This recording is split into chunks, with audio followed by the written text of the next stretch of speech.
That time I got reincarnated as a slime. Vol.6. Prologue. The Magic-Born's Ruse. Who dear, nearly bit it for good back there. Laplace was muttering to himself as he appeared before his master. He clearly had the injuries to back that assessment up. Tough, huh? Casually replied his lord, a boy with black hair and a powerful presence. Well, hang on there, lad, Laplace whined. Tough hardly even begins to describe what I had to wade through back there, yeah. Getting inside was painful enough, but getting out, oh, dear, who can say how many times I towed the line. Oh, I think someone like you would work it out. Even if someone killed you, I'm not sure you'd even know how to die. Oof, you're a mean one, you know that. So, the boy aloofly continued as Laplace cried the best fake tears he could, did you find out what lies behind the Western Holy Church? I know this ain't the kind of report I should be giving, but, well, no. Nobody can. It's bloody impossible, is what it is. This stone-faced admission didn't faze the boy at all. He gave a soft smile, as if he expected that reply the whole time. Ever the liar, aren't you? You had to have uncovered a hint or two, at least. Laplace shrugged and sighed. Sheesh, after all I went through for my info, I figured I could name my price with ya. But you just see right through me, don't ya? There's no beating ya. He. Thanks for the compliment, but my prices remain firm, all. Right. There's no beating ya, Laplace repeated. Oh, no need for complaints. I'll pay your full asking price. And in fact, our demon lord friend's consciousness has taken root for a while now. He's done a wonderful job transferring over to his homunculus. The boy gave Laplace an amused smile as he rang a small bell to call for the woman stationed outside the door. Yes, sir. Into the room strode a beautiful woman, graceful, polite, the epitome of the classic executive secretary. Her skin was smooth, light in color, and her well-defined facial features suited the bun her blonde hair was tied back in. She had blue eyes that shined like a pair of mystical lapis lazuli, but no matter how mesmerizing the light from them was, they still couldn't hide a vague sense of evil lurking inside. You don't mean... The sight of the woman startled Laplace, but he could spot a familiar glint in her eyes. Then he erupted into laughter, realizing who she truly was. Well, what's with that getup, huh? Didja make a gender swap while I didn't notice? It looks good on you, I ain't gonna lie, but it couldn't be much more different from before, eh? Enough from you, countered the woman, ignoring Laplace's bait. It took me 10 years to obtain a body I could freely move around in. I am not going to complain about minor grievances. Polite was no longer the way to describe her. She stood boldly, sporting an undefeatable grin. She gave Laplace a friendly pat on the shoulder before sitting down. So if you're introducing me to this man, I suppose there's not much need to keep the act going. No, replied the boy, but I'd like you to maintain the facade in public, please. If it's just between us, I suppose there's no great need, no. Oh, well, if that's what you want, boss, I'll do it. Is it all right if I ask why? Because you're weak, Kozalime. Your powers still aren't complete yet, are they? Just watch over Clayman until your full Curse Lord force is back with you. Kozalime, the woman posing as his secretary, gave this reply a sullen nod. She had the name of a very old demon lord, the one who attempted to punish a human named Leon for declaring himself a demon lord of some faraway backwater area and paid for it with his life. Once, he was head of the moderate jesters, now, she was a lord both Clayman and Laplace were attempting to resurrect. Her overpowering strength was long gone. All that remained was a prim, graceful young woman. Just before she could be obliterated from existence, Kozalime experienced a rather unlikely series of coincidences that caused her to possess the body of this boy, and just the other day, they had finally managed to transfer her astral body into a replacement homunculus. The boy was her boss, for now, the power from her glory days long gone. That was the way their pact worked, and Kozalime had no quarrel with it. Over the past 10 years of dealing with this acquaintance, she had fully accepted her place in the power hierarchy. Fair enough. My power is incomplete. I let that demon lord Leon defeat me, and I lost my body in the most unsightly of fashions. I know my soul settled in this homunculus, but it's so fragile, I'd tear it apart if I unleashed my full force. I can't really call this a complete resurrection. Ah, is that the issue with ya? Well, if our president is callin' this guy boss, then I guess you're my boss, too. Sure ain't just another client by this point, no. So hopefully you don't mind if I clear the air with you guys a bit. You never change, the boy said. After all this time, and after you helped us revive our fallen president, you still don't trust me. Ha ha ha. Nah, that's a different story. But I gotta laugh at how you look now, sir. You're this crazy beautiful woman now. Am I? What do my looks matter? Nah, I mean, the dichotomy between your speech and your looks, it's funny, that's all. I know that, I am aware of that, perhaps. If I am going to keep up the charade, I had best sound more like the lady I am. That's what you're concerned about. Because, I mean, bah ha ha ha. Silence, Causalime spat at the guffawing Laplace. I'll have you know this body wasn't my choice. The boss here provided a homunculus modified with special technology from the sorceress dynasty of Thelion. Yeah, I sure did. And that didn't come cheap, either. We needed a vessel. Without any soul at all, or else they'd get all mixed up, and the transplant probably wouldn't have worked. The boy sneered. For that matter, if you had fled into anyone besides me, Causalime, you'd probably be too tangled up to split off at all, I don't think. All right. So I really don't want to hear any complaints about how you look. I appreciate it, boss, said Causalime. The boy still didn't seem pleased, not until Laplace offered his own thanks. Sure, so can we move this along? I know it's great we're all back together again, but I want to get down to business. Tell me what you've found, Laplace. The smile disappeared from Causalime's face as she turned her eyes toward Laplace. He nodded, taking a more serious demeanor. Yeah, you kept your promise and made my dream come true. I better show you a little sincerity, too, eh? So I infiltrated the Western Holy Church to find out what's behind it, but I tell you, I just don't have any idea. He then began to describe his findings. Laplace's mission was to find out what made the Holy Church tick. It remained an independent religion, headquartered in the Holy Empire of Lubulius, but much of its internal workings remained a mystery. It positioned itself as an advocate for justice and for the weak, enjoying tremendous influence on the Western nations, a very inconvenient truth for the boy. That was why he employed Laplace from the fixer team of the moderate jesters to find who they really were and exploit any potential weaknesses for later. The boy was fairly convinced there was another side to them. If the Western Holy Church was really an advocate for truth, he'd have to undertake whatever scheme it took to rip them away from that pedestal, but that was strictly a last resort. Now simply wasn't the time for it. The church, after all, enjoyed the services of Hinata Sakaguchi, head of the Western nations' crusaders and the most powerful paladin the world knew. So, Laplace continued, thanks to Hinata's absence, I managed to make it into the church all right, but there was nothing suspicious about anything I saw inside. So I headed over to Lubulius's holy lands, to be exact, the inner cloister, at the peak of their holiest mountain. He began to gesture excitedly as he spoke. It was there, after all, where he saw the fearsome truth. And the most amazing thing, the entire land was just filled with this kind of sacred presence. Why wouldn't it be? The boy asked. It's a holy land. What are you, stupid? Causalime added. Did someone erase your brain since last we met? No, listen to me. And you're falling back into non-lady mode again, President. I don't need your don't worry about little old me. Just keep going. So Laplace kept going, a little resentful at this treatment. A little ways from Western Holy Church headquarters was the religion's holy temple.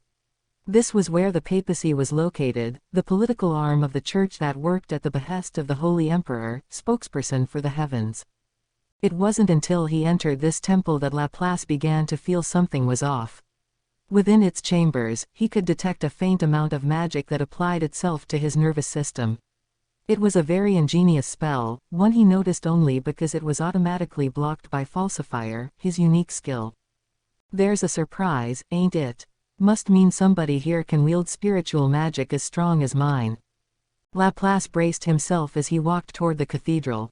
He already had some knowledge of the enemy's organizational structure, and from what he could see, the relationship between the church and Lubulius was very tangled indeed. The church was built to worship Luminous, the one and only God in the world as they defined it.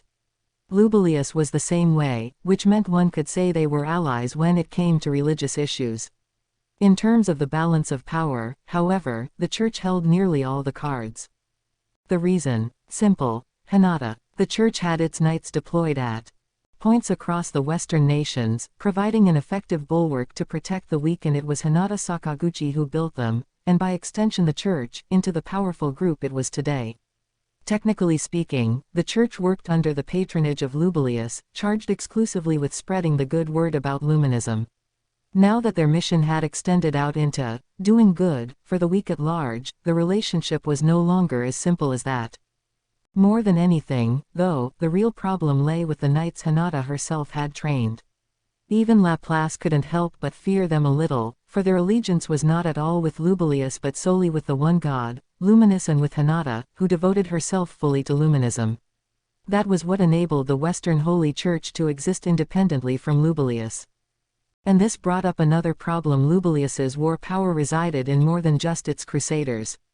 Even the Holy Emperor kept an official Lubilian force, the Imperial Guard, that answered to nothing but the papacy below it, and this was another group to be reckoned with. Founded on the ideal that everyone is equal under the name of Luminous, it was a motley collection of soldiers in assorted clothing and equipment. The qualifications for joining were straightforward: be a devoted follower of Luminism and be at least an A-ranked fighter. Thanks to these clear but fiendishly difficult requirements, the Imperial Guard was small and exclusive, packed with the best of the best in warriors and magicians, along with their servants. This force was underestimated at one's own peril. Hinata was listed as head knight in this guard as well, and the papacy listed Cardinal Nicolaus Speltus, a dedicated admirer of Hinata, as its chief counsel. Hinata could almost claim the whole of the church for herself, and this was the main reason why.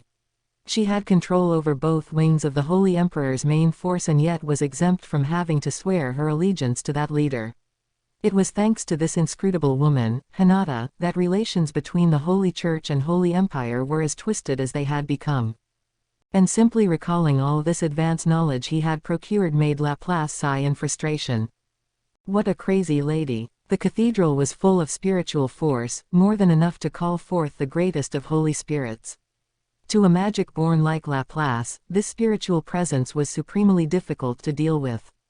It dulled his senses, making him want to flee the site as quickly as possible. He took a moment to gather himself before deciding which way to go. Heading toward the peak of this holy mount would reportedly lead him to the inner cloister, where one could communicate with Luminous. His senses were telling him there was something to be found here in the cathedral as well. So, now what? He wavered, but for only a moment. Then he strode out of the cathedral and straight for the cloister. Spend too much time in this building, and Hinata could come back at any moment. Now, while she was gone, was his best chance to find a hint as to what Luminous, the central doctrine of the Western Holy Church, really was. I'll just hop on up, he thought as he traversed the mountain path, and take a quick little peek around. It was his choice and it was a mistake. No, it wasn't fruitless, he certainly learned much from the experience. But to Laplace, the danger that resulted proved far beyond his comfort level. Proceeding up the stone steps, Laplace finally reached the shrine at the peak of the mountain. This was notably smaller than the cathedral down below, but in terms of grandeur, the two were incomparable. This small structure was, in the true meaning of the term, the god's domain. Now, it was divine in its silence, putting pressure upon Laplace's mind. But even amid that solemnity, he could detect the familiar feel of magic. The heck? Magic, in this supposedly holiest of places? That's weird. Don't like that too much, no. He could tell that Hinata, the most formidable obstacle in his way, was not here.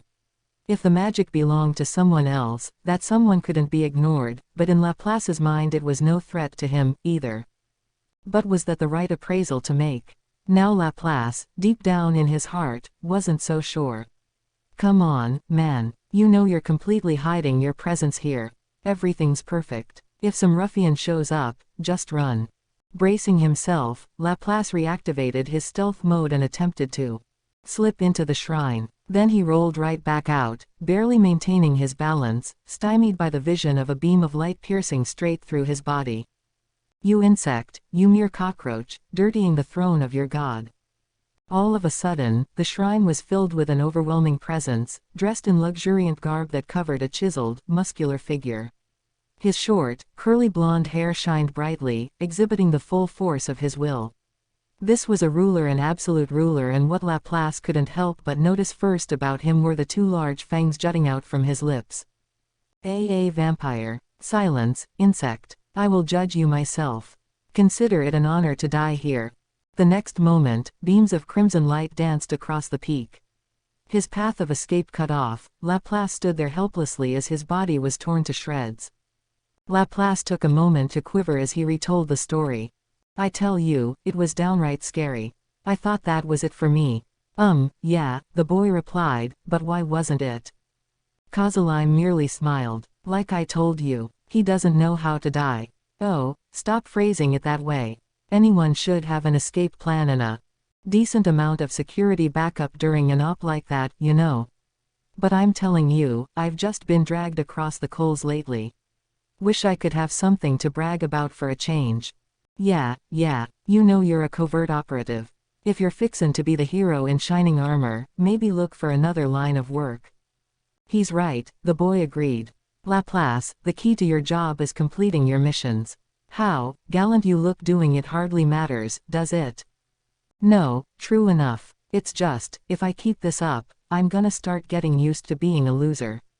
What's the problem with that? He said it. As long as you survive and win in the end, we have nothing to complain about.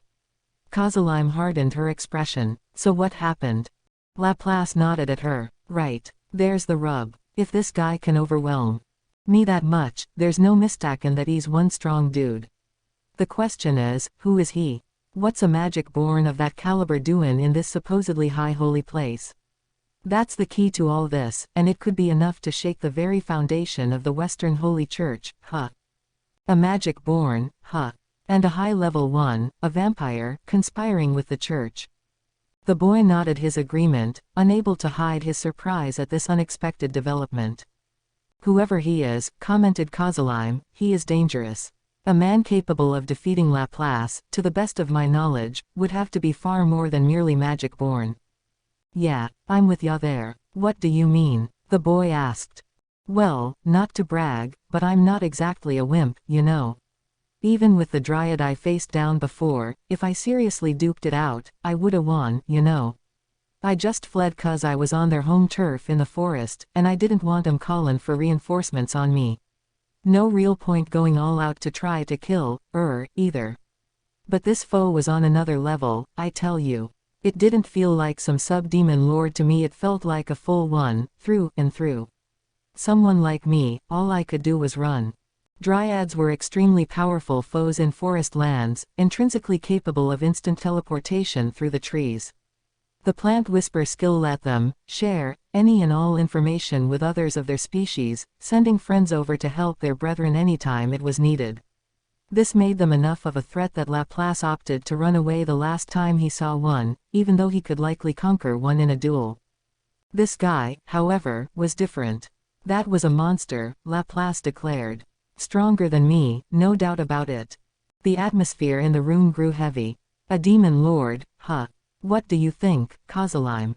Kozalime snorted. I told you, he is dangerous. As far as I am aware, only one man could match that description. Oh, who's that? The demon lord Valentine, one of the old guard, a man on par with myself during my glory years. For real, 'cause if he's a match for you, I see I was totally right to flee.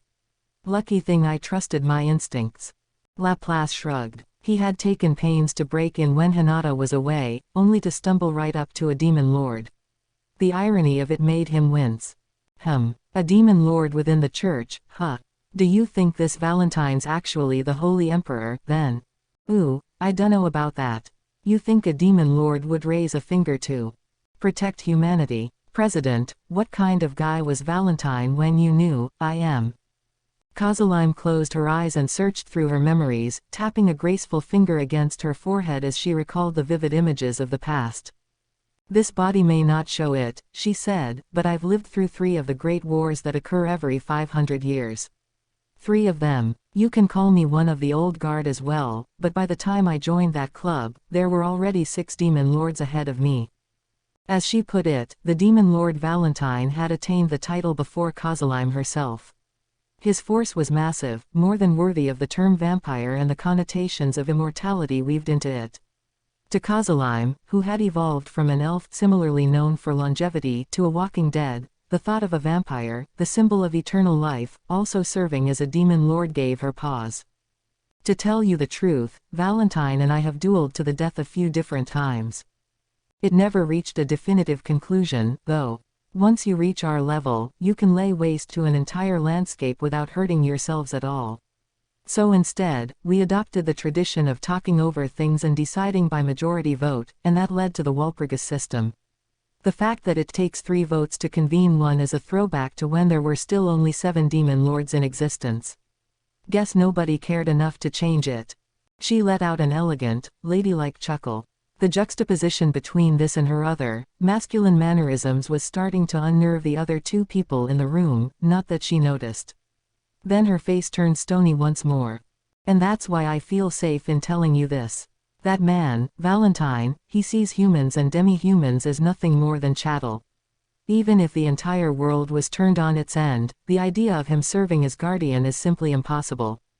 Laplace nodded his agreement as the boy thought over Kozalime's assessment. All right, so maybe they forced some kind of agreement. Are you listening to me, Laplace? Promises and agreements only work between 2 parties with equal force behind them. Yeah, he didn't seem too married to the idea himself. Plus, the boy said, I find it hard to believe that someone as closed-minded as Hinata would team up with a demon lord. I wonder if what Laplace ran into wasn't a demon lord at all, but some magic-born whose name we are not aware of yet. No, Kozalime replied, I do think that was Valentine. Those dancing beams of crimson light.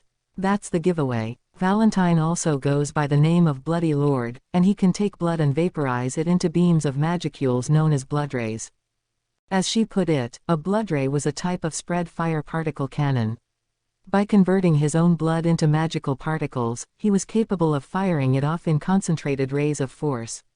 The amount of magical power that process required meant it had to be a demon lord working it. So you're saying that Laplace ran into the demon lord Valentine, and that Valentine would never willingly cooperate with human kingdoms. Wouldn't that lend more credence to the theory that the Holy Emperor is Valentine? Yeah, muttered Laplace, that would explain matters. I'd sincerely wonder how he managed to pull the wool over Hinata's eyes, though. Well, Kozalime stated, I suppose it remains the most convincing explanation we have. I do have my doubts and concerns about that, but the important thing is, we now know for a fact that Valentine, a demon lord, was lurking inside a domain that only the Holy Emperor has access to. And you're sure it's him? The boy pressed. I'm fully convinced. Laplace's description matches my own memory, and from what I know about him, Valentine would never willfully serve under someone else. Yeah, there ain't that many magic-born who could whip me, I don't think. But if I'm dealin' with the likes of this, well, I dunno how much more reconnaissance I'm capable of here. Well, the boy said, apparently convinced, this is still pretty useful intelligence. Expertly done, Laplace. His face shined now, revealing traces of the joy he felt now that he had a tool powerful enough to potentially take down the Holy Church. There was a powerful demon lord among his enemy's forces, but that didn't seem to concern him at all. He was too busy thinking about what to do next with this intel to care. For him, formulating his next plan of action came as easily as figuring out the next epic prank to pull off on the kids next door. So that's all the info I have for ya. But speakin' of demon lords, what's claimin' up to these days? The boy scowled at Laplace's apparently unwelcome question, pulling his dark, shiny hair back with one hand. Well, he complained, that wound up being a total failure. Failure. Yeah, everything went fine up until we had Rimuru, that slime you mentioned, fight against Hinata. Then it all fell apart, pretty much. The boy briefed the others on how things unfolded. First, Clayman won over the demon lord Milam, thanks to the orb of domination the boy provided him. Once he did, they needed to test her out, to see just how deep the orb had put Milam in their thrall. So we tried to find a decent opponent to test her strength on. But instead of demon lords that we didn't have much intel or even a location on, we picked Carolon, since he seemed to be the least intelligent out of them all. Along the way, Kozalime continued, we thought we could have her destroy the capital of the beast kingdom of Urizania. The city would have been packed with former enslaved humans, souls to harvest so I can become a true demon lord once more. He and the boy exchanged glances and sighed. We figured those souls would energize Clayman, too. Two birds with one stone. But then Milam went out of control and declared war on the guy. And thanks to that, Carolon and the other targets had a week-long head start to prepare for the battle, more than enough time to evacuate the capital. You know, the boy reflected, looking back at it, I guess it's pretty hard to enthrall a demon lord with a magical item like that. You have to apply all these conditions to it, or else it'll get all messed up. I hope you would trust me more than that. They don't call me the Curse Lord for show, I'll have you know. That orb of domination was a perfectly crafted artifact, one of my best pieces of work. It was Clayman who ruined everything. No point dredging that up any longer. Anyway, we couldn't collect any souls in the Beast Kingdom, so we decided to check things out in Farmus next. Farmus. That kingdom. Right. Thanks to that summoning ritual they invented, Farmus had a ton of other worlders living there. I figured now was as good a time as any to pare down their forces a little. So I used a few back channels to give them intelligence on Tempest and whet the appetites of their greedy king and his advisors. You wouldn't believe how quickly they bit, either. That idea grew from Laplace's previous report, back when their operation to make an orc lord into a malleable demon lord ran into setbacks. The idea was to whip Farmus up into enough of a frenzy to make them declare war on the Jura Tempest Federation. With all the high-level magic born in their ranks, Tempest surely had what it took to take out at least a few of Farmus's other worlders before going down for the count. What's more, Rimuru, Lord of the Monsters, was traveling abroad on his own business, and Clayman's own minions had infiltrated Tempest lands. The boy had planned to use Rimuru as bait for Hinata. As far as he was concerned, this plan offered the best of both worlds. But then, well, nothing went according to plan. I mean, that slime Rimuru actually fled Hinata with his life intact. You can't let your guard down around him for a moment. Kind of like you, Laplace. Thanks for the compliment. And as if that wasn't bad enough. By my prediction, Kozalime continued, that still wouldn't have been enough to keep Farmus from winning the war. If the monster's lord joined the battle, that would be another matter, but honestly speaking, it didn't matter who won. We'd just work with the victors. The purpose of the war was to generate dead people more souls to harvest. Then we could finally awaken our beloved Clayman to his true self. And then it all fell apart. The entire Farmus force was wiped off the face of the earth by a single slime. It's hard to believe, but it's the truth, the boy grumbled. In all the many times I've used my unique skill schemer to formulate a plan, the clearly angry Kozalime added, I've never seen it go quite this far awry. Hang on a second. Just one slime. You pullin' my leg. Did Farmus get caught that off guard, man? I told you, you wouldn't believe how quickly they bit. With a snap of the fingers, they had a force of 20,000 knights and magicians on the ground. And just like that, they were all gone. We couldn't confirm any survivors at all. Wah, that's ridiculous. The unlikeliness of it all had even Laplace at a loss for words. Oh, it hasn't even begun to be ridiculous. Clayman surveyed the battlefield after it was over, and according to his report, there were absolutely no corpses left to be found. That could only mean a monster was summoned, or created, using the bodies as an offering. If I cast creation, golem with that number of corpses, Kozalime said, I couldn't even begin to guess what kind of monster would result. And not just corpses, the corpses of strong, well-trained fighters, in a battlefield laden with anguish and despair. The perfect casting environment. I would expect a sub-demon lord to result from it, at the very least. Sounds like it. Although it's the fact we couldn't retrieve those souls that's the worst of all. Clayman said there wasn't a single one left floating around. So once again, we've failed to awaken him to the next level. The boy sighed in regret. He began to wonder whether conducting all these plans in parallel was coming back to bite him. He had focused on efficiency, only to put too many things into action at once, and once one tactic came undone, it affected everything else. Maybe, he thought, I was too greedy myself. So you're sayin' that this slime Rimuru sucked up all those souls for himself? Is that some kind of joke, Laplace? No magic born could do that. Not unless he is the seed of a demon lord. Kozalime was right. Even the most seasoned of wizards would have a hard time gathering 20,000 souls and keeping them all under their control. Recklessly attempting that would cause the soul's latent energies to unravel, quickly falling out of control. And even if it worked. Ha ha ha. No, I know what you mean, Laplace, the boy said. If he did snatch up 20,000 souls, then he'll have turned into one hell of a monster by now, eh? Was that what you were thinking? Pretty much, yeah. Just a passing thought, really. Better not overthink it. Laplace's mere suggestion caused them both to laugh at him. The concept was simply beyond comprehension. Not even Kozalime knew the exact conditions required for making a potential demon lord into a true demon lord, although she could at least guess that it required a tremendous number of souls. They were currently limited to having Clayman experiment to see what results they got. Clayman had tried to experiment on the Orc Lord, of course, and everybody in the room knew how that turned out. And given that knowledge, the idea of something like a slime appearing out of nowhere and becoming a true demon lord was beyond even Kozalime's imagination. Laplace, of course, was absolutely correct, even if none of them knew it at the time.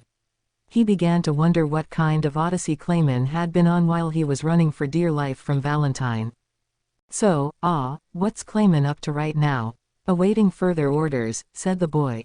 At this point, we can't do anything bolder than what we're doing now. Luckily, Milam kept her end of the promise. She waited a week, and then she turned the Beast Kingdom into a field of ash.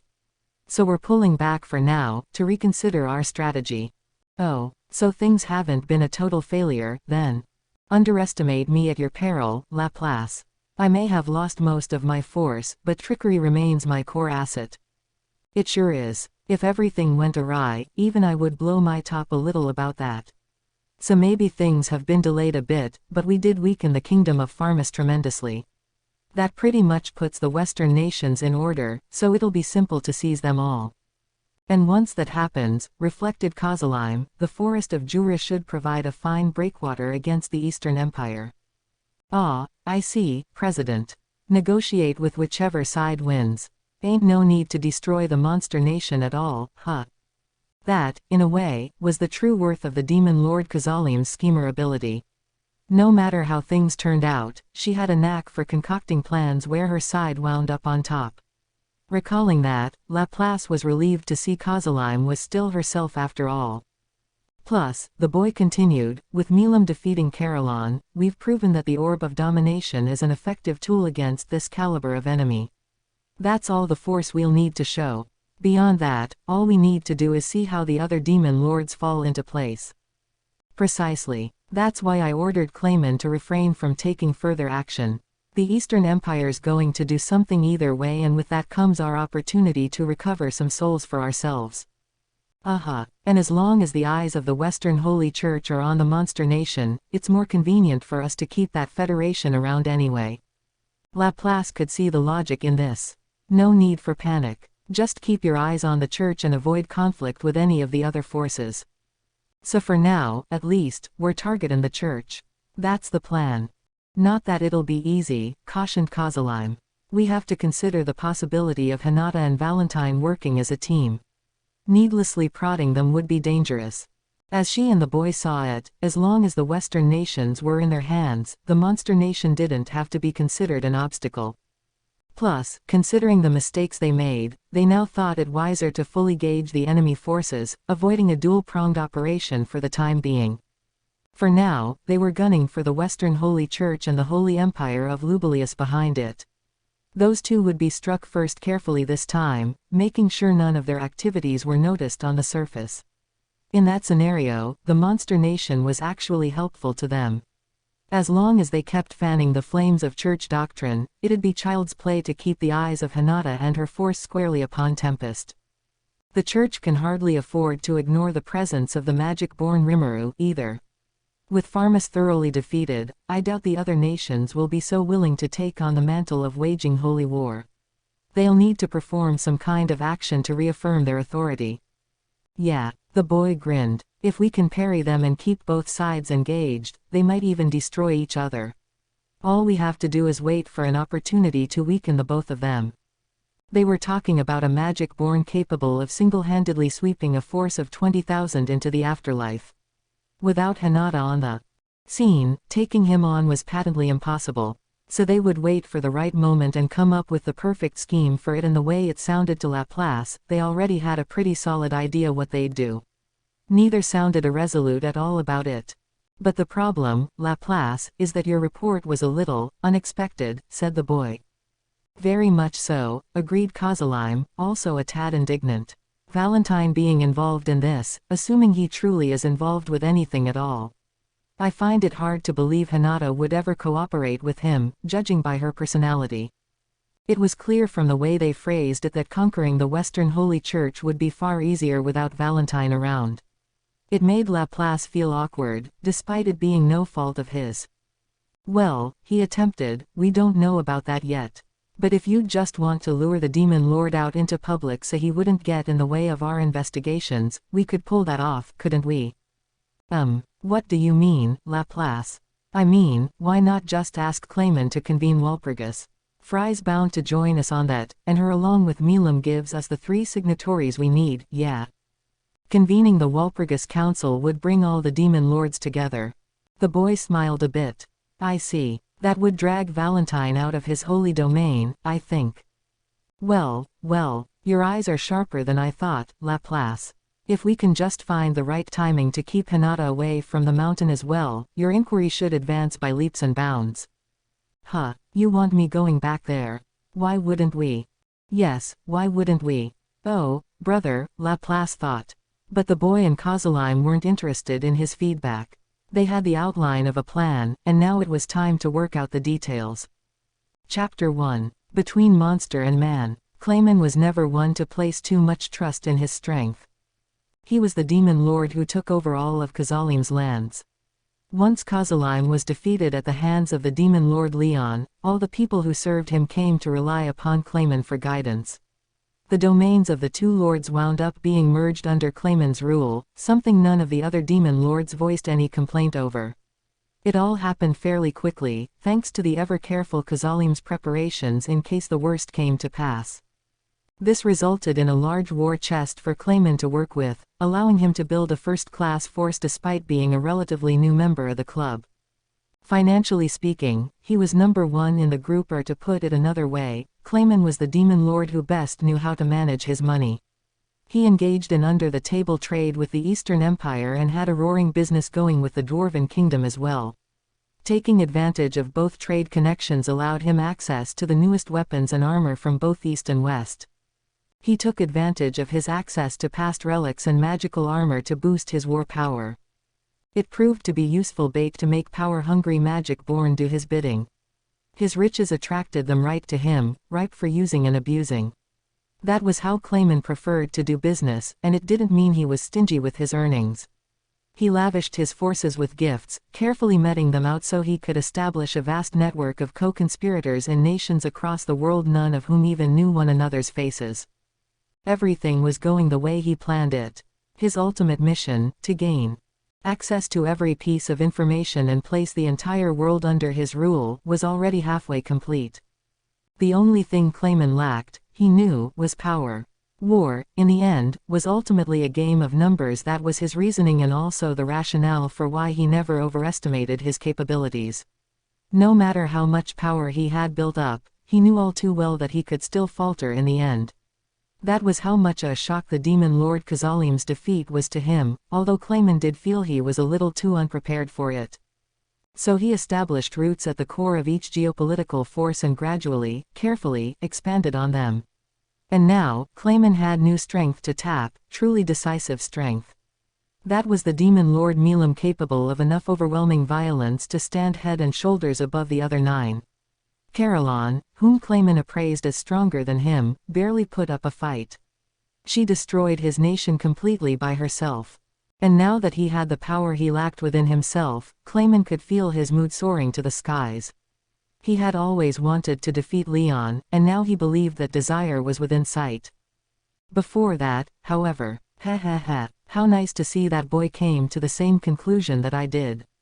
Have the hated Holy Church fight against the magic-born Rimuru. That's the best way to sap the strength of both sides. Have them crush each other. No need to go through any pain themselves. To make that happen, we need more information on the Holy Church's internal workings. Could they truly be connected with the demon Lord Valentine? If we can convene Walpurgis right when we send Laplace back in, there's little doubt that security will be lighter. A fine plan of action. He brought a glass of wine to his lips, savoring the taste and basking in euphoria. The wine was 100-year-old vintage, old enough that one could almost taste the time and labor put into it, to say nothing of the aroma. Only the most carefully picked examples reached his cellar, carefully stored to ensure only the highest of quality, waiting ever so patiently to be served. All this, just for the sake of Clayman. To him, all of this was a given. It was perfectly natural for him to believe that, for a mighty king like him, only the best would be appropriate. He let the aroma settle in his nose as he began to think. So what should be the pretext of this Walpurgis? It was set for 1 week from now, at night. It would be a new moon that night, the time of the month when the power of vampires was at its weakest. Every measure had to be taken to ensure Valentine couldn't flex his full muscle. The main question to figure out was the motivation, the reason why all these demon lords were coming together. He squinted, staring into thin air. If we are going to attack, he whispered lightly, now is the time. We could take this chance to seize Carillon's territory as well. Sure, Clayman, but ya just got ordered to sit tight for a spell, didn't ya? Clayman smirked at the voice that apparently came from nowhere. You're here, Laplace. Just as rude as always, I see. Don't tell me you didn't notice me. You were that lost in thought. Can you blame me? I have been granted the opportunity twice to awaken to my full demon lord self, and I lost it both times out of my failures. No need to stew over it. The way the president sees it, the Eastern Empire's gonna go on the move soon enough either way. I'm sure they will. But you see, Laplace, I've come up with a wonderful idea. The Beast Kingdom's capital might be gone, but there are still a plethora of weaker races residing in its hinterlands. Perhaps I could swallow up Carillon's territory before the other demon lords can, gather the survivors together, and kill them. That should be enough to trigger my awakening. A smart plan of action, don't you think? Whoa, kinda pushing it a bit too far, eh? I mean, killing innocent people when we still don't really know what sets off the whole thing. Clayman winced. It was not the enthusiastic agreement he was expecting.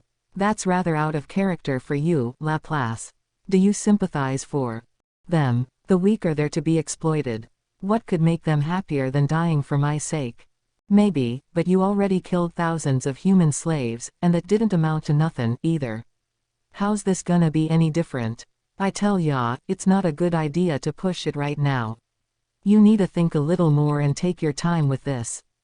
Laplace was right. Clayman had a history of purchasing slaves, then murdering them.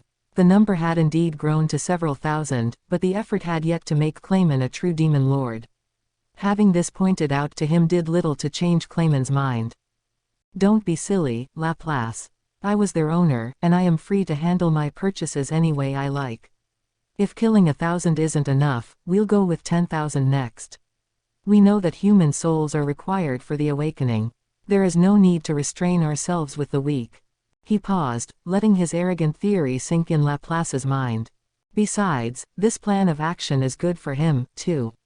I'm planning to launch this Walpurgis on the pretext that there's a new force in the forest of Jura whose leader has declared himself a demon lord. Right, that's fine and all, but that ain't gonna be any reason to invade the Beast Kingdom, is it? Oh, but it will be, Laplace. One of my agents, Majoran, was killed by someone while on a covert mission. I plan to declare that it was then when I realized the demon lord Carillon had turned on me. No one should have any complaint about me taking over Carillon's territory to gather the evidence I need to prove it. After all, I was the one who suffered the loss. Laplace scrutinized Clayman's words. Eurazania was adjacent to the lands ruled by Milam, hardly a ruler who cared much about things like gathering evidence. The fact that Milam had defeated Caroline was really all Clayman needed to back up his alibi. He could even say he sent Milam over to investigate, for that matter.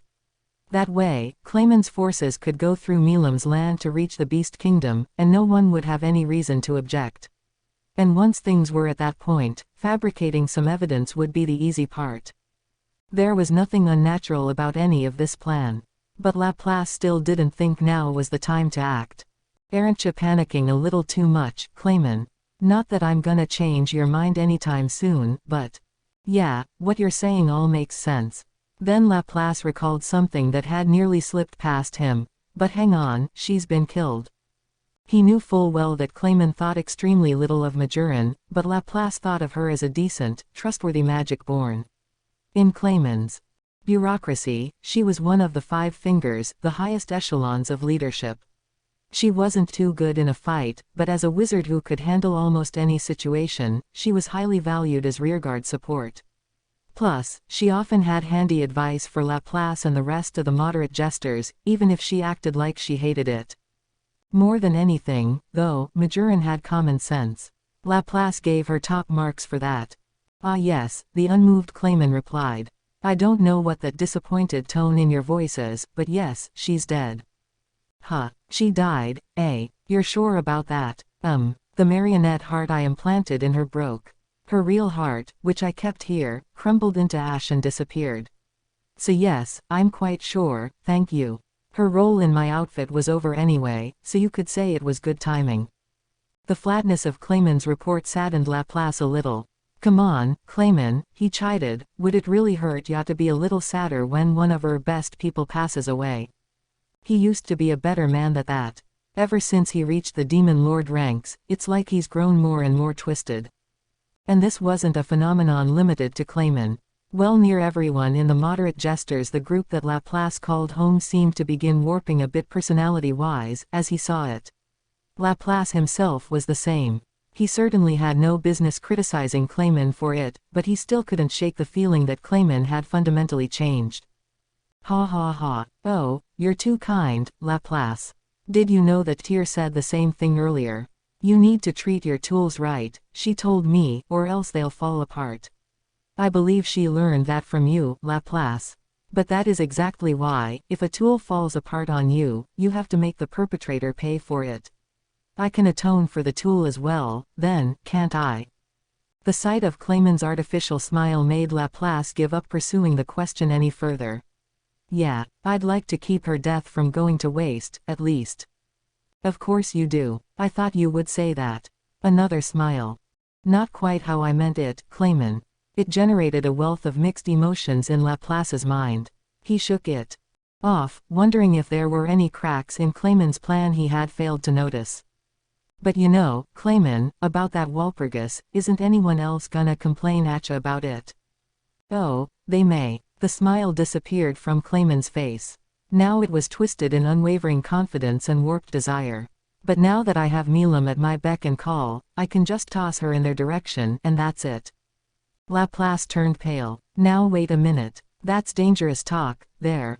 He said there's a chance Milam could go berserk, too, didn't he? Just because the president built that artifact doesn't mean you can get away with relying on it for everything. It's going to be all right, Laplace. Milam fully followed my orders. So I heard. But she also went off script and made that crazy war declaration, didn't she? She's ancient by Demon Lord standards, she's got to have a hell of a lot of resistance against outside influence. If you come to rely on that lady too much, I think it's your neck on the line, you know. But Clayman had little interest in the impassioned warning. Are you envious, Laplace, that Milam is under my full control? No, I'm saying that they call it a trump card, 'cause you save it until the final deal. Enough from you. You have nothing to worry about. He wishes to see me awaken as a true demon lord. To do that, I will overrun the Beast Kingdom. If anyone stands in my way, I will show you just how easily I will mow them down. Hang on a sec. He and the president just told you to sit tight, didn't they? What you need to be thinking about right now is how we'll navigate this Walpurgis thing. Trust in me, Laplace. If I merely sit here and do whatever Lord Causalime tells me to do, that will not fulfill his goals for me.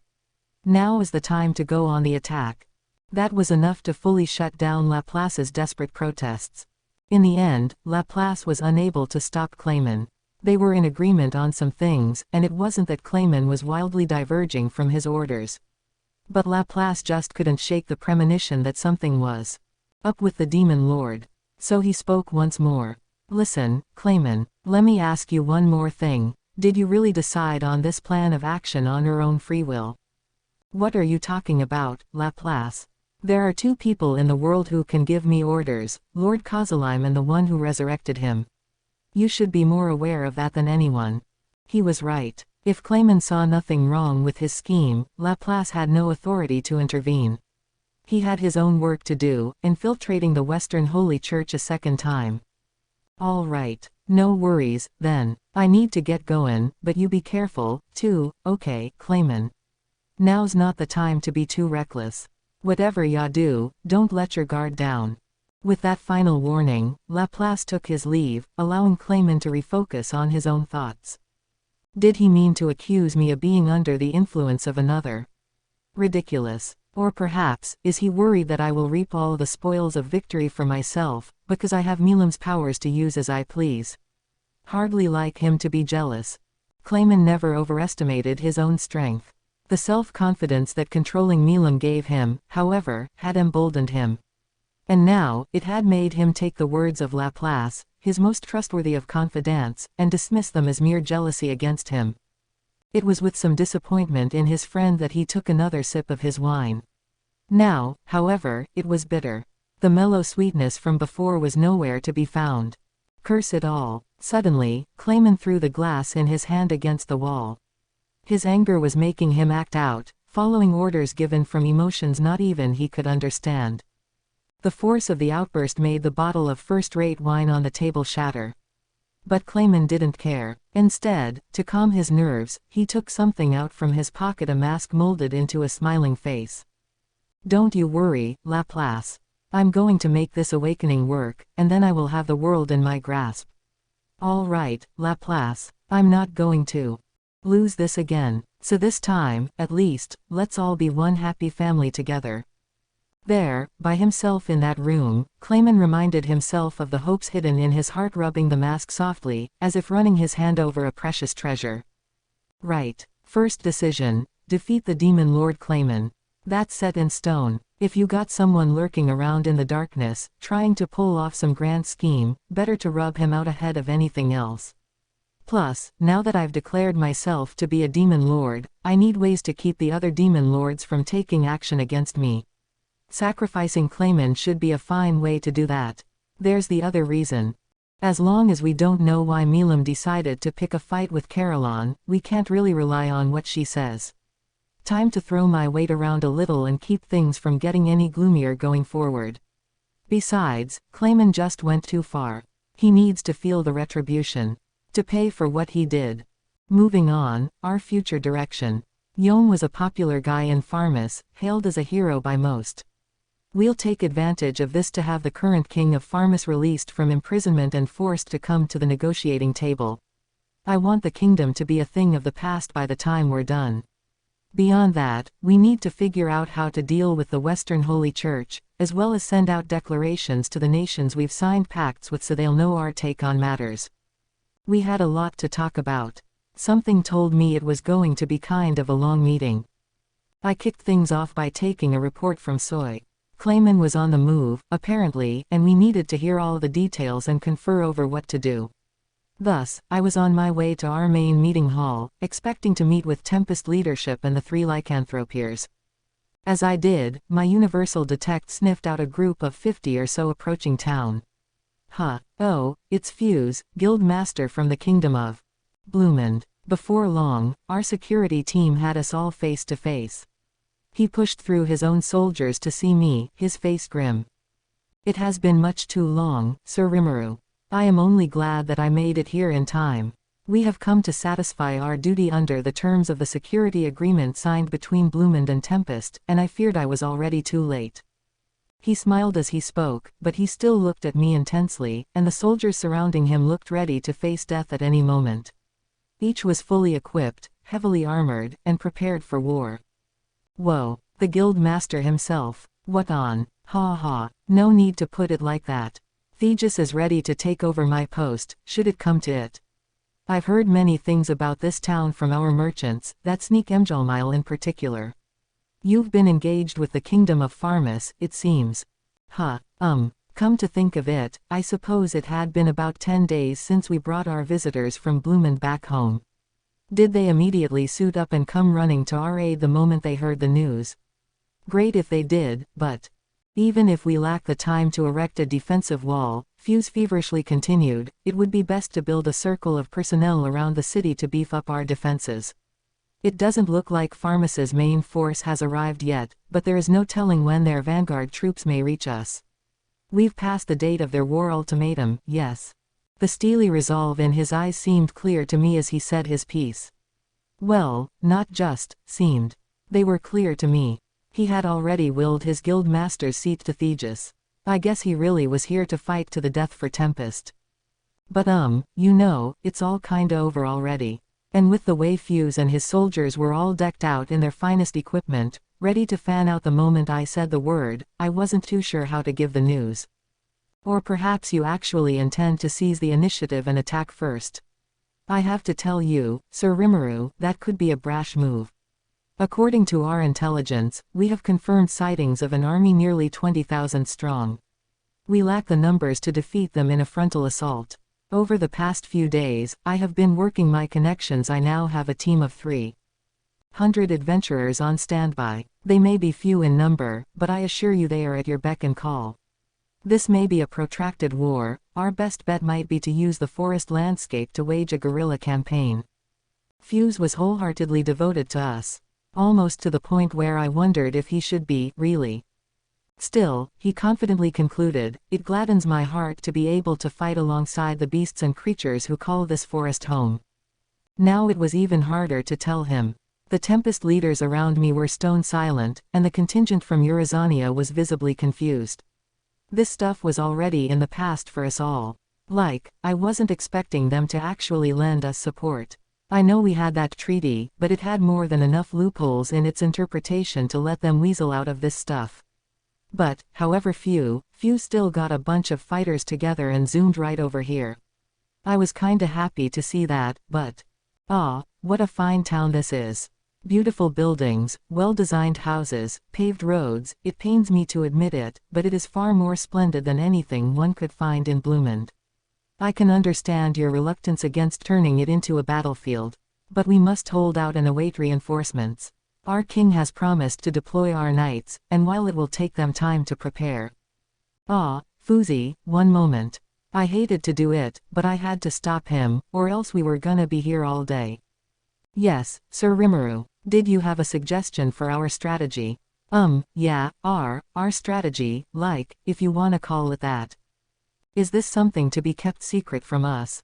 Certainly, I can understand your suspicion, but I hope you can place your trust in. And no, Fuzi. I really appreciate what you've done, but it's all over now.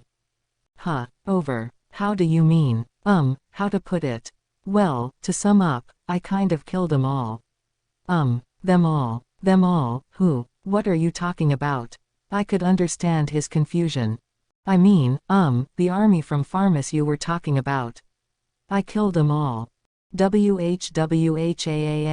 That was about all the utterly shocked Fuse could choke out. Yom stepped up to give him a pat on the shoulder, while Kabul offered a few condolences of his own. No, I bet he wouldn't believe it, commented Ellen. Nope, Guido added. Nope, indeed. It hadn't even been 2 weeks since that war declaration. I suppose Fuse figured their main force would reach Tempest in a week, so we'd buy 2 or 3 days of time in open field combat and prepare for a siege in the worst case. Considering how the war should have started days ago, and we were totally serene about it, I figured he had to think it was at least a bit weird by now, but seeing all of us assembled like this, he must have assumed we were about to sally forth and attack, or something. In his eyes, we went from dealing with a delayed Farmus force to the war being in the books. That was a lot to take in at once, wasn't it?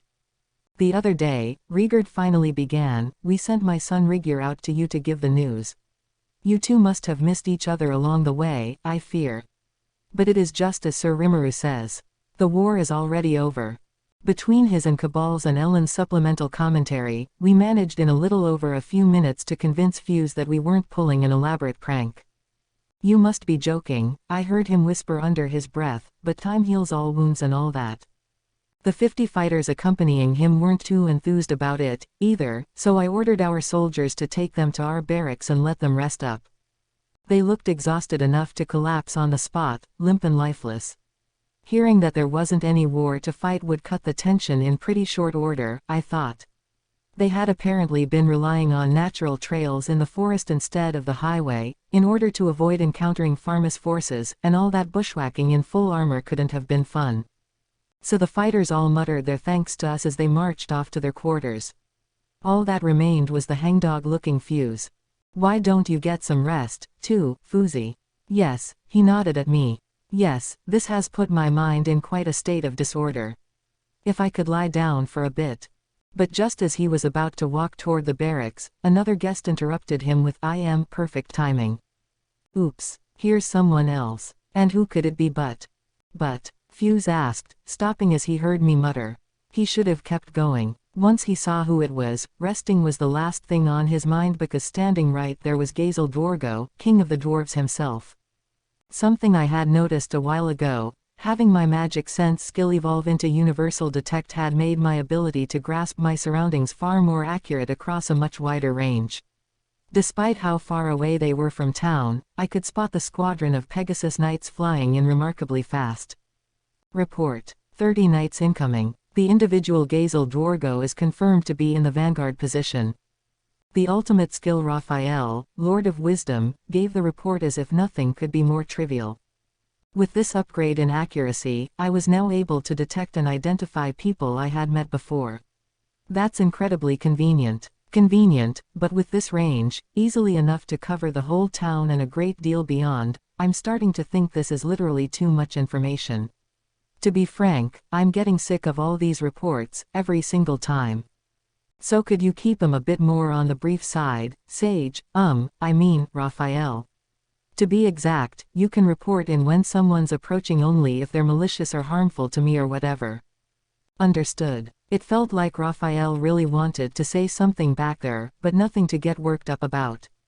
It's always best to assign all the dirty work to someone else, if you can. Leave it to Raphael. That's my motto. So I turned my skill down to the minimum setting as I awaited our guests. Since it was the skill performing the ID for me, I could rest assured that these were no imposters. But before I could even tell Fuse, the Pegasus Knights flitted down in front of us. King Gazel dismounted first. He smiled the moment he spotted me. Ah, Rimuru, nice to see you again. So I hear you've become a demon lord. Oh, that. I thought he'd want a word about that. Didn't expect him to fly on over himself, though. Ah, yeah, kinda. There's been a lot of stuff going on around here, Gazel, so I figured I'd become a demon lord. I gave him an awkward grin. Not to make you feel unwelcome or anything, but we were just about to all meet up and discuss our future strategy. Well, perfect. I would be happy to join this conference, he declared, like it was his God-given right. It was right about then that Fuse, exhausted and ready to cry, came up to me. Demon Lord, what in heavens is that all about? He had heard our conversation from the side, and I could tell he wasn't about to let it slide. Yeah, I didn't really talk about that, either. Going in depth right now would just be a pain in the ass, but Fuse wasn't going to accept a polite no, I could tell. Sir Rimuru, I find it hard to ignore what you just said. Because it sounded very much to me that you have become a demon lord or something to that effect. He was shaking from head to toe, about ready to pee his pants. If you needed a bathroom, it's down this street and... I do not need a bathroom. I never said anything about a bathroom. This, demon lord, business, tell me what you mean by it. I suppose that feint didn't work. Fuse was clearly starting to lose his temper, and his real personality was starting to show itself. Oh, yeah, demon lord. Well, I replied as breezily as possible, I'm one of 'em now. This, sadly, didn't end the topic. Ha ha ha. Rather poor taste for a joke, wouldn't you think? I was hoping for a more serious answer from you. Uggish, this is such a pain. Do I have to start from the very beginning before you'll get off my back? And now I could see Gazel looking curiously at me, too. So as much as I hated going through all this in the middle of the street, I gave them both a quick recap. Once I wrapped up, I noticed Fuse was muttering to nobody in particular, eyes glazed over. His mind must have shut off in an attempt to avoid the reality of it all.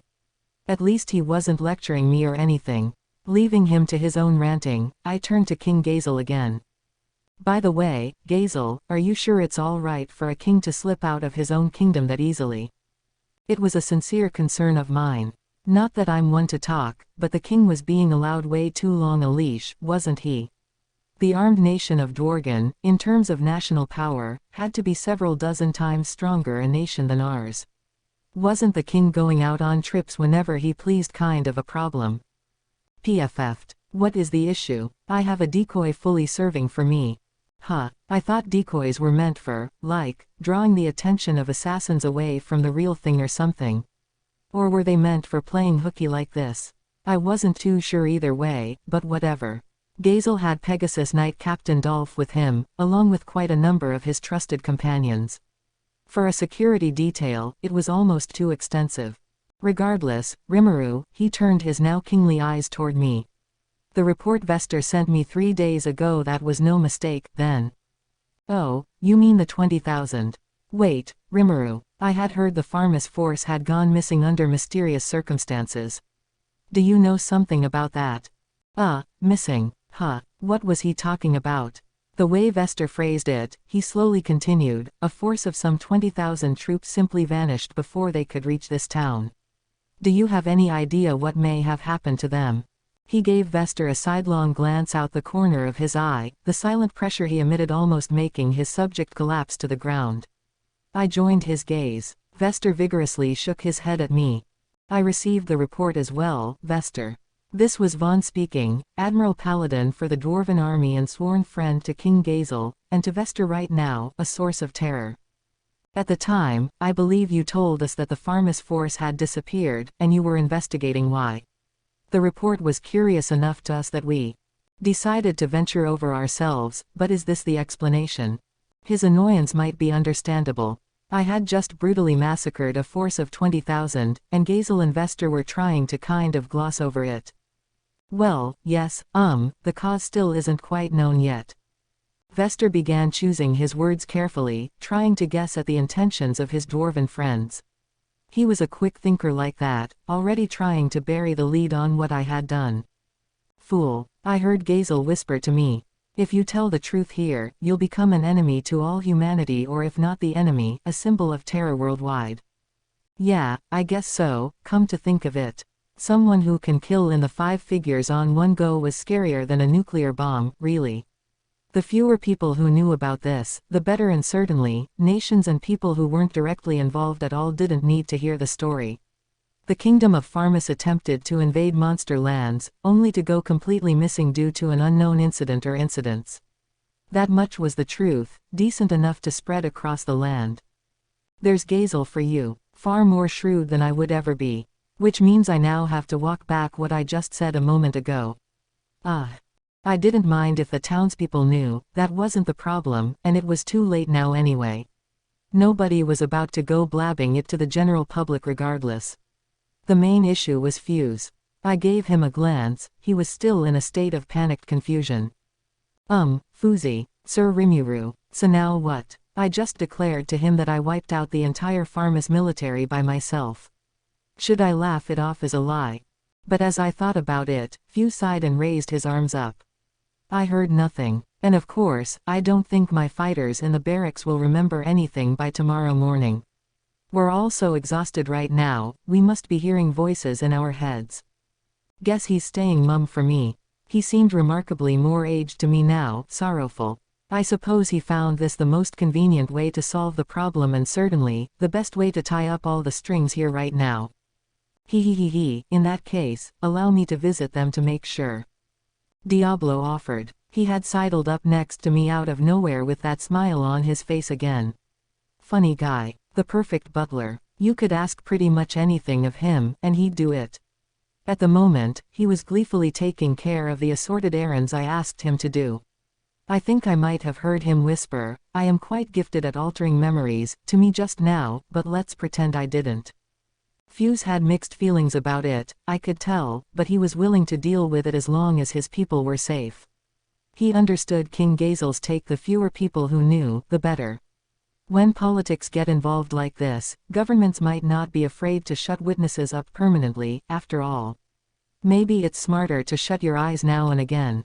Still, I will not question how my fighters are handled, but I insist on joining this conference of yours.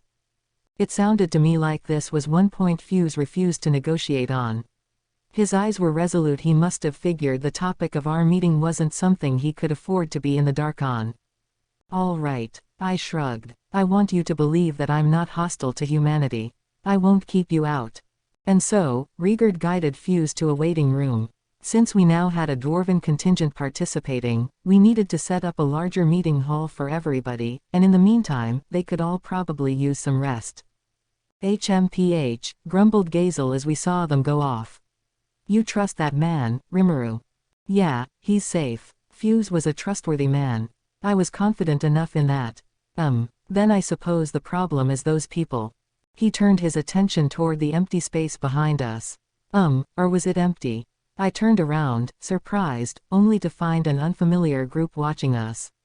There was a well-dressed gentleman at the lead, his face well-defined. He must have been very popular with the opposite sex when he was younger. His eyes were notably sharp, and he was flanked on both sides by 5 or so guards, all outfitted in similarly fine gear, perhaps high-ranked military officers or the like. The group was clearly well-trained, and, man, they were right behind me this whole time, and I never noticed. What the hell happened to Universal Detect, man? However, I was the only concerned witness, it turned out. Report. No clear hostility detected among the group. If that's what the somewhat pouty Raphael had to say, I could believe it. Maybe this was my fault. I did just tell it to stop giving me reports all the time.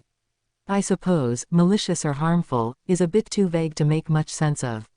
Raphael had a right to be angry, perhaps. Sorry, I said to myself.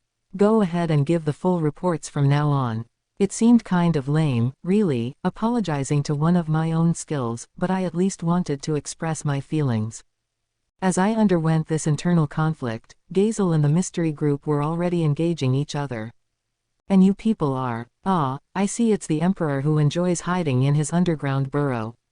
Very impressive, to see a coward like you provide backing to the Demon Lord, like this.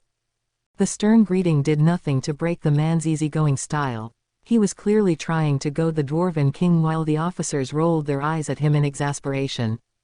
Gazel, recognizing them all, flashed a bold smile. Aha, you, then. The elf descendants whose heads are always in the clouds. Did you descend from that fancy tree city of yours, then? I suppose they all knew each other. Raphael was right, no malice to speak of, these two just didn't get along too well, is all. Or more like they enjoyed arguing for the sake of arguing. Sir Rimuru, I believe these to be envoys from the sorceress dynasty of Thalian, stated Soka, one of Soe's operatives. She had apparently brought these people here, and once the man recognized King Gazel, he immediately started giving him crap. You never change, do you, Errol? Neither do you, Gazel. This was the way the two decided to greet each other, looks of sheer contempt on their faces. And that girl there is. Oh, hello there, my name's Rimuru, and I run things around the Forest Alliance we have here. Errol, the squinty-eyed guy, had his eyes turned to me, so I gave him a casual hello. Any visitors from Thalian needed to be treated with the utmost courtesy, not that I really knew anything about manners or diplomatic customs or anything. Becoming a demon lord's great and all, but it's not like there's an instruction manual for it. Hopefully I'll track someone down who can teach me the finer points sometime. Upon hearing my name, Errol suddenly tensed up, then opened his eyes as wide as he could. You, he bellowed, the demon lord who seduced my daughter. I hope you are prepared to atone for that. He immediately began to cast what even I could tell was a vastly overpowered flame spell. Yikes. Chill out, dude. Based on the knowledge I gathered, a flame spell on such a high level was one of the most difficult pieces of magic to pull off. The whole family of fire magic occupied its own branch in the tree of aspectual magic, starting with your garden variety puff of fire and moving on from there to fireball and the more difficult fire wall and firestorm. The harder it is to pull off, the more of a boom it makes. At the very peak of this scale lies what, for the sake of simplicity, I call compounding magic. Combining the burning nature of flame spells with the shock-wave effects of explosive spells, for example, can provide magic on a scale beyond either of the original two types. That was just the type of compounding Shizu was gifted at, come to think of it. The main difference was that she relied on an elemental spirit to power her casting. That's not easy, not unless you're as talented a caster as Shizu was, but once you have that relationship in place, the elemental will do most of the fine-tuning for you. Compounded spells on the very tippy top of the scale like this were quite hazardous, because they required you to control the magic manually. But since they were not a part of any official magic family, they offered a great deal of freedom. You had full control, juggling aspects of the spell like launch speed, targeting accuracy, size and scope of the effect, and duration. If brute strength was all you wanted, you could level a town easily enough with one. This, of course, came at some danger to the caster. You needed enough spiritual force to gather the required magicules together to keep the spell under control, or else it wouldn't work, letting that energy run amok instead of being consumed and potentially raise the entire area around you. It goes without saying that this sort of magic wasn't something the general public saw much of. We're talking literally military-grade stuff. You had to be at least an accredited wizard to be allowed to touch it. It was absolutely not the kind of thing I wanted in my city, and now Errol was casting it. What was he thinking? It made no sense to me. And what's he mean seduced? The whole thing left me confused for a moment, but again, I shouldn't have worried. From the side came a loud bang, like someone fired off a shotgun, and then Ellen's distressed shouting. "Dad, come on, what are you here for?" She barged in, looking livid, and immediately gave Errol a bop on the head before he could react. It was enough for him to come back to his senses. I suppose he was her father, then. And judging by the chewing out Ellen was giving him, he must have been a bit regretful by now. Scary, isn't it, seeing someone fly into a rage without warning like that? He seemed like such an intellectual gentleman, like Gazel. So much for that. Ah, ha ha ha. Sorry about that, he said with a cheerful smile. I was informed that a demon lord had kidnapped my daughter, and I suppose I lost my cool for a moment. Yeah, but that doesn't mean you get to cast maximum force fire magic in my town. What a loony dad. No, my lord, one of his men, a timid-looking assistant, coolly observed. Our reports involved far more than that, but you jumped to a hasty conclusion. See, I knew it. This is totally your fault, Dad. I felt a little bad for Dad, visibly withering on the spot, but he had it coming. If anything, I wanted him to regret it even more. You always were too overprotective a father, Gazel said once things calmed down. I am not, Errol fired back unapologetically. How can I help it? Ellen is simply too precious to me. Yes, all children are to their parents, but, this is pointless. The way Gazel rolled his eyes told me that Errol was known for this. You can't fix the fatherly instinct, I guess. Once things had simmered down between Gazel and Errol, Ellen stepped up to say hello, an elegant air surrounding her despite her rough adventurer's garb. I am sorry I have been out of contact, King Gazel. Ah, Elwyn, I hardly recognized you. How grand it is to see you in good health. I see the years have been very kind to your beauty. Keep your hands off her, Gazel. Errol interjected, earning him another slap from Ellen and round of admonishment from his assistant. Gazel just shrugged, apparently used to this act. If Ellen's on the scene, her father just loses all sense of self, doesn't he? Not exactly the member of the intelligentsia I took him for at first. Better watch out for that. Sir Rimuru, this is Errol Grimwald, my father and Archduke of Thalion. It is an honor to meet you, leader of Jura and master of the monsters. As my daughter just said, I am Archduke Errol Grimwald. Please, just Errol is fine. So this guy's an archduke in the Sorceress dynasty. That's pretty high up there, isn't it? Dworgen isn't the only kingdom sending their big guns over to see us. I would later learn that he was closely related to the Thalian royal family, the current emperor's uncle, in fact. That explained why he was acting so familiar and casual around Gazel. To put it simply, he was one of 3 most powerful people from his native country. I could hardly hide my surprise. Does that mean, wow, is Ellen some kind of crazy influential fairy tale princess? Exclamation mark. I knew she was of noble blood, but not that much. She's not far from the throne at all, lineage-wise, and she's working as an adventurer. Talk about being given a lot of freedom. And I can't be the only one to think it'd be better to put a stop to that, not that Ellen herself would likely care. I imagined she probably had people keeping an eye on her, given how sure she was that the advice she gave me on becoming a demon lord would come back to haunt her. And all that trouble. She gives Kabul and Guido, too. I really ought to reward them for that next time. But for now, so did you travel here just to inquire about Ellen? I doubted it, as I sized up Errol. He. No, of course not. As we consider how we should interact with your nation, I wanted a chance to see you with my own eyes, this leader that my daughter seems so fond of. Given the sense of authority you appear to bring to your people, I find it hard to believe you are a slime at all, but still, I feel I have a much more complete picture of your strengths now. He accentuated this with a nefarious-sounding laugh.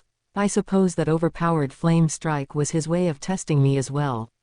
Me and Benimaru, Shuna, and Shion adjacent, none demonstrated a hint of panic. It wouldn't have, they had already seen he had no intention of actually launching it. Given how hot-headed they all were not long ago, that was some palpable growth. It was clear, Shuna explained, that you had far less than the required energy needed for the spell you were casting, once I read what it was. Errol grinned at this, a bit ashamed that his act was spotted for what it was. Well, I suppose I have quite a while to go, if you can see through me that clearly. Not at all, she calmly replied. Between the speed at which you deployed it and the skill you showed at making it look real, it was an impressive sight to see. Considering the artificial body you possess, that level of accuracy is remarkable. Oh, you noticed I was using a homunculus. Color me surprised. Yes, it seemed to me you had fused your spiritual body into it. Very impressive. It would certainly take a nation of magic users such as yours to pull that off. I used analyze and assess at Shuna's suggestion. She was right, Errol had borrowed this body from somewhere else. His officers were all real, but once you reach the higher ranks of nobility, I suppose it paid to be careful. I had thought he was rather lightly outfitted for a summit with a self-styled demon lord. Maybe the dwarven King Gazel over there was the crazy one. Still, it was really something. An elaborately fine-tuned homunculus, indistinguishable from a human being. Once things calm down, I'd love to learn how that works. So Errol was here to size up our nation and its leaders. That and a few other things, too, I'm sure, but we can tackle that later. No need to force it out of him right this moment. Since he's here and all, I figured I might as well have him join the conference, so he'd have more stuff to judge us with. I wanted his take on our future direction as well, and this would be a good opportunity for that. It might result in us and the Sorceress dynasty becoming enemies, of course, but we'd just have to cross that bridge when we came to it. Gobta ran up to inform me that the meeting hall was ready. I was planning to have this be a more informal confab between Jura buddies, but things had changed. This really was a summit.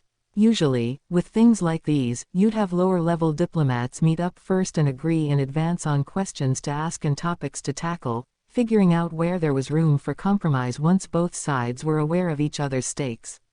Here, though, there was no greasing the gears in advance. We'd be giving frank opinions to each other, and in the end, we'd pin down our federation's future. It wouldn't be going too far to call it a war of words.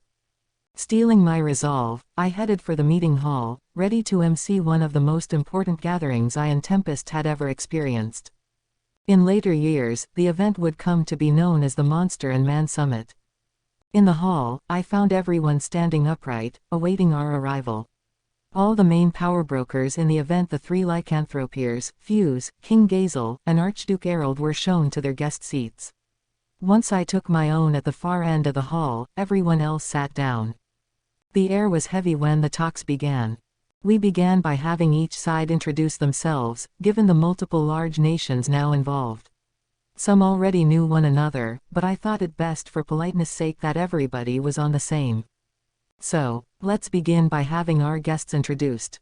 I turned to Shuna, who promptly began reading off names. The Beast Kingdom of Urizania, represented by the 3 lycanthropiers from the Beastmasters Warrior Alliance. Given that Phobio and Sufia had a slight serious tendency to think with their sword-swinging muscles instead of their brains, I figured we'd mostly be focused on Alvis's feedback. The armed nation of Dworgen, land of the dwarves, represented by their kin himself, Gazel Dworgo. He seemed perfectly content with me trying to cover up the whole 20,000 dead thing. He undoubtedly had his own motivations for it, so I suppose I ought to keep that under consideration. It seemed like I'd be able to rely on him quite a bit going forward. The Kingdom of Blumend, represented by no one, officially, although having the nation's guild master in Fuse wasn't a bad substitute. Fuse was intimately connected with Baron Veryard, one of the kingdom's top ministers, so he did have enough authority to be here and provide some valuable advice. The Sorceress Dynasty of Thalion, very suddenly represented by Archduke Erald, a sharp-minded, noble-looking, powerful figure, even if he was near powerless to defy his beloved daughter. If he was here to gauge the worth of our nation, I presumed he wasn't foolish enough to let Ellen sway his judgment. He wasn't someone to neglect and definitely not someone to drop my guard around. Besides, Thalion was powerful enough to take on the entire council by itself, on the same level as Dworgen. If all went well, we could establish formal ties with them, perhaps. I didn't want to be greedy, though, so baby steps would be key in dealing with him. Sizing them all up like this, we had a fairly prestigious lineup here. In a way, I was glad all these humans were here for it.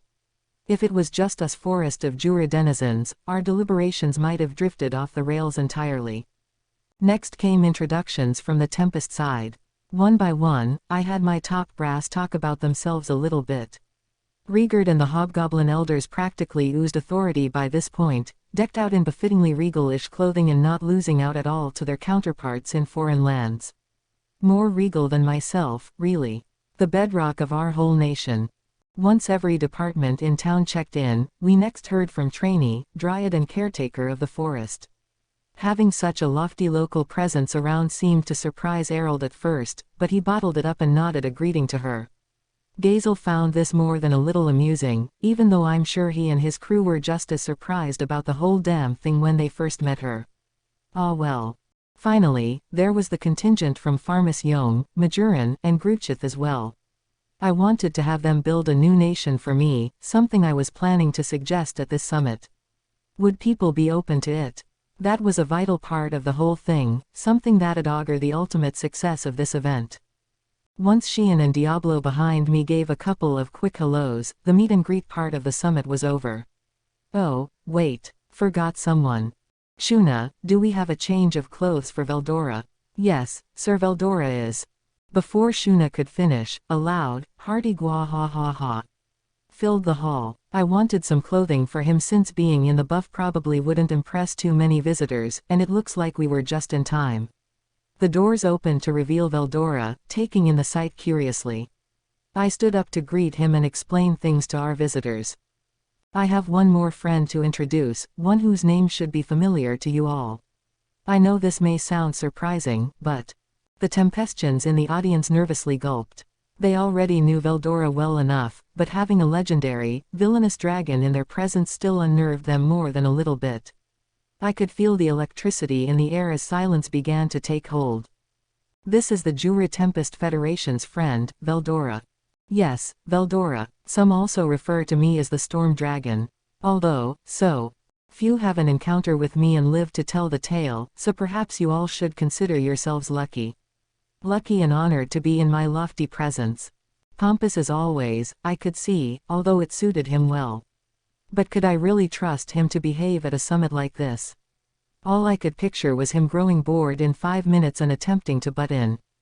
For today's summit, I was kinda hoping you could join in as an advisor and maybe try to stay on good behavior. Or you can leave, if you want. Gah ha ha ha. Why the cold shoulder, Rimuru? Don't leave me out of the party. Well, look, we're trying to have a serious conversation here, so just try not to get in the way, all right? Trust me, there is no way I would ever interfere with you. If that's how he saw it, I had to be content with that. If worse came to worst, I could give him some of that beloved manga he took from my mind to keep him quiet. The hall remained quiet as Veldora and I spoke, nobody moving an inch. Well, actually, Fuse and Ellen had passed out on the floor. Rigard and the other hobgobs were prostrating themselves before us for some reason, while Gazel was shouting, "A moment, Rimuru, please. We must discuss this at once." And order was generally falling apart all over the place. The whole thing was pandemonium, and it goes without saying that the summit had to go into recess for a bit. Not that we had started yet. There was panic in the aisles, a lot more than I was expecting. You would think the apocalypse was here. Man, that Veldora. Guess that Storm Dragon stuff wasn't just a nickname after all. I suppose I should have expected it.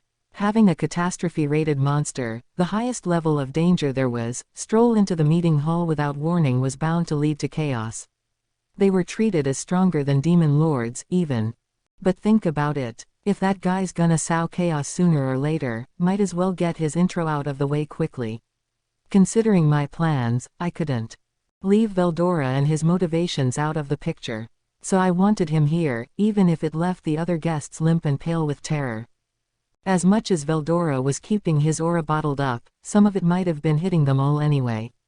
Benimaru, Shion, and my other leaders shut off their auras as a habit, something we were all used to now that weaker monsters and humans were frequent visitors.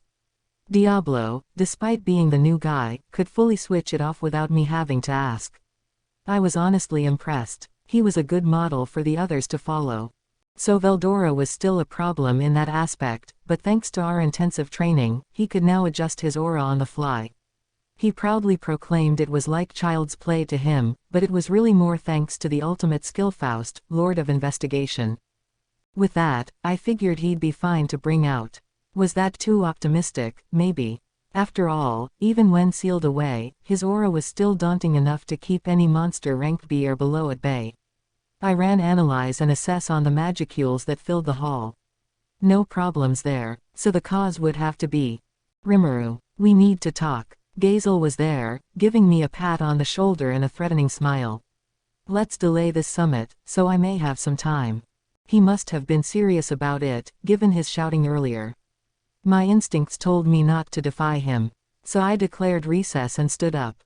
I didn't hear any complaints from the gallery, not that all of them were conscious enough to voice them. Leaving the hall to my assistants, we moved into the reception area.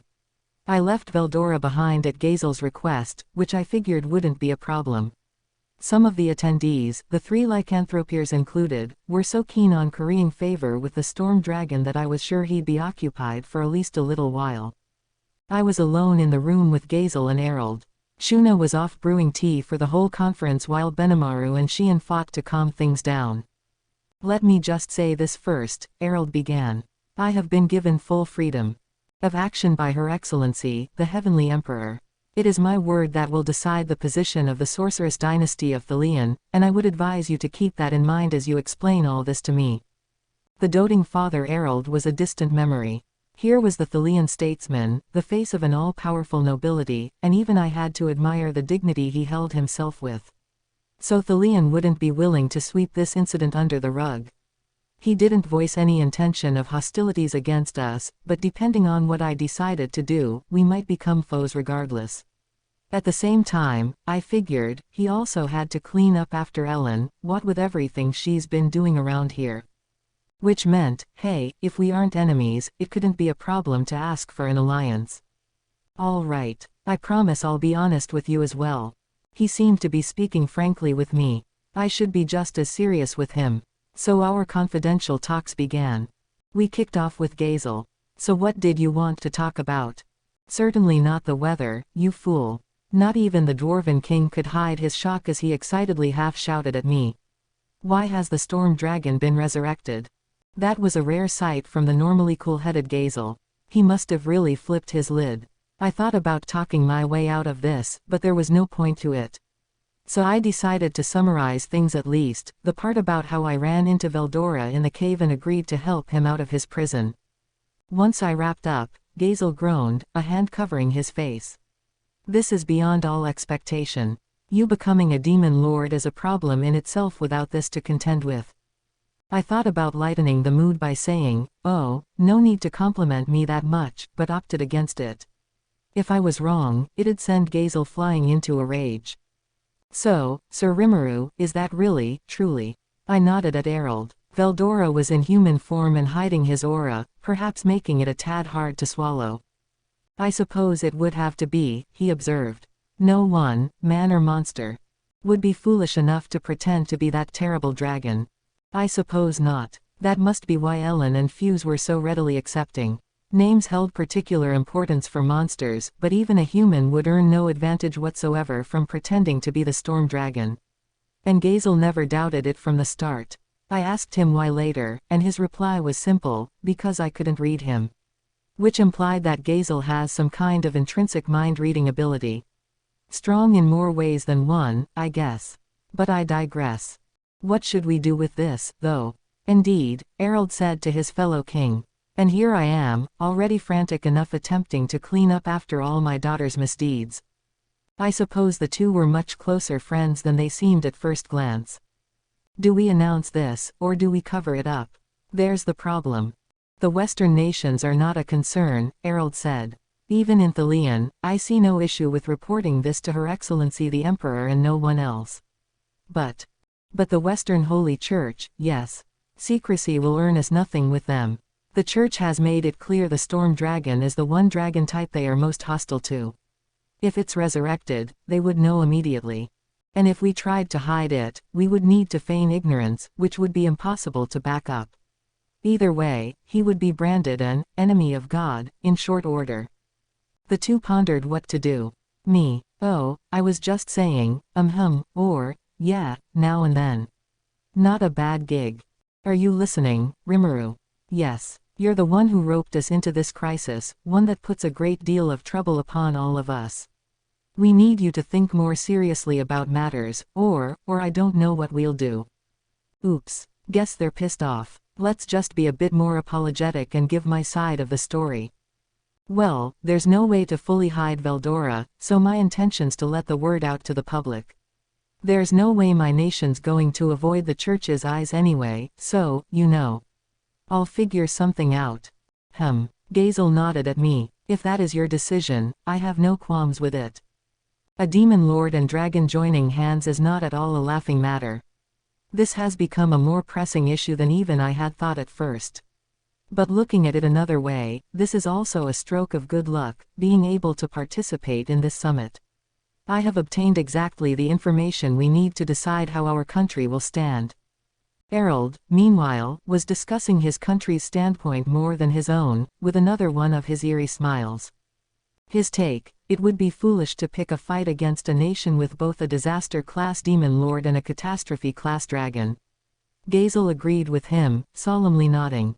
In terms of international pedigree, Tempest couldn't hold a candle to superpowers like Dworgen and Thalian, but if you focused solely on military strength, we didn't just match these guys, we surpassed them.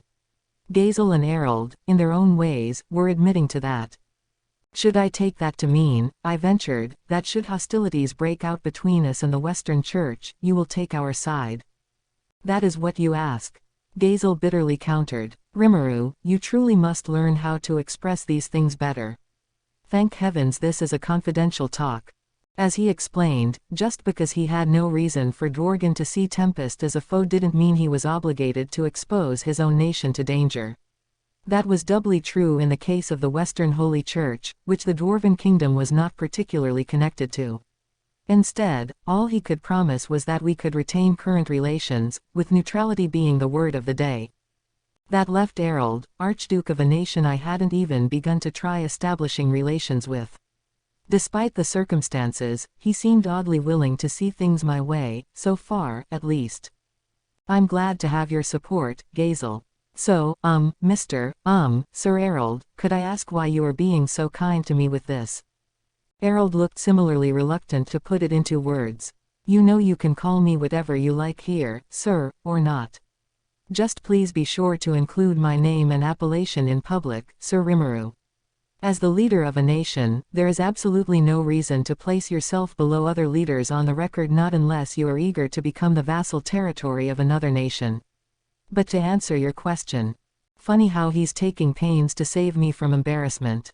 I guess he's got a kinder side as well.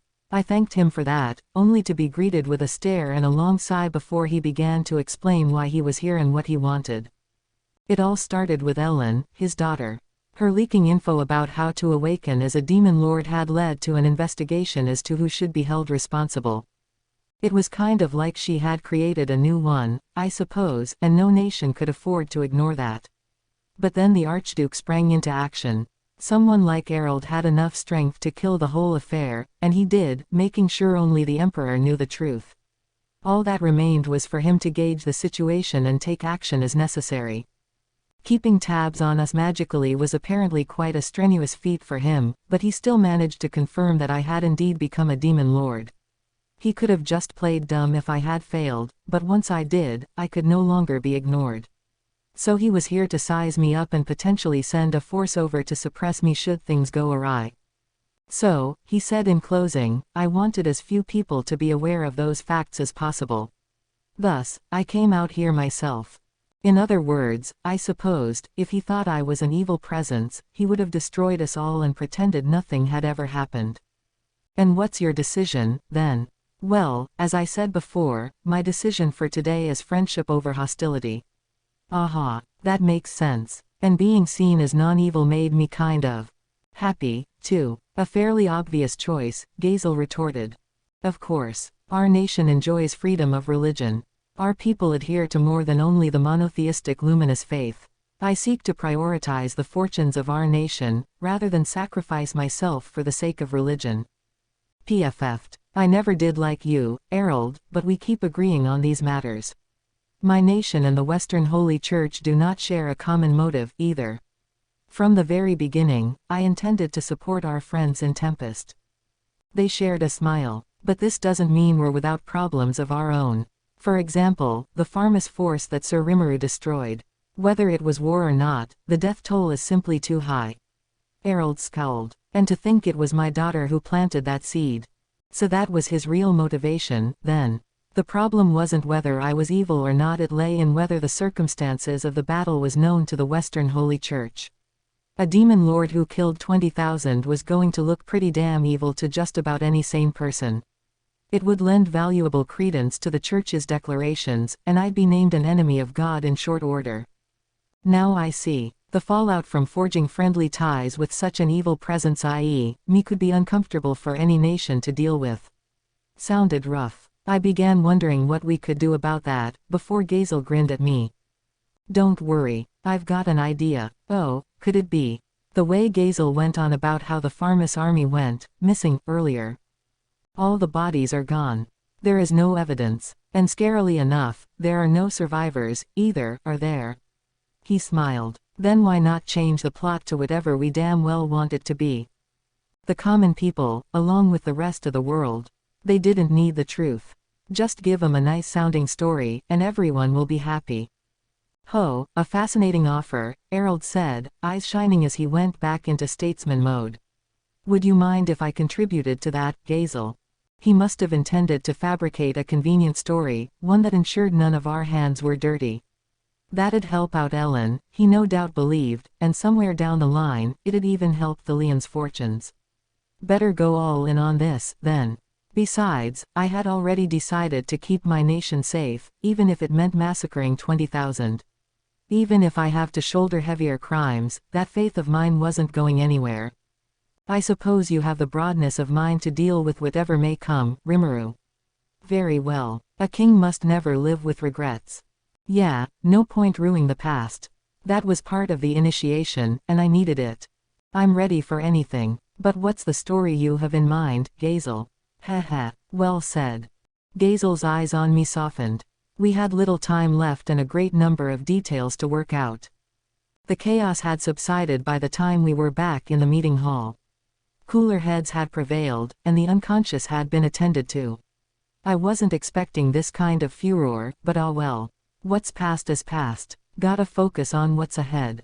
I got to discuss things with Gazel and Errol, too, and if you think about it, that was a golden opportunity. Fuse and Ellen and the others were sprawled out on their chairs, all but lifeless. Are you all right? How are you feeling? I heard nothing about this devastating news.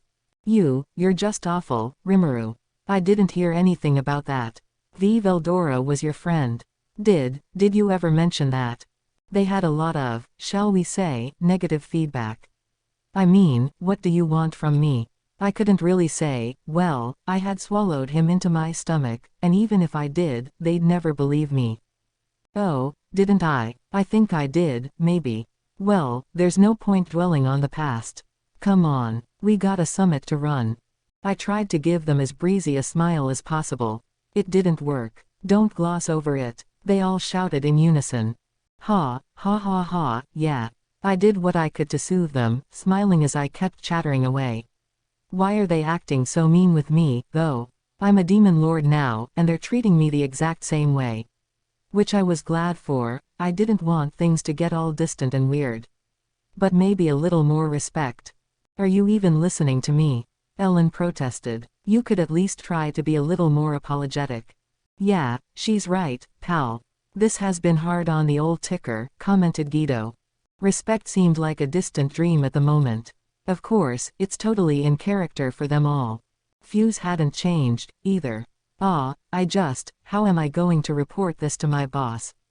Wait, I'm a guild master, aren't I? He had already accepted the situation, just as bold and brazen as before. I couldn't believe this was the guy who let Veldora freak him out a moment ago. If I hadn't advised him to use the bathroom earlier, I'm sure he would have peed his pants. I congratulated him on that. He glared back at me. As if none of this is your fault, I'm going to report this in detail to my bosses, then bill you for the mental distress you're putting me through. And here I was expecting him to thank me for my timely advice. Now he's angrier than ever. Well, whatever. At least my joking around helped Fuse find his voice again. So everyone had now accepted Veldora, more or less. It was another hour before we finally got the summit rolling again. Now we were starting for real. Our conflict with Clayman remained an internal affair for the moment, that could wait.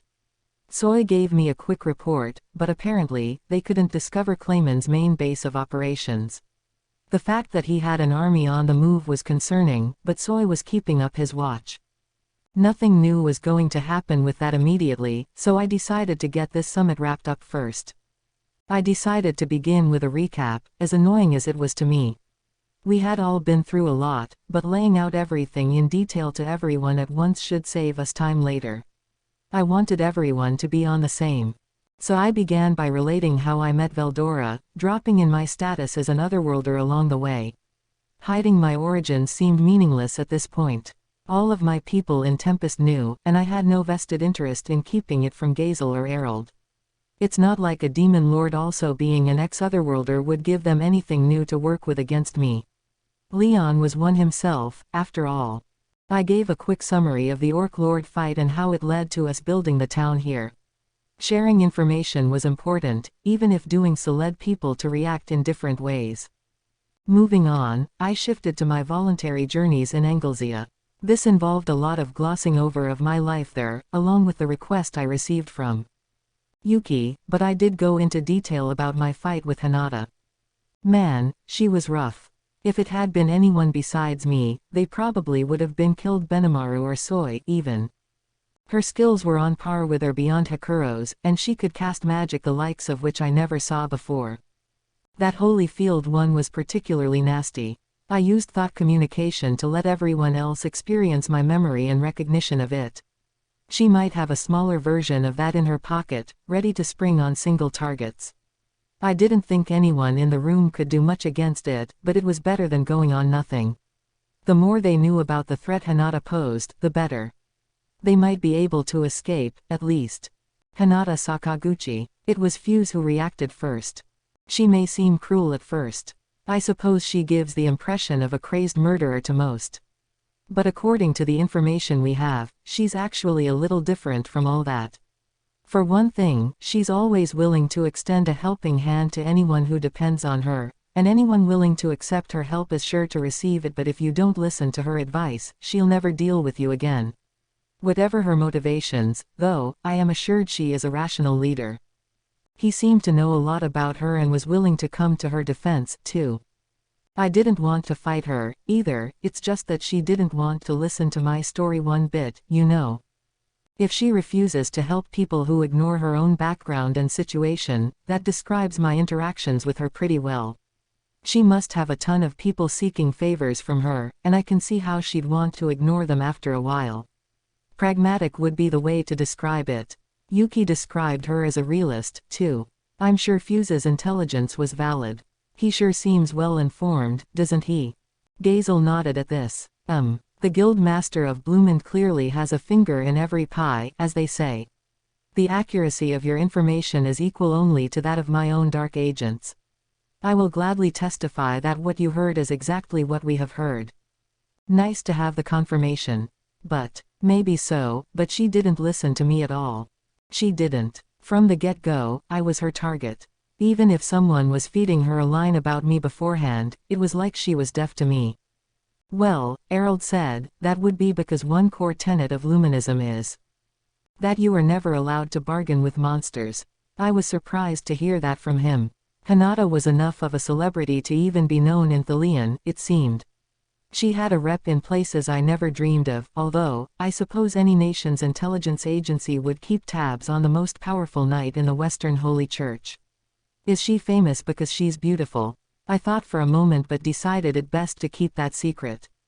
Following their guidance, I began to build a picture of Hinata in my mind. She was notorious for her cruel words and cold-hearted actions, but apparently she had never actually broken a single tenet of her religion. She was the model soldier in every way, an unblemished guardian of law and order. So why didn't she put an end to the summoning rituals taking place worldwide? The kind of rapid-fire summons favored by certain lands bore a very high chance of bringing children over. It was evil, really, on a national level. On the other hand, Fuse countered, do we really know for sure Hinata is aware of all of this summoning and willfully ignoring it? A fair point, but summoning magic powerful enough to produce an otherworlder is a forbidden, secret art, not the kind of magic you'll see in public. The Council of the West has criminalized it, and I'm sure you won't find a lot of nations who'll voluntarily admit to it. They'll just say, no, we don't do that, and then make it impossibly difficult to pursue the issue any further. The Western Holy Church holds a lot of sway in their region, yes, but if we're talking about getting to the point of freely meddling in internal government politics, then no, it's not that deep. Even if a kingdom like Pharmus used otherworlders as military weapons, I'm sure they'd just explain it away as, you know, discovering an otherworlder on their doorstep and giving them shelter. Without solid evidence, not even the church could investigate. You couldn't really complain that Hinata was negligent, per se. And that brought to mind something else Yuki had mentioned. If something seems the most effective way to her, she'll do it, I guess you could say, but it makes no sense to me, no. Maybe Hinata really was working to stop this, in her own way. If so, there was no point stewing about it here. The point is, I reflected, Hinata's a serious threat. If I could at least get her to talk to me, we could set something up where we don't have to be dueling to the death. But if the church labeled me a foe of all divinity, a duel would be unavoidable. I wanted to avoid that if possible, but if it happens, it happens. Ha ha ha ha ha. Perhaps I could go out and take care of her, then. There is no better way to quell your anxieties for the future than eliminating the problem from the start, no. Wow, Diablo, confident much. Being the new guy on the team must have made him hungry for work. I really wish he would think more before he opened his mouth. Whoa, man, you realize that even I lost fought to an even tie with Hinata, right? Just because you're on the scene won't make it some open and shut case. He's right, Diablo, Sheehan added.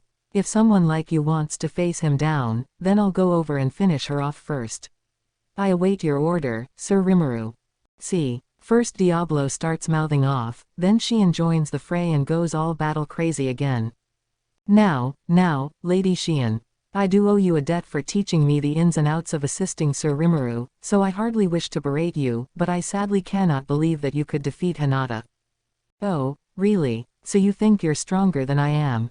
Well, fine. Let's go out and settle this for. We will settle nothing, I shouted to distract them. Diablo might have acted all calm and collected, but I guess he enjoyed egging people into a fight, too. He was polite to me, but that didn't seem to extend to the rest of his superiors. Pretty brazen for a new guy. And the way he provoked potential opponents was downright dangerous with the hyper-impulsive Shion. Wah ha ha ha ha. So it's time for me to take action, is it? Very well. Allow me to just step out for a moment. You're not going anywhere, Veldora. If she targets us, we'll deal with it then, but there's no need to take a fight to her right now. Let me just repeat, I don't want to antagonize the Western Holy Church. I had forgotten Veldora was seated next to me. He was ready to fly out the door before I stopped him. Man, all these problem children, they're growing fast, but still. Education's so important for them. Come to think of it, Benimaru and Soy weren't itching to start fights at all anymore, and Geld had enough common sense that I could rely on him. Gabble got carried away a lot, but he still knew his place, so he never caused me many headaches. Plus, the way Ranga practically resided in my shadow, ears perked up for my command, he was almost cute compared to the others. The big issue was with Shion, Diablo, and Veldora. Any mixture of the three was dangerous. I could feel my anxieties ramping up. Better be more careful dealing with them. Either way, that's enough debate about Hinata and the church. We may fight them depending on how matters unfold, but I intend to proceed with caution and watch what happens. So that was settled. But one thing I couldn't forget was the presence of someone maneuvering behind the scenes. Hinata knew about me. She had an informant, she said, but there weren't many people out there who knew I killed Shizu. It'd be hard to identify the mole, but it had to be someone I knew. The Kabul Ellen Guido trio, Fuse and a few other Bloomindians, and Yuki. Beyond that, the only ones who knew all lived in this forest. But that would mean, Raphael was busy deriving a list of suspects for me. I appreciated his logic, but it could be someone, or something, we had no knowledge of at all. I didn't want to work with the wrong impression, and I didn't want to suspect anyone without real evidence. Better just lock that in my mind and keep my eyes open. What was the point behind having Hinata and me fight each other anyway? Was someone hoping I would dispatch her? Did they want to obstruct me from returning to town? Or did they want to lure Hinata out into the open? Or all of those things? Seriously, Raphael, talk about greedy. There were too many unknowns, and I couldn't shake the impression that I was being played like a fiddle. Let's just be patient for now. It can wait. Getting back on track, I told the assembled group about how our town was attacked once I escaped Hinata, a wild, bloody conflict, engineered by a clutch of Pharmus otherworlders. I wanted to do something for the victims, so I elected to make myself a demon lord, but before I could continue, Ellen made the confession herself. And my dad already knows, doesn't he? Like, that's the whole reason you're here, isn't it? Wow, the way she looked at Errol with those upturned eyes. Dangerously cute. The poor guy's like putty in her hands with that act. Ellen, he sighed, resigned. It doesn't matter if I know or not. There's no need for other nations to know, too. I could guess how he felt. This really was Ellen's fault. What she did went beyond rocking the boat, it totally ignored the balance in this world. But Errol had guessed this would happen. I'm sure, he had said in our earlier secret talk, my daughter Ellen will reveal she gave you the Demon Lord suggestion. The only way to stop her would be to drag her back home, and she'd hate me for it. It would be a terrible plan. He might have tried sounding like an expert strategist when he said it, although he sounded more like an idiot to me. Hard to tell, really. But Errol's prediction was right, so maybe the former. I turned my eyes toward Gazel, a bit conflicted about all this. Seeing him nod back, I decided to proceed with this discussion the way we had planned. All right. And thanks to that, I used the assembled Pharmus forces as a sacrifice, and one thing led to another, and I successfully became a demon lord. That wrapped up the basic story I had. Now for the real work. So, right, everything I just discussed with you is the truth, but what we'll announce to the public will be adjusted somewhat. The Tempestyans in the audience seemed pretty thrown by this. To the monsters, brute strength meant everything. Something like fudging the details for the story we'd give other nations must have seemed pointless to them. But lies and deceit are what politics are all about, really. What is the reason for this? Benimaru asked for the group. And in what way would you change it? I was ready for this question. We worked that one out in advance, too. The way we'll do this is that I'll declare myself to be a demon lord, but we won't reveal that I've actually awakened. This is based on the assumption that other nations have no idea what actually went on around here. There's no way for them to investigate the facts. Every potential eyewitness is dead, and apart from those of us in the room, only 3 humans know the truth. Everybody knew that the King of Pharmus was a greedy tyrant, so it would be easy to frame our actions as justifiable self-defense. By our logic, it'd sound far more credible if Pharmus lost following a fully engaged battle, rather than being annihilated by a single demon lord. We'll also say that all those many piles of dead had unwittingly opened up an awful, dreadful seal. Yes, the blood that they shed as they lay there seeped its way underground, opening the eyes of the dragon that stirred below, in other words, resurrecting Veldora. Luckily, the champion Yom, accompanied by me, the plucky Jura Tempest Federation leader who's angling to become a recognized demon lord, worked together to coax the dragon to our side, at the cost of many sacrifices. Quelling the beast's anger, we agreed to worship Veldora as our guardian. Setting things up this way would establish my claim to the demon lord name and neatly pin all the blame on Pharmus while establishing us as the good guys. Think about it, Gazel commented. People fear what they do not understand, they will never willfully accept it. A monster who single-handedly destroyed an army of 20,000 will find no one willing to believe his claims about peace and friendship. Fuse and Yom seemed to understand, as much as they groaned about it. And these guys were 2 of my closest confidants. Someone who didn't know me. They'd react just like Gazel said they would. I could wind up at war with all the Western nations the next day. But, he continued, if we claim the Storm Dragon is behind the 20,000 missing soldiers, that would be easier for the masses to grasp. The Storm Dragon is already a living catastrophe, after all, a mastermind of all types of destruction. This seemed to convince the crowd. Only Veldora stayed in his seat, snickering, call me a mastermind, will you? You are a smart man, indeed, and completely missing the point. Well, if he's happy, I'm happy. I support this plan of action as well, Errol said. Stating that my daughter helped Sir Rimuru become a demon lord would inspire nothing but fear and disdain. Much better for him to have been able to negotiate successfully with the Storm Dragon because he became a demon lord. He'll be much more appreciated that way, I think you'll find. He smiled, his eyes looming over the meeting hall in search of dissent. I swear, he's the kind of guy who would do anything for Ellen. Oh, Dad, that's exactly the kind of nefarious scheme I would have expected from a noble as crafty as you. I couldn't tell if Ellen was praising him or making fun of him, really. It made me feel bad for Errol a bit, as I waited for the audience to quiet down. And that's not the only advantage for me, I said. It's important that the human race doesn't needlessly fear us, but this might also fool the other demon lords eyeing me into thinking that Veldora is the only threat, right? And that would give me some breathing room to work with. After I thrashed Pharmus, the demon lord Clayman must be on the lookout for me, at least. If we spread the rumor that it was actually Veldora providing the big guns, I think that'd make me less of a worry to him. Gazel, king of an allied nation, wanted to have Dworgen come out of this looking good. Me, I wanted the Western nations to think nicely of me, while making anyone hostile to me underestimate my abilities and put their guards down a little. For now, it was much more helpful if they thought I was a whiny pushover than someone worth fearing.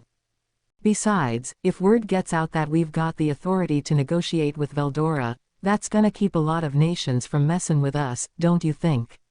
No matter what the Western Holy Church says, I think there's a good chance they'll have trouble finding anyone to carry out their orders.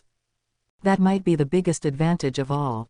Even before Gazel's suggestion, we needed to reveal Veldora's presence sooner or later, and if we did, we might as well do it when he's at his most useful. We were planning to tango with Clayman soon, so deliberately antagonizing the church right now was nothing short of idiotic. Waging a two-front war would just spread us out too thin. We had to avoid that as best we could. The trick here was to keep our foes as unworried about me as possible but as worried about Tempest as we could manage. I tell you, Raphael made some choice edits to what was already a killer scheme from Gazel. Sensing his, my, and Erald's motivations, he weaved them all together to get the most use out of them in this plan. Amazing work. Ever since that ultimate skill evolution, his mind's been sharper than ever before. I see, Veldora said, nodding his satisfaction. So now you have a reason to take care of me, then. Oh, great. He only listened to the parts of this story he liked, didn't he? That wasn't quite what I meant, but ah well. Apart from him, the rest of my government seemed to enjoy the idea. I understand the merits of this, Riegard said, looking a tad relieved as he vigorously nodded. In this case, we can continue negotiating in much the same way we have before. That must have been a worry for him, how this would affect future trade with other nations. He was developing a keen eye for Tempest's economic development that I appreciated. Brilliantly done, Sir Rimuru. A truly ingenious plan. No, Shion, I admonished, relieved that at least she understood the gist of it. King Gazel thought it up. I just made sure all our feedback was included. My thanks to you, King Gazel, Sufia commented, bearing a fanged grin. Now when we make our move, we can expect great things from Sir Rimuru's forces. Phobio and Alvis seemed just as eager for the idea. The three lycanthropiers were on our side. Benimaru's mind, meanwhile, was already elsewhere. Very well. So now we can focus entirely on Clayman. If we can't win this, it will just prove we were talentless from the start. Good to hear. I'd need him on the field. Soy, Geld, and Benimaru were of a similar mind, ready to roll out this very moment. Now I had dozens of passion-filled eyes fixed upon me. I nodded back at them. I need you to wait a bit longer, guys. You can go hog wild once this summit is over. We had a backstory and now that we had somewhere to start, we needed to decide what we'd do next. I told the audience about how we had the King of Farmus and a church archbishop in our custody. In their place, we would support Yom as the land's new king and launch a plan to build a new nation for its people. Now Fuse was groaning again. After falling silent for a while, I guess he had finally worked everything out in his mind. Gazel was similarly quiet, eyes closed. His friends were bouncing ideas off one another, but opinions seemed to be split, without any clear consensus. Even Erald offered no words, no doubt coldly considering how the Sorceress dynasty should react to this. I watched them all closely as I continued my guidance. First off, we would release the current king, then force him to pay reparations for invading our country. This would be a pretext, of course. The actual aim was to throw Farmus itself into a state of civil war. If the king managed to gather his nobility again and attempt a resistance, his life was as good as gone. I was dealing with a king here. I wasn't about to let him off the hook twice. Now, if this king meekly agreed to our demands at this point, we'd delay the whole Yom as king thing for a while. By Raphael's estimation, however, the chances of this were practically nil. Even if he suddenly became a king who lived up to his promises, fulfilling his obligations would be punishingly difficult. His nation had just lost 20,000 men and women of working age, and he needed money to rebuild his power. He'd be forced to claim it from the nation's noble families, but they were all far too greedy to cooperate. No, the king would find some excuse or another to ignore the reparations entirely. Then Yom would raise the flag of resistance, staging a coup to help restore good faith in the government. It was the duty of the survivors to take responsibility for a lost war. What if the king didn't do that? What if he ordered his government to de facto shake down the nobility for money instead? He'd lose any authority he had. The whole reparations thing was a wedge to rip the king apart from the nobility. Once he had lost all influence with them, the internal factions of their government would undoubtedly fall apart. The king's sons were not of adult age yet. Reportedly, it was easy to imagine them becoming puppets of the nobility. That, in turn, would certainly lead into battles over succession. Either way, whenever things descended into physical combat, Yom would step forward, and the exhausted masses would hail him as their champion. No matter which way it shook out, it all meant that the current kingdom of Farmus was about to meet its downfall. Tempest, of course, would announce its support for Yom, a champion they had been on good terms with for a while now. Once Yom declared the establishment of a new kingdom, we would be the first to officially recognize it and open sanctioned relations. The nobility, the source of current ruling power, would no doubt form an alliance to fight back, but we'd already factored that into the equation. We'd simply exile them all, except for those who offered to cooperate from an early stage. If they insisted upon meddling with us, then they'd have to just disappear, sadly. We would serve as a deterrent to any such alliance, preventing any direct military activity while we sorted out who was friend and who was foe. In the midst of this, we would take the time to announce new policies that would win the trust of the people, boosting Yom's popularity. Once this happened, the plan was to destroy the opposing forces. A nation couldn't be built overnight. Even at breakneck speed, it'd have to extend to 2, maybe 3 years. Of course, Yom might be on the throne even quicker than that, if the current king made some particularly ill-advised decisions. That was the basic outline. It meant that, however the timeline wound up actually working out, Yom was ultimately all but guaranteed to become king.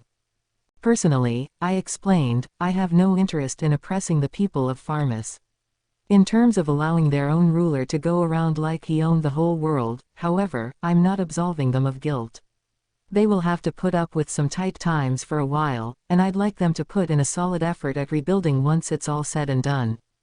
Everyone thought silently for a moment before Gazel spoke up. I like this. I have no objections to the plan itself. However, Rimuru, the idea of Yom becoming king is another issue altogether. He stood up, putting the full force of his gaze upon Yom. It was powerfully withering, even from far away. Having experienced it myself, I knew exactly how the man was feeling right then. Yom let out a grunt and clenched his teeth in the process, but he met Gazel eye to eye.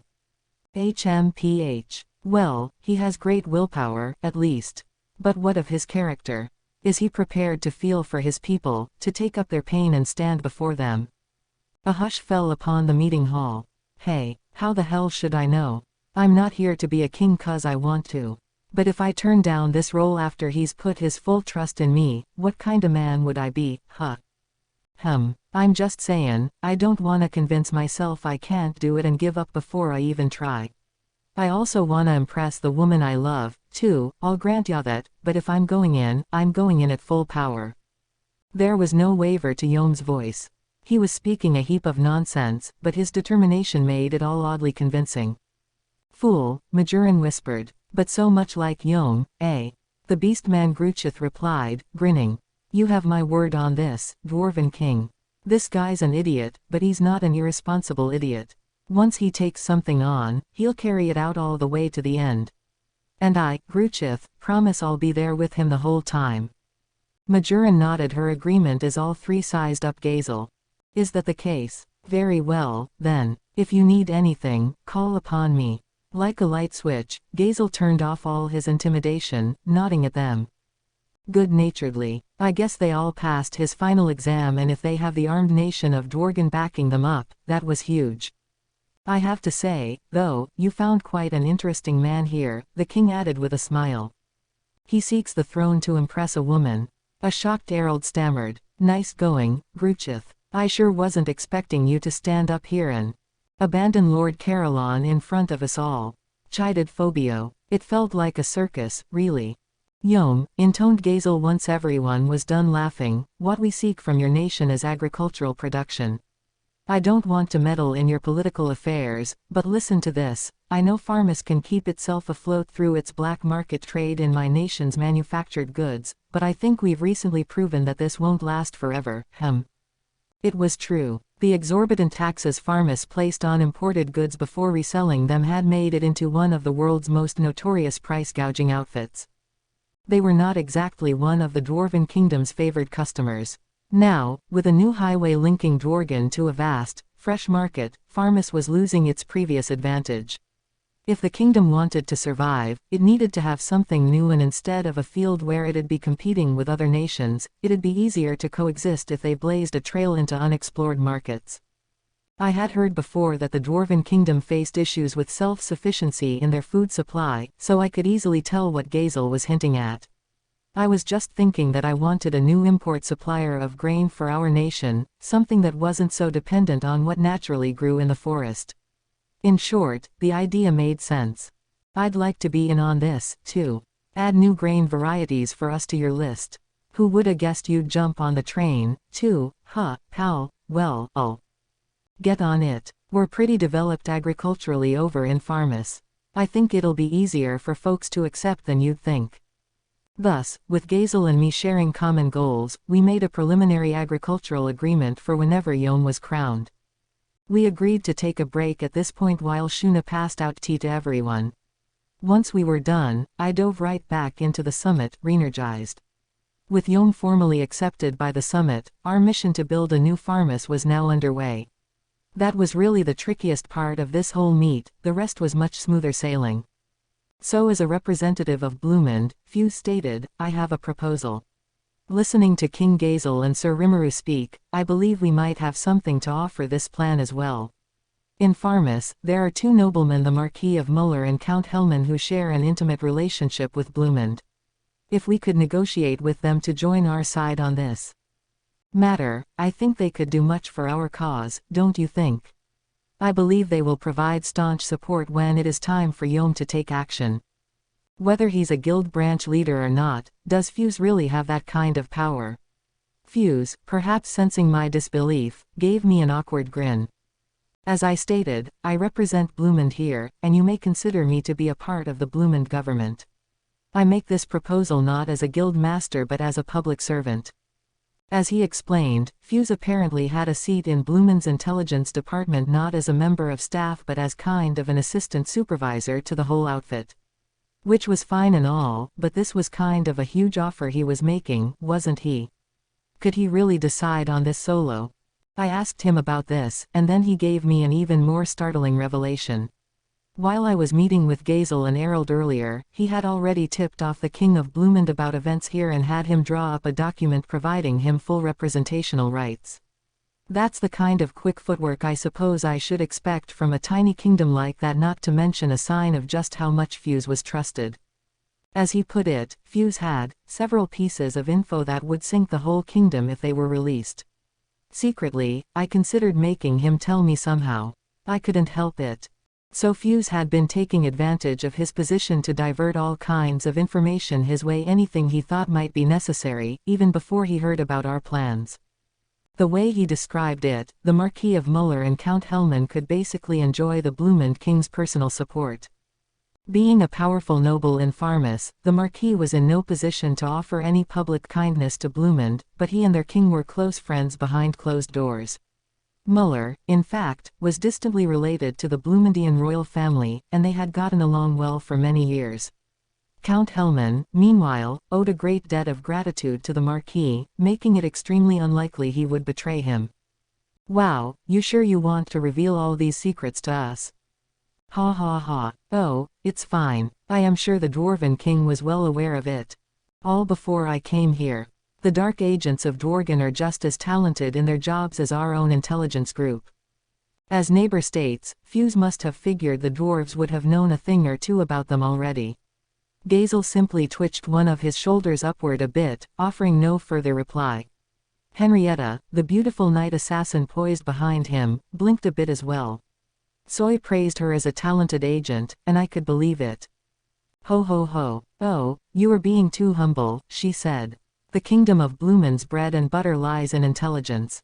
If you were posted in the center of a spy agency for a nation that treats information as saleable goods, I'm sure you must be far more talented than my own team, no?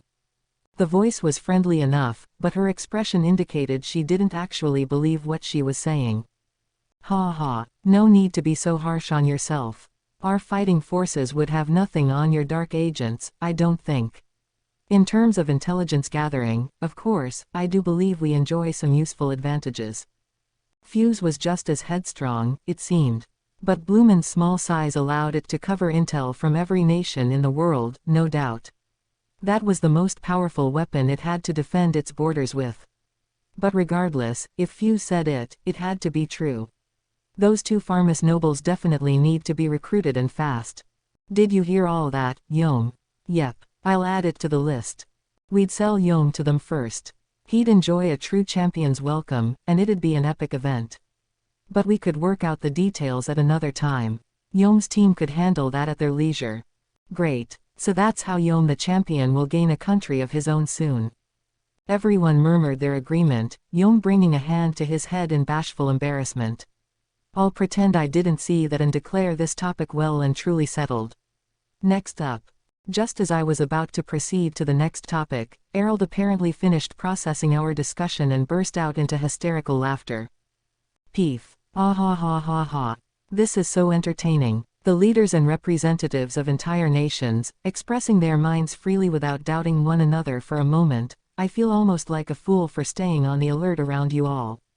He couldn't help but chuckle at the ridiculousness of it all, even though the light remained sharp in his eyes. This was absolutely the face of a high nobleman, not Errol the helplessly devoted father. Archduke Errol of Thalian, a man whose position made speaking his mind virtually impossible. Without warning, he stood up, overwhelming the air around him.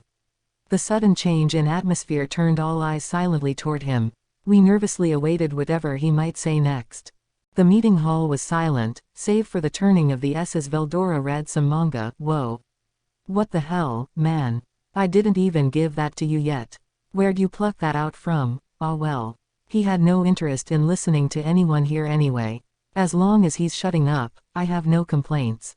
He certainly helped relieve my tension just now. Let's just see what Errol has to say. The Archduke cleared his throat to return the attention to himself, then solemnly opened his mouth. That's resilience, there. Allow me to ask, the man over there, Fuse. Do you truly place your trust in this monster, Rimuru? That, how do you mean, sir? I mean, even if a bunch of monsters decide to go and start a country, did you have to officially recognize them? And was there any need to establish official trade relations, for that matter? In terms of your relative locations, you certainly could have acted with less haste. It seemed like an honest question, not one hurled out of spite. That was why Fuse found himself without words, having trouble finding his reply. What I am saying is this. If I were in your position, I would engage them in trade, yes, but I would also see how the Western Holy Church reacted. Give them confidential reports, you see, and leave matters to them if there are any problems. That way, you enjoy all the profit, but you aren't beholden entirely to one side should issues crop up later. Isn't that the way any smaller nation should handle matters? The words, and his gaze, were sharper than any sword. And Errol wasn't the only one. It seemed like everyone's eyes were upon Fuse now. Ah, why me? He whispered to himself, and then, all right. All right. In that case, allow me to be honest. Resigned to his fate, Fuse tore at his hair and began speaking loudly. His usual brazen personality was back. He was facing the Archduke of Thalian, and he had had enough of all this formal, ceremonial speech. Duke Errol, I was of the exact same opinion as you. I stated the same case to my superior as well, not to mention a nobleman friend. But I was brushed off. As Fuse went on to explain, when he tried to convince his boss of this, his concerns were immediately dismissed. The reasoning, what if Tempest decides to declare war on us? This was before I visited Bloomend but after the battle with Charybdis ended. To them, we were this nation packed with high-level magic born, powerful enough to take out both Charybdis and an orc lord. Waging war with them, Fuse was told, would result in instant annihilation. Luminism was not widespread in Bloomend, the Western Holy Church would provide little serious backup. Any unwise moves, and the country would cease to exist. Resistance, they concluded, was futile. So what to do, then? We'd earn their trust, build a mutual friendship, and find a way to coexist. We wouldn't be afraid to cooperate with them as much as possible. That was the conclusion the highest levels of Bloomend government made. And I mean, your nation and the Dwarven Kingdom are powerful enough that you have all kinds of choices available, but with us, one misstep, and it's over. And if we're wagering our fates here, better to trust in the monster lord than the church. That's basically it, Fuse explained with some chagrin. Thinking about it, having his exact thoughts pointed out to him made me feel kind of sorry for Fuse. It was basically admitting that the Kingdom of Bloomend was too puny to take up Errol's common-sense suggestion. Not that it was wrong, but, still, good or bad, right or wrong, that wasn't important. They had decided to fully trust me. It was beyond reckless, or was it, really? If it blew up in their face, that was it, but they had concluded that there was no other way for them to survive. I was as powerful as an entire army, no wonder they saw me as a threat. Better to fight with us, not against us. For a small nation dealing in intelligence and living in the shadows of superpowers, maybe that was an effective strategy. Definitely reckless, but in a way, effective, maybe. Effective against me anyway. Regardless, I was sure I could trust in Bloomond as well, and Errol must have come to the same conclusion. Still, that is quite the brash decision. And if I could change the subject for a moment, I understand you came here to provide military assistance to Sir Rimuru. Was that the decision of your, superior as well? Exactly. We've ratified a common security agreement, and I've been ordered to follow it to the letter. Of course, even if the government broke its promise, I would have come here anyway. I'm a free man, I'll have you know. The guild is unaffiliated with any nation by design normally. You see, it'd be crazy for someone like me to be here. You could say my luck ran out the moment I was appointed to Bloomond's intelligence team. He sounded like he had no idea why he took the job in the first place. Almost too honest of him, not that he could do much about it now.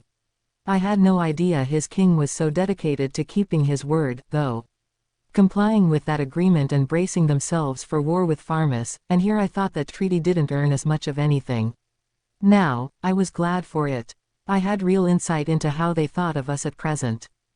Sticking to promises lies at the core of any human relationship. That applies to nations as well. Any nation that doesn't follow its promises, or treaties, can't really be trusted. This whole incident had proved to me that Bloomond is eminently trustworthy.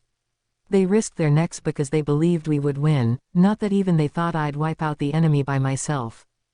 Can I guess who this superior is? He sounds like quite the gambling man. Fuse nodded, seemingly fighting back tears of frustration as he smiled. As you've probably surmised, it is His Majesty the King. You know, he did seem like a pretty nice guy when I met him. Guess he's more of an expert at this whole nation-leading thing than I thought. You need the guts to go all in when you're running a country, sometimes. So, he continued with a sigh, that's what was going on, and his choice wound up being the right one. Never in my life would I have imagined you defeating a force of 20,000, Sir Rimuru. And resurrecting the Storm Dragon. It's no longer a question of trust at all, I'd say. And that document giving me negotiation rights here. I think the higher-ups may have set a new record drawing it up. It was like he was the sole bulwark keeping his homeland from collapsing. I could understand why he was a tad overwrought. I see now. The tension disappeared from Errol's face as he lowered his head a bit toward Fuse. I apologize, Sir Fuse. Thanks to you, however, I fully understand the Kingdom of Bloomond's intentions here. Sly as always, aren't you, Errol? Interjected Gazel. You know I trust Rimuru. There's no need to go feeling out other nations to satisfy your doubts. You may say that, Gazel, but it's not going to be that easy for us to forge a new pact with a nation of monsters. I have a new, and healthy, respect for the King of Bloomond. Enough of that rot. You came here because you had the decision made beforehand, did you not? So what is your conclusion, Master Strategist Errol? Errol reacted stonily to Gazel's provocation, not because he was relatively safe in his homunculus, but because he really did just have that much nerve. You could say I have made my own conclusions, yes. But before I answer you, can I ask one more question? He turned to me next. Dad, come on, stop acting all stuck up and just answer. Whoa, hey, lady, pipe down. Yeah, the Archduke's trying his hardest to look all cool for you, okay.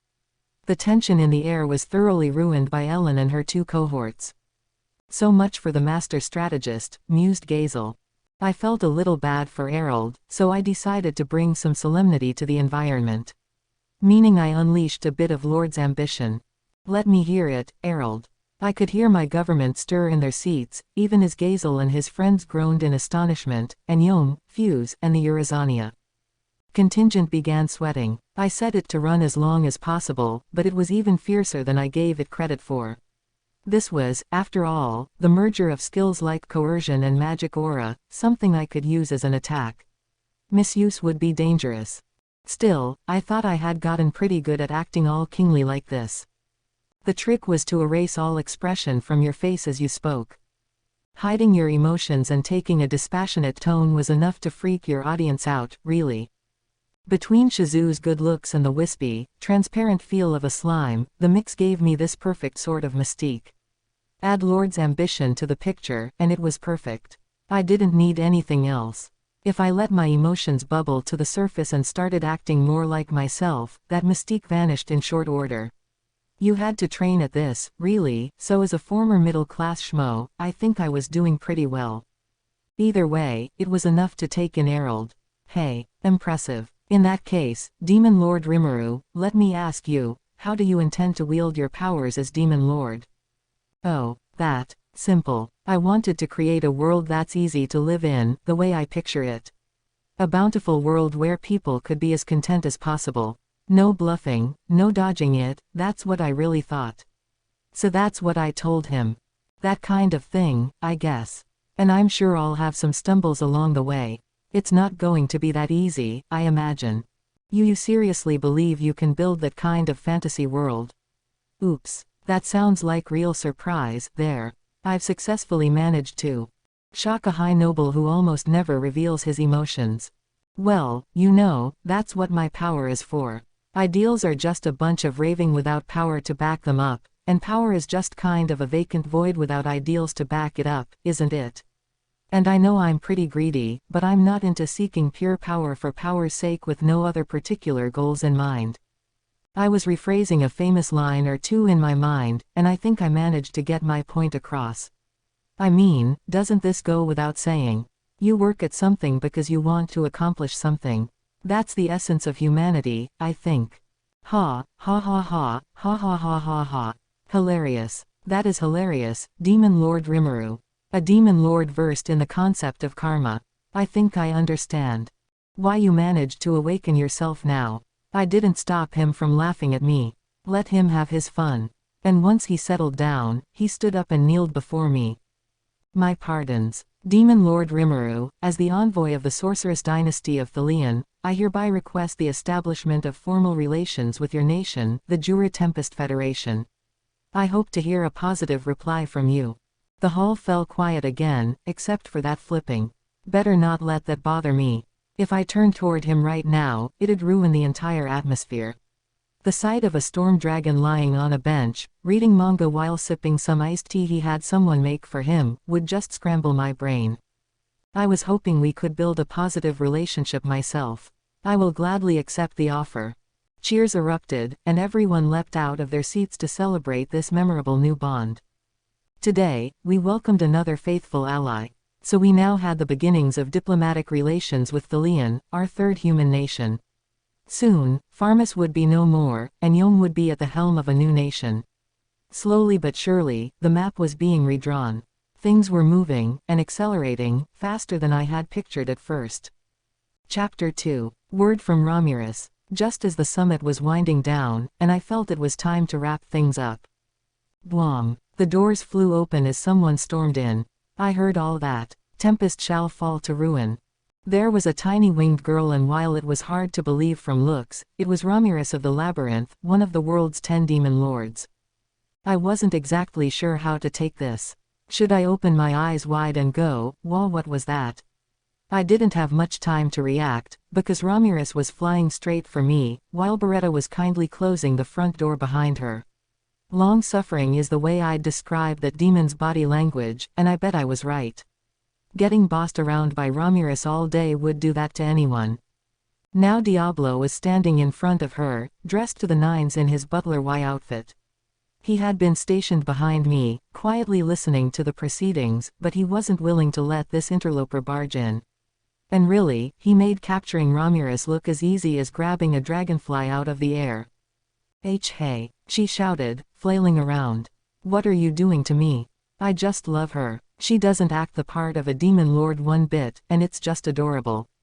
Sir Rimuru, Diablo said, walking back to me, I have captured an intruder. What should we do with her? She raved about this town falling to ruin, but how should we address this insolence? I looked at Ramirez. She was batting her wings helplessly, trying to escape Diablo's grasp. Gay. I'm using my full magic force, and I still can't escape him. This can't be any kind of regular bodyguard. Who are you? What did I ever do to you? She never was very quiet. And no offense, but given the incomparable difference in power, I didn't think Diablo would lose her anytime soon. And this was a demon lord. See, this is why I sometimes wonder if being a demon lord is anything special at all. Do you know this fairy, Sir Rimuru? Fuse asked. Oh, right, we were in the middle of a summit. Right toward the end, in fact. If she had only come in a couple minutes later, she never was good at taking social cues like that, either. Yeah, I do. This is Ramirez, and she might not show it, but I guess she's a demon lord, too. Hey, what do you mean, I don't show it? I am feared as the strongest out of all 10 demon lords, I'll have you know.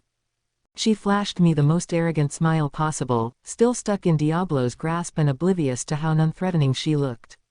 The audience was nonplussed, a few giving comments like, huh. A demon lord. And, someone like that. What? Like, what? Come on, what's your problem? You're supposed to act more surprised. I'm kind of a demon lord, guys. Ramirez of the Labyrinth, in the flesh, all right. Why is everyone acting so uninterested? I mean, demon lord or not, you're kind of caught between two fingers right now. If I had to guess, everyone thinks you must be some kind of poseur, you know. I'm too kind to actually voice this, of course, but... Well, as a demon lord himself, it's only fair that Sir Rimuru would be acquainted with other demon lords, I suppose. If anything, the Storm Dragon's resurrection was such a shock, I don't think anything could surprise me at this point. Our audience was nodding at one another. I suppose that makes sense, actually. Ramirez, on the other hand, was less than satisfied with that. Huh, the Storm Dragon. Veldora's been revived. You guys are being tricked. I beat Veldora into the ground with a single punch. That guy was all roar and no bite. Besides, his era's over now. If you want someone to fear, you can start being horrified around my presence today. She punctuated this with a high, haughty laugh. If anything, she had an even bigger mouth than Veldora. I had Diablo hand her over to me and took her to see him. Veldora, you mind entertaining this girl for me? She's a demon lord, too, more or less, so maybe she'll wanna be friends with you. I am busy unraveling a grand riddle at the moment. I didn't have time for his sulking. Oh, that manga. The murderer was redacted. You're good now, right? Thanks. With that bout of mercilessness, I returned to my seat. Veldora looked shocked, eyes wide open. Maybe it wasn't the nicest thing to do, but we're in the middle of a summit.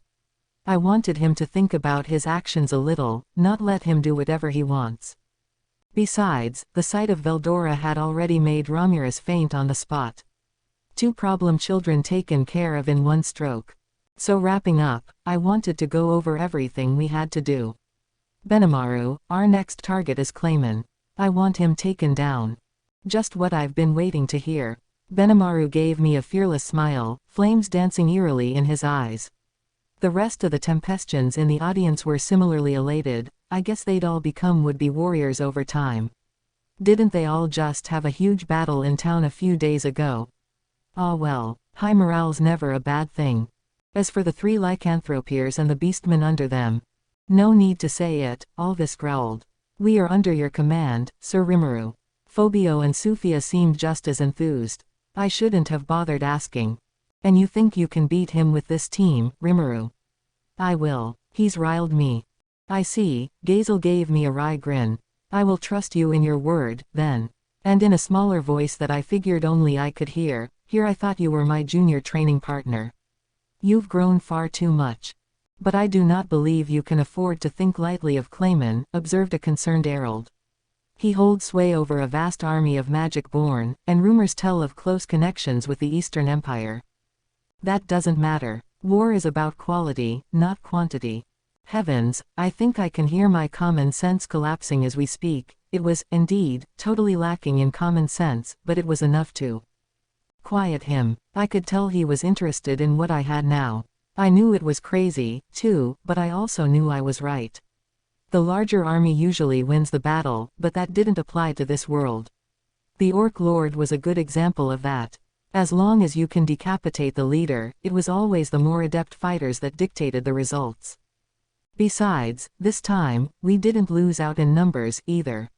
I had cut it out from the summit for brevity, but Soy had already briefed me on Clayman's movements.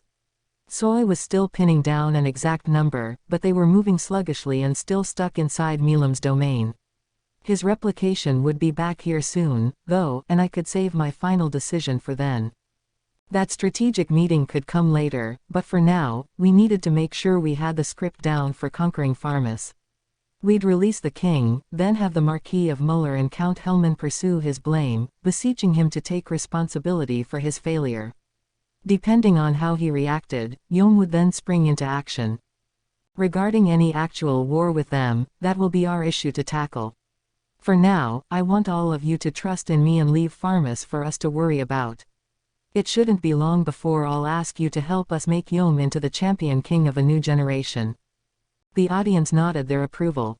When it came to human affairs, we'd make a lot fewer mistakes relying on them instead of trying to go it alone. I was looking forward to their support. Now, Fuse, I want you to contact Muller and Hellman confidentially. Sure thing, he replied. Again, we'd likely work out the details in a later meeting, but we had a plan of action now. First, we'd portray things so it was Yom and his forces reclaiming the king from us. We'd then have the Marquis of Muller put the king under his protection, providing backup for Yom the whole way. And about those 3 POWs, actually. By the way, Xian, how are those 3 dealing with your questioning? Did they give us anything useful? I had forgotten about that. It didn't really matter, in the grand scheme of things, but I had left our prisoners in the care of Xian this whole time. Heh, of course they did, Sir Rimuru.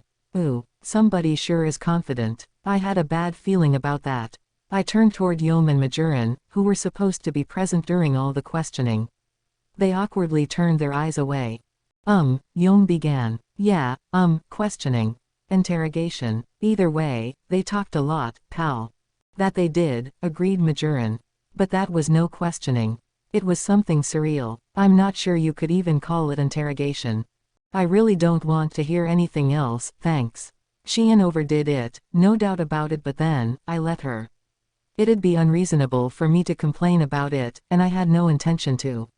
Even if I wanted to stop her violent rage, I guess I was cooped up in the cave and beyond contact range anyway. In a way, it's my fault for not being there. Let's just assume I never noticed. Sorry, people of Farmus. But then again, you guys struck first. Hopefully, you'll consider yourselves lucky for surviving at all. Either way, we had 3 prisoners in custody, and following Xian's questioning, they seemed fairly willing to talk. First off, Xian began. Ednoil. King Edmaris, whispered Shuna into her ear. Thanks for that. But really, Xian, you couldn't even come up with the king's name. I know it's kind of a weird one, but... King Edmaris had apparently made contact with a merchant, one who brought him silken fabrics from our nation and whetted his appetite for conquest. The king also feared that trade would drift over to our nation in the future, which also led to those moves on his part. Xian's rundown continued, the content of which didn't surprise me much. The only thing it made me wonder about was whether that merchant deliberately spurred Edmaris to action. Do we know who this merchant is? Some black market dealer? I apologize, my lord. That much we do not know. She looked so sad about it that I felt the need to hurriedly console her. The question wasn't that important anyway. Let's switch subjects to Archbishop Rahim. That's fine. What about the church? Ah yes. He revealed who was pushing him behind the scenes. The name was... It's a long one, Xian. You think you got that one remembered at all? The core of it all was Cardinal Nicolaus Speltus, Majoran said after. Xian shot her a pleading look. Xian was great at extracting information from people, but anything else? Forget it. She had some kind of mental block keeping her from remembering proper names. Better give her some other assignment next time. Good thing Majoran was around. I can't really expect much in the critical analysis department from Yom, either, so she no doubt provided some handy backup. According to her, Nicolaus stated that they planned to take us all down, as a nation clearly against the will of their god. Planned to anyway. I see, Fuse muttered. So Archbishop Rahim wanted all the glory of defeating a godless enemy, so he could earn extra clout with the central authorities. Everyone seemed to agree with this. Either way, we still have some wiggle room. The Western Holy Church hasn't made a definitive decision yet. Perhaps there's a way to negotiate ourselves out of being designated hostile. In that case, Fuse said, let me handle that. His approach involved taking advantage of the council's presence. They would release a statement declaring that the nation of Tempest should be recognized, putting pressure on the church to act. Appealing to the council would also place the spotlight further on Tempest as a waypoint along a series of new trade routes. The fact that monsters lived there was an issue, but they were all both kind to strangers and fully capable of speech. If anything, they'd gladly be your friend. That much, of course, we had already proven. Or really, we'd made it happen through all this astonishing evolution. In so many words, our aim was to earn treatment from the humans similar to what dwarves, elves, and other demi-human races enjoyed. King Gazel would back us up as well, keeping up a lively trade relationship with us and advertising the benefits of Tempest. With more energy than ever. This, I imagined, would likely not be enough to make the Western Holy Church abandon their core tenets. But Dworgen and Bloomend already had formal trade relations with Tempest. Not even the Church had the kind of power to annul those agreements. And with us having such deep ties with a small group of human nations like this, other countries were bound to grow curious soon. Plus, we now had the sorceress dynasty of Thelian declaring their allegiance. That put even more pressure on the Church to settle matters. Not that this is for me to say, Fuse added, but recognizing Tempest as a double-edged sword. We all need to be careful to make sure we don't accidentally stab ourselves in the process. He was right. Bloomend was in the tightest spot out of them all. Dworgen and Thelian were essentially beyond the range of Holy Church influence. Both were powerful enough that they could give the United Western Nations a run for their money. Bloomend, meanwhile, was a blip, all too susceptible to pressure from outside its borders. Except all that was a thing of the past. Fuse was it. No need to fret. We dwarves can make runs through Tempest to access your markets as well. And with the stronger position that will put your nation in, the council will find it prudent to tread lightly with you. Gazel's right, I thought. Two nations, Dworgen and Thelian, both with different cultures and technical expertise, were interacting with each other through Tempest. This town was going to grow exponentially, I was sure of it, and then, a new culture would bloom. Culture and technology. The sorceress science Thelian boasted and the spirit engineering Dworgen cultivated would connect on our doorstep, two different families of tech rolled into one. It could create an industrial revolution straight out of fantasy, and the kingdom of Bloomend would have dibs on enjoying it first. Even in terms of pure accounting numbers, the potential profits were enormous. Meanwhile, the new kingdom of Farmus created by Yom would be reborn as a breadbasket to the entire region, filling the people's stomachs and planting the seeds for an entirely new food culture. We'd need to spread the wealth around, to make sure none of us was competing with another member of the alliance in each specialty, but I was planning to attend to that anyway, on the sly. Raphael, Lord of Wisdom, had calculation skills that went beyond what even quantum computing could manage.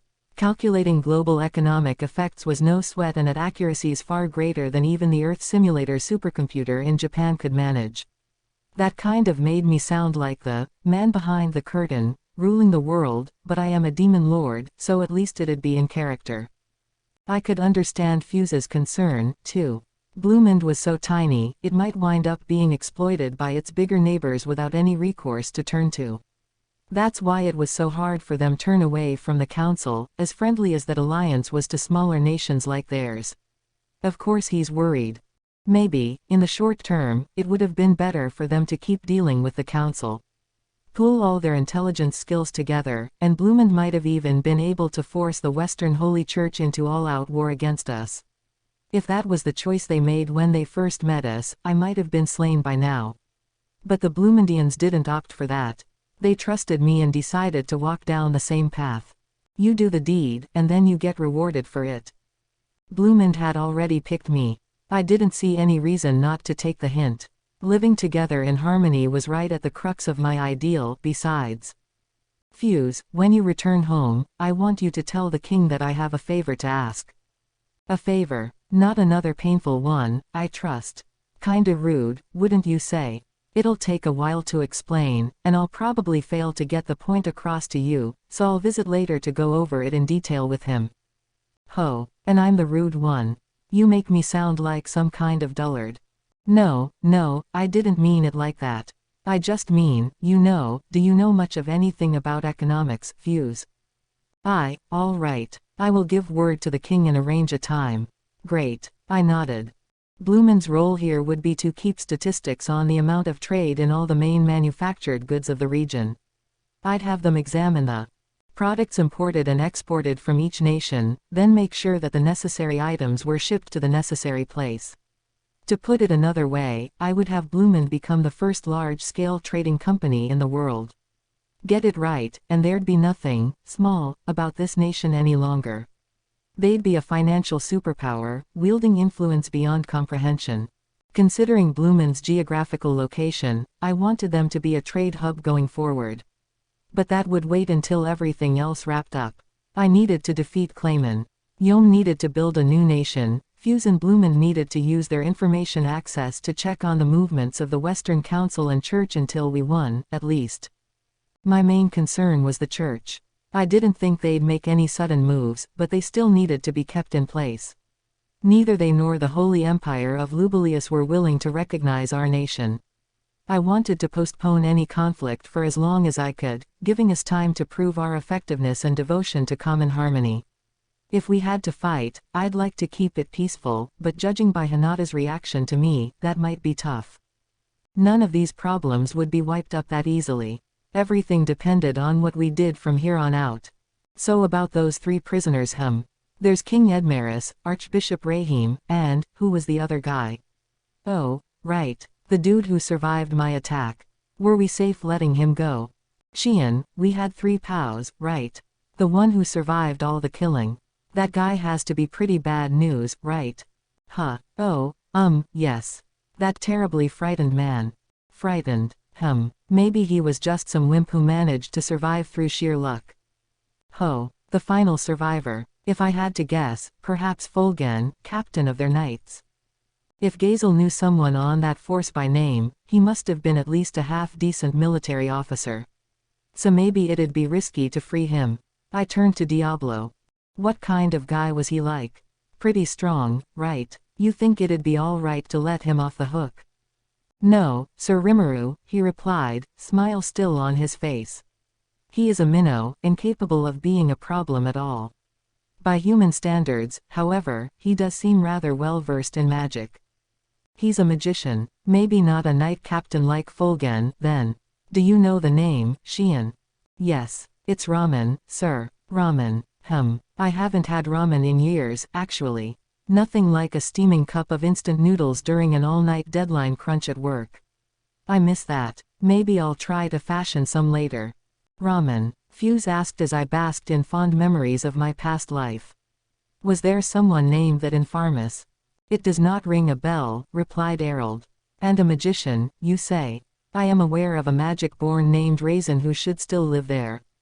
Raisin the champion, a man who should never be omitted from the story. I know that name, Phobio chimed in. It is well known even within the Beast Kingdom. The guardian of the great land of Farmus and among the most intelligent of magic-born. Yeah, I know him, too. A human who's mastered magic up to the wizard level and beyond. I've always wanted a chance to challenge him. I'm sure we'd win in close-quarter combat, but he is not one to trifle with, no. All the lycanthropiers knew him, which surprised me. There was someone like that still left in Farmus. This ramen guy didn't matter to me, but Raisin certainly needed some attending to. You're sure the man we have is named Ramen, Xian? Why yes, probably. But he's just a young man. One of the people who attacked this town. Certainly not the master magician you all are talking about. She sounded a lot more assertive on the second half of that statement than the first. But hang on, didn't Diablo just describe our prisoner Ramen as a magic user? Curious, I decided to get the story from a few more witnesses. What we knew for sure is that our captive was a young man, an otherworlder, who had participated in the attack. Everyone was in agreement on that. Diablo, are you making up stories in an attempt to earn Sir Rimuru's praise? Xian goaded him. Not at all. I would hardly expect to be heaped with adulation for having defeated someone of such low caliber. I simply seek recognition that I have carried out the work provided by the master I serve. That's true. Diablo wanted me to know he was a good servant, but he didn't say anything about his opponent being tough at all. He was dissing the guy every chance he had. So, come to think of it, Hakuro mused, when Geld and I cornered that otherworlder, a fairly powerful magic wielder interfered. I believe that man was named Raisin, actually.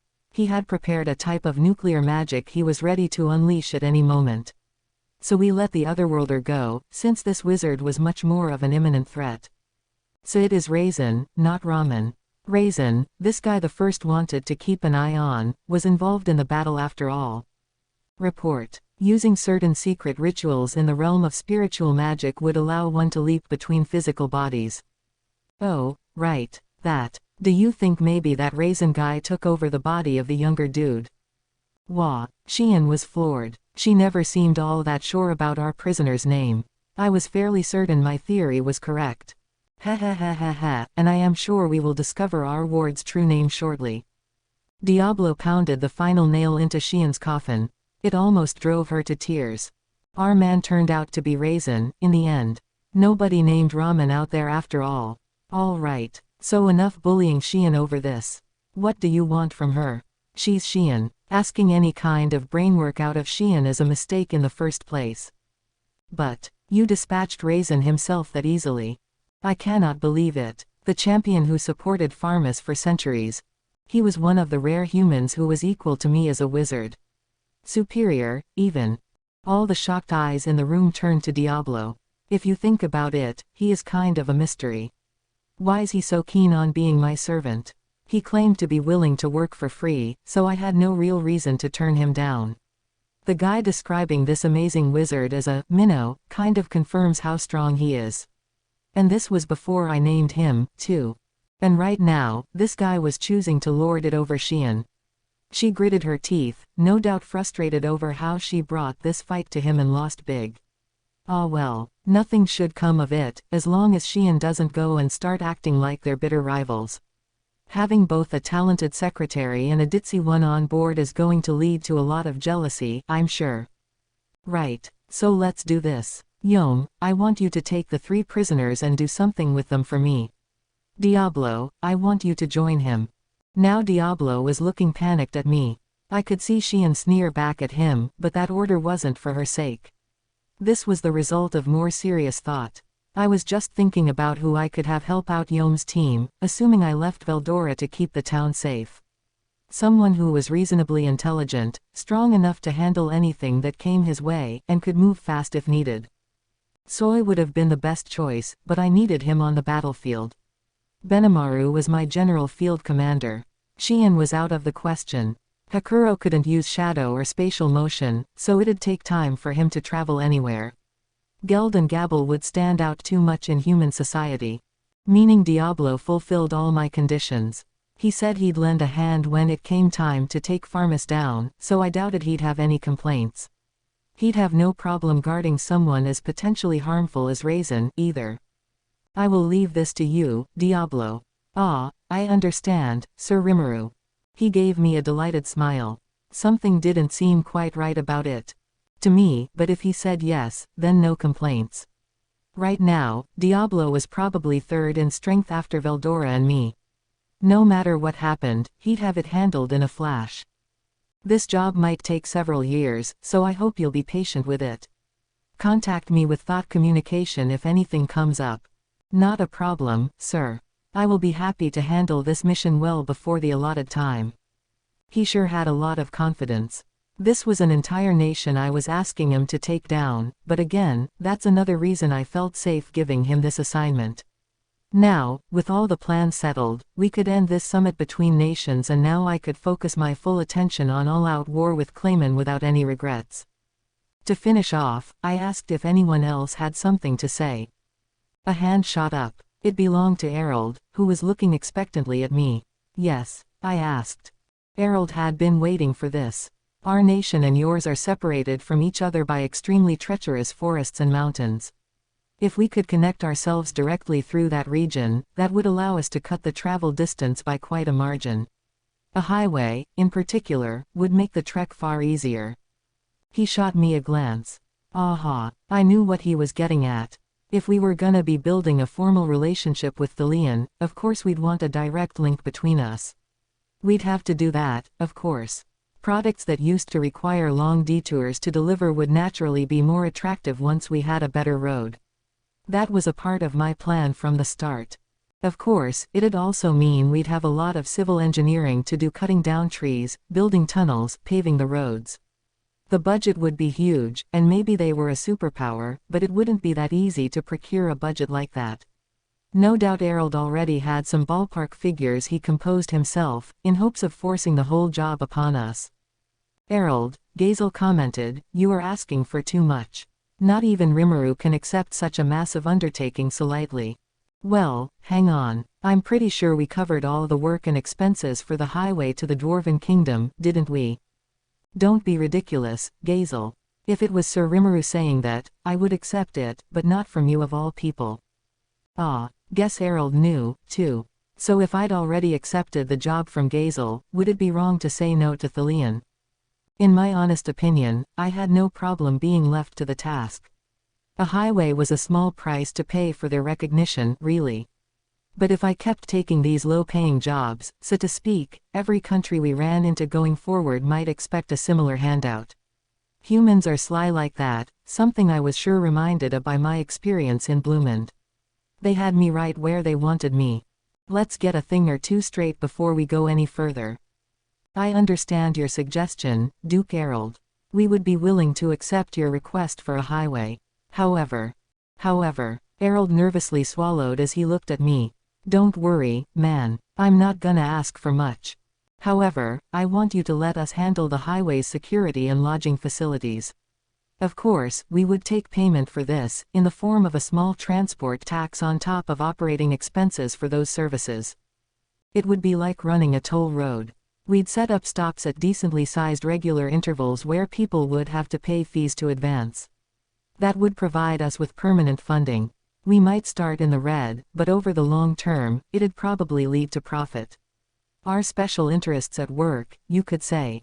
On top of all that, we'd keep the highway maintained for them. A bargain, really. I see. Impressive. And only natural to demand that much. However, I would like to have the right to negotiate this transport tax, perhaps once every few years. Ho, Errol's pretty impressive himself. He immediately saw what I was trying to accomplish. Of course, none of this would happen without both sides coming to an agreement. No point setting that tax too high. I'll take the offer. All right, let's go with that. That's it. Few seemed flabbergasted, but I let it slide. In diplomacy, the power to make a decision trumps all else. Geld, we got a new job for you. Yes, sir. It gladdens me to hear. We have the teamwork to handle every step of the operation, the supply lines to transport the needed materials, and people with skills that need and control the earth. The work you provide us is our very nourishment, Sir Rimuru, the best military training ground we could ever hope for. Huh. Oh, yeah, that's the motivation they go with, huh. And here I thought Geld had some common sense. Maybe not so much. It was so surprising, I didn't know how to react for a moment. Yeah, well, in that case, we better get this war finished up so you can get to work. Indeed. Soon you will enjoy the results of our daily training regimen. Geld was really up for a fight. I'm sure he'll be an asset in the one against Clayman. That was the last of the feedback I received, and thus, after several twists and turns, our summit was finally over. A wealth of nations came to the bargaining table today, each with their own motivations, duking it out with words in search of a world where man and monster live hand in hand. It might have come out of nowhere, but this so-called monster and man summit would later wind up becoming a turning point in history. I had once again taken a major step toward my ideal. With our talks between national leaders complete, it was finally time for our anti-Clayman strategy conference. I figured we all needed to hear Soei's report first, so I ordered the meeting hall to be set up once more. As I did, I had the nagging feeling I was forgetting something. And it just so happened that I was. Ramirez. What was that noisy little pixie going on about? Was she still unconscious? Worried, I headed over to Veldora, only to find, well, take a guess. It was Ramirez, entranced by the manga she was reading. I was concerned she'd start bawling unless I gave her some attention, but I had nothing to worry about. Hey, what are you doing? Shut up a second, I'm just getting to the good part. She didn't even look up at me. Why was she here again? That manga had her full attention right now, but she had something important to do here, right? I suppose she must have woken up, set off to yell at me again, and then noticed the manga volumes strewn all over the sofa. They must have captured her imagination so thoroughly she didn't even realize the summit was over. She must have made amends with Veldora as well, because now he was happily being served by Beretta, as if that whole fainting spell never took place. Eesh. I turned toward Beretta. Congratulations on your evolution to Demon Lord, it said with a polite bow. Allow me to thank you, Grand Master, for letting me share in the benefits of said evolution. Thanks to you, I have transformed from an arch-golem into a chaos golem. This evolution had imparted elements of both holy and demonic force into it. That was mainly thanks to the skill reverser, which allowed the user to obtain two diametrically opposed essences at once in Beretta's case, aspects of both demonic and angelic power, I suppose. A new spirit core was born inside it, fusing with its older, demonic one to create a new chaos core. This let it handle holy element attacks, something it was weaker against before. I couldn't have been the only one who saw that as incredibly unfair. That rock-solid magisteel body, already impervious to most physical attacks and magic, and now it was even covered for what few weaknesses it had. You couldn't ask for a better upgrade than that. This unique skill reverser was something involved with me, it seemed. A lot of the panic I felt at the time must have come across to Beretta. When I was encased in that holy field, my emotions when I was left powerless by the sealed-off magicules must have affected how this power manifested itself, I think. Given that an arch-golem runs on magicules, it must have feared that it, too, would stop in its tracks. So it came up with this countermeasure. Between Reverser and that chaos chore, Beretta was turning into one extremely interesting research subject. Report. The unique skill Reverser is already integrated into the ultimate skill Uriel, Lord of Vows. Its effect can be recreated by applying control laws to metallic elements. Creating a new chaos core requires providing the correct conditions and materials too. What? Raphael just chucked that out offhand, but I couldn't believe how useful he was. That's it. Food chain. I have food chain as part of the ultimate skill Beelzebub, Lord of Gluttony, so I can obtain the original model for any skills owned by my friends.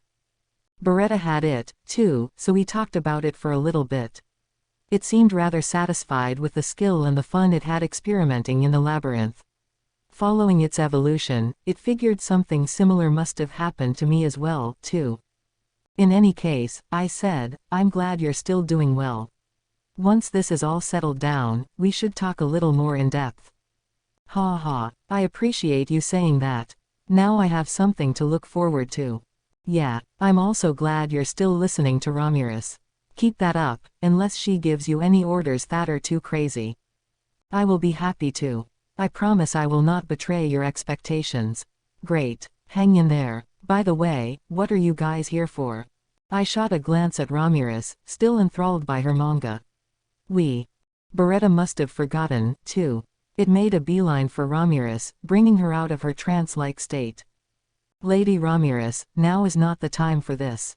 We must inform Sir Rimuru of the news. Shut up. I'm really busy right now. Please, my lady, recall your goals traveling here. I told you, fate has brought me and this wonderful thing they call manga together. Oh, which suitor will she choose in the end? You can't argue with that impassioned logic. Literally, you can't. Oh, the pains Beretta must go through. I couldn't let this go on. I had a general idea of what she was reading, so with a sigh I decided to threaten her a little. If I didn't. We'd all be forced to wait until she was done with the series, and that one was an epic running over 40 volumes, so even someone as calm and Buddha-like in his patience as I couldn't hold out that long. Hey, Ramirez, if you don't want me to spoil it for you on who she goes with, then tell me why you're here already. The threat produced immediate results. Right, she shouted, saluting to me and hurriedly flying into the air, not a care in the world. It couldn't have been anything serious, just her overreacting and carrying on as always. The rest of our visitors had stopped their chatting as they prepared to leave, also remembering that Ramirez was still there. I guess they all wanted to satisfy their curiosities before going. The fairy noticed the attention and proudly puffed out her chest, or lack thereof, crossed her arms, and gave me the boldest nod she could. I'll say it one more time. Tempest shall fall to ruin. What did you say? I replied without enthusiasm, following the script. She took the bait. HMPH. You know, she said patronizingly, that isn't something I want to happen, of course. So I came all the way over here to tell you. You better thank me. I tried my best to avoid all her little jabs at me. Giving them attention would just prolong the conversation. So why are we falling to ruin? Well, before I tell you, she stopped, turning serious as she looked around to size up the dignitaries around her. Then she nodded to herself. Ah, I suppose this has a lot to do with you humans, too. All right, listen up, all of you. Clayman's just proposed that we launch a Walpurgis Council. A Walpurgis what? Right, a Walpurgis Council. A special meeting of all the demon lords. Oh, she said, launch, so I thought it was some kinda huge magic spell at first. I was planning to storm Clayman's domain, so if she told me that Clayman was attacking first, I would have freaked out. Pressing her for more details, Ramirez stated that staging Walpurgis required the consent of at least 3 demon lords, and once convened, attendance was very much mandatory. Absence was never forgiven. It was one of the very few things the capricious, self-serving demon lords had agreed to on paper, although this still didn't prevent some extremely lazy demon lords from sending a representative with full rights to the council instead. I think I have read about this, Errol said. Once, all the demon lords came together to wage an epic battle, one at the Western Holy Church named Walpurgis, or the Feast of Demons. This was something he had apparently read in some records dating back 1,000 years ago. The war was a costly one, causing serious damage and disasters across the land. Walpurgis, the term coined by the Holy Church for it, had the connotation of not just a demonic feast but one attended by those who spread chaos and destruction worldwide. These were worldwide affairs, I supposed. So if demon lords gathered together like this, did it mean war among themselves, or them teaming up against some other enemy? So are the demon lords about to declare war on something? No, I'm a busy woman. I don't have time for wars and other annoying stuff like that. Ramirez looked like she had a lot of free time, but never mind. She was a demon lord, one who had been around for a long time to boot. Maybe she was part of those conferences of a millennium ago, it wasn't out of the question. Errol nodded at her. I believe the demon lord Ramirez is telling the truth. The war in the records I read was officially called the Tema War, the war between heaven and demon. It was fought by multiple factions, all vying for power. Of course. As he put it, these Tema Wars, or Great Wars, were triggered every 500 years. There was a reason for that. It was because the forces of heaven, in other words, the angels, came down to earth at around that cycle. These angels were kind of natural enemies to demons, I suppose, but oddly enough, they would attack pretty much everyone indiscriminately. Developed cities and towns, for some reason, were a particularly favored target. Nobody knew why, but there you go. That is the reason why we never left the underground, Gazel said, and maybe they had the right idea. As advanced as they were, they'd stick out like a sore thumb. The sorceress dynasty of Thalion took the same tactic, building a city in the hollow of a gigantic divine tree that, Fancy Tree City, as Gazel had mockingly called it. As superpowers, both nations spared no expense in keeping their lands safe. So what about the Western nations? The Council of the West was established to protect themselves against monsters, but also so they could survive an upcoming Great War. Member nations worked together, while Dworgen and Thalion basically hunkered down. But the angels weren't the only enemy to worry about. As if responding to their descent, the monsters on the ground would suddenly explode into action, in this case, the magic-born, knowledge-bearing monsters. Some demon lords would use Tema wars to stage invasions of human nations as well. The Great War of a millennium ago saw that happen, which led to a lot of tragedy for everyone involved. The humans, to their credit, weren't anyone to be trifled with. That could be seen in what was likely to be the largest antagonist of the next war, the Nazca Namrium Ulmeria United Eastern Empire. The empire's thirst for power could strike anytime, anyplace. If the Western nations showed any sign of weakness, the Eastern power could bare their fangs at a moment's notice. Thus, you would have these wild, frantic world wars, with angel and demon and human brutally slaughtering one another. That was your typical Tema war. So I guess it was kind of slander to accuse the demon lords of triggering them. Not that I wanted one of those, either. And what's with angels setting their sights on the bigger cities? I wanted my city to be the richest one in the land, incomparable to anything else, but maybe I ought to wait a bit. Maybe it's smarter not to develop the most important facilities we needed until we had the resources to defend them. But this was all in the future anyway. Let's just put it in the file for now. Back to this Walpurgis. So what is Walpurgis, though? What do all the demon lords assemble for? If it didn't have anything to do with a great war, there had to be some other motivation. Wait, is it that, maybe? Like, what Milam was talking about, how they punished anyone else who declared themselves to be a demon king. Are they gonna decide who'll do me in? Well, first, I think you have kinda the wrong idea, so lemme start. With this. What Ramirez had to say hadn't occurred to me at all. These Walpurgis councils, you know, we hold a lot of them. All you need is 3 demon lords to agree to one, which is pretty darn easy. Back in the day, it'd just be this informal chat over tea with me, Guy, and Milam, but Walpurgis is just a place where demon lords come together, catch up on news, and talk about whatever's happened lately. It's really not a huge deal, it's just that humans don't know about it. This sounded like quite a revelation. Maybe she saw it as nothing, but it was almost scary how lightly she treated the demon lord job sometimes. Maybe I should take what she said with a grain of salt. If I accepted it as the unvarnished truth, it might come back to bite me in the ass sometime. Okay, then, stupid, if it's just high tea with your friends, then why's this nation gonna fall to ruin? Even someone as kind as I am felt the need to yell at her a little. This kid just has no idea what's going on. Look, no, all right. She waved her arms up and down. The problem isn't that they're holding Walpurgis, it's what they're gonna talk about. What they'll talk about. If they're all meeting together, it's gonna be about killing me, isn't it? As Ramirez put it, 2 people agreed to Clayman's initial Walpurgis request, the demon lords Frey and Milam. That triggered it and the topic of discussion, the new force born in the forest of Jura and their leader assuming the title of demon lord. So me, then. So you declared yourself a demon lord. I nodded. Yep. And I don't regret it one bit. Well, that's not so weird coming from you. You might have to deal with a few tricky spots, but with all the power you've got, it oughta work out, huh? Ramirez made it all sound like it wasn't her problem at all. Which I guess it wasn't. I mean, I was prepared for this, but still. You think they wanna punish me for it?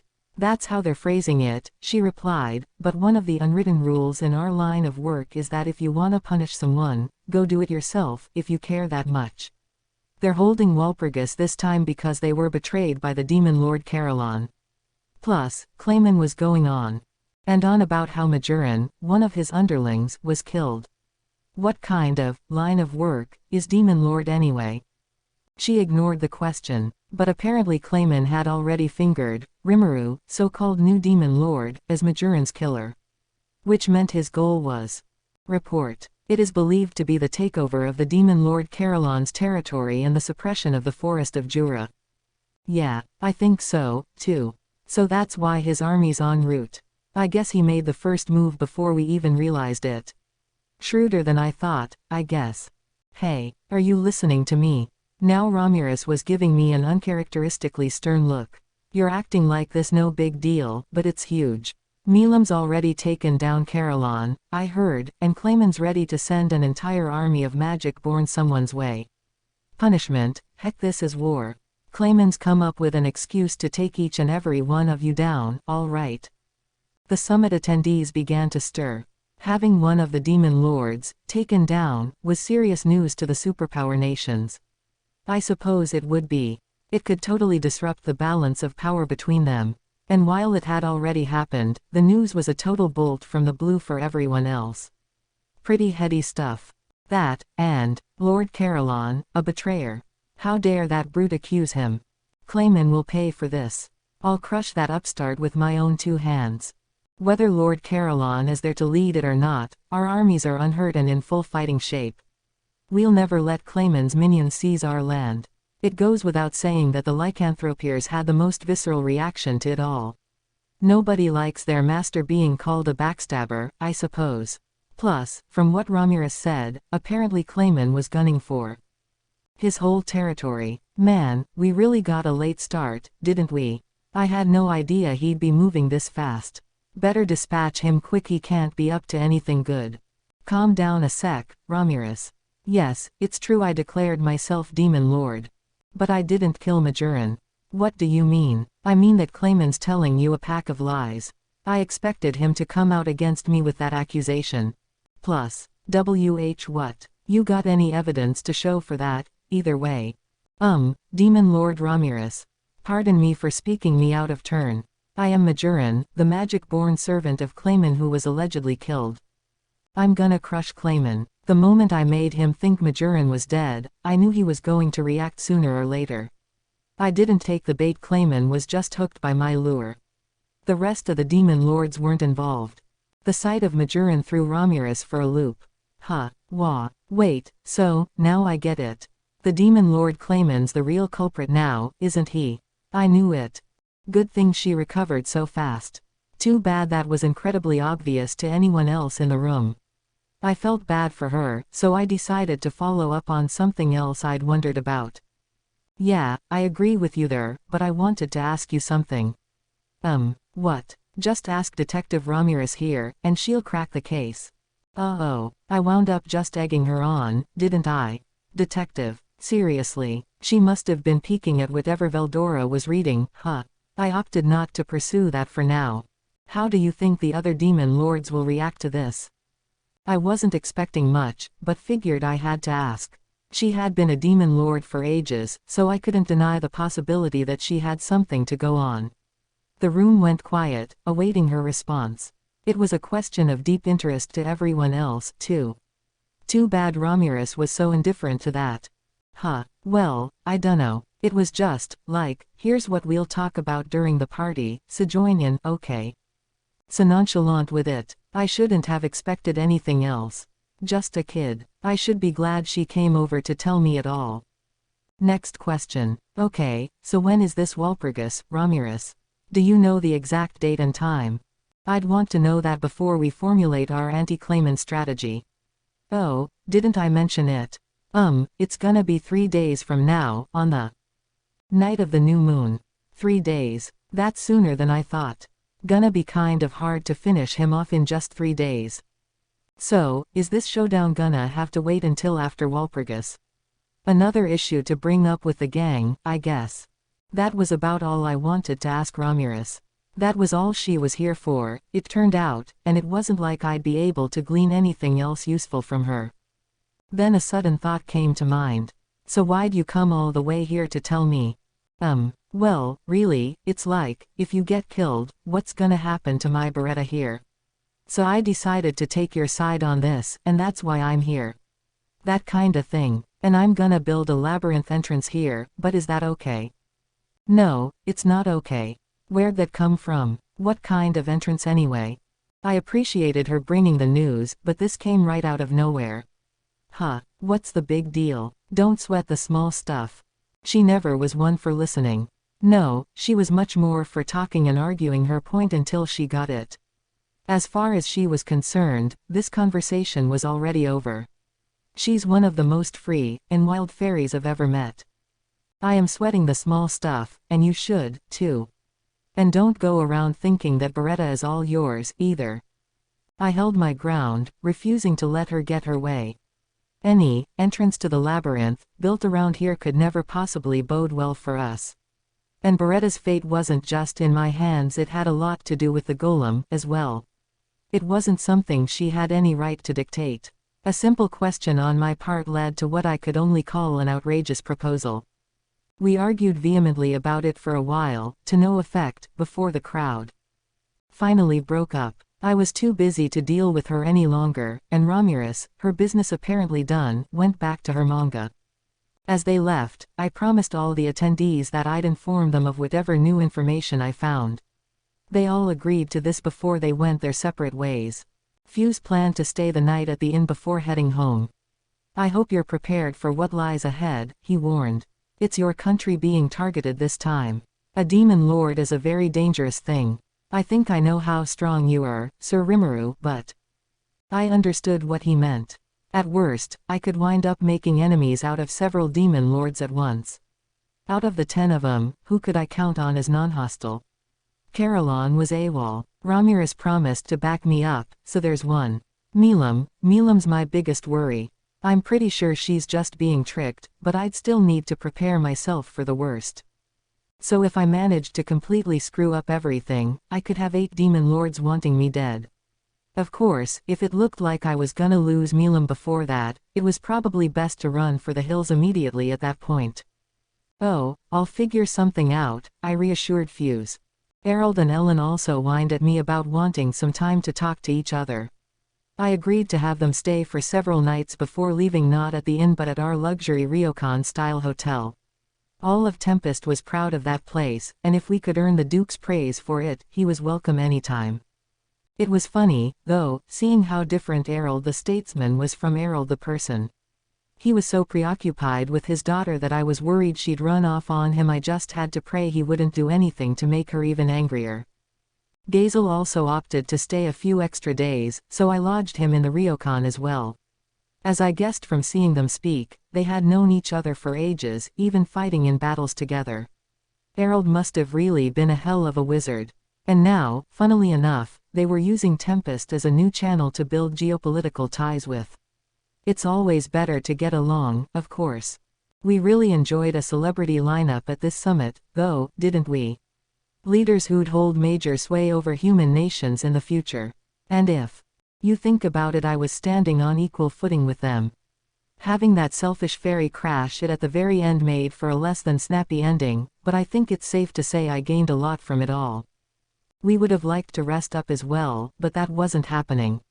I didn't want demon lords breathing down my neck, and we needed some countermeasures. After a meal, we all gathered again in the meeting hall. The 3 lycanthropiers and Majoran were our only guests this time. Yom and Gruchith were already preparing to depart. Gruchith really wanted a seat in the conference but relented after Phobio screamed at him. They had an important job to do, so I really wanted them to focus their full attention on that. I was hoping Majoran would join in the preparations as well, but she was the one with concrete intelligence on Clayman, so I had to ask her to join. And for some reason, Diablo was joining us. I hardly have any need to prepare," he declared, and really, I had to assume he was right. There wasn't any reason to kick him out, so I gave him permission. The moment I entered the hall. "Oh, you, what are you doing? What's the meaning of this?" Ramirez accosted me yet again. "What do you mean?" I asked. Then she began yelling at me, her face turning red. Here was the basic story. During this break period, she was called into the dining hall. I had totally forgotten about this, but Ramirez had a long history with Trainee and the other dryads, who served her back when she was still Spirit Queen. Trainee recognized her at once, of course, and it wasn't long before they were all giving her the royal treatment, answering her every beck and call. "That's pretty great, huh?" Yes, it is great. Really great. So I've decided to live here, too, Rimuru. Guess Ramirez really likes this town. And as a lonely demon lord with no minions to serve her, I'm sure the dryad kindness lifted her spirits sky high. Between that and being guided around town, soaking up all the sights, she decided to take the plunge. "I told you to stop making all these unilateral decisions. Plus, remember, Trainee and the dryads are kinda busy managing things in the forest. They don't live with you anymore. They can't spend all day dealing with you here. I gave the 3 doting dryad sisters waiting behind her some serious side-eye as I lectured Ramirez. She wasn't interested in listening. Oh, don't be so stingy. What's the big deal? If anything happens, I'll help you out of it. Ol' Ramirez is the strongest gal you'll ever find. With your help, I'm headed straight for the no. Never mind. If I said that out loud, it'd make her cry. Sir Rimuru, trainee said, we promise to take care of Lady Ramirez. I do hope you will be forward-thinking in your decision. Do it for us, please. Her sisters said in chorus. I dunno. She's gonna be such a troublemaker. We'll be dealing with even more humans here before long, and Ramirez flitting around will be hard to ignore. Another issue for the back burner, then. All right, I'll think about it. You will. Oh, Rimuru, I knew you'd see things my way. Let's give some thought later to how Ramirez's presence would impact the town. I had other issues to take care of before that. With Ramirez suitably placated, it was time to start the conference. Right. I know it's tough, having all these discussions at once, but bear with me. We have 2 items on the agenda here, fighting Clayman and the Walpurgis Council. Ramirez here has just informed me that I am being targeted. First, I'd like you all to hear Soe's report and discuss our strategy. Soe, give us your briefing on Clayman's forces. Sir, he began right after my introduction. While we were holding our summits, Clayman's army had been busy. They had stopped in Milam's domain to rest and organize their troops. They do not appear to be led by Clayman himself, Soe stated. Their leader is accompanied by a slew of magic-born and boasts a great deal more magicule energy than the rest of them, but even then, his force is along the lines of the 3 lycanthropiers. If that is the demon lord Clayman, he is far too feeble a threat. Man, he's brimming with confidence, too, huh? In terms of lycanthroper level strength, I can think of 3 magic-born serving Clayman who would fit that description. That many, huh? Yep. He's sure a demon lord, I gotta admit. These 3 were 3 of Clayman's 5 fingers, his most favored of assistants, Yamza, the middle finger, Adalman, the pointer finger, and Ninehead, the thumb. Majoran, by the way, was the ring finger. The final little finger was named Pirone but was mostly involved in intelligence gathering and rarely appeared in public. I had been wondering about the moderate jesters group and their relation to Clayman, but Majoran apparently knew nothing about them. Clayman was never one to trust in his underlings, she explained, so it wouldn't be strange at all for him to put observers in place to keep tabs on us during missions. You could call them the audience for his puppet shows, I suppose. They might have been active without any of Clayman's forces knowing, like in the Orc Lord battle. Better make sure I don't forget that. So who's their commander, Majoran? The leader Soy had spotted was a thin, frail-looking magic-born. His thought communication broadcast a perfect image of him to all of us. This is Yamza. Yamza, the frozen sword mage. He is a cruel, unfair, merciless lowlife but a regrettably talented one. He willingly swore his loyalty to Clayman, and we never did get on well after that. So the army was led by Yamza, a magic-born and, according to Majoran, the strongest of the 5 fingers. Clayman had granted him an ornate, expensive magic sword with the power to freeze its targets, earning him the nickname. In other words, there was no guessing what his latent skills were without that weapon. Yamza was commanding an army of some 30,000 magic-born, all with varying levels of power. By Soe's estimation, around 4/5 were a solid B rank, the rest mostly an A-. There were a few solid A's at the top, but we're still talking Gelmid level at best. That made them stronger and dicier than the Pharmas army I annihilated, but still nothing to really break a sweat over. A little too weak, aren't they? Right now, the number of refugees we had taken in from the Beast Kingdom of Eurazania had surpassed 20,000. Around half, 10,000, were in fighting shape, each averaging A-B rank, which went up to a- after their beast transformation. It was a surprisingly powerful force. Even Pharmas's most elite Knight Corps were lucky to average A-B, and that was with assorted magical enhancements placed on them, so it said a lot about how strong Eurazania's fighters were. Humans and beastmen were just different, down to the foundation. We had a big force of them, but Carolon's domain still had more on reserves. These were beastmen that the army recruited from nearby villages during the capital evacuation, only to have them spread out across the countryside. The most powerful officers of the Beastmaster's warrior alliance had brought them back together, regrouped them, and sent them off to hide out at strategic points. Add their numbers up, and they, conservatively, amounted to over 10,000 themselves. Thus, we had a total of 20,000 A- fighters on hand. Carolan really was a demon lord. What a force he'd had on him. It is strange, yes, Alvis said. Yamza is undoubtedly a powerful magic born, but we three lycanthropiers would never lose to him. And while his force outnumbers ours, we hold an overwhelming advantage in training and fighting ability. Yeah, agreed Phobio, if you want leadership, we've got loads of it. Do they think that Lord Carolan died, and we'll just fall over like trees too? Them. Sufia sniffed. No, Clayman can't be that much a fool. All seemed to believe that Clayman's force wasn't much a threat. Benimaru wasn't as sure. One moment, though, could Clayman be aiming at something besides this town? Ah yes, maybe we had the wrong idea. Everyone was always trying to hit this town first, so Ramirez sort of assumed Clayman was after me once more and flew on over. And here I was hoping we'd get to strike them from both sides once the army left Urizania. The best laid plans and all that. So are they marching for the Beast Kingdom? There are nothing but refugees left there, plus over 10,000 fighters. They may be better in combat, but Clayman's numbers could overwhelm them. Right. Soy reported that they were camped in Milam's domain for now. But they had already reorganized and were ready to head into Urizania territory tomorrow or the next day. I didn't think they'd attempt a night march, but we'd need to factor that possibility into the equation, too. I wonder if they are aware at all that we are on the lookout for Clayman, Geld gravely stated.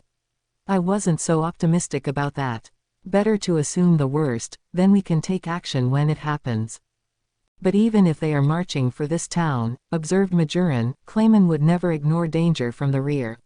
He would snuff out the source of that first before proceeding. Yeah, so would I, actually.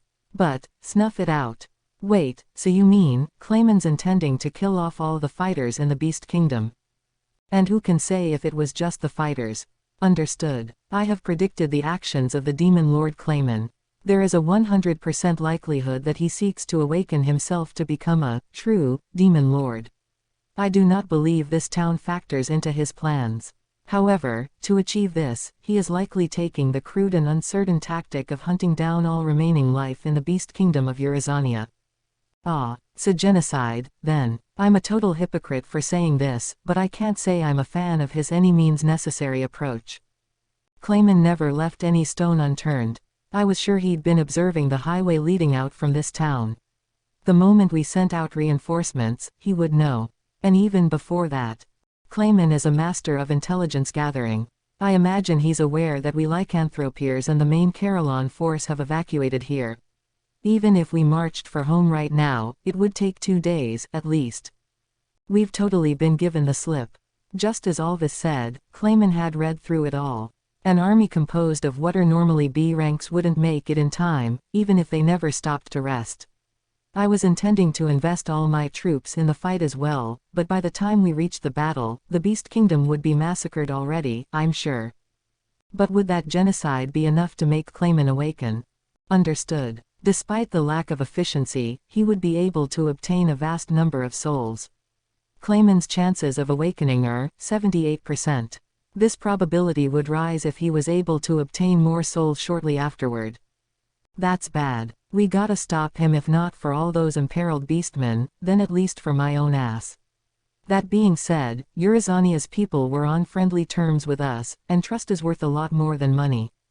Sometimes, compassion can help you as much as the other person. There's no need to refrain from being fully involved. Benimaru, stop them. He grinned at my fairly reckless order. You got it, or I should say, leave it to me. Nice to see he's a man of integrity, too. Get him heated up, and he can't help but drop the formal speech. He always treats me with so much respect in public, seeking to draw a line between personal and political life, but I wish he wouldn't go through so much effort. I don't want him openly sneering at me, so at least I don't have to worry about that, not that public derision of me is a problem in this nation.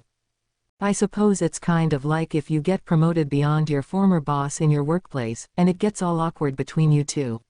It's just the way society works. Deal with it. So I decided to deal with it and act the part of the boss. Great. We will now design a defense line for the Beast Kingdom of Urizania. I want to hear suggestions for a way to win, with Benimaru taking the helm. My leaders all bowed at me. Yes, sir. Even the 3 lycanthropiers joined them. I guess my dignity was more than intact. Still, that Clayman's even sneakier than I thought. Scheduling Walpurgis in the evening 3 days from now must have all been part of the plan. He'd stage his Urizania genocide before any other demon lord could intervene, then gleefully report on it during the event. It would take time to unite the scattered forces across the land. Right now, any fighters in the Beast Kingdom would just be picked off, one by one. It'd be impossible to resist. And then you have all those powerless civilians being killed without a second thought. Now that we'd decided to block that, the meeting hall was buzzing with ideas. Everyone wanted to assemble a force at once and head on over, but nobody verbally brought it up. Everyone here was deeply acquainted with the importance of starting with intel. I didn't move immediately after declaring we'd defeat Clayman, precisely because I was awaiting Soe's report. Even now, we were having supplies gathered in the town's main square and refreshing our soldiers' equipment. Kaijin, Garm, and Dold were all crafting new weapons and armor, using their respective technical skills, and all our fighters were changing into them and preparing for the battle ahead. No point in panicking. You had to know the enemy's location, army formation, numbers, and mission. Running into the fray without at least that much won't earn you any results to be proud of. Now our deliberations were nearing their climax. So that's about the war power we have on hand. If we can have them be there in time, we can win. The problem is transport, isn't it? There's no way to make it, so we need a way to buy time. Why not send the Goblin Riders and Gabble's force in first to stage a guerrilla resistance? Hakuro suggested. No, it would mean nothing, Benimaru calmly stated. I've examined the geography of the Beast Kingdom, and much of it is either flat or features low hills. There are few natural elements to conceal oneself in. A surprise attack from the air would be effective, but a guerrilla force of 100 or so simply wouldn't be adequate. The best place to hide a force like this would be the fruit orchards lining rivers, but these were spread out across hilly areas with good drainage, so not as subtle as we'd want. The terrain wasn't suitable for concealing large numbers of troops. Since when were you looking into our geography? Sufia quietly groused. I was actually kind of wondering that myself. Benimaru probably did some research when I sent him to lead our first envoy team into the Beast Kingdom. I guess I really can rely on him to be thorough. Sufia didn't seem genuinely offended, at least. We have a team of approximately 400 beastmen who are geared for speed, Alvis advised. Bird types are rare among us, no more than 100. Sending them out in advance would be a death sentence. Simply being able to fly didn't shield them from fatigue, after all. If they plus Gabble's team couldn't even reach 200, there was little point deploying them first. With the high visibility of the terrain, too, small squadrons couldn't accomplish much. So for our strategy, we would have to go back to basics. Plow everything into doing what we could, as accurately as possible. That's it. We'd send messages out to the fighters across the land, gather up as many civilians as we could, and evacuate them out. Once they were in Tempest, the Dryad's protection should do a lot for their survival rate. We'd then have our speedier forces to use guerrilla tactics to aid in their escape. The slower armies would march as well, swallowing up the refugees as they prepared to face off against Clayman's force. That was the basic wrap-up. It was a battle against time and relied a fair bit on luck, but we didn't have any better ideas. Thus, to prevent the worst, we decided that all of us should go out on the field to fight as well. Our top leaders Benimaru, Shuna, Soy, Xian, Geld, and Ronka had all learned the spatial motion extra skill, giving them control over transport gates, linking two locations together. Diablo was born with that ability, too, but he was with Yom's team at the moment. I could call him back if things got bad, but I wanted to handle this with us 7 if possible, myself included. Each of us may have had the power of a whole army, but we couldn't afford to push ourselves too far. Shuna, in particular, wasn't too suited for on-the-ground combat, I wanted to have Gabble and Hakuro covering for her, if possible. Guess it's the only way, I reasoned. If we can help earn our forces some time, I think we can pull this off with a minimum of casualties. Would have been nice if we could just bring 'em all over there with regular transport magic, but I brought up that idea mainly so I could publicly shoot it down. Our problems would be solved if we had magic that could instantly transport an entire army from one point to another, but not even my spatial motion worked on 10,000 troops at once. But, understood. Transportation magic allows for the transferal of materials at a low cost. It works by using a separate dimension to link 2 points together, but it is not effective for handling organic matter, due to heavy magicule irradiation. However, anyone protected by a barrier would not be affected by the transport. Those are the fundamental rules of transportation magic. So that's the difference between teleport and transport magic. It's just that teleport costs more magicules to cast, since it includes spells to protect who you're teleporting. Wait, so? In other words, since magic-born and monsters have natural magicule resistance, anyone capable of erecting a barrier over themselves can be transported successfully without issue. A full transportation spell that included measures to protect the target would also be possible. So if you're strong enough not to die when exposed to a ton of magicules, you can go across this separate dimension, or whatever. I guess that's the way the spatial motion skill works. I should have noticed that. What's more, if you can fully protect whoever you're transporting, it's no problem to send 'em over. I suppose that's a sort of teleportation, really, but wouldn't that just waste a lot of magical energy? Besides, trying to adapt that into a legion magic you could deploy on tens of thousands of troops is far beyond what I could do right now. Understood. The spell has already been developed. I have also succeeded in pairing it with the extra skill Dominate Space to greatly reduce the magical force required. Well, look at that.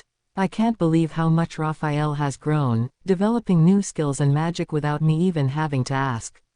I mean, my skills must have evolved a huge amount when I awoke into Demon Lord form, but I still didn't have a grasp of them all. They would have just been going to waste without Raphael. If I had to guess, this was ability adjust at work, but either way, I couldn't ask for anything better. Right here, right now, it had just provided me the exact spell I wanted more than anything in the world. No complaints here. Sir Rimuru, Shuna warned me, aware of the danger, it's too hazardous to attempt transport magic on an army. Yeah, you're right, Shuna. But just now, I've successfully developed a new spell. All our problems were cleared away. I felt bad for Clayman, kinda. He would have won if it wasn't for my evolution. Oh, what on? Just now. Everyone gave me surprised looks. I nodded back at them. The question is, are you prepared for this? If we use this spell, we can send our entire army over there at once. But it'll be the first time I've ever used it, and we haven't tested its safety at all. There's no time to experiment with it. But do you still trust me? I, at least, trusted Raphael. If Raphael says we can do it, then there's no room for doubt. But what about everyone else?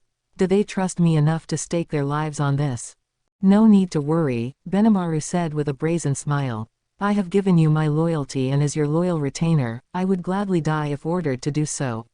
I know all too well by now that you'd never give us a meaningless order. The rest of my leaders agreed. Even Diablo, the new guy, was nodding with that eerie grin on his face. The lycanthropiers joined them. You got my trust, Sufia declared. We can't start getting suspicious of someone whose help we're asking for. He's already saved me once. Our fighters know that, so I ain't about to start whining now. Oh dear, Phobio, you're making it sound like I have no choice but to agree. But we're the slowest force, and as long as we are, I'll want to rely on Sir Rimuru's power to help us out. Alvis seemed a tad dubious still, but not enough to turn us down. I nodded at them all. I hear you loud and clear. Time to turn the tables on. Clayman's schemes. It's all up to you men and women now. Let me see some victory.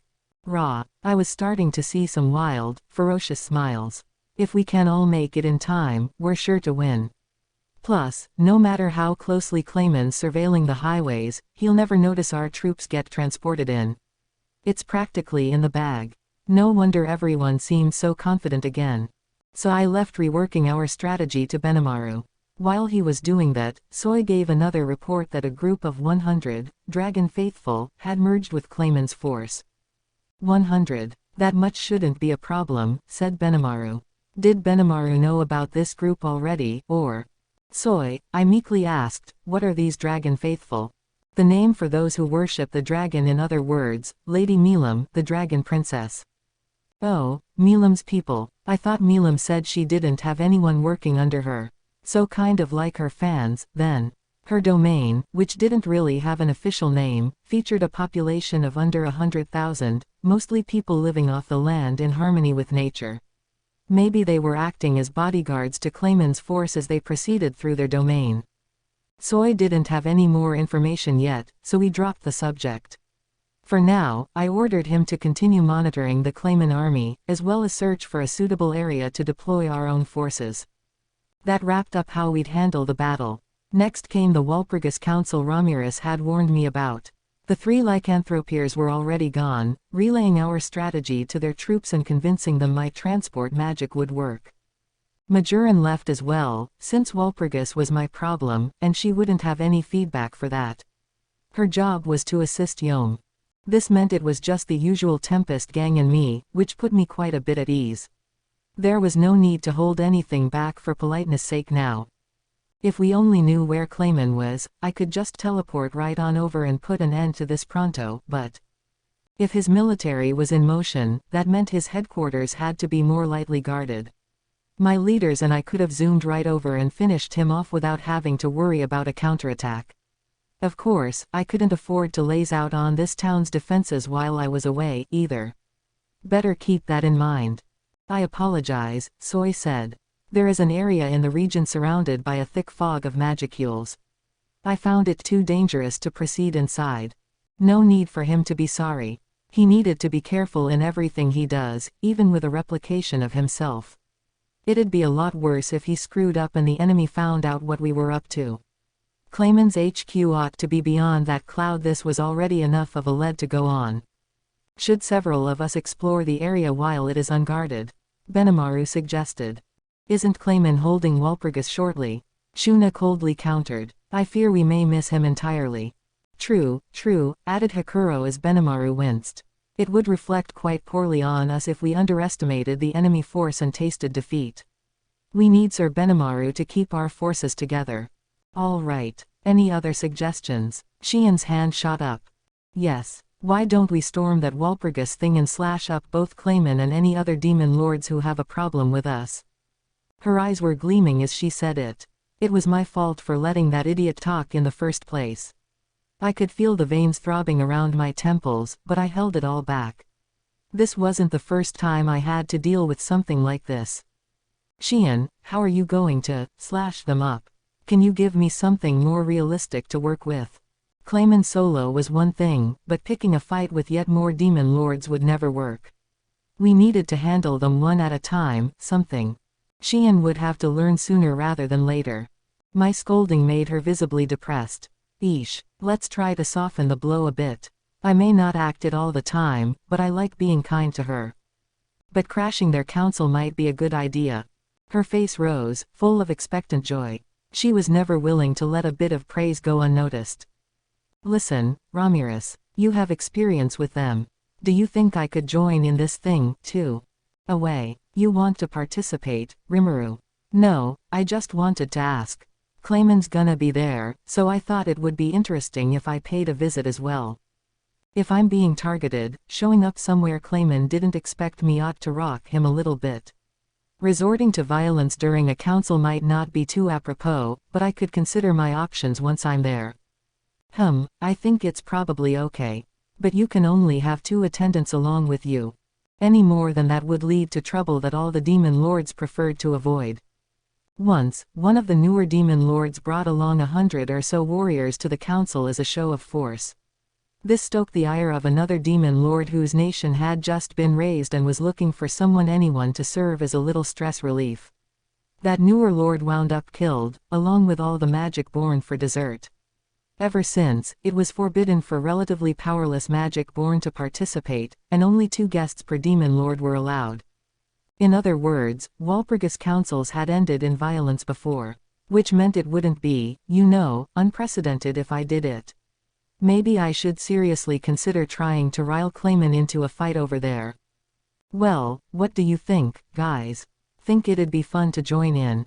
Heh heh heh heh. A wonderful suggestion. I would be happy to join you at. Diablo, you fool. I will be by his side, and I refuse to allow anyone else. There they go. Sheehan and Diablo, back at it again. Bringing those two along would be suicide, so I crossed them off the list from the start. But either way, Diablo said, if we go into battle with the demon lords, as long as we can defeat them, all is well. What need do we have for a demon lord besides yourself, Sir Rimuru? Sheehan briskly nodded her total agreement. Exactly. I had thought you were an idiot, but for a new recruit, you seem to have much potential. You stated exactly what I was trying to say. Are they friends, or foes, or what? Whatever they were, I used to think Sheehan was the only one who didn't think. But no, they both agreed that killing all the other demon lords was a fine idea. Why'd it turn out like this? Looking around the room, I could see a few other people nodding their agreement. A few were more conservative, but a lot of them seemed more interested in spilling blood than securing a victory. The flock of war hawks in my leadership seemed to be growing. But that was just way too reckless. Better hit the brakes on this conversation. Whoa, no need to go crazy. We haven't decided on anything yet. Besides, Diablo, I put you in charge of Farmus, so I'm not bringing you along either way. Ah, true, I understand. Diablo seemed to think of conquering Farmus as a children's pastime. I liked that confidence, but hopefully it didn't cause him to miss something and mess up the whole thing. His emotions appeared mixed to me, disappointed but glad to be assigned work. Isn't that dangerous, though? Shuna asked. There we go. That's the kind of opinion I wanted to hear. It is, replied Geld. Besides, even if we don't join the council, wouldn't it be more effective to seize Clayman's headquarters while he is away? He was absolutely right. It was better to proceed with a battle we could win without exposing ourselves to danger. Geld was as much a hawk as any of them, but he wasn't that impulsive. I was glad to hear that from him, but I had my reasons to contemplate attending Walpurgis, too. Something concerned me about it. No, Benimaru said, what Sir Rimuru is most concerned about is what move the demon Lord Milam will make. It is hard to imagine Lady Milam betraying us, but we cannot deny the possibility that Clayman is controlling her. Perhaps she has her own motivations, but at the very least, we are sure she has defeated Lord Carillon. I think it is not a bad idea to pursue the truth of that matter at the council. Exactly, agreed Soy. I wonder why Lady Milam signed on to convene the event. Perhaps she has some kind of plot in mind. Great to see they were of the same mind, sharing both my ideas and the issues they presented. Yeah, it'd be crazy to think that Milam would just do whatever Clayman wants. I mean, Milam is so self-centered. Are you really one to talk, Ramirez? Maybe not, but I couldn't help but agree with her. I find it impossible to believe that Lady Milam betrayed us, Sheehan concluded. I have no evidence to back it up, but that's absolutely how I feel. Right, no evidence. And I didn't think she stabbed me in the back, either, really. Raphael complained about a lack of data to work with, but even I thought that scenario unlikely, unless there was some vast change in the state of things. I've decided to believe in Milam, but that doesn't mean I'm letting her do whatever she wants. I agree with all of you. Milam hasn't betrayed us, which means something else must have happened to her. Like Ramirez suggested, I think it's a good idea to consider Clayman the culprit, or at least the cause of this. That's why I'd like to take up Benimaru's suggestion. I'm thinking about joining the Walpurgis Council and seeing what I can find out in there. Something definitely must have happened. At the very worst, Milam might attack us the moment Walpurgis ended. That was the real cause of my anxieties, the reason why I couldn't let her be. Clayman alone, I could handle. Him plus Milam, I really wanted to avoid. Well, at least I've steered this in the right direction, and we won't resort to violence as our first. Right. Looks like Detective Ramirez had the right hunch the whole time. So how about we just kick Clayman's butt? Oops, maybe not. Not as long as Ramirez was here. Besides, what the heck is with all you guys? You have this, like, treasure trove of powerful magic born at your beck and call, Rimuru. If you had this many, what's the big deal about just handing Beretta over to me for good, huh? She was getting carried away. The strength she saw in us was giving her a swelled head, and she still hadn't given up on Beretta. Which, as I noted, Beretta has a say in, too, so her selfishness isn't gonna get her anywhere. But she had her allies in the meeting hall. I see. She makes a very good point. Right, perhaps I could come over and do a little killing. Whoa, chill out, Shion. And Benimaru and Soy, I see you guys packing up to leave town. You're not going anywhere yet. Here we go again. Just when I was ready to RSVP for Walpurgis. I needed Benimaru and Soy to fight Clayman's forces. We'd be carrying out these plans at the same time, so I had to select the two attendants joining me carefully. Who should it be? I could physically feel the pressure from behind my back. It was from Shion, of course. She might go nuts if I didn't take her. It was getting harder for Benimaru to keep her calm, so maybe I should babysit her instead. Besides, Clayman's schemes almost killed Shion. They did kill her, in fact. She might have a chance to take revenge for that, which was another reason to take her along. All right, she's in. I wavered a bit on the second choice before settling on Ranga. I thought about having him stand by in my shadow, but that'd put us in trouble if a holy field or other special barrier was thrown over us. I could feel him perking his ears up toward me. Let's go with him. He'd make a great bodyguard. So that was the two. They both knew spatial motion, so it'd also be easy for them to flee if it came to that. If I tried deploying the new barrier I devised based on Holy Field, I was pretty sure that'd get us out of there safe, at worst. That was something we could rely on as we joined the council, at least. But what if Milam really was being controlled? In that case, it was likely that our town was next on the list for destruction. I had to do everything I could to prevent that. I had no interest in seeing this town be scarred again. All right, I'm gonna join in. I'm taking Shion and Ranga with me. Ramirez, can you send word that I'll be at the council? Sure thing, she casually replied, before immediately opening up some kind of special demon lord-only line and informing the others about my presence. It was powered by this ridiculously complex-looking spell, using spatial interference to allow for synchronous communication. I looked at it, curious about how it worked, and then I heard loud, haughty laughter coming my way. Wah ha ha ha ha. So, finally thirsty for some action, are you? No need to hold back now, Rimuru. Why don't you and I come along together? I will tag along with you. Those demon lords aren't worth fearing for a single moment. Come to think of it, I had totally forgotten I had this guy, too. I appreciated his confidence, but Veldora wouldn't work, no. Well, hear me out, Veldora. I want you to stay here in town so you can defend it. What? He looked genuinely shocked. I said I will tag along with you. With me, you will stand taller than all the demon lords combined. Hey, defending this town's really important work, too. Like, the most important work.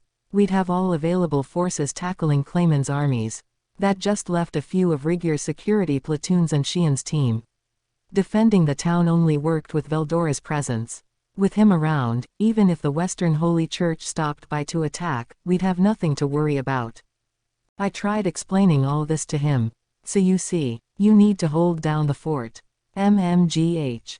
He seemed less than convinced. Right, maybe I should give him the real reason. But just as I was about to open my mouth, Ramirez started shouting again. Hey, Rimuru, I just got off the line. They said it was okay, but aren't you being really mean to Master Veldora? He could just be one of my guests, then. That'd make me feel a lot safer, too. That seemed reasonable, at first glance. But I could tell Ramirez just wanted Beretta and Veldora by her side so she could look super cool around her colleagues. Veldora probably thought along the same lines, too. No, I wasn't interested in coming so I could serve as your guardian, no. Away. Oh, you're so cold, wise teacher. What's with that teacher stuff? Ramirez and Veldora had become manga buddies in record time, I guess. They definitely got along, but in terms of the power balance between them, I'd say this was all Ramirez trying to curry Veldora's favor. Well, fine. The most important thing was that my presence at Walpurgis had been recognized. That was helpful for me, although it probably had more to do with how the other demon lords didn't want to venture near human lands just to deal with me. We're actually planning to start spreading rumors about you, Veldora. We discussed that at the summit earlier, but you knew that, right? Having him be Ramirez's attendant was an idea. Personally, though, I wanted the other lords to think he wasn't coming, since it'd put them off guard for me. Yes. Of course. Nope. Sounds like he wasn't paying attention.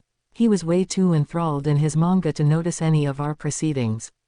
In that case, it'd be easy to trick him. Well, it's like this, if I brought you along, it'd probably make Clayman think, like, oh, that Rimuru, he's a wimp just bringing Veldora along as a ringer. What? Curse that Clayman. I'll make him pay for that. Xian cried. Hey, that insect doesn't know what he's waded into, added Diablo. Perhaps I should come over and kill him after all. Xian, Diablo, calm down already, Benimaru chided, looking a little angered himself. That was just an example. Man, it's so easy to tick those two guys off. Yeah, like Benimaru said, that's just what I'm picturing him saying. So I mean, if we bring Veldora to the council, people will be so wary of us that it'd mess up the whole point of us being there, right? Veldora blinked. Ah, I see. Xian beamed, though I wasn't sure she had thought about my words at all. A fine idea. Well said, Sir Rimuru. Still, he will pay for making light of you. I'd love to make him atone with my own two hands, but perhaps I should let Xian do the honors. So you'll throw the enemy off their guard in order to make your negotiations easier. Benimaru, at least, had the right idea. But shouldn't we be avoiding danger as much as possible? Asked Shuna. She had a point, and Geld and Gabble nodded their agreement. If the enemy is going to be wary of us anyway, added Hakuro, would it not be best to focus more on our own safety? Soy gave this a silent nod of his own. I could understand everyone's worries, sure. But I could cover for that.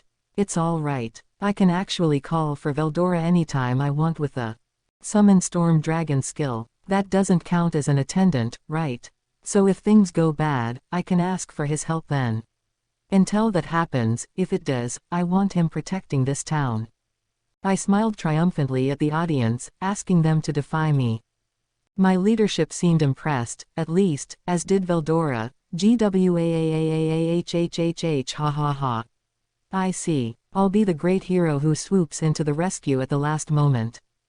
Great. If you're fine with that, so am I. Isn't that kinda unfair? Don't be stupid, Ramirez. I was hoping you'd call it smart. Ramirez may not have liked it much, but Veldora was already murmuring his agreement. Just one more push. Besides, that gives you one more slot to fill for Walpurgis, doesn't it? This visibly excited her, as it did the rest of my government. Oh, that totally makes sense, Rimuru. So who are you gonna match me with? I guess she had no complaints. Really, I think all she wanted was a chance to show off to the other demon lords. But at least she was on my side. Now for that last one. I could feel all the unpicked holding their breath, but sadly for them, I needed someone strong in that position. Benimaru would have been great, but he'd kinda be handling a war in my absence, so I went with someone else. Sorry to disappoint you all, but I'd like Haku, a moment, please. I was stopped by the woman standing behind Ramirez trainee. Sir Rimuru, I hope you will give me this assignment. Oh, trainee, just look at you. Ramirez was already tearfully accepting the offer. Well, so be it. All right, I'll let you go along, trainee. Now we had our member assignments for the Walpurgis Council. Me, with Xian and Ranga as my attendants, and Ramirez, with Beretta and trainee under her. Then, if we needed it, Veldora was a quick summon away. Lucky thing, indeed, that I was accepted. Me and Leon Cromwell also kind of had some issues to tackle, but I'd settle with just meeting him in person this time. I had Shizu's request to fulfill, and I didn't want to ignore that forever, but my target right now was Clayman. I hadn't forgotten about the Orc Lord Chaos or about Majoran. But most of all, I was concerned about Milam. One slip-up, and I might be forced to fight her next. I was prepared to face down Clayman, but the idea of a life-and-death struggle with Milam made me singularly unenthusiastic. It'd be great if I could get all that worked out at Walpurgis. If not, I'll think of something then. Clayman, you've made an enemy out of me. And I'm not lenient enough to easily forgive someone I've identified as such. You better be ready for me. And if you lay a hand on any of my people, you can expect to pay for everything you dish out. Now I'm starting to adopt Xian's way of thinking. Still, I couldn't help but feel a little happy about it. The time for fretting in darkened rooms was over.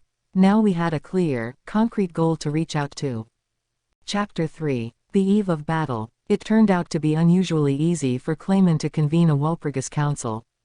The use of Carillon's betrayal as the topic was important to him. The way it was explained to the demon lords was basically that Carillon violated their non-aggression agreement by invading the forest of Jura, and Milam punished him for it. That was clearly a screen, but none of the other demon lords protested. It would all be coming out during the council, but by then, it'd be over. That was Clayman's aim. Walpurgis would earn him valuable time toward awakening himself, becoming a true demon lord, and obtaining immense powers. And Milam would be there, too. If she acted subservient to him in front of the other demon lords, that'd just prove to them all that Clayman was not willing to accept any backtalk. That was his plan, and to make it reality, he needed his military operation to succeed. It had to wrap up quickly, before the other demon lords could interfere. He also had the perfect excuse to punish Carillon for violating that treaty, just like how the council was convened. He just had to produce the evidence he needed to prove it. With everything in place, Clayman immediately took action. Passing through the demon lord Milam's domain, his forces pressed on into the beast kingdom of Urizania. Yamza, a man faithful to Clayman from his very heart, was chosen to be their leader. He was the only one who knew his master's true aims to drive his army of 30,000 into Urizania and claim the over 10,000 souls inside before the council began. These people drive me up the wall. How dare they propose that we work together? The man yelling angrily was Midray, head priest of the temple built for the dragon faithful in their domain's largest city. This made him leader of those who worshipped Milam as a goddess. But, Father Midray, failing to follow this order would put us in serious trouble. Yamza, their commander, he bore an imperial edict from Lady Milam herself, did he not? The simpering associate pleading his case before Midray was Hermes, a member of the priests who served this temple. He had a transcendental air about him, which most people mistook as him being spaced out and insincere. It grated on Midray's nerves. Silence, Hermes. I don't need you telling me that. I know it. Hermes couldn't help but roll his eyes at the enraged head priest, even though he understood too well what irked him. It was those magic-born who had been camped out since yesterday. They had come here, to the city of the Forgotten Dragon, without warning and promptly occupied it like it was theirs all along. Apparently, they were a force from the demon lord Clayman, heading for the demon lord Carillon's domain to investigate an agreement he had broken. Refusing them simply wasn't an option. Midray could rant and rave all he wanted. It wouldn't have changed a thing. There was a pretty good reason for this. The demon lord who toppled Carillon's beast kingdom of Urizania was none other than Milam, the object of Hermes's and his fellow priests' worship. If their supreme being was involved, it was only natural for Clayman's forces to ask them for help in collecting evidence against Carillon. In fact, if they didn't find anything, that would put Milam in an embarrassing position. Milam herself wouldn't care, but Hermes and the others would. Lady Milam can be such a handful sometimes. Her selfishness could be forgiven, Hermes reasoned, but just a little really, a tiny amount would be fine. He wished that she gave them a moment's worth of consideration. How dare you, Hermes? You will never cast doubt upon Lady Milam's actions. No, I know that, but it's getting harder and harder for us because we're always spoiling her. He didn't say it. It'd just spark another wave of anger from Midray. This is quite a handful, he thought, sighing. He recalled how things had spiraled downward since yesterday. The army had requested permission to pass through in advance, and even then, their high-pressure tactics rubbed the priests the wrong way. This force clearly looked down upon the Dragon Faithful. It was obvious that their requests for support weren't really requests at all. They were orders, through and through. The Dragon Faithful that resided here, in the city of the Forgotten Dragon, numbered less than 100,000 in total. They all worked together in their daily lives, there being no central government to speak of. As a result, none were particularly gifted in battle. They relied on Milam's protection to keep the peace. That, at least, was how it appeared to outside observers. But this was only half right. Yes, there was no government. All the crops and other goods produced were collected at the central temple, where it was distributed equally by the head priest. It might seem like this system would fail, encouraging people to grow unproductive and lazy, but that wasn't the case. Everyone, workers and non-workers, was guaranteed at least a certain amount of the wealth, and the more hardworking would also be provided with additional supplies. This was similar to the universal basic income idea that had gained traction around modern Japan.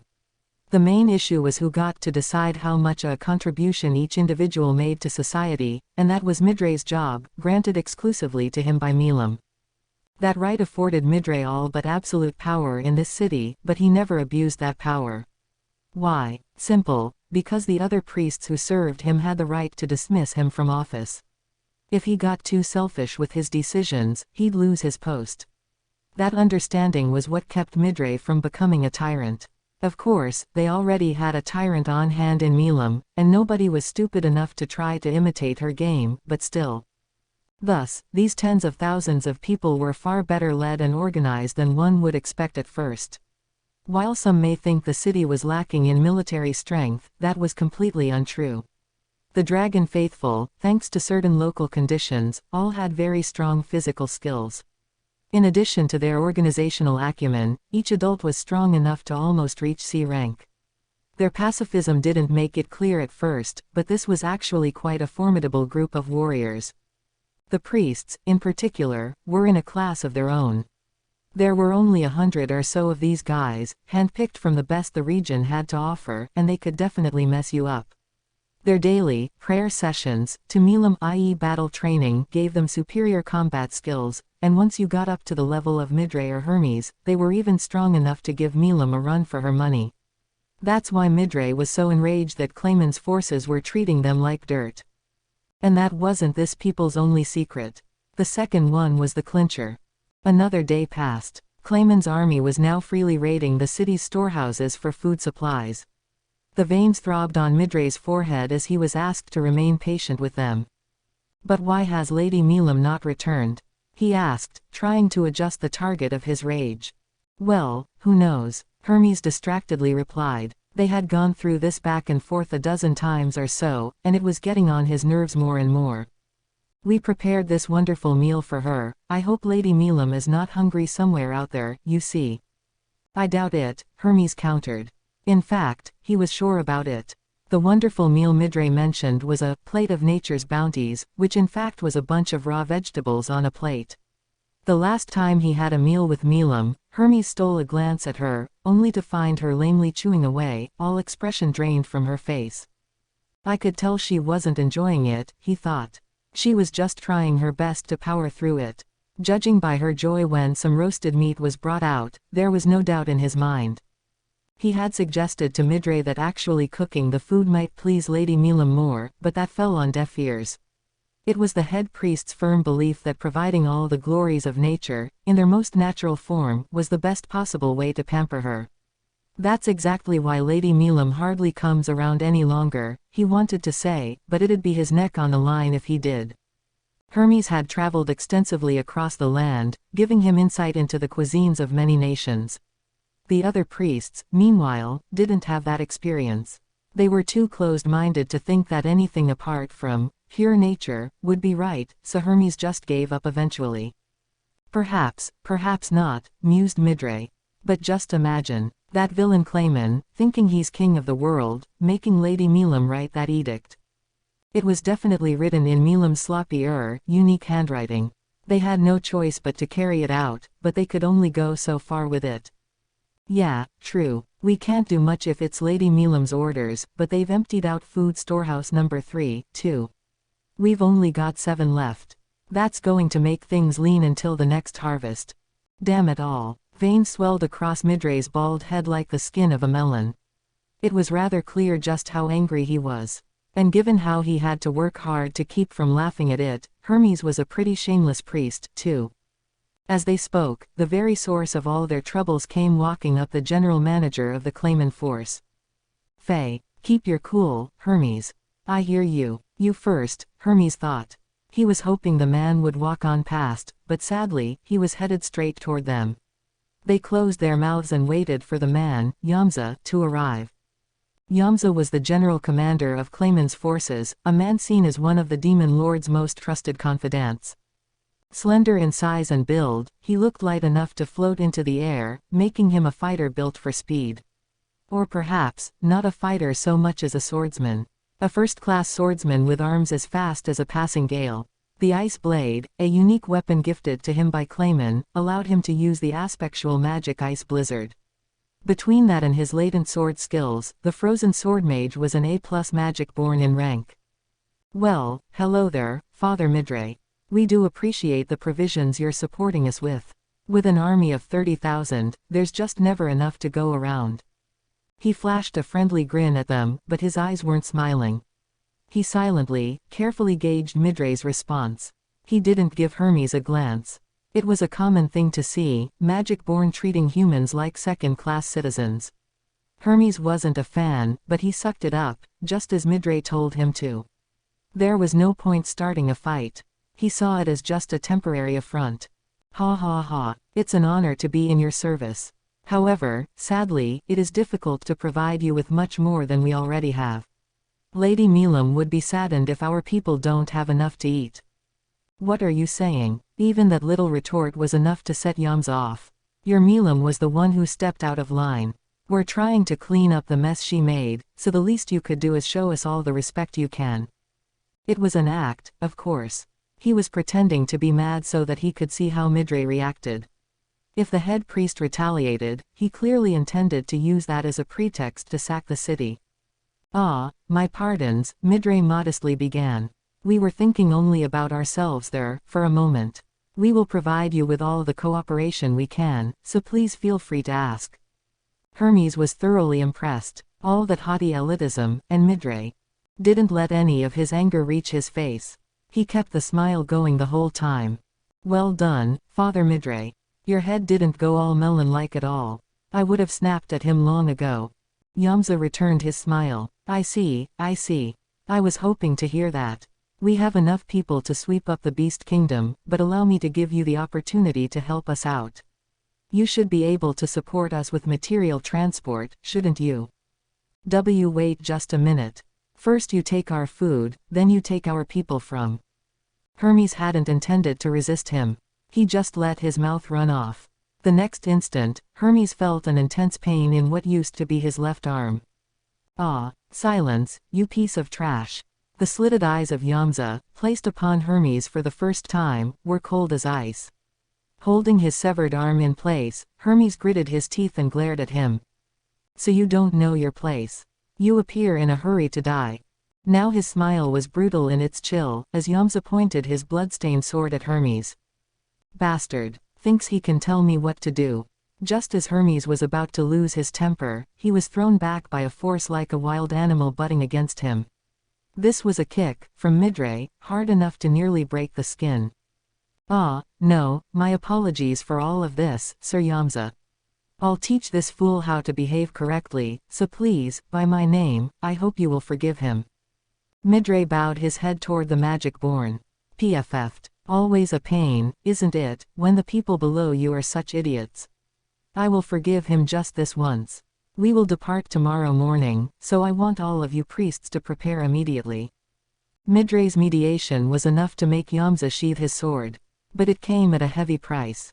The Dragon Faithful's priests, the leaders of their people, had just been forcibly conscripted. Yamza promptly left with nothing more to say. He wasn't expecting fighters among the faithful, he just wanted the priests and their healing magic. And thanks to Hermes's needless meddling, Yamza had everything he wanted. After he left, Midray sighed and healed Hermes's wound. "You utter fool. I warned you about that. I'm sorry, I just couldn't help myself." Hermes held his arm in place as Midray began his work, casting the holy magic recovery on it.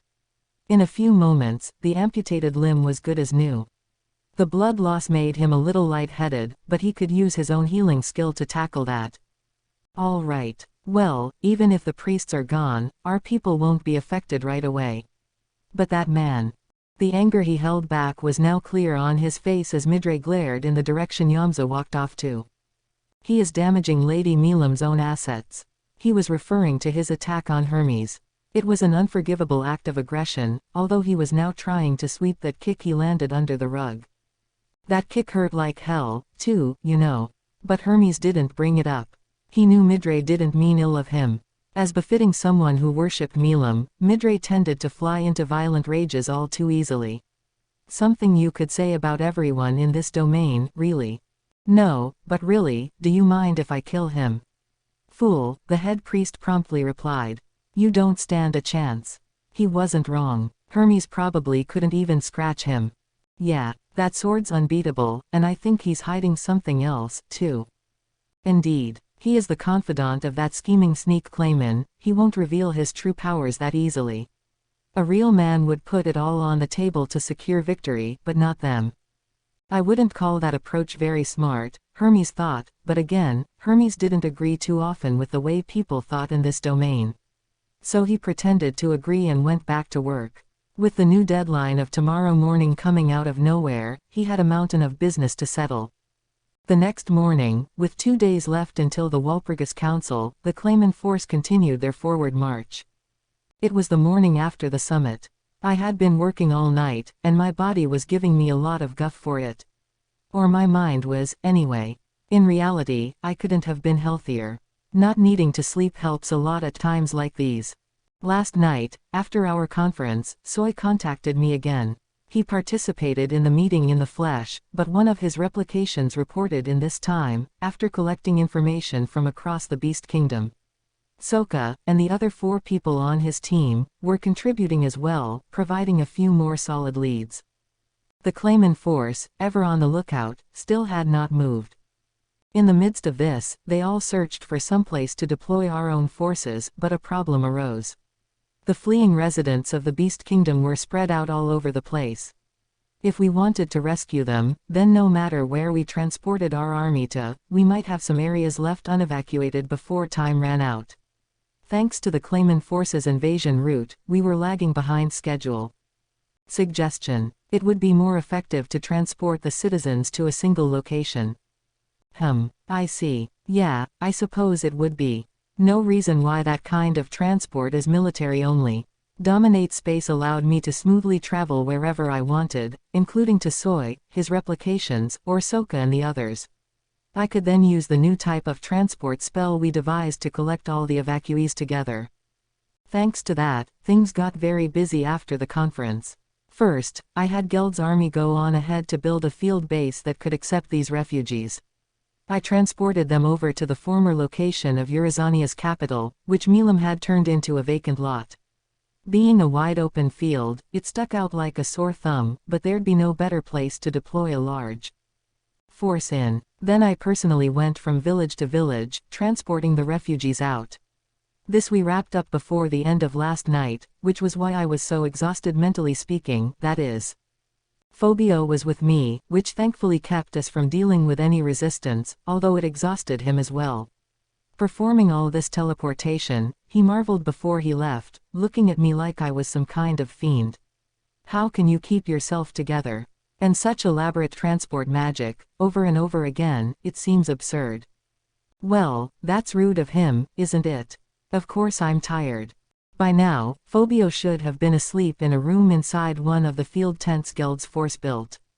But that didn't matter. Our main force would be ready soon, so I needed to perform one really big transport shortly. I headed for an empty field just outside town. Rigurd was there, having spent the night preparing for this. Unlike me, he was running and hopping around, a bottomless well of energy. Rigurd was called back as well, and he was pitching in all he could to help Rigurd. Once they were done, it was my job to transport all the people gathered here to our Beast Kingdom field camp. Once that was over, I planned to start preparing for the Walpurgis Council 2 days from now. Upon reaching the field, I found lines of Tempestian soldiers waiting for me, including 10,000 beastmen, led by Sufia and Alvis. Their armor was piecemeal, nothing unified about it, but that was unavoidable. We had simply provided them whatever armor we didn't need, and since many were capable of transformation anyway, this was better than confining them in full uniform. Next to them were my leaders, ready to serve as reinforcements. Even compared to the Charybdis battle, our size and our power to wage war had grown tremendously. Benimaru, noticing, stood next to me and took this opportunity to explain the evolutions that had taken place. Following my own demon lord evolution, everyone else in Tempest had some change of their own. The world language said something about everyone in my genealogy receiving gifts, and I assumed that meant everyone I had named. Based on what we heard from the townspeople, he said as we faced the ranks of soldiers, the men now enjoy enhanced stamina. The women report that their skin is glossier and more beautiful than before. None of that mattered to me, or I should say, it was beyond my comprehension, but I suppose you could say their spiritual strength has risen. Some, he reported, looked like they turned back the clock a few years. Everyone appreciated it, but these were the townspeople. They were holding down the fort back home. Let's see what our fighters are packing. Among our platoons, as well, there was a litany of changes. Some soldiers learned new skills for themselves, others gained the same skill in groups, based on the unique nature of their squad. I couldn't wait to dive in and see for myself. We first visited a group that had been with me almost from the start, Gobta's Goblin Riders, a legion of hobgoblins led by starwolves that almost never naturally appeared unless the right conditions were in place. But were they really hobgoblins? That's their species, perhaps, but their essence was something wholly different now. Astoundingly, they had all learned the extra skill Unify. This was a rare one that let man and mount quite literally become one, turning them into mobile, high-speed, four-legged warriors. They were awarded an A- rank in this form. They didn't manage a solid A since they were geared mainly for one-on-one combat, but they were killers in battle. A few working together could probably beat an A-ranked magic born. That was the whole gimmick with them, of course. The Goblin Riders were a team, guaranteed to work rapidly with one another's thoughts and remain steadily in formation. They were keeping up with Hakuro's training, after all, and if you imagine 100 moving in tandem, you can see what made these riders so fearsome. I definitely felt like the human-invented ranking system was doing these guys a disservice. I could expect a lot more from them than that, even. Next, we visited some of Benimaru's personal trainees. Once I became leader of the Forest of Jura, we started enjoying a lot more combat-ready monsters in our midst. This included 300 ogres, the most powerful of which were young men and women from the village that sought my help early on. They looked up to Benimaru a lot, which affected the gifts they received. It was really a crazy sight to see. Some had volunteered for the force, making them named warriors from the start. They were strong enough to be considered low-level magic born, which made them a tremendously reliable asset. Even a wild, non-sentient ogre ranked AB, and these guys were both fully equipped and had learned some arts. These were never gonna be wimpy kids. These ogres had formed a sort of elite personal guard for Benimaru, and each was a minus in rank. I named them Team Kurenai, or Red Flame. Now, for the fighters assigned to Benimaru's main force.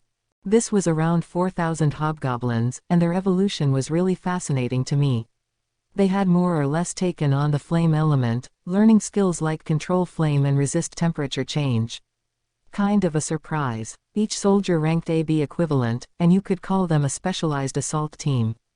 By the way, these hobgoblins all had a reference to the color, green, in their names, since their skin was green. I don't know who named them, but I really wish he thought a little more about the long-term effect with that. Report. They were named by you, Master. I know. Eesh, I wasn't expecting to get dissed by my own skill here. Talk about unwanted sarcasm. Like, I can't read that far into every single thing, guys. These monster evolutions just made no sense. Since everybody was named green something, I named this army the Green Numbers. Might as well go with it. I wanted to go with red something since these were Benimaru's forces, but I kinda like the feel of this, too. It'd be a nice little surprise, this green force unleashing all these flame attacks. I think I'll have their equipment repainted green for the battlefield sometime. Next up was Geld's force, a sort of complement to the Green Numbers. The High Orcs all evolved in the same way, earning power-up skills like Steel strength and iron wall. Their officer class also had the extra skill control earth, letting them mold and sculpt the land around them. Good for digging trenches in a hurry, as Geld put it. In addition, everyone in the army had earned the extra skill armorize body, making them into much more of a defense-oriented tank unit. They had also taken on a lot of my personal resistances: resist melee attack to start with, followed by pain, rot, electricity, and paralysis. Cabal's Charu's shield, the completed version of the one I gave him as a present, was now a unique piece of equipment that boosted his magic resistance. Basically, whether it was melee or magic, they could deal with it. I gave half a thought to exposing them to Xian's cuisine so they could gain poison resistance, but quickly banished the thought. Still, obtaining all those shield-like scales from Charybdis was really a stroke of luck. Karob had made lots of copies of the items Garm had created from them, and I really have those craftsmen to thank for that. Now, this unit was sturdy enough that each member ranked a solid B. That, plus the unique equipment on each one, made them impervious to any normal force. It was almost unfair how defensively able they were, and they numbered 5,000, their ranks beefed up by a constant stream of volunteers. Normally, they were involved in construction work, but when they received the call, they transformed into a powerhouse, an iron wall that no attack could pierce. Their official name was now the Yellow Numbers. Close behind them were the 100 Dragonutes under Gabal's command. Dragonutes were naturally gifted with a pretty decent array of skills, and they had all but breezed into the A- ranks. Now, with my gifts, the dragon in their blood had awakened to an even stronger degree. Each of them now had the intrinsic skill dragon body, along with either flame breath or thunder breath, giving them some much-needed long-range attacks. Gabal could use them both, which meant he really was an exceptional Dragonute, I guess. What I still didn't really get was dragon body. Report. The intrinsic skill dragon body is. Oh, I didn't need the full documentation. I know now that I can't use it, so there's not much point in hearing it. I'm sure Gabal and the rest will take the time to figure out how to use it best, if they want. What's the point of having power if you never earned it for yourself? That's what I think. Huh, what about me? Well, I have the ultimate skill Raphael, Lord of Wisdom. If I have a problem, Raphael will help me out. No issue there. That's my power, so in a way, it's like I'm the one making the effort there. I don't think it's going too far to say that. So, hopefully Gabal and his team can learn how to use that dragon body thing before it's too late. Not to throw it all on you, but good luck. Still, in a way, it was almost like this squad's talents were going to waste with Gabal. They could fly, they could breathe fire and lightning from the air, it's nuts. And thanks to their intrinsic species aspects, they were resistant to pretty much everything: scales of steel, breastplate armor of magisteel. Whether by sword or by magic, no half-hearted strike was going to break their skin. Flight alone was enough to give them an overwhelming advantage, but look at that defense. Speed, offense, defense, the complete surprise assault package, all in one. I named them Team Harayu, or Flying Dragon. They only numbered 100, but they were the strongest unit in our forces. Last but not least, we had a brand new unit, one positioned as my personal elite guard. Led by Xian, they were also 100 strong, composed of the victims I revived after the battle in Tempest. There were some children, age-wise, among them, but apparently they had grown up to and beyond the point of maturity. I guess their frustration at not being able to fight encouraged that kind of evolution. Who knows? As far as skills go, they all earned the extra skills complete memory and self-regeneration. Those two complemented each other. Complete memory meant that even if their heads were blown off, their memories remained in their astral bodies. They could then use self-regeneration to recover fully instead of dying instantly. This meant they had basically gained the astonishing healing skills of the orc disaster of yore. If self-regeneration ever evolved into ultra-speed regeneration, they'd be pretty much immortal. And I had 100 of these guys. I couldn't even deal. And thanks to that regeneration, they were durable enough to take Xian's ultra-intense training and deal with it just fine. As a female member put it, one who was just a little girl not long ago, we don't die or anything. I didn't have much an answer to that, no. I wasn't sure if this was the best thing for 'em, but hey, have fun. Break a leg. Their strength was at around a rank C for now, but I had a feeling that, over time, they'd become the strongest unit in our forces. With that expectation, I decided to name them Team Reborn. They all had a whole new life ahead of them, after all. That rounded out the briefing. It felt like the effects of my evolution dovetailed well with everybody's personal efforts to bear some major fruit for us. My first impression was wow, we're more damaging than ever. The total force was under 10,000, but we could whip pretty much any army out there. Their numbers weren't as strong as the Farmus military I wiped out, but in terms of war power, we would have totally overwhelmed them. All this stuff came as a total surprise to me. Being outnumbered is still a weakness, but we'd just have to gradually build that up, between strengthening our country and negotiating with others. I think a standing force of around 10,000 would be the number to shoot for. Plus, we still had our reserve forces protecting the forest of Jura. They weren't part of this campaign. The difference in training was just too much, but if we could work 'em up, they'd serve us well enough in battle, too. That's something to tackle in the future. Still, after Benimaru finished his report, I couldn't help but be amazed by the sight of 10,000 of my soldiers in formation. That, plus 10,000 Beastman soldiers, an army of 20,000, all lined up and waiting for the order to march. Xian's Team Reborn, as my personal guard, was on standby away from the crowd. They were holding down the fort back home this time, so they'd just get in the way among these ranks. Sir Rimuru, Rigard reported, everything is ready. I thanked him for his long hours of frantic work. Oh, I hardly deserve it, he said, smiling. So if we're all set, it's time to get transporting. Oh, Lady Alvis. Alvis is fine, Sir Rimuru. I was trying to be polite, but I guess I made things worse. Let's just bulldoze right over that. All right, Alvis. We have all your friends assembled on the other side, so I want you to relay what we talked about to them. I think Phobio should be organizing them into units, so you take care of the rest. Understood. I promise I will not forget your kindness. She bowed deeply at me, followed by Sufia and the rest of the beastmen. It felt almost oppressive, but I didn't react. That was how they wanted to show their appreciation. You really saved us, a smiling Sufia told me. Now we can smash up Clayman's forces without a second thought. We'll let you have him, Sir Rimuru, so take out all our anger on him for me. Pretty scary face, considering that smile. Alvis was similarly glaring at me, in apparent agreement. Everything was set for them, now all they had to do was go wild on the battlefield. We'd enjoy a force of 20,000 beastmen alone, so I'm not sure we needed the reinforcements, but the more the merrier. If it was just them, we'd still be outnumbered anyway. With these extra fighters, we now had a unified force of 30,000 to go against Clayman's own 30,000. We were even now, and we were the better quality army. Victory was as good as ours. The only problem. Benimaru, any issues with our operation?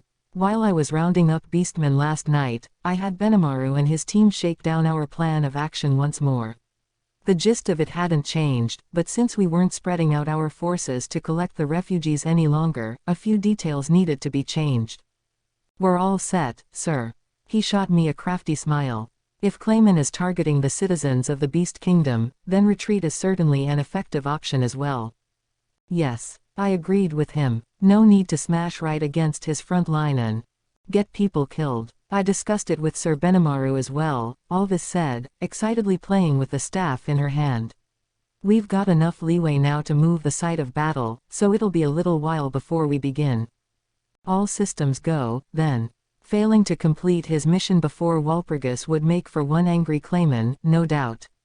At the very least, he'd treat his underlings even worse than usual. If their army's commander fears that and starts freaking out, the ball's on our side. We will deploy the force at the entrance to the forest of Jura. The wasteland that was once our home, the now toppled Orcish kingdom of Orbic, now, it shall be their grave. There was something close to sheer malice in Geld's voice. Clayman's scheming cost him his home nation, and now it would be the site of the decisive battle. I suppose anyone would have felt the hand of fate at play here. The strategy, as it was, is pretty simple. We'd make it look like we had the refugees evacuate into the forest of Jura, then strike at the enemy forces trying to pursue them. That's about it. Raphael provided the perfect simulation of it in my brain. Obtaining and replaying the information Soy and his gang gave me, I had a picture of the future that was almost as vivid as reality. I then thought communication that to everyone else, so we could all equally grasp it. Our original plan called for us to keep the refugees secure as we lured the enemy over, eventually surrounding and destroying the force. With this change, the faster units would serve as bait instead. That reduced the danger to the individual forces involved, which greatly boosted the chances of this working. The key to this was making sure they were all inside the forest before crushing them. I didn't intend to kill them all, but I didn't like the idea of them running away and attacking again later. We had to be thorough. You got all that, Benimaru? Of course. Let's give them enough hell that they never dare defy us again. Ooh, he's got his no mercy face on. I like that. Let's wipe him out, Benimaru. Shion added, cheering him on. Ha ha ha ha ha, you need to take out the garbage fast, you see, before it rots. Diablo was also cheering him on. I'm not so sure, but whatever. They both wanted to join in, of course they just love fighting. But Shion would stay with me to prepare, and Diablo would be stepping into Farmus land soon. They were out of the picture. Now to just leave things to Benimaru and wait for the good news. Right. No matter what happens, I want you to report back immediately. I'm sending you off now. Win this one, guys. Raw. Victory shall be yours. And now they were all looking at me, all those many, many eyes. As I regarded them with my own golden pair, I deployed a square of magic. I spent ages practicing this last night, so I had it down pat. Beneath the feet of all 20,000, a giant square drew itself in layers, from the bottom to the top. A complex array of geometrical shapes built themselves up inside, too intricate for me to figure out. Something this size, of course, required a lot of magic and concentration. My energy rapidly drained, but based on my figures, I should manage to hold out. Not to brag, but my magicule stores had risen exponentially, too. It took around 5 minutes in all. Everyone stood there, bolt upright, waiting for the transport spell to complete. And then, the moment the melange of shapes within the square stacked up above the heads of everyone inside the entire army was gone, in the blink of an eye. Transport complete. Looks like we got them out of there. Back when I was practicing last night, I was a little concerned Clayman had noticed all the light this was generating in the darkness. So I combined it with a blindness bomb to sap all the light away from the magic square. You never know where you may mess up. Diligence is key. There was no need for that now, though, and the sight that unfolded before me could only be described as magnificent. Well done, Sir Rimuru. Such a beautiful spell. Indeed. It was so charming. I had earned high marks from Diablo and Shion. Diablo must have really liked magic. Once things calm down, I'd like to talk shop with him a little. Maybe he's got a spell or two I don't know about. And I've got to help Shion stop being jealous of everyone around her. I can't afford any weird drama around here. Such were my thoughts as I nodded at them, and we went on our way. After everyone left, we were greeted by a clearly bored Veldora. Rimuru, he asked, can I go and beat 'em all up, too? I knew it. He hadn't listened to a single word I told him. What are you, deaf? I'm trying to keep you a secret until the Walpurgis Council begins. If you go crazy out there, the secret's gonna be out in 2 seconds. Wah ha ha ha. Yes, of course. I almost forgot. Almost, my ass. I don't know what to do with this old coot. I gave him a whole bunch of manga volumes I had stored up, but will that be enough? Because I'm really worried he's gonna try to pull something stupid. Better keep a very close eye on him.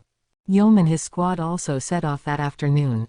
I look forward to having them tell everyone they run into along the way that Veldora is back. I told them to make sure and phrase it so it spreads as quickly from village to village as possible. The purpose for this, of course, was so Clayman would hear about it as he keeps snooping on us. Hopefully the news will reach him sooner than later, I thought as I saw them off. Diablo told me to expect us back very, very soon, but how much a pushover does he think Farmus is anyway? It almost made me worried, but I still left things up to them anyway. Everybody makes mistakes, after all, and if something came up, we could think about it then. It wasn't long after when Gazel set off toward the Dwarven Kingdom. His assorted ministers were livid, which made his departure a bit more hurried than I think he would have liked. Guess that decoy he hired wasn't up to the job, and I could guess why. I definitely shouldn't be taking any lessons from him on that front. Nobody likes being found out. Another day passed, and while Benimaru reported that things were moving along well, we weren't without our problems. Naturally, a group of 30,000 soldiers and refugees is a little restricted in where it can go. These were stout beastmen, however, not humans, so I was told that they should reach their destination without too much delay. I wasn't too worried, though. I had something to deal with that. Right, I said, patting Benimaru's shoulder. We're all ready to take in the refugees here, so I'm gonna transport all the noncombatants over to Tempest. Oh, there is that, yes. Benimaru groaned, chiding himself for not coming up with it first. You know, though, that transport spell costs a lot of magicules. The more people you're transporting, the more it adds up. At this point yesterday, I was fresh off moving a force of 20,000 around. I didn't really have much free energy left. I couldn't go shooting that off rapid fire, so it wasn't like I was deliberately wasting time. Besides, this was a completely new sort of magic, one that flew in the face of conventional approaches, so we'd be able to weave this into future tactics with a lot more frequency. I mean, I don't think too many people could cast that spell anyway, so that should help preserve our unique superiority. Regardless, Reincarnated had set up the required camping quarters after I sent everyone off yesterday, so I figured we could transport the refugees alone into here. So I did it all in a snap. And none of them were nervous about it, either. I guess they were all adaptable enough that they got used to it quick. I let Reincarnated guide them around, since that work I started yesterday was still calling my name. I really wanted to finish it up in time for Walpurgis, so I just had to hope no more issues arose. In the end, the day of the Walpurgis Council began without any major crisis. My work was done before lunch, allowing me to dive into the final stages that afternoon. Looks like I'll be on time. That's a relief. Rimuru, is this? What do you think? Pretty neat, huh? What are you, some kind of genius? I had enough of dealing with Ramirez's yelling at me. I didn't want to engage any longer. I had to save my mental acuity for this evening, so I'd just ignore her rantings for now. After lunch, I worked on the final touches, then placed the finished item in my stomach and headed over to the Treant village where Trainee lived. Veldora wanted to join me, but he'd have to wait. I didn't want anyone attacking town, not that I thought they would. Right now, the whole urban area was being protected by a barrier that Veldora put over it. That prevented any potential eavesdropping from Clayman as well, so him abandoning town at the moment was a bad idea. So I promised him, next time, and set off with Ramirez and Trainee. I assigned Beretta to deal with him, as much as it hurt my conscience. He'll probably be used and abused, I'm sure. I'll have to reward him later. With a quick casting of Dominate Space, we were on our way. Once we reached the village, we quickly spotted the insectoids Apito and Zejin. When I first saved his life, Apito was maybe around a foot long, but now he had grown to nearly 20 inches. It was great to see that guy in good health. Zejin, meanwhile, was at well over 2 feet and strong enough that a lot of monsters knew better than to pick a fight. Of course, there weren't any monsters around here that were hostile to Zejin anyway, so there's no real way to gauge his power. I told it not to do anything too risky, so it probably hasn't. Unlike Gobta and Gabble, it knew its limits and didn't get all carried away over everything. Apito flitted right up once it spotted me, happily providing me with some honey. Ah, thanks. The perfect medicine. Let's have a little taste of that, Yep. That most rare of cure-alls, and it tastes real good, too. Hey, whoa, Rimuru Sir Rimuru. I wanted to ask you something. I looked toward Ramirez. She looked freaked out. What? Those insects, are those army wasps? I dunno. You don't know. Ramirez gave me the most exaggerated double take I ever saw. So what if they're army wasps? Sir Rimuru, Apito telepathically said to me, it is as that person says. I am a queen wasp, the highest of the army wasp order. Would you like me to summon my queendom? Whoa, that sounds pretty fancy. I think we can go without that for now, though. You can save it for when this village is under attack. If you want your Friends around here, I'm sure you can talk that over with the tree ants. I'll refrain for now, then, Apito said, wings thrumming in what sounded like a happy buzz as it flew off. It sounded quite pretty, if a bit chainsaw-like and lethal. Are army wasps pretty dangerous beasts, then? I doubt it. Apito, collecting honey for me and everything, hardly seemed hostile at all. Plus, Zejin was there, too, giving me a shy salute as it followed after Apito. Maybe that guy was the king of the insects or something. It certainly felt kind of regal. I was pretty sure it'd only grow in strength. Maybe evolve, even. If so, I'd love to have that guy join my team. Turning around, I saw Ramirez with her mouth agape, while Trainee was doing her best to console her. Yeah, you're right. I guess they are army wasps. Plus, one's a queen. I heard them. I mean, you, never mind. You can do just about anything, can't you? And that other one, I mean, I really don't think it could be, but... She wasn't making much coherent sense. I ignored her. No time to deal with it, and besides, if it was Ramirez, it couldn't be that important. We had reached our destination Adrayas, the holy tree that was Trainee's main body. I took out my completed project from my stomach. It was an orb, dull in color. No sheen, no glow to it, but you could absolutely feel the power. What was I going to use it for? Well, Trainee and all dryads were descendants of fairies, a form of spiritual life that could take on physical form by combining themselves with plants. They could freely release their spiritual bodies and use magicules to create temporary corpuses to live in. Their real bodies, however, were these dryas trees. The Walpurgis Council was going to be held in some kind of special dimension, so Trainee might not be able to get in. So I decided to conduct a bit of large-scale surgery on her so she'd be able to move around in her real body. Unlike Beretta, which had no physical form in this world, Trainee had a corpus. As a result, we needed to transfer the core within her from her current body to the new one, much like a golem becoming established in its own form. I had an idea of what this new core could be. It was a chaos core, one that can only be made with certain materials under certain conditions, and that orb I just took out would be the vessel for this core. In a way, it was like extracting magicules from the magic stones that can be taken from the cores of monsters. It's hard to make these retain no element at all, so I went through many failures before I created this. I also needed several other materials to make this orb, so I spent nearly all of yesterday gathering them. Making a chaos core required an equal mixture of spiritual and mystical force inside this vessel. With Beretta I could have just filled them with both in equal quantities and densities, but it wasn't so simple with Trainee.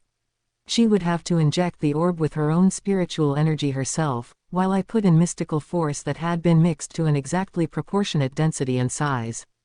Now it was time to get to work, and that meant it was time for Raphael to shine. With my signal, Trainee began to turn her body into spiritual matter and let it flow into the orb, without a moment's hesitation. I injected the mystical force alongside her, not missing a beat. This was precision work, but it proceeded with no calculation errors. The dryas lost its life force, visibly withering before me. Alongside that, the orb began to blink on and off, almost like a pulse. Light and darkness traced a spiral inside it, and then, the orb began to shine a light shade of green. The flickering of life was thriving inside. Report. The individual Trainee's element has mixed into it, but construction of the chaos core is successful. It had all gone as planned. Okay, it worked. This orb is now Trainee's main body. Thank you so much, Sir Rimuru. Yeah, thanks, Rimuru. Now I can take Trainee here along with me. You should be safe with that, yeah. But, Trainee would no longer be separate from her main body, so she wouldn't have issues traveling across dimensions anymore. But something still seemed missing. Trainee, do you mind if I take this tree that used to be your body? Of course not. Use it however you like. I thanked her, then got straight to work. What are you gonna use it for? You'll see. I cut down the tree, working the wood, creating precision parts with it to form a human shape. Oh, is this? Are you gonna? Ramirez quickly understood what I was up to. She was right. I thought I would make a replacement body for Trainee, using the dryas that was imbued with her magical force. 3 hours later, the doll-like figure I had been working on all afternoon was complete. Its core was reinforced with magisteel, the surface made of fully polished wood. It felt remarkably comfortable to the touch, a very fine piece of work. "Oh, is this?" Even Trainee, who rarely expressed surprise at anything, couldn't hide her excitement. "What do you think?" "Pretty good, huh? You can use this as your body if you want." I didn't need to ask. Ramirez was overjoyed, but Trainee needed no encouragement from her. She thanked me profusely and installed herself in her new body. From that moment, the wooden doll became Trainee's new corpus. It was the world's first fully mobile dryad. From the moment the chaos core, the heart of any monster, you could say, entered the doll, magic force surged out of it, penetrating and filling every grain on the surface. Then, amazingly, the white grains faded, no longer standing out, turning as intricate and detailed as human skin. Perhaps more beautiful, even. A beauty that goes beyond humanity. Unlike with Beretta, I didn't work from a skeletal frame for the face. I simply carved the head to look the way Trainee looked. But once her orb was in there, its expression grew as soft as anyone you met on the street. It was wood, but the mouth still moved, and the eyes blinked. I have no idea what was driving that. Because she's a monster, was my only real guess. This body was kind of herself, once, so maybe it was more compatible than most cases. Either way, that pie-in-the-sky surgery of mine was a greater success than I ever could have guessed. And for some reason, she was stronger now, too. My mystical aura, injected into the orb so perfectly by Raphael's fine-tuned work, had produced a chaos orb that worked in exact harmony with Trainee's spiritual force. It was the equivalent of doubling her magicule stores. I think taking in the holy and demon elements earned her some new skills, too. She struck a greater presence than Xian, who boasted the most magical force out of us all. Definitely stronger than the orc disaster. Not up to the demon lord Carolon, but I could feel a different type of sheer awesomeness from her. I think it could bring her to disaster level, the venerable S rank. Of course, she'd still be special A for now, a calamity level threat, due to not actually being a demon lord. The guild-crafted ranking system really couldn't deal with special case magic born like this. Personally, I'd feel safe calling her a sub-demon lord. Between the Dryas, the doll, and the Dryad, we had here a creature that was worthy of awakening into a demon lord someday. That's the kind of powerful magic-born Trainee was now, and among other things, it let her join Ramirez on the trip. I'll bet even Raphael was surprised by that one. Understood. It was all according to plan. See, totally surprised. No need to be a sore loser about it. Raphael had nothing to counter me with. With that mental victory in hand, we all said goodbye to Trainee's sisters, Treya and Dorith. They had been watching the whole surgery, looking incredibly jealous. I suppose I should do the same thing for them, as thanks for all their work watching over the forest of Jura, but that would have to wait. We could consider that after we were all back safe from Walpurgis. I didn't want to lose Jura's guardians because they were too busy doting on Ramirez, besides. Well, we were now on our way back to town, and I'd now done all the preparing I could. Looking up, I realized there was no moon in the sky, the stars twinkling at me. Today was a new moon, wasn't it? And soon, under this beautiful night sky, the bell for the first round would ring out. With the stars behind me, I set off for my battlefield. Interlude. The Demon Lords. The Demon Lord Clayman awaited the appointed hour, a glass of wine in his hand. The Walpurgis Council was tonight, and as a mixture of anger and happiness danced across his face, he thought over a few things. First, the bad news. Ignoring the warnings of his friend Laplace, he had advanced his forces into the Beast Kingdom of Eurazania. But they had failed to discover even a single citizen left there. The effort had gone to waste. The briefing from his commander Yamza drove him into a fit of rage. But until they knew why this happened, giving further orders would be careless. Instead, Clayman decided to gather his forces together and carefully continue the search. What they found was a group of stragglers, frantically attempting to flee the kingdom. Upon being advised of them, Clayman immediately ordered an attack, sending scouts to the area to search for anyone else hidden nearby. They eventually found several hundred civilians in hiding, but as they attempted to dispatch them all, they immediately ran away. Finding this suspect, the army conducted further investigation, only to discover that a larger group of some several thousand refugees was fleeing toward the forest of Jura. The small group of several hundred was just bait to help the rest of them flee. Those insolent. Now Clayman knew why there was nobody left living in the Beast Kingdom. They had undergone a mass emigration to Tempest, relying upon Rimuru for their continued survival. The stragglers were also on to the Clayman force's activity, fleeing the area once the bait was taken. He wanted to have those souls safely hunted and collected before Walpurgis, but it just wasn't going to happen. He had to admit that now, and it made him deeply unhappy. Yamza, the council is about to begin. I want your entire force to chase them down before I return. Kill every last one of them and bring the survivors before me. I swear to you it shall happen, sir. He nodded, but it did nothing to overturn the fact that he wouldn't be awakening tonight. It annoyed Clayman terribly as he closed the magical link. Meanwhile, there was good news to be had. Using his feelers in the ground electric signals and natural geomagnetism, he was constantly gathering information. Nobody had been fully aware of this power yet, giving Clayman free rein over a vast array of data. It was what allowed him to enjoy the alias of Marionette Master. At the time he gained this skill, it permitted him to interact only with people or things within his line of vision.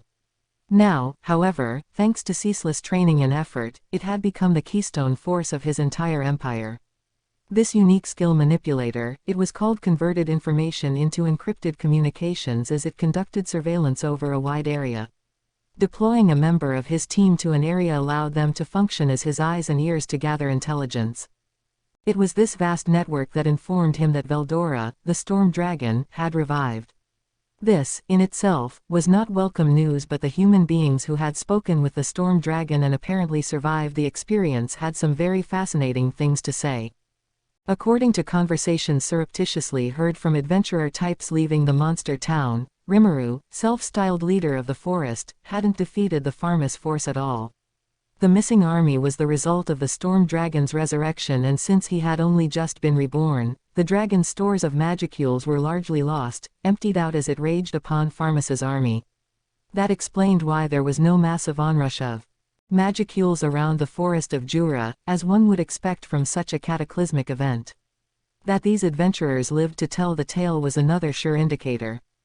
If the storm dragon Veldora was alive once more, there was no way Clayman, a demon lord, wouldn't have picked up on that. The rumors must have been true, then he lost his magic force during the battle with Pharmas. These two pieces of news conflicted Clayman. It would be a simple matter to slay that dragon right now. I may even be able to add him to my cache of pawns. A tantalizing fantasy. The dragon has been using the town the monsters built as his personal den, it seemed, and it was hard to gather information in that area, but he felt no need for concern. Those empty stores of magicules wouldn't rebuild themselves in 2 or 3 days. After Walpurgis, he'd have all the time in the world to snare him. And if all else fails, I can simply send Milam after him. For now, though, it was time to concentrate on the council. Or perhaps, if Clayman hadn't been over-reliant upon Milam's strength, he might have noticed all the points that didn't quite add up. The fact that there wasn't a single enemy casualty yet. The force, reportedly scattered all across the Beast Kingdom, was now gathered together. Both pieces of information were too important for someone as careful as Clayman to overlook. But it wasn't Clayman on the ground, it was Yamza. And Clayman's mind was too full of the upcoming council to notice. That was how vital this Walpurgis was.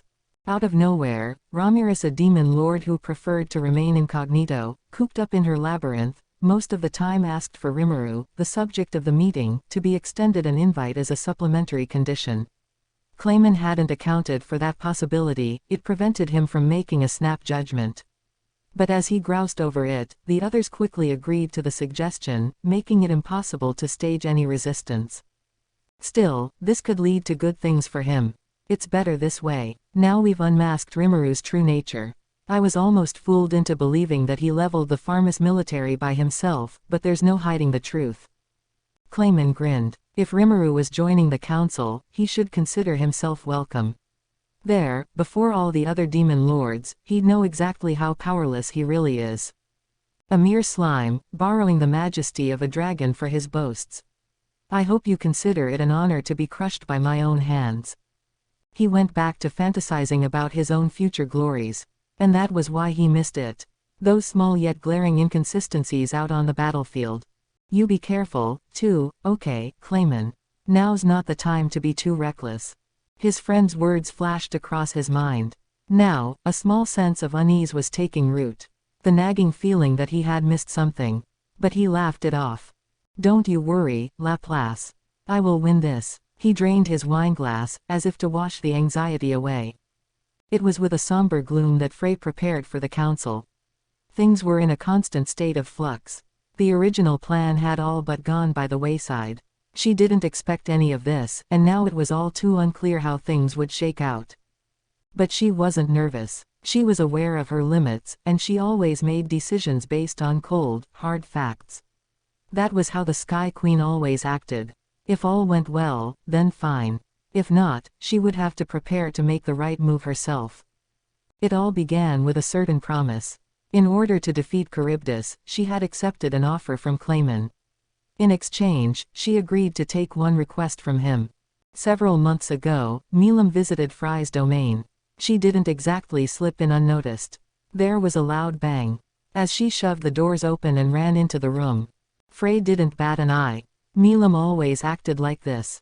When she felt that massive aura Milam never bothered to hide, she knew it had to be her. Hey, Frey, beautiful day out, huh? She beamed at her, playing around with her beautiful platinum pink hair to show it off. Was Frey busy at the moment? Who cares? On Milam's hand, however, was something new. Not a ring, a brass knuckle covering her 4 fingers. It was something far too boorish for most young women, but on Milam, it couldn't have been more perfect. It had a relief of a dragon carved into it, half aglow in magical aura, and it fit snugly in her clenched little hand. Maybe a little too hot, though, she said as she fanned her face with one hand. It was obvious what she was doing. She never gave a crap about the weather. Oh, Milam, haven't seen you in a while. You look like you're doing well. Did something nice happen to you? Frey had to take the bait. Otherwise, she'd have to put up with this act for the next hour. Ooh, you could tell. Well, just look at this. She thrust her dragon knuckle-equipped hand in front of Frey's face, giving her a proud little ahem. Frey glumly sighed. Oh, wow, she said, giving Milam what she thought the girl wanted. It looks great on you. Where'd it come from? Oh, you wanna know? Came the bashful reply. Ooh, I dunno if I can tell you or not. Oh, what should I do? This I'm the best act was grating on Frey.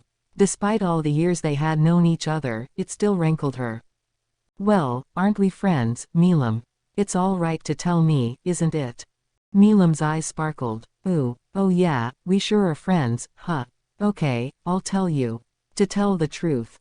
Now that Milam finally had the invitation she wanted, she burst into a long story about the town of monsters she visited. The self-aggrandizing tale went on for a while, accompanied by several wardrobe changes from the new clothes she picked up there. It gave Frey some pause. Milam loved carrying on about herself all the time, but rarely to this level. Once the conversation died down a little, Frey realized that now was the time to do the favor she promised Clayman. Oh, right. You know, Milam, I actually have a present for you, too. From friend to friend. Would you like to see it? She signaled to her attendants.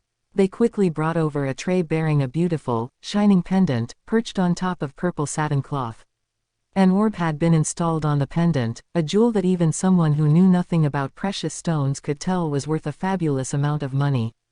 A pendant, huh? Can I have it? But that doesn't mean you can have my knuckle, okay? Frey chuckled. That's fine, Milam. Consider it a symbol of our friendship. And as a friend, I hope you won't be too shy to wear it around. Milam gave a bright nod to Frey's soft smile. You got it, she chirped as she attached it to her clothing. Forbidden magic. Demon marionette launching, activated. At that instant, the expression on Milam's face changed. Her eyes glazed over, the light of consciousness faded away from them. With the magic in the pendant released, a forbidden spell wormed its way into her. This jewel was the orb of domination provided by Clayman to Frey, and having Milam put it on was the promised favor Clayman asked of her. So there's my promise. That takes care of my duty, but what will Milam do? Frey observed the girl. She stood there motionless, face a total blank. Then, for just a single moment, she felt like Milam's blue eyes looked at her. There, at that moment, Milam knew something weird was happening. Maybe, yes, indeed. I suppose it is, Milam. The dragon knuckle fell out of her fingers, clunking on the ground. Frey looked at her and sighed. I'm done, Clayman, she called out to an empty corner of the room. Are you happy? I am, the marionette master replied, emerging from the corner. Well done, Frey. Now I've obtained the strongest puppet there is. Ha ha ha ha. This is what she gets for picking on me, calling me a young upstart. Pathetic, isn't it, Milam? He punched her as he laughed his nasal laugh. Her face reddened, a cut appearing on her lips.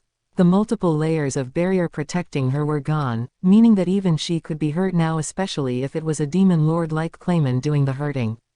Shouldn't you stop that? Frey coldly commented as the half-giggling Clayman prepared to land another blow.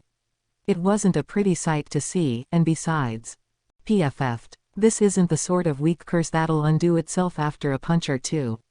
This is forbidden magic. It includes all the magic force I can muster from my body. Don't you resent her at all, after the way she acted around all of us? That's why you joined me on this plan, is it not? It's not. I just fulfilled my promise to you. No need to lie to her face like that, you know.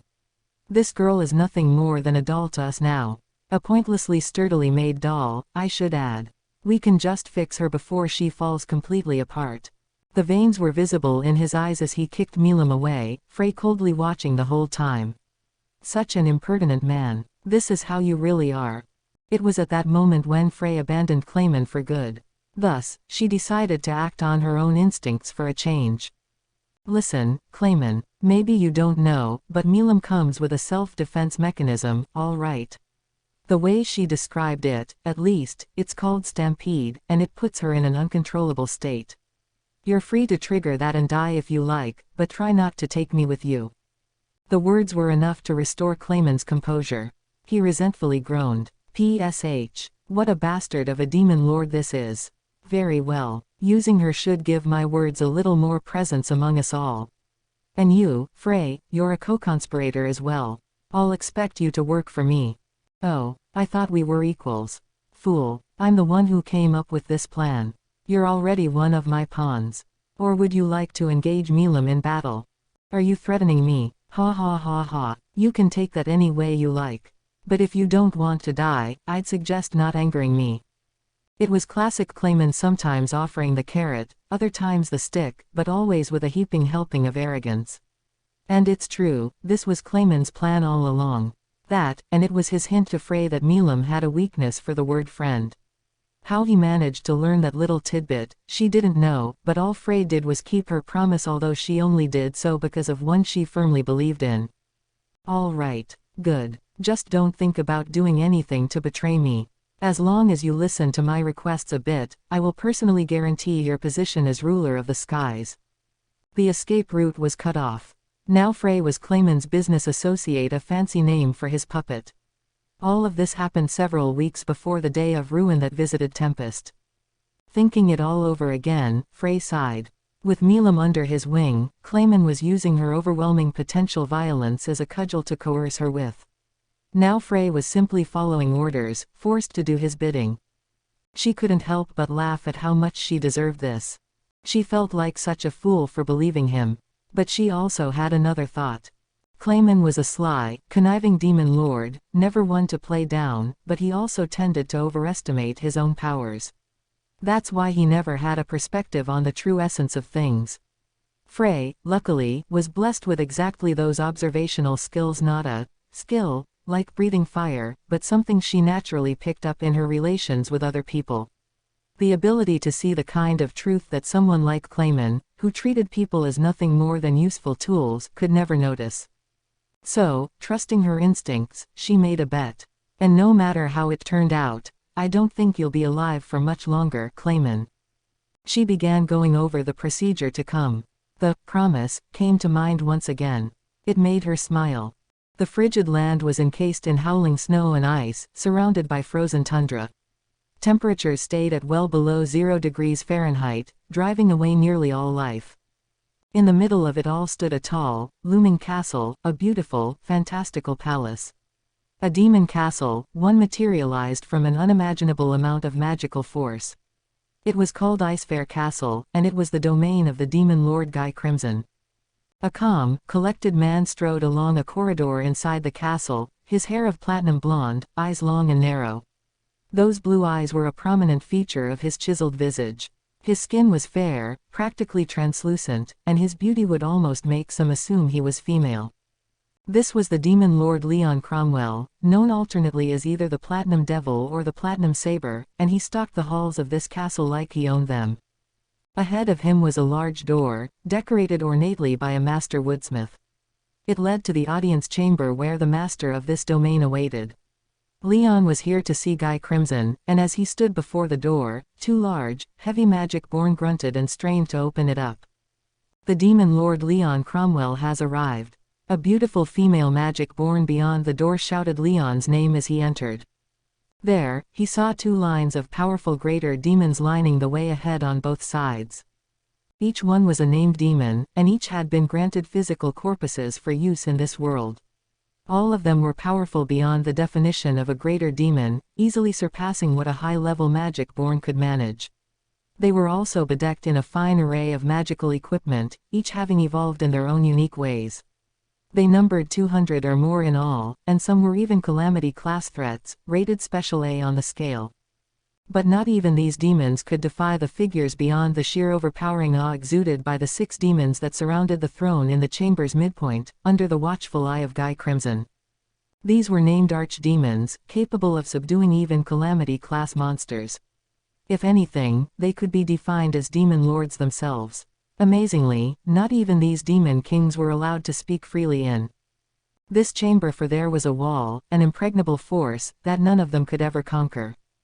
The green-haired demon that heralded Leon's arrival was soon joined by a demon with blue hair that guided him down the aisle. She was gorgeous, the personification of all human desires. Her graceful, wispy arms were hidden in the sleeves of a dark red maid's dress.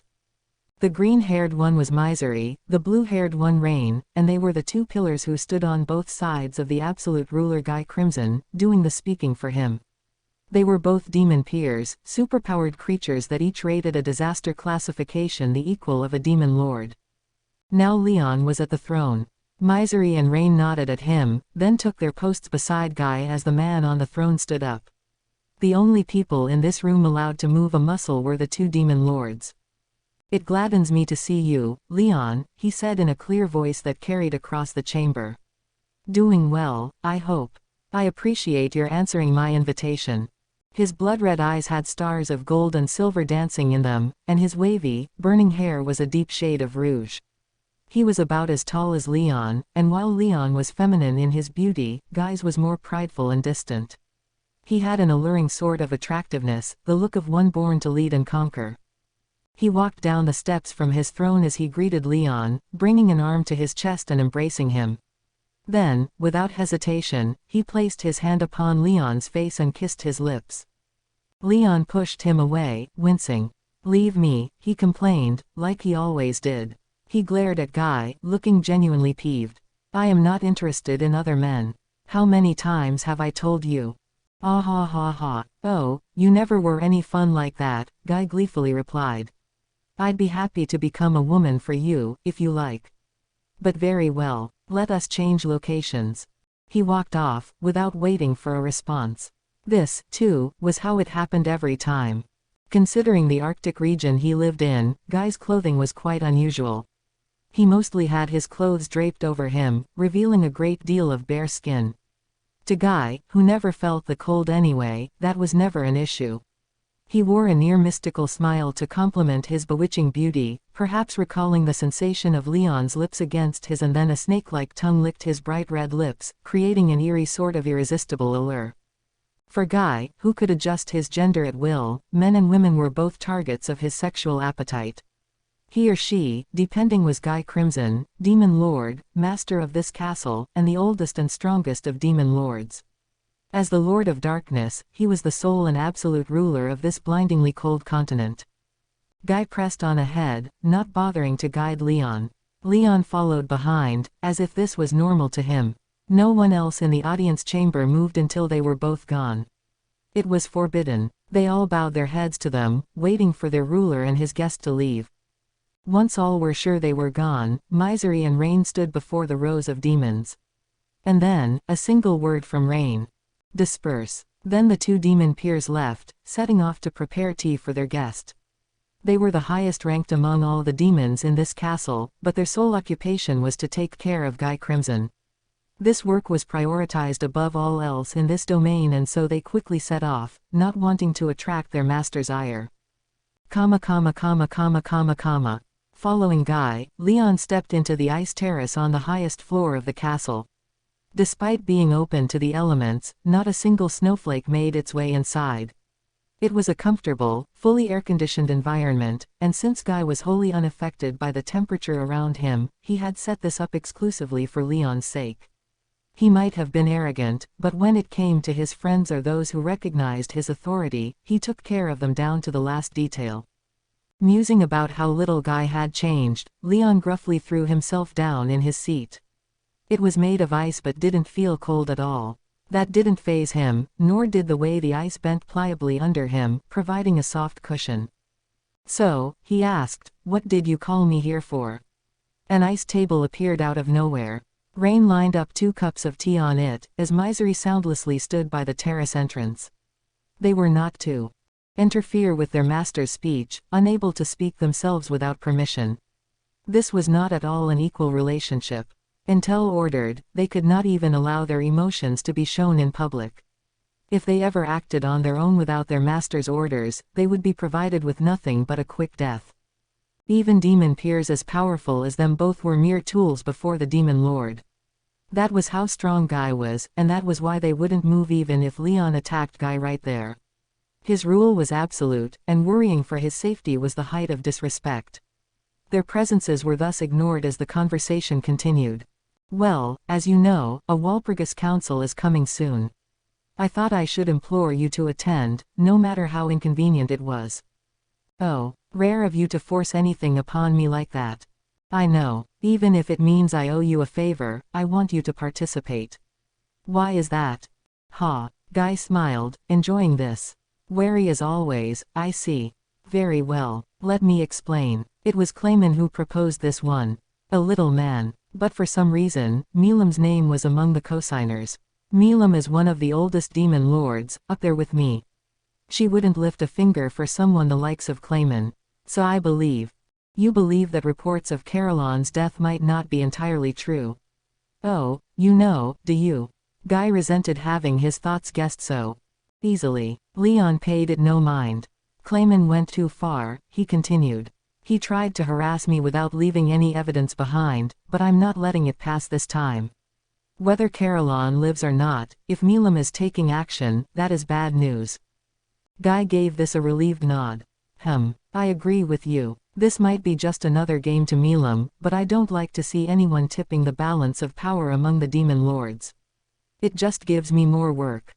Waiting to make sure Guy was no longer peeved, Leon decided to tackle the question that interested him the most. "So, Guy, do you think Milam is being controlled by Clayman?" "Thinking about Milam is pointless," came the blunt reply.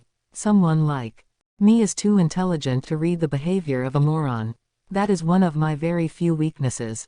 He shrugged and gave Leon a broad grin, then went back to his first question. "But if you worry about it that much, Leon, should I assume you will be participating?"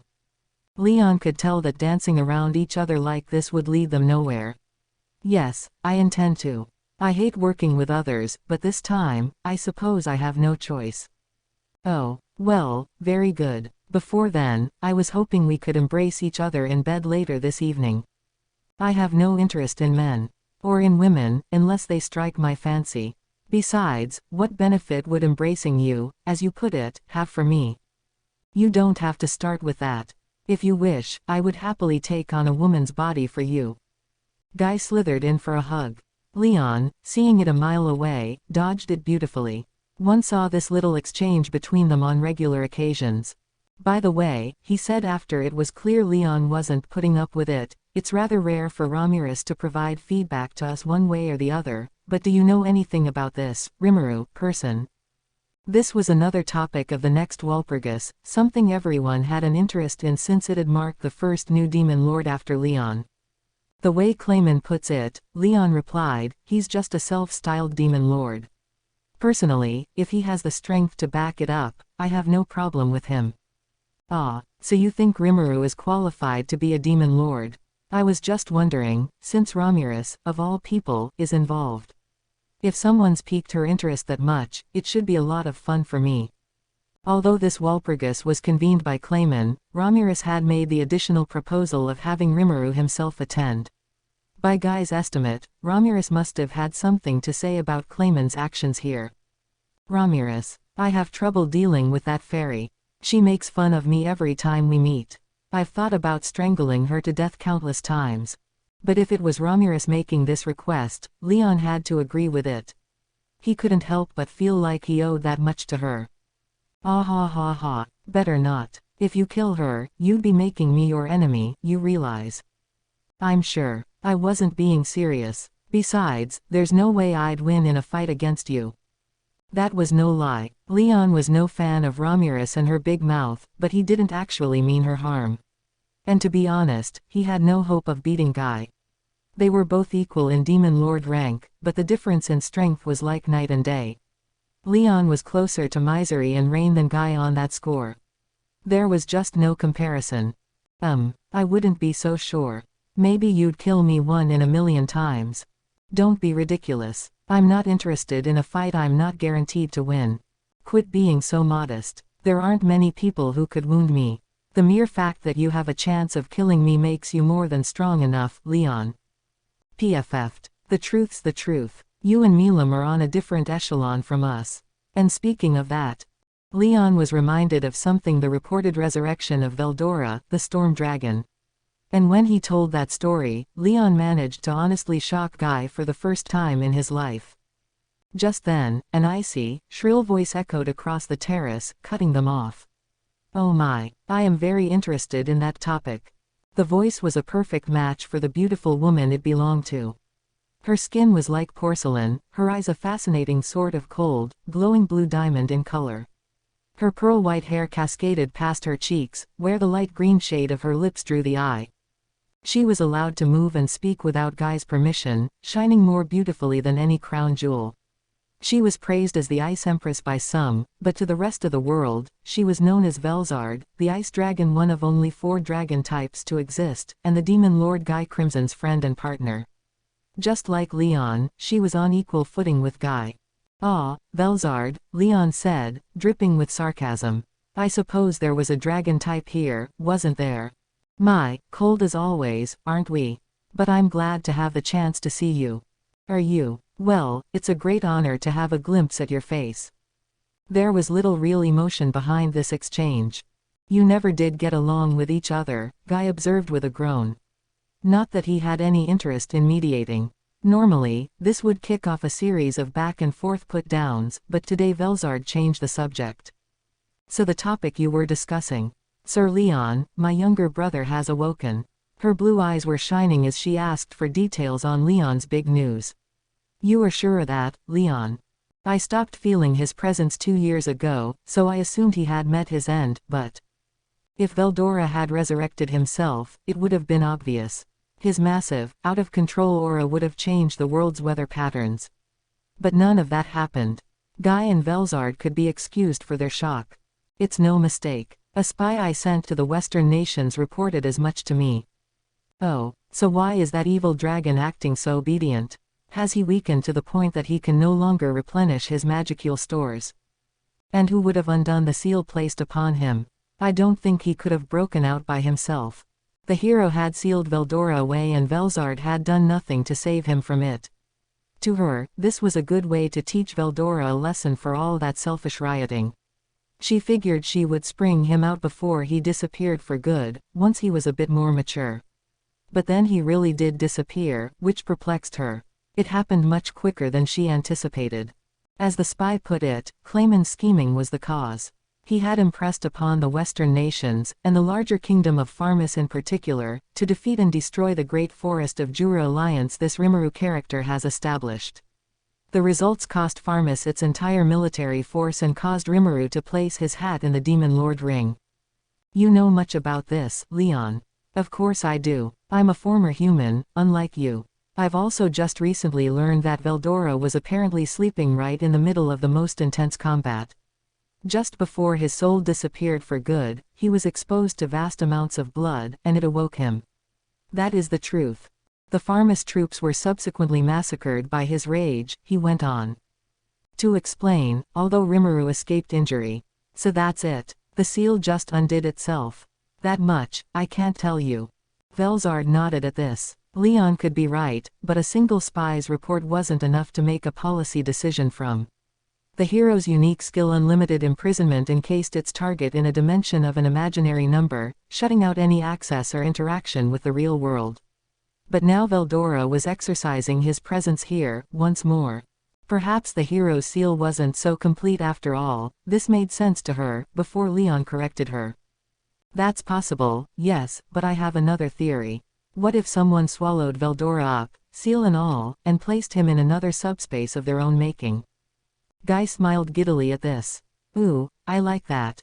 So someone did undo the hero's seal, then. The seal's too interwoven with the hero's own abilities to be undone by any normal skill. Perhaps you or I could do it, but if this person exists, then he must be as powerful as us. How fun. It is just a possibility, keep in mind. And you think this person might be Rimuru, Leon? Exactly. I see. Then we definitely do need to size this person up. Now it made sense to Guy. No wonder Leon wasn't showing his typical reluctance to attend a council. Clayman was engaged in reckless violence, Milam was acting unusually strange, Rimuru undid Veldora's seal and declared himself Demon Lord. What if all these events were actually connected? At the very least, it'd make this Walpurgis a hell of a lot of fun. A longing smile erupted across Guy's face. You know, he whispered, why Veldora is acting so obedient, then. I think he's been weakened, replied Velzard. I'm receiving only the tiniest of reactions from his presence. Nothing like before. Even as a fellow dragon type, Velzard had to concentrate to receive even a weak blip from her younger brother. If his energy had been drained, that would explain that. Strange that he hasn't acted out at all, though. With his personality, violence is practically what he lives for. Velzard was having trouble making sense of all this, too. Well, be that as it may, Leon matter-of-factly replied, I'm not terribly interested in Veldora. If you want to try to drag an old friend of yours back here, be my guest.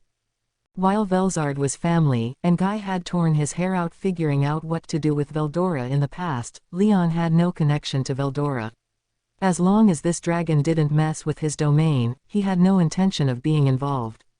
That's how dangerous Veldora was to him. Are you leaving? Yeah, that's all you needed from me, right? Well, one moment. No need for all the rush. I wanted to ask, have you made any progress in pursuing your real goal? You know, targeted summoning. Guy was referring to the experimentation Leon had spent much of his life working on. He was just as interested in the subject as Leon. Not quite yet on that, no. I changed up my plan and tried having them perform summons at random, but that ended in failure as well. It just attracted too much attention, you see. I brought the theory of incomplete summons to the Western nations, but the Free Guild interfered with me. It's already a horribly inefficient way of going about this business, and it'll face another obstacle in the future. Once it does, I'll just have to find another way. To put it in an extreme way, Leon really didn't care about the council or the new Demon Lord. He was simply trying to pick out young weeds before they grew and got in his way. Obstacle. Yeah, this one apparently saved the lives of some kids who were just waiting to die. Before I could pick them up, no less. Ah, so they were forced into rescue before you saw any results. And you're sure you'll continue being interfered with? Seems likely. He got angry about all these nations summoning children, so he may start applying pressure to each of them. So it's time to clear out that experiment. If we go any further with it, he'll find out that I'm there, behind the scenes. Could you perhaps rub out this hindrance? Guy hinted with his eyes that it'd be all too easy for Leon. But his friend simply sighed. Well, this hindrance is the exact Rimuru we were just discussing. What? That's no coincidence, is it? Funny, isn't it? Leon nodded, face dead serious. That's why I wanted to meet him for myself sometime. Of course, he still could have afforded to ignore this Rimuru person, if only Ramirez hadn't chosen to stick her nose in. All right. This seems to be getting more curious all the time. Perhaps Milam is thinking along similar lines, too. She may be a moron, but she's got quite the instinct for this kind of thing. Perhaps. Tonight's Walpurgis could be a rather raucous occasion. Hee. No doubt about it. Leon and Guy exchanged smiles as the gentle blue eyes of Velzard watched over them. They proceeded to chit-chat a little more before Guy changed the subject. By the way, I had been wondering about something else. Who is this collaborator of yours providing your information? I don't know much about him. He seems to be a human from the Empire, and he calls himself a merchant. Summoning an otherworlder required vast amounts of magical energy, exacting conditions, and convoluted rituals to work.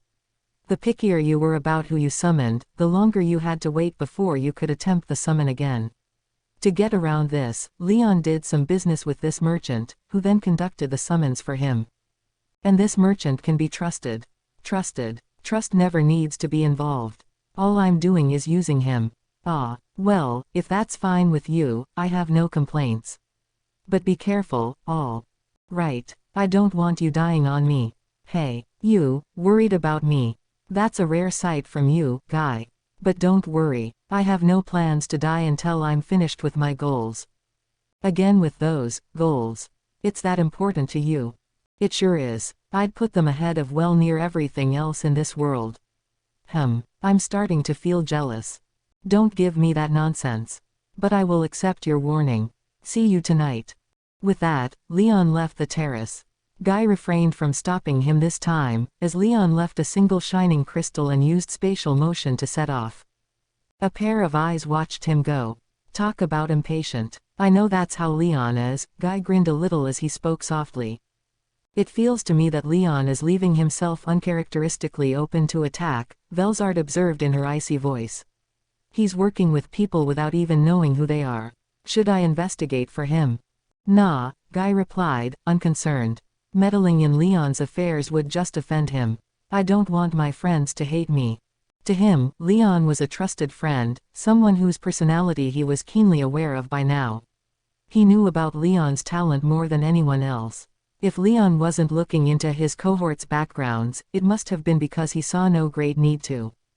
If he asks us for a favor, you can help him out then. All right. And that was the end of their conversation. Now the attendees of tonight's Walpurgis were set in stone. Clayman proposed the council, Frey and Milam signed onto it. Ramirez, with her additional proposal, was also attending, as was the homebody Leon. Speaking of homebodies, there was another demon lord whose location was a complete enigma. Guy had reached out via their specialized demon lord connection, all but demanding that one's attendance. Beyond that, there was his old friend Dagrel, along with him. What about that other guy? He should be coming. Dagrel promised to bring him along. And that just left Guy himself. It'd mark the first Walpurgis in a while to have all the demon lords show up, except for the missing Caroline. It should be a fun one, for sure. You want to join me? Velzard reflected on this. No, I think I won't. Perhaps if my brother were there, but otherwise, I have no interest in demon lords. No, all right. Keep the lights on for me. I would be glad to. Now, time to prepare. Velzard stood up, leaving Guy to brood over the upcoming Walpurgis as he gazed at the aurora covering the frigid land. A demon lord working behind the scenes, head full of schemes. A newer demon lord, but one that could crumble at any time. An old friend who was starting to get surprisingly active, considering he hardly left the house. And then the potential birth of a new demon lord. So exciting. His heart hadn't sung like this for hundreds of years. He needed real change like this. Demon lords weren't friends, they were supposed to be competing with one another. There was no artificial limit placed on their number. There were times when a dozen existed at once, even more. Whether it's 10 or 100, anything was fine. If they weren't strong enough, they'd get pushed out of the picture the next time a Tema war came around, every 500 years.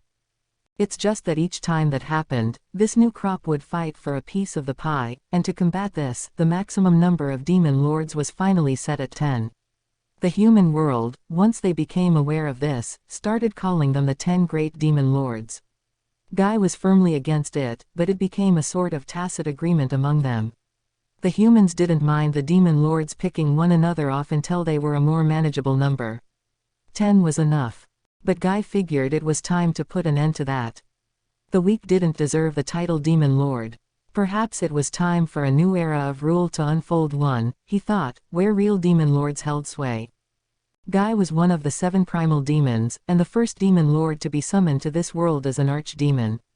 Each of these demons had a primary color associated with them, and his was rouge. He was an unnamed demon unleashed upon the world, fulfilling the wishes of the powerless human who summoned him and destroying a nation that the human was apparently at war with.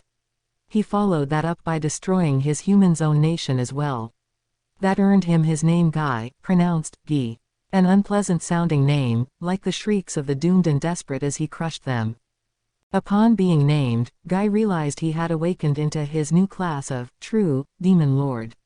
He thought it needless at first, given that he believed he was already the strongest out there, but this evolution also affected the primal demons Vert and Blue, summoned alongside him as errand girls. They, too, were given physical bodies to work with, as well as the brand new class of demon peer. On a whim, Guy decided to make them his servants and gave them names. For Vert, Misery, reflecting the misery of mankind. For Blue, Rain, the rains of blood that fell wherever he strode. They had been faithful to him ever since. Just after Guy awakened to Demon Lord Dom, another one did the same. That was Milam, a girl conceived by a human in this world and the first of the 4 dragon types that ever threatened it. That dragon had paid for its strange dalliance by losing the majority of his power to his own child. The act had been reviled as taboo ever since. Upon losing his power, the dragon type dispersed his body, came to the surface to attain a physical form, and became the founder of the dragons as they existed in this world. This led to dragon types as being defined as the self-sentient propagations of natural spirits, the prototypes, and all the dragons that existed and thrived in the world came from this first father Veldanava, the Star King Dragon.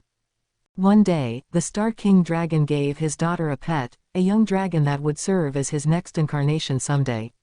This pet was killed by a certain foolish kingdom that ignited Milam's rage, causing the very heavens to tremble as the nation was destroyed. This made Milam awaken, and the resulting new force sent her wholly out of control, almost wiping all life away from the world. It was Guy who stopped her. The battle took place over 7 days and 7 nights, the most severe anyone had ever seen, turning the bountiful fields of the West into an utter wasteland. In the end, no winner could be crowned. The battle ended once Milam regained her senses. It was Ramirez who did this, back then a leader of spirits who sacrificed her own power to neutralize Milam's rage.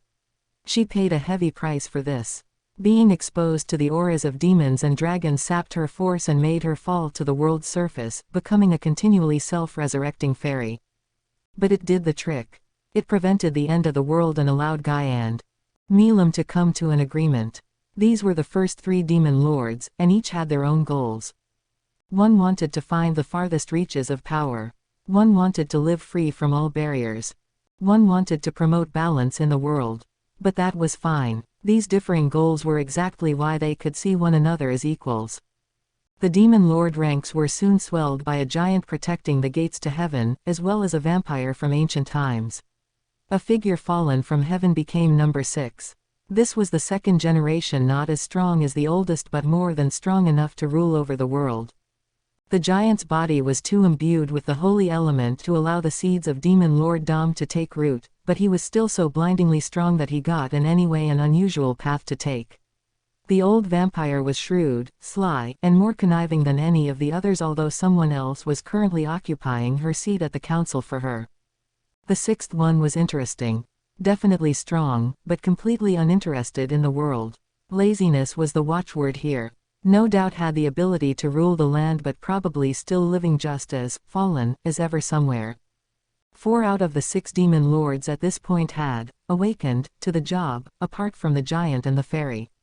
They had survived multiple great wars, polishing their skills with each one enough so to earn ultimate skills, like Guy's and Milam's. In addition to them, there was Guy's friend, Leon. Leon was a human and a former hero. A unique upbringing led to him picking up an ultimate skill, making him strong enough even to satisfy Guy's strict standards. That made 7. And how many of this next Walpurgis's attendees would live up to the standard of these 7? Guy couldn't wait to see. And then there was Clayman. That fool thought he could rule over Milam. It was just too hilarious. Guy could barely contain his laughter. That was impossible. If Guy couldn't do it, there was no way someone like Clayman could. Lower-level skills simply didn't work on those who possessed ultimate skills. All the natural laws that ruled this world were nothing more than unique cases to them. They could easily nullify any magical attempt to cloud their minds. An elemental attack that struck at their weak points might have some effect, yes. But mind domination magic? Out of the question. Anyone spineless enough to be ruled over by conditions like that would never be able to obtain an ultimate skill in the first place. Ultimate skills, as the name implied, gave the wielder ultimate power to control the very laws of nature. The only way to counter an ultimate skill was with another ultimate skill. That was the absolute, unbendable rule of this world. Clayman couldn't do a thing against Milam. Milam was just having him dance on the palm of her hand. What a fool. Guy flashed a weak smile as he watched the events unfold. The era of weaklings styling themselves as demon lords had come to an end. The fakers would get sifted out, the generation of true demon lords would begin. Guy was sure of it. He smiled. And thus he set off for what was bound to be the most chaotic Walpurgis in recent memory. Chapter 4. In the Land of Destiny. So everything was set. After giving my final instructions to Veldora, I waited for an envoy to direct me to the council site. I didn't know where it was, so I'd be going along with Ramirez, who, by the way, also didn't know.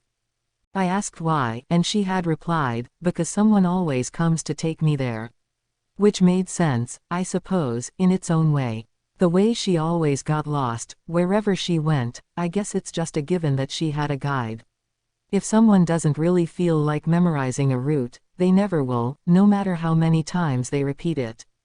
Either way, I figured someone would be teleporting in to guide us, so I decided to wait for that. It was almost an hour before midnight when I was contacted not by an envoy but by Benimaru.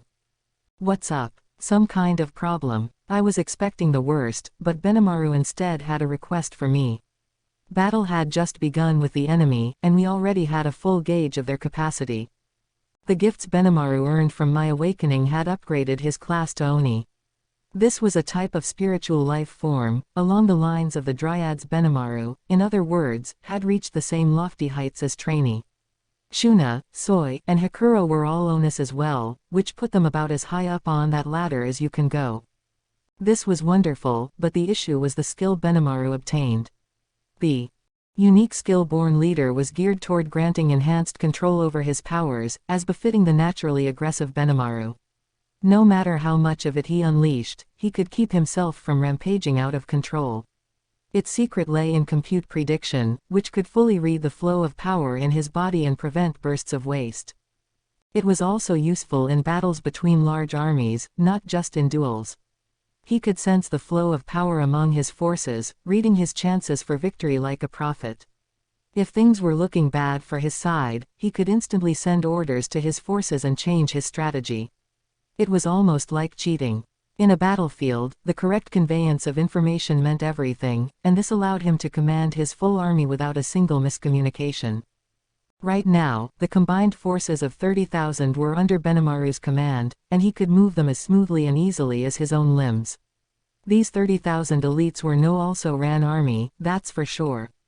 What's more, the Born Leader skill also came with the Inspire Forces effect, adding bonuses to the forces he led that boosted their power by some 30% or more. That meant the entire army was nearly a third stronger. We weren't losing out in troop numbers, we had better quality fighters, we weren't disadvantaged in any way. If we could get that bonus, too, then hell, all the better. And with all of that, Benimaru could see from the start that victory was ours. Once he did, he had a bright idea for a new strategy. So that's why I wish to attack the main enemy force. Soe's ready to go as well, and so I thought that, if Clayman's castle is indeed beyond that cloud, we might as well lay waste to it, too. That Benimaru, brimming with confidence, isn't that dangerous? You've only barely begun fighting. We don't know how this'll turn out yet. We're fine. I am stationed over here. It would be Soe and Hakuro striking the castle. Wait, my brother. Shuna had interrupted our thought communication as she was preparing some tea. This was supposed to be a secure line. She broke in there a little too easily for my tastes. Hello, Shuna. What did you want? I could hear Benimaru's voice jump several octaves. Don't ask me what I want, my brother. The demon Lord Clayman is dangerous. He has the power to bend people's minds.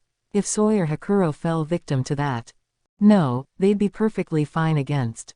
You can't. If you insist on sending them in, then I'll join them. Whoa. Shuna's usually a lot more chill than this. What's gotten into her? Benimaru and Shuna continued to argue as I sat there in shock. As my friend in my previous life put it, there's no way a man can ever win against his younger sister. Benimaru was no longer brimming with confidence at all. The all-out assault from Shuna sent him reeling. The next thing I knew, Shuna was beaming at me. All right, Sir Rimuru. Give me your orders to move out. How do I respond to that? I didn't want to send Shuna anywhere lethal, but she did have a point. No matter how unlikely, I'd never want Soe to be thought-controlled. I wanted to keep them from doing anything dangerous, but taking a castle to rob the enemy of an escape point was a classic strategy. With Clayman gone for the Walpurgis Council, now would be the perfect opportunity. Still, I mean, as long as I made sure Clayman didn't get away, we're good, right? And it's not like I wanted to kill every single one of the Magic-born working for him. You have nothing to worry about, Sir Rimuru, Soe chimed in. I promise I will keep Lady Shuna safe. And with me around, Hakuro added, it will be no problem to at least peek into the enemy's stronghold. They might be holding Lord Carillon there. I feel we need to investigate. My thought communication was getting worryingly busy. Shuna must have recruited them both to convince me. It was rare for her to act so selfishly, so I could understand why they wanted her to have her way this time. The fact Carillon was last seen being taken in the direction of Clayman's castle also intrigued me. I am terribly angered by all this, Sir Rimuru. It is hard for me to contain my feelings. What Clayman has done is unforgivable. Yeah, I get that. I know I'm not the only one who felt a little helpless against him, back there. And I can see how Shuna would resent being left waiting around on the home front. All right, I'll let Shuna join in. But Soe and Hakuro, I want her safety to be job one for you.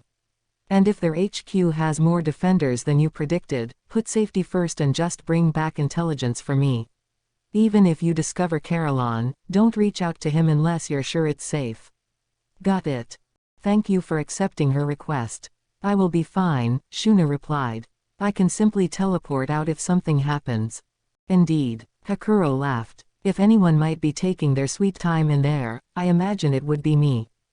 All of us have resistances to spirit-based attacks, pointed out Soe, so I imagine we will not waste much time. And with Lady Shuna there is nothing to be concerned about. If we do discover Lord Carillon, we will think over matters then. That put my mind at ease a little. Certainly, with Shuna's unique skill parser, she'd be able to identify any attacks aimed for her mind, and with spatial motion also in her arsenal, I didn't see that much to worry about. She didn't have that much magical energy to tap, but the skills in her quiver were excellent. Soe was right about Carillon as well. He might not be there at all, so there was no point harping on the issue. All right, you have my permission, then, but always make sure you're on top of the situation over there. Just in case, I'll have you begin operations at midnight, just after the Walpurgis Council begins. Yes, sir. So now I had a 3-member team attempting to infiltrate Clayman's base of operations.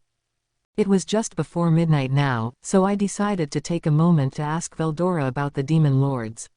I have no interest in such little gnats, he began, of course, but he still had a fair amount to say about them all except for Leon, who ascended to the role after he was sealed away.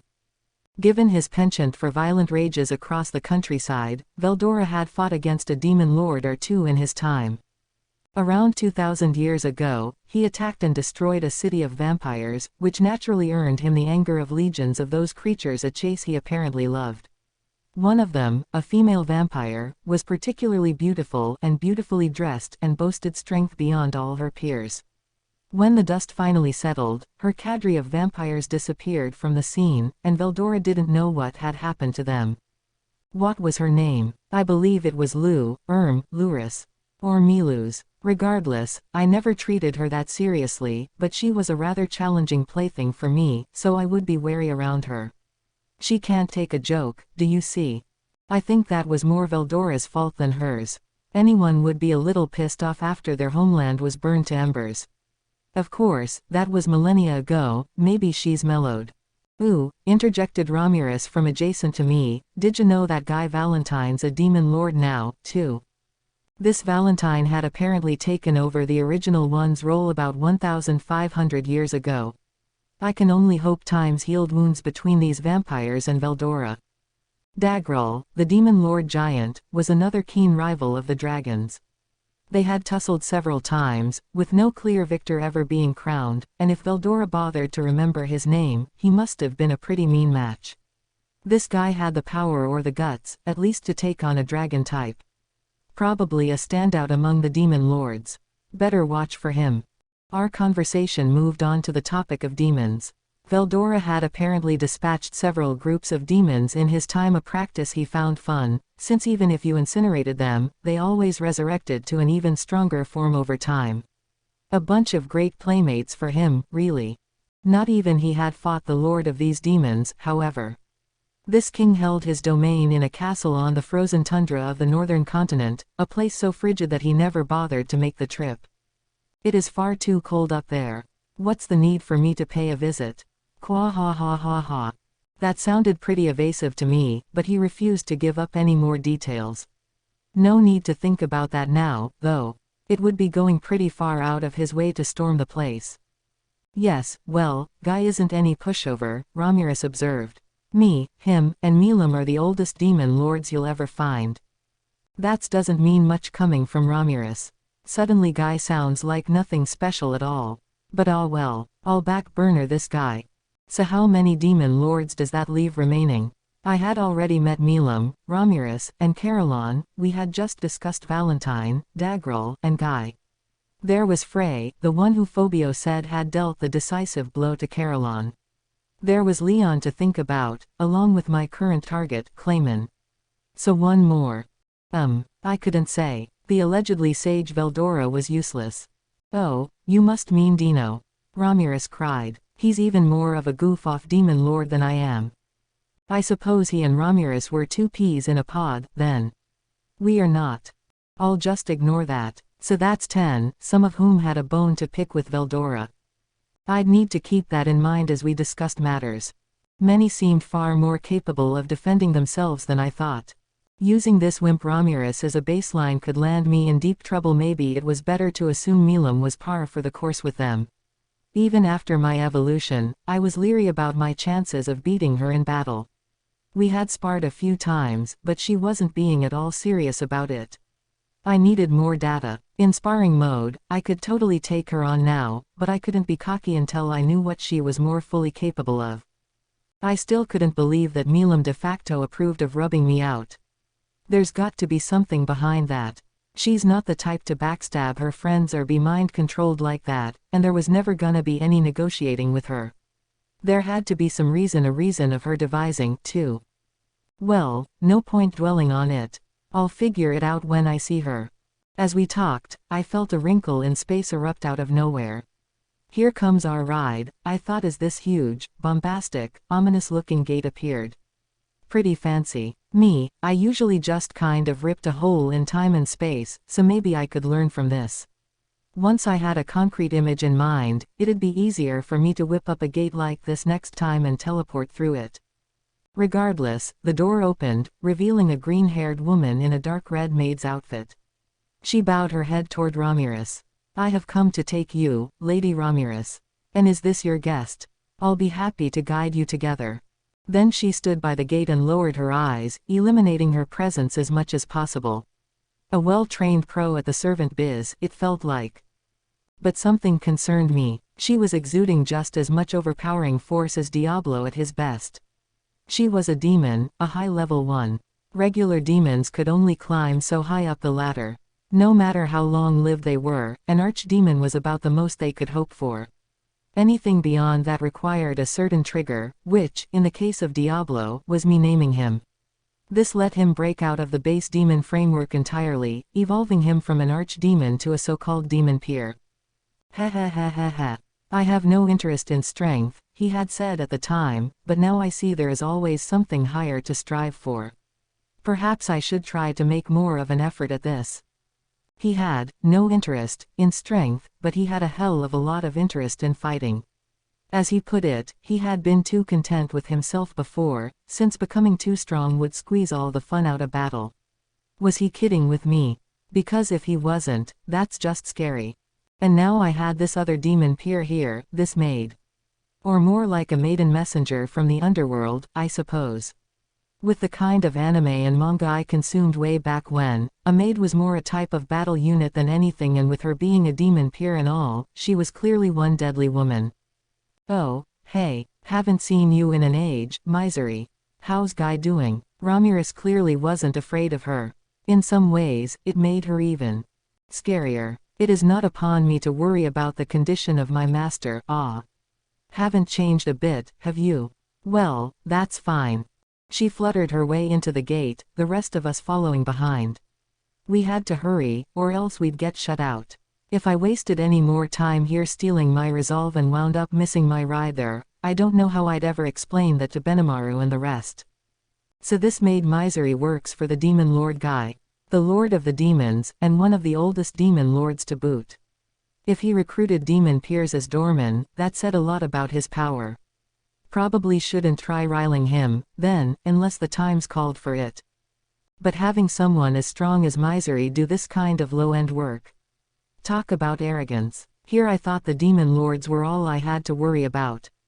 So much for that. Maybe I should have taken Diablo along after all, even if he and Xian would have gone out of control with each other. Well, it's too late for second-guessing. Time to put up or shut up. The world's rulers are waiting for me beyond, but I didn't feel scared. That's because I was one of them. One of the strongest in the world. If anything, I felt cool as a cucumber as I crossed the door. Benimaru grinned broadly as he surveyed the battle unfolding below him. It was all going according to plan. The enemy had been lured, like clockwork, right into the trap Skeld set, which could have been predicted, given how lightly they had treated the Tempest side. Sir Rimuru was right, he said to himself, pitying his foes. If they've set the table this kindly for us, it would almost be more difficult to lose. They could pull this off thanks to the perfect control he had over his armies, but Benimaru didn't think it that impressive of a feat. As he said, they had caught Clayman's forces comically off guard. They expected their numbers to overwhelm Tempest, after all. They had pursued the fleet-footed beastman fighters that had posed as refugees, and now they were completely cornered. Alvis flew up to the point in the air Benimaru chose to watch events from. It appears to be decided, she observed, quietly flapping her wings so as not to break Benimaru's train of thought. By this point, I see no way for the enemy to recover itself.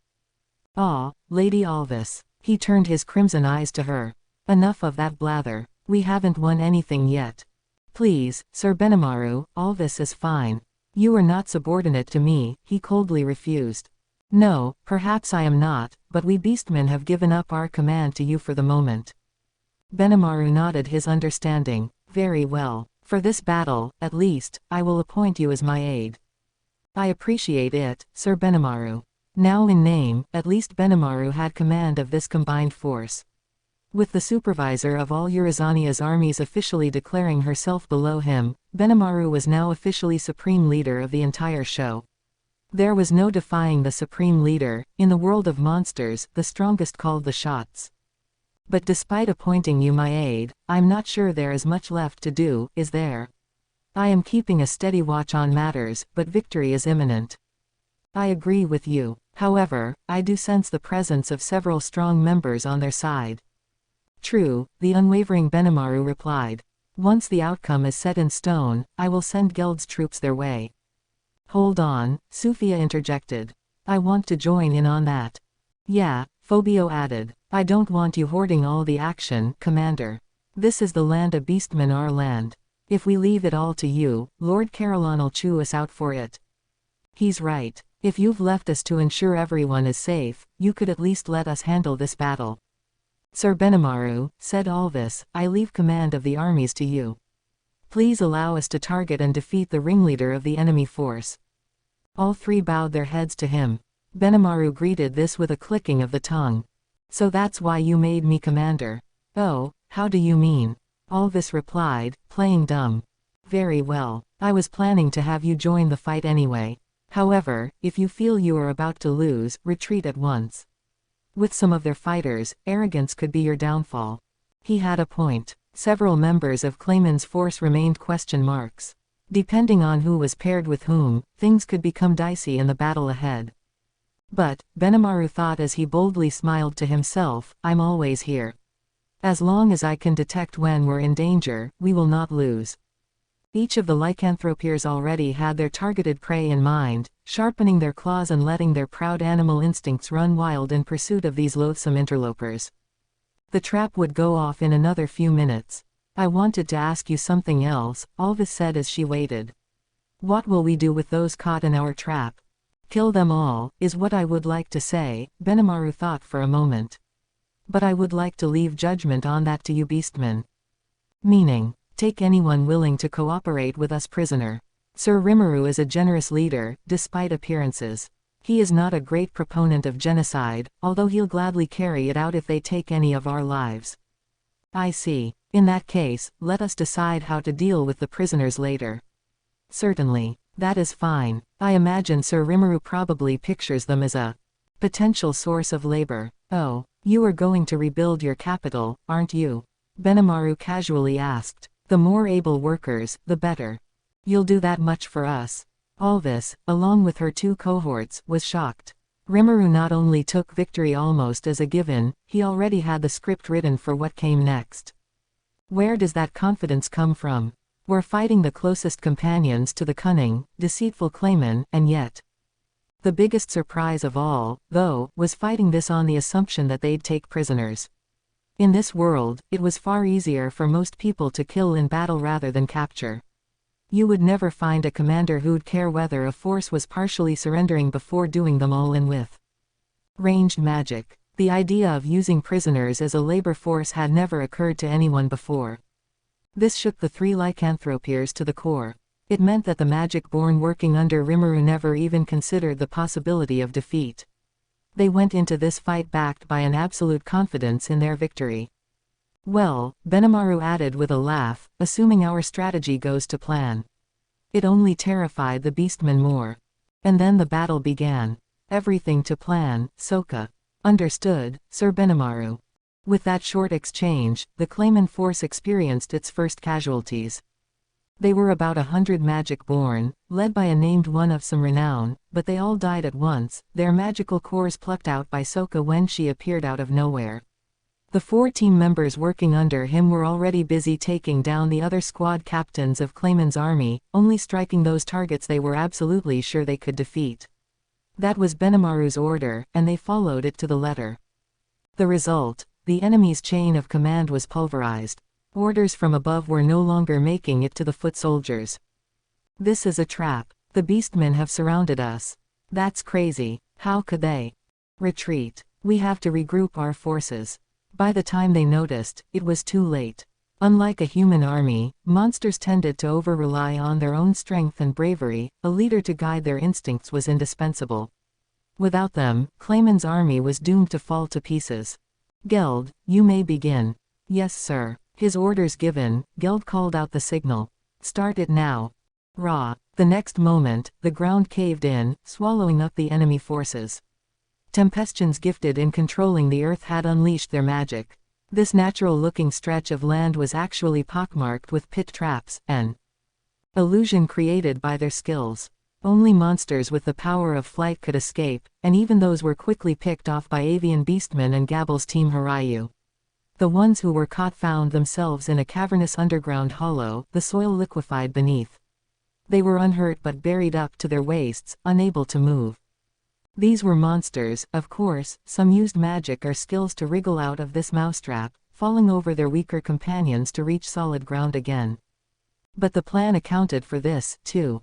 It helped thin out the crowd. The stronger ones among the force were killed without any chance to resist. The weaker, seeing this, had their hearts crushed. The survivors would know all too well where they stood strength-wise, likely losing their will to fight. The pit trap was set up entirely to procure pliable prisoners, willing to follow orders. 10 or so minutes after the plan was launched, the battle was already far too one-sided to offer any hope for a turnaround. This many. Benimaru had a bird's-eye view of over 10,000 Clayman soldiers, cut off and plunged into the pitfalls. Geld's yellow numbers were patrolling the edges, surrounding all the holes at regular intervals and taking out the magic-born who managed to claw their way up. The enemy forces were outnumbered, and any unexpected shows of strength were handled with Tempest's superior numbers and equipment. Even the most powerful magic-born could be taken out by a handful of beastmen or Team Kurenai. Most of Clayman's force had marched into what appeared to be a flat field. The remaining several thousand were holed up in the rear, but they weren't enough to change anything. "We won," Benimaru matter-of-factly whispered. "Truly, an amazing show," marveled Alvis. "Hey, we were bound to win. That was why we couldn't afford to let our guard down. I have my own work to do now. Alvis, lycanthropeers, you are free to do as you like. Take the heads of the enemy leaders. That's what I've been waiting for, man. I'll be back. Now we can finally have some fun. I can smell the bastard who defied me before. Think I'll go after him first. I suppose I will join them, too. The rest is up to you, Sir Benimaru." The commander nodded, face pointed straight ahead. "Go." "Yes, sir." With that, the three warriors sprang into action. Sufia tore across the sky, faster than wings could take her. This was Skywalk at work, an art only a small handful of magical creatures could wield, but Sufia used it like second nature. She was headed for a small group at the very far end of the battlefield, unarmed and looking out of place. They were priests, led by Midre of the Dragon Faithful. She didn't know them, but Sufia's animal instincts told her that these were the strongest forces the enemy boasted. As she sped forth, she heard the voice of Gabble, commander of the skies. He, and the 100 members of Team Hirayu, were following her. "Ga ha ha ha, let me give you a hand, Lady Sufia." "Ah, Gabble." She smiled a beautiful, heroic smile. "Sorry, but you might be left with the short end of the stick here." "Wah ha ha, not a problem for me. We've taken care of most of the aerial forces, and I wouldn't want to take any more work from the flying beastmen. Where are the enemies that lie between us and victory?" "Ha, victory is ours, yes, but I think we have to put down the people in the back, just in case things go haywire on us." "Right. I hear you loud and clear. You get that, men?" "Understood, General. As long as you don't screw up, either, General." Gabble snarled at his Dragonutes. Their exchanges usually went something like this. Sufia chuckled at it a bit before focusing her lethal energies on the target ahead. Midre had set up camp in a safe spot toward the rear, although it wasn't a camp so much as a completely different location, a medic facility. Built by the supply team. He hadn't asked for this battle, but being so belittled by the force all this time made him feel too embarrassed to face Milam again. Lady Milam will surely deride me for this, too. The thought concerned him enough that he demanded to be stationed on the front lines. That request was turned down by Yamza, who certainly didn't do it out of concern for Midre's safety. He just didn't want anyone else horning in on his upcoming glory. Still, victory was all but guaranteed today. Their force was 3 times the size of the enemy's, which was not at all a coherent fighting unit. They were being forced to retreat while guarding a large crowd of refugees, rendering them incapable of any counterattack. It's more dishonorable, if anything, to attack an opposing force like this. Such was the thought in Midre's mind in the days leading up to this clash. Things, however, did not quite work out that way. "We might be in trouble, Father. The battle's all but lost, isn't it?" They are weak, Hermes, too weak. I had no idea the Demon Lord Clayman's soldiers were this incapable." "They aren't, Father. The enemy just had the superior strategy. What? Don't be stupid. We should have the power to force our way right through any of their silly tricks. If that's the weak excuse you have for this, I'm disappointed in you, Hermes. Look, if this was just a one-on-one duel, that's one matter, but in mass combat like this, the quality of your army's command is what decides the day. That, and how well you can catch the enemy unawares. Today, that was the opposing side. They hid their war power until the last moment and even sprang a trap on us. PFF'd. I can see that much. Midray was never one to use his head very much. Hermes had a habit of bringing up all these meddlesome, annoying topics with him, just because he happened to be a little smarter, and he never liked that much. Now, however, even Midray could see that there was nothing he could retort with. The scene presented to him was all the evidence Hermes needed. But, Father Midray, I know. The fighters headed our way, they're powerful. As much as I hate to say it, we are standing in the midst of a battlefield. If they're coming for us, I say we come for them. So it goes, does it? Very well, then. Hermes reluctantly agreed as Midray next to him began to burn with a desire to fight. Here, in the rear of Clayman's forces, was fought the most intense and ferocious of the day's conflicts. Landing on solid ground, Phobio silently ran forward. Discovering a group hiding in the shadows behind the battlefield, he stopped right in front of them. There stood a man wearing a mask of anger and a girl wearing a mask of tears. This strange duo was Footman, the angry jester, and Tear, the teardrop jester, both members of the moderate jesters and both here observing the battle by Clayman's request.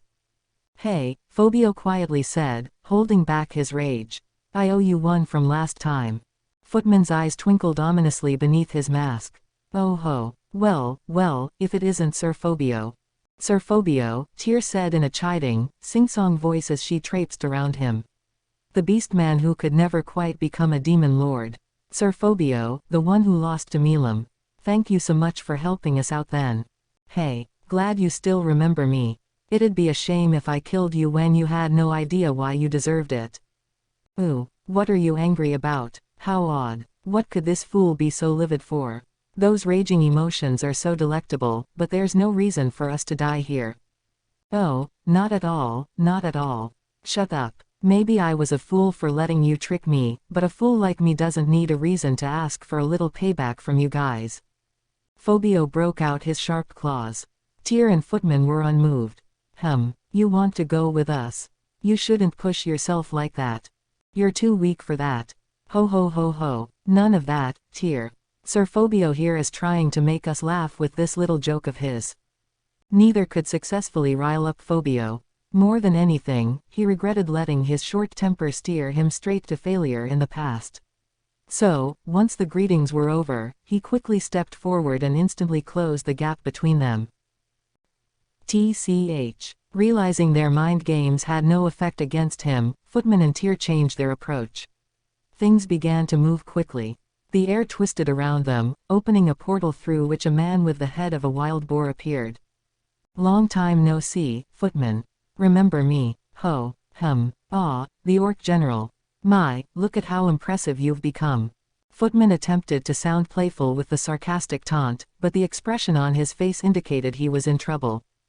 Despite appearances, Footman was a cool-headed, calculating type, a trait Geld was fully aware of. The jester was with the forces that laid waste to the ogre village that Benimaru and the others called home, and Geld knew his powers were difficult to ignore. Footman was on a different level from other magic-born, as far as Geld was concerned. Plus, there was Tear. Footman's peer in many ways. The extent of her powers was an unknown, but she wasn't one to be underestimated. Phobio might have been the Black Leopard Fang of the Beastmaster's Warrior Alliance, but even with his strength, taking on Footman and Tear by himself would spell trouble. The Beastman let the rage bubble within. Well done, Sir Benimaru. Not a disagreeable piece of prey at all. The commander, overseeing the battle from the skies, had ordered Geld to assist Phobio. He wondered why at first, seeing as it meant Geld would abandon his command post, but now he saw that Benimaru was right. The rest of the battle had already been decided, to the point that even Geld's aides could handle it well enough. Only the top leaders among the magic born under Rimmeru's command could handle two moderate jesters like this. Allow us to assist, Sir Phobio. Ah, Geld, thank you. Phobio wasn't turning him down. Even here, he could sense the difference in compatibility between him and this pair. To him, the best path to victory was worth choosing more than his own pride. So began a smaller battle between two duos, in the shadow of a small hill away from the battlefield. The reports Yamza received from this battlefield bewildered him. The overwhelming advantage he thought he had was just an enemy trap all along. He didn't want to consider the thought of defeat. It would obviously enrage Clayman. He had to find a way to turn this around, to snatch victory from the jaws of defeat, but he doubted he had the manpower left to achieve it. He still had enough of his wits to realize that, and now he had to think of other forces he might be able to stir into action. The Five Fingers, Clayman's inner circle of associates, was led by the middle finger, Yamza, the strongest magic born out of them all. Only Adalman, the pointer finger, and Nine-Head, the thumb, could compare with him. Adalman, head of the defense forces in Clayman's castle, began life as a white, a deathly spirit who resided in the great forest of Jura. He was a well-known bishop during his living years, but that meant nothing now. Clayman's accursed magic had greatly boosted his power as a monster, transforming him into a white king that ruled over the undead. The holy force he wielded when he was alive had transformed into impure demonic power that he used to curse the living. But despite his vast strength, Adalman had one weakness: his lack of intellect. The only thing he could do was follow his orders to destroy any intruders. That's why he wasn't involved in this war. Nine-Head, meanwhile, was a fox spirit, an extreme rarity in her field. She was still young, just 300 years old, and only 3 of her tails had grown out. Her magicule energy, however, was already well past Yamza's. Up to the level of Clayman himself. She was with him now at the Walpurgis Council, serving as his bodyguard, so Yamza couldn't tap her for backup, either. It'll have to be Adalman, then. The problem was how to call him over. Actually, no, it wasn't a problem. It would be simple to have him show up right this instant. Yamza would have to then gather up his surviving troops, flee back into Milam's domain, meet with him there, and go back on the offensive. That's the best approach, he thought. Walpurgis councils had lasted upward of a month in the past. If all went well, he could wrap this whole thing up before Clayman came back. It wouldn't exactly be simple to make Adalman move, but it wasn't impossible. Either way, if he stood down and accepted defeat right now, it was clear Yamza would be purged. Lord Clayman is a vicious man. He would do away with me in no time, I am sure of it, and even if I were lucky enough to survive, I don't want to turn into a soulless puppet. As much as it vexes me, I must admit defeat here, but I will reign victorious in the end. Yamza turned his gaze toward the battlefield, and there, he witnessed a sight that made him doubt his eyes. In the front was a bewitchingly beautiful woman, her hair a mix of blonde and black. She held a golden staff and was boldly racing across the land, as if no one was around her at all. Protecting her was a group of Carillon's finest, the Beastmaster's Warrior Alliance. They numbered only a few dozen, but almost no one could defy them in combat, each one bearing the strength of 1,000. There was Zal, an elephant beastman, Talos, a bear beastman. They couldn't beat the 3 lycanthropiers, but they were all stout fighters, worthy of serving under the great Beastmaster. They were also accompanied by a group in crimson garb, using searing flame spells to burn away the supplemental forces kept in the rear. They meant little to Yamza, but there was no doubting they were ranked above the magic born around them. Things had suddenly become very bad for him. The unbelievable visitors deepened Yamza's gloom. It can't be. Why are the 3 lycanthropiers here? Have they abandoned their troops and come to provide reinforcements themselves? But how could that? He could hear the trusted magic born around him shouting. Agitation was in the air. They're pointing their greatest force toward our main army. What are the lookouts doing? Allow me to interrupt, sir. We can't make contact with our lookouts. Someone has killed them all. What? The enemy was moving so fast, they were completely behind on dealing with them. By the time Yamza noticed that, they were already lethally late. The realization made the blood drain from his head. There would be no regrouping now, even escape would be fiendishly difficult. No, no, no, no, no, no. I may not even be able to escape here with my life. Yamza began to panic. If this was one-on-one, he might be able to deal with that, but he wasn't self-absorbed enough to think he stood a chance against a squadron like this. Buy me some time. I will return to our homeland and bring Adalman back here. He can summon the dead to restore our forces. It was just a pretext. He already knew all was lost, and he had decided to run away as fast as possible. Luckily, he had only volunteered his fealty to Clayman, so his behavior was not restricted the way it was with the other four fingers. Following him any farther would be suicide, and that made it easy for Yamza to sever all ties. Yes, sir. We can give you 3 hours, sir. His men each gave him stern, resolved looks that did nothing to move his heart. All he could think about was how stupid they were. The next moment, he chanted a teleportation spell. But something was off. It's not working. Is this a spatial blockade? Yes. He was already too late. The moment Yamza and his men saw Alvis's gaze landed on them as well, thanks to the power of her skill Snake Eyes. It was an extra skill, one that applied a large variety of ailments, paralysis, poison, insanity, and so forth, and worked on anyone caught in her line of vision. A tremendously useful skill. The only way to escape it was by either successfully resisting it or simply weathering it out. And Alvis had another card up her sleeve, the unique skill Oppressor. This spatial skill gave her the effects of Mind Accelerate, Spatial Control, and Spatial Motion, letting her impede enemy movement and give her allies superior positioning. A single motion from her was enough to neutralize all the masses surrounding Yamza. The more weak-hearted of them were instantly driven mad, the stronger ones were still paralyzed long enough for the poison to kill them off. Some had even been turned to stone. Less than 100 managed to emerge unscathed. Before they could put up any resistance, the unworthy had been denied even the right to stand before Alvis. Her spatial control had snuffed out Yamza's magic, having the power to both obstruct spells and fix their spatial coordinates in place to prevent them from affecting the air around the caster at all. No magical escape from this area was possible now, this area being the range of Alvis's vision. The entire battlefield was now in her total control. Such was the power of the golden snakehorn. Realizing escape was impossible, Yamza gritted his teeth. He still had a last resort. But it was a forbidden one that he'd prefer not to use. Beyond that, the only path to survival involved winning this. So be it. Let's show them what we've got. Ah, Sir Yamza. Sir Yamza at his finest could overwhelm even the 3 lycanthropiers. Let me join you, sir. Our fighting will surely please Sir Clayman. His men were elated for the fight. Yamza found it boundlessly foolish. The demon Lord Clayman sought only 2 things, victory and profit. He would never accept this performance-wasteful attrition, followed up by total defeat. The only thing he believes in is pure, unadulterated power.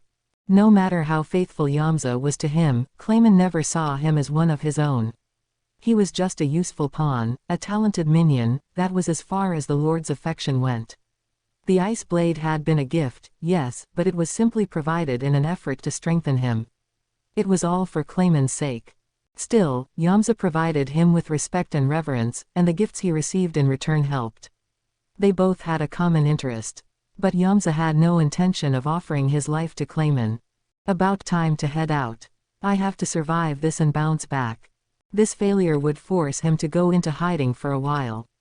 But a special A talent like him, a giant among high-level magic born, would no doubt be picked up by another demon lord before long, he thought. I like this, he thought, communicated to Alvis. One of the greatest magic born under the Beast Master's command, part of the valorous 3 lycanthropiers. Are you willing to duel with me? It was a risky bet. He wanted to defeat Alvis, the strongest figure in the group, and crush the enemy's will to fight. Perhaps that would be enough to change the script, and even if it didn't end well, he thought it could give him a chance to escape. Very well, Sir Yamza, head of the 5 fingers beneath the demon Lord Clayman. I will show you how far out of your element you are. This, Alvis thought, would prove once and for all where Clayman and Lord Caroline stood with each other. She promptly transported herself before him with spatial motion, and in an instant, Clayman's surviving servants swarmed over her. It was not what one would normally call a strategy. Beastmen are mostly simple folk, easily provoked, and this cowardly approach took full advantage of that. If they can exhaust Alvis, even a little bit, that'll make it easier for Yamza to win. Such was the reasoning behind this kamikaze strike. You think those tricks will work? Alvis shouted as she turned up the intensity on her snake eyes. To Yamza, though, they had already done more than enough. That single instant, when Alvis used her power, was the exact thing Yamza needed for his assured victory. Got you. In a flash, he was upon her, slashing his sword at her exposed back. And just before the tip of his blade reached her body.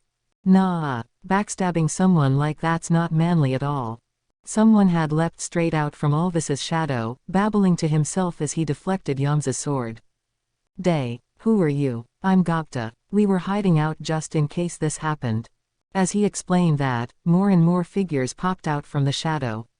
They were, of course, the unified, four-legged goblin riders, tapping their physical agility to attack the magic-born that were still moving.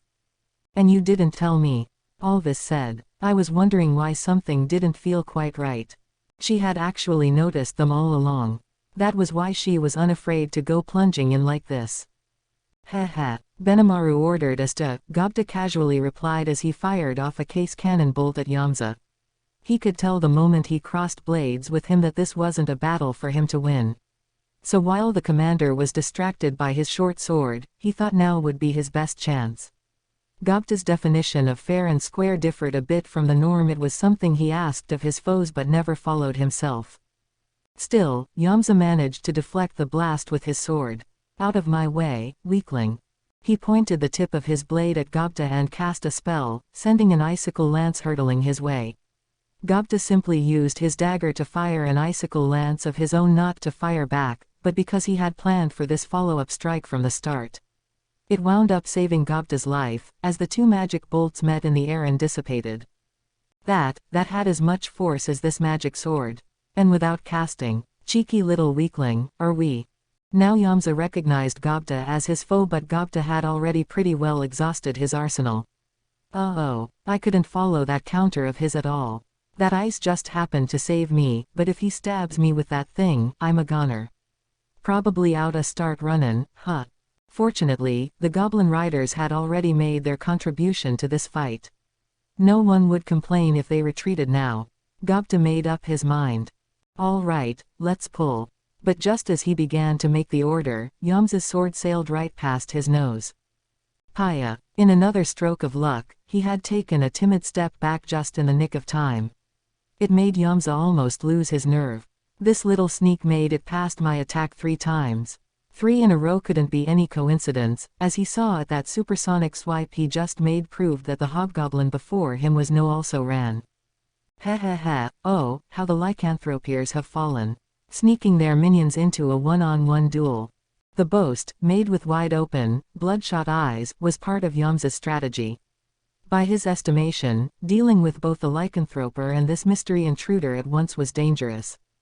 Gopta seized the opportunity. Woohoo! That means I don't have to fight this crazy dangerous magic-born, right? He suppressed his joy just long enough to declare, all right, I'll serve as an observer for this duel, then. Yep. Definitely an observer. With all his tactics exhausted, that beat just standing there and getting in the way. Rimuru could accept defeat, but he could never accept his people getting killed in action. Gopta wasn't stupid enough to volunteer to be war casualty number 1 for Tempest. Oh, you can have him if you want, Alvis playfully said. If I take your prey, Gopta wittily replied, wouldn't that hurt your honor as a beastman, ma'am? I don't need it that bad, so go ahead and fight all you want. Sorry I got in the way. Alvis accepted the inane excuse without a word. If anything, it was the luckiest thing to happen to Gopta all day.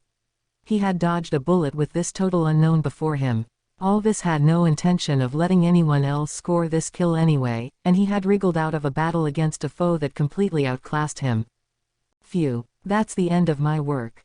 At the very far end of the rear guard, the group of priests led by Midre was clashing with Gabble's team Harayu. Of course, only a few were standing by now. Nearly 200 fighters on both sides were lying on the ground. But Midre was unhurt, his white robes free of dirt and grime, and it was clear he was still going strong. Wah, not too shabby, you guys. I see you are the descendants of dragons. Midray flashed a contented smile, surveying the fallen and pretending the panting and exhausted Sufia in front of him didn't exist.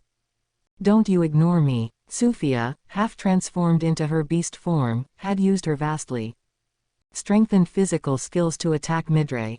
But the head priest, perhaps sensing this, had simply leaned over to one side, preventing her from landing a lethal blow. The effort had left her wide open. Hiya! Taking the clawed arm extended out to him, he tripped up Sufia's legs, picked up her body, and sharply slammed her against the ground. The judo-like throw was unique to the dragon faithful. I wasn't ignoring you at all, Midray happily explained. I don't have much opportunity to use this against monsters, so this is rather fun for me. It's been ages since I had a foe so worthy of that throw. This was more than Sufia was willing to bear. Damn it. You made me. She was being treated like a plaything, her face red with humiliation. But she had to admit it. Midray, this man standing before her, was more powerful than she ever imagined. Now he was surveying the landscape once again, waiting for her to stand up and ignoring her until that happened. Curse him, he's treating me like a second-class fighter. And how could my self-regeneration fail me like this? It was true. Sufia's skill was not healing any damage, because her physical body hadn't sustained any wounds. She was exhausted simply because her stamina was tapping out on her, and the force of each slam added to the burden. He was wounding her internally, where the damage wouldn't be visible. But Sufia stood up anyway. As the snowy tiger claw, she could not let this affront continue to stand. Imagine, a bastard like you serving Clayman.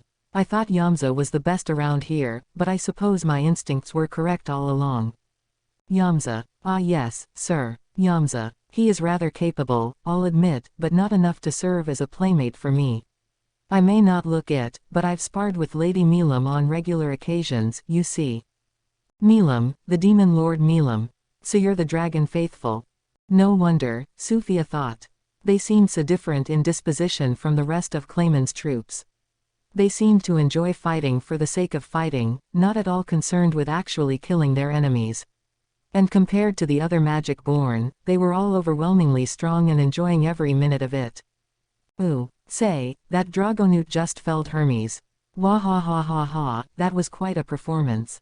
Hermes was tangling with Gabble, and Gabble had just knocked him down with his spear. Father, stop laughing and help me, please. You lost, fool. Just sit there and think about what you could have done better. He laughed at his associate, lying there on his back and pleading for assistance. He could tell that Hermes wasn't as bad off as he claimed and that Gabble had no intention of taking his life. All right. Counting me, that leaves 3 remaining. You command a truly wonderful set of fighters, given how evenly we are matched. It proves you've honed your bodies and your minds, instead of relying on skills. I suppose I should appreciate the compliment. My name is Gabble, and you were with Lady Milam. Indeed, I am Midray of the Dragon Faithful. And I am Sufia of the 3 lycanthropiers. I have no ear to lend to the servants of Clayman, but if you worship Lady Milam, that is another story. Lady Sufia, is it? I will make sure to remember that. So what'll it be now? I could take on the both of you at once, if you like. Midray calmly folded his arms, implying that he liked his chances. Can I ask you a question before that? What is it? I just mean, how can a mere human be so strong? Or are the dragon faithful human at all? Something seems strange about you. Midray nodded at this, his curiosity piqued. What do you mean by human? He asked. That's the crux of it. If you are inquiring about our species, however, the answer is simple. We are Dragonutes, like Sir Gabble over there. What? The same as us? Yes, precisely. The difference is that instead of evolving from lizard men, we are the descendants of dragons that humanized themselves and mated with the human race. But in essence, he closed with a smile, we are the same. Ah, and come to think of it, my sister Soka turned wholly human in appearance. Yes, but almost none of us can bring ourselves back to our original shape. The priests you see strewn around us don't have any skills like dragon change or dragon body. There is hardly any difference between them and human beings. Midray turned his eyes toward Sufia. But that power is still handed down. Our worship of the dragon does not allow us to forget the blood within us. Any more questions, Lady Sophia? No. Human, monster, it doesn't matter. I just wanted to know if your skills were the result of a weak human building himself up to perfection. You say you are little different from humans, and if so, I must pay respect to your efforts. Wah ha ha ha ha.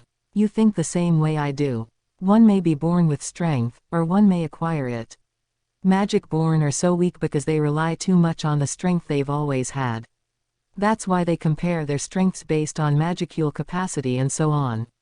True strength can't be seen with the eye. The level of your skills is the only solid, trustworthy index there is. Sophia was born strong. She had more fighting skill than most monsters, through no special effort of her own. Her massive well of energy, and the surging aura it created, made even magic-born go out of their way to avoid her. Her battle senses made full use of this, and her instincts alone had brought her to where she was. Now, Midray's words made her realize how little time she had spent polishing her arts, her learned skills. So you mean I can become stronger? Wah ha ha ha ha. Precisely. There is no such thing as an experience that can win over being in actual battle. Here, come at me. I'd be happy to spar with you. He remained where he stood, arms crossed and standing high. Lady Sophia and me at the same time. A dubious gabble asked, "Are you sure you aren't being a little too conceited?" Midray just grinned at him. HMPH. I could take you on without even using my arms, little man. Gabble wasn't about to take that sitting down. Lady Sophia. We'll tackle him together. We have to admit it. He's a strong one. The battle between Alvis and Yamza was about to reach its raging climax. The two were evenly matched, but Yamza had finally used his ace in the hole. Ha ha ha. Well performed, lycanthroper. Your ability to keep up with me is astounding. But now, my victory is assured. What? PFF'd. Did you think this magic sword was my only secret weapon? Yes, you may be strong enough to hold me back. I will freely admit that. However, what if there were two of me? With that shouted question, he unleashed the magic inside the bracelet on his left wrist. This was a doppelganger bracelet, an incredibly valuable artifact capable of producing a perfect copy of the wearer, right down to their clothing and equipment. Now Alvis had to fend off two Yamzas at the same time, and if one was an even fight for her, she would have to be at a severe disadvantage. Well, if you capitulate to me now, I could be convinced to spare you, so what? What did you say? You think that parlor trick will outclass me? You really are nothing more than a lackey of Clayman's. Quite the would-be finisher, there. Alvis didn't give an inch, openly ridiculing her foe. Then die. And even before Yamza could scream that at her, Alvis played her own final card. Now the top half of her body was a beautiful woman, the bottom half that of a large, black snake. This was Alvis's true, animalized form, and now she was ready to use its full force. Unlike Phobio and Sophia with their focus on close-quarters fighting, Alvis was usually thought to be a long-range specialist, lobbing her magic attacks from afar. In truth, however, she was a dyed-in-the-wool fighter, masterful at short range in the way anyone serving the Beastmaster needed to be. Her fighting style, however, ventured from the beaten path. Alvis brought her staff up to her forehead, and in the next instant, it disappeared, as she grew a golden horn from above her eyes. Finally free, her aura surged outward from her, greatly amplifying her power. This was her second transformation and her most secret of abilities. She stood there, her entire body protected by dragon scales. The whole space around them belonged to her, her aura producing streaks of lightning in the air. Wah! Gobta spat out, sensing danger. There was no way Alvis could remain cool-headed enough to tell friend from foe like that. You said your name was Gobta. You have my permission to move out immediately. Oh, you don't need to tell me twice, ma'am. Riders, retreat. One shout from him was all it took to make the goblin riders flee the scene. The surviving magic-born took the opportunity to quickly surround Alvis. You fool. You intend to take us on alone. It was nothing for her to worry about. Is that how little you think of me? Ah ha ha ha ha ha ha. Die, you mob of idiots. By the time Yamza saw it unfolding, it was already too late. One magic-born before him fell to the ground, spewing blood. One turned to stone and shattered against the earth. One had his body literally rot away on the spot, until nothing but a pile of dust remained. His army was being killed, struck by ailments by one degree or another, and Yamza had no way to stop it. Alvis was, in the end, best suited for close-quarters combat. The golden snakehorn's lone horn on her forehead became a symbol of the death that permeated the atmosphere, and then Yamza realized that his defeat was total. Surrender, and I will take you prisoner and guarantee you your life. Her offer was the only method of survival he had. A quick stare with her snake eyes had completely shattered his doppelganger's body. It even had the power to destroy equipment, apparently, leaving Yamza's partner to fade away before battle even began. My limbs are starting to go numb. I won't be able to defend myself before long. What kind of sheer strength do these lycanthropiers enjoy? It was bad luck that Yamza had to be paired with the strongest of that trio. He chose the wrong woman to pick a fight with, and he had no idea. Alvis rarely had the chance to fully exercise her power, since she was often picked to serve a commanding role. As a result, she was seen as the de facto manager of the lycanthropiers, not as a formidable warrior in her own right. That was Yamza's appraisal as well, and he had totally underrated her. The war was won, but it was not over. Clayman was a sly demon lord, one who would never forgive betrayal among his own armies. And just when Yamza prepared to nod his agreement to Alvis's offer. You know I would never permit that, yes. It was Clayman's voice, booming within Yamza's mind. He instinctively grunted. Then his body began moving, beyond his own control. Stop. Stop that. Please, Sir Clayman, stop this at once.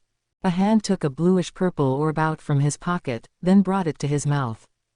MMGHH.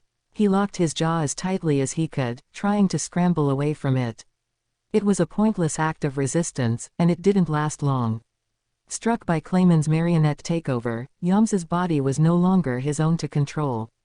What are you doing? A suspicious Alvis asked. But by the time she did, Yamza was busy swallowing the orb in his hand, a section from Charybdis's body. Harb, NNHHH, Gragaga.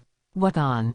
Alvis tensed up, confused as long, thin tendrils shot out from his body toward the dead lying around him, taking in the corpses.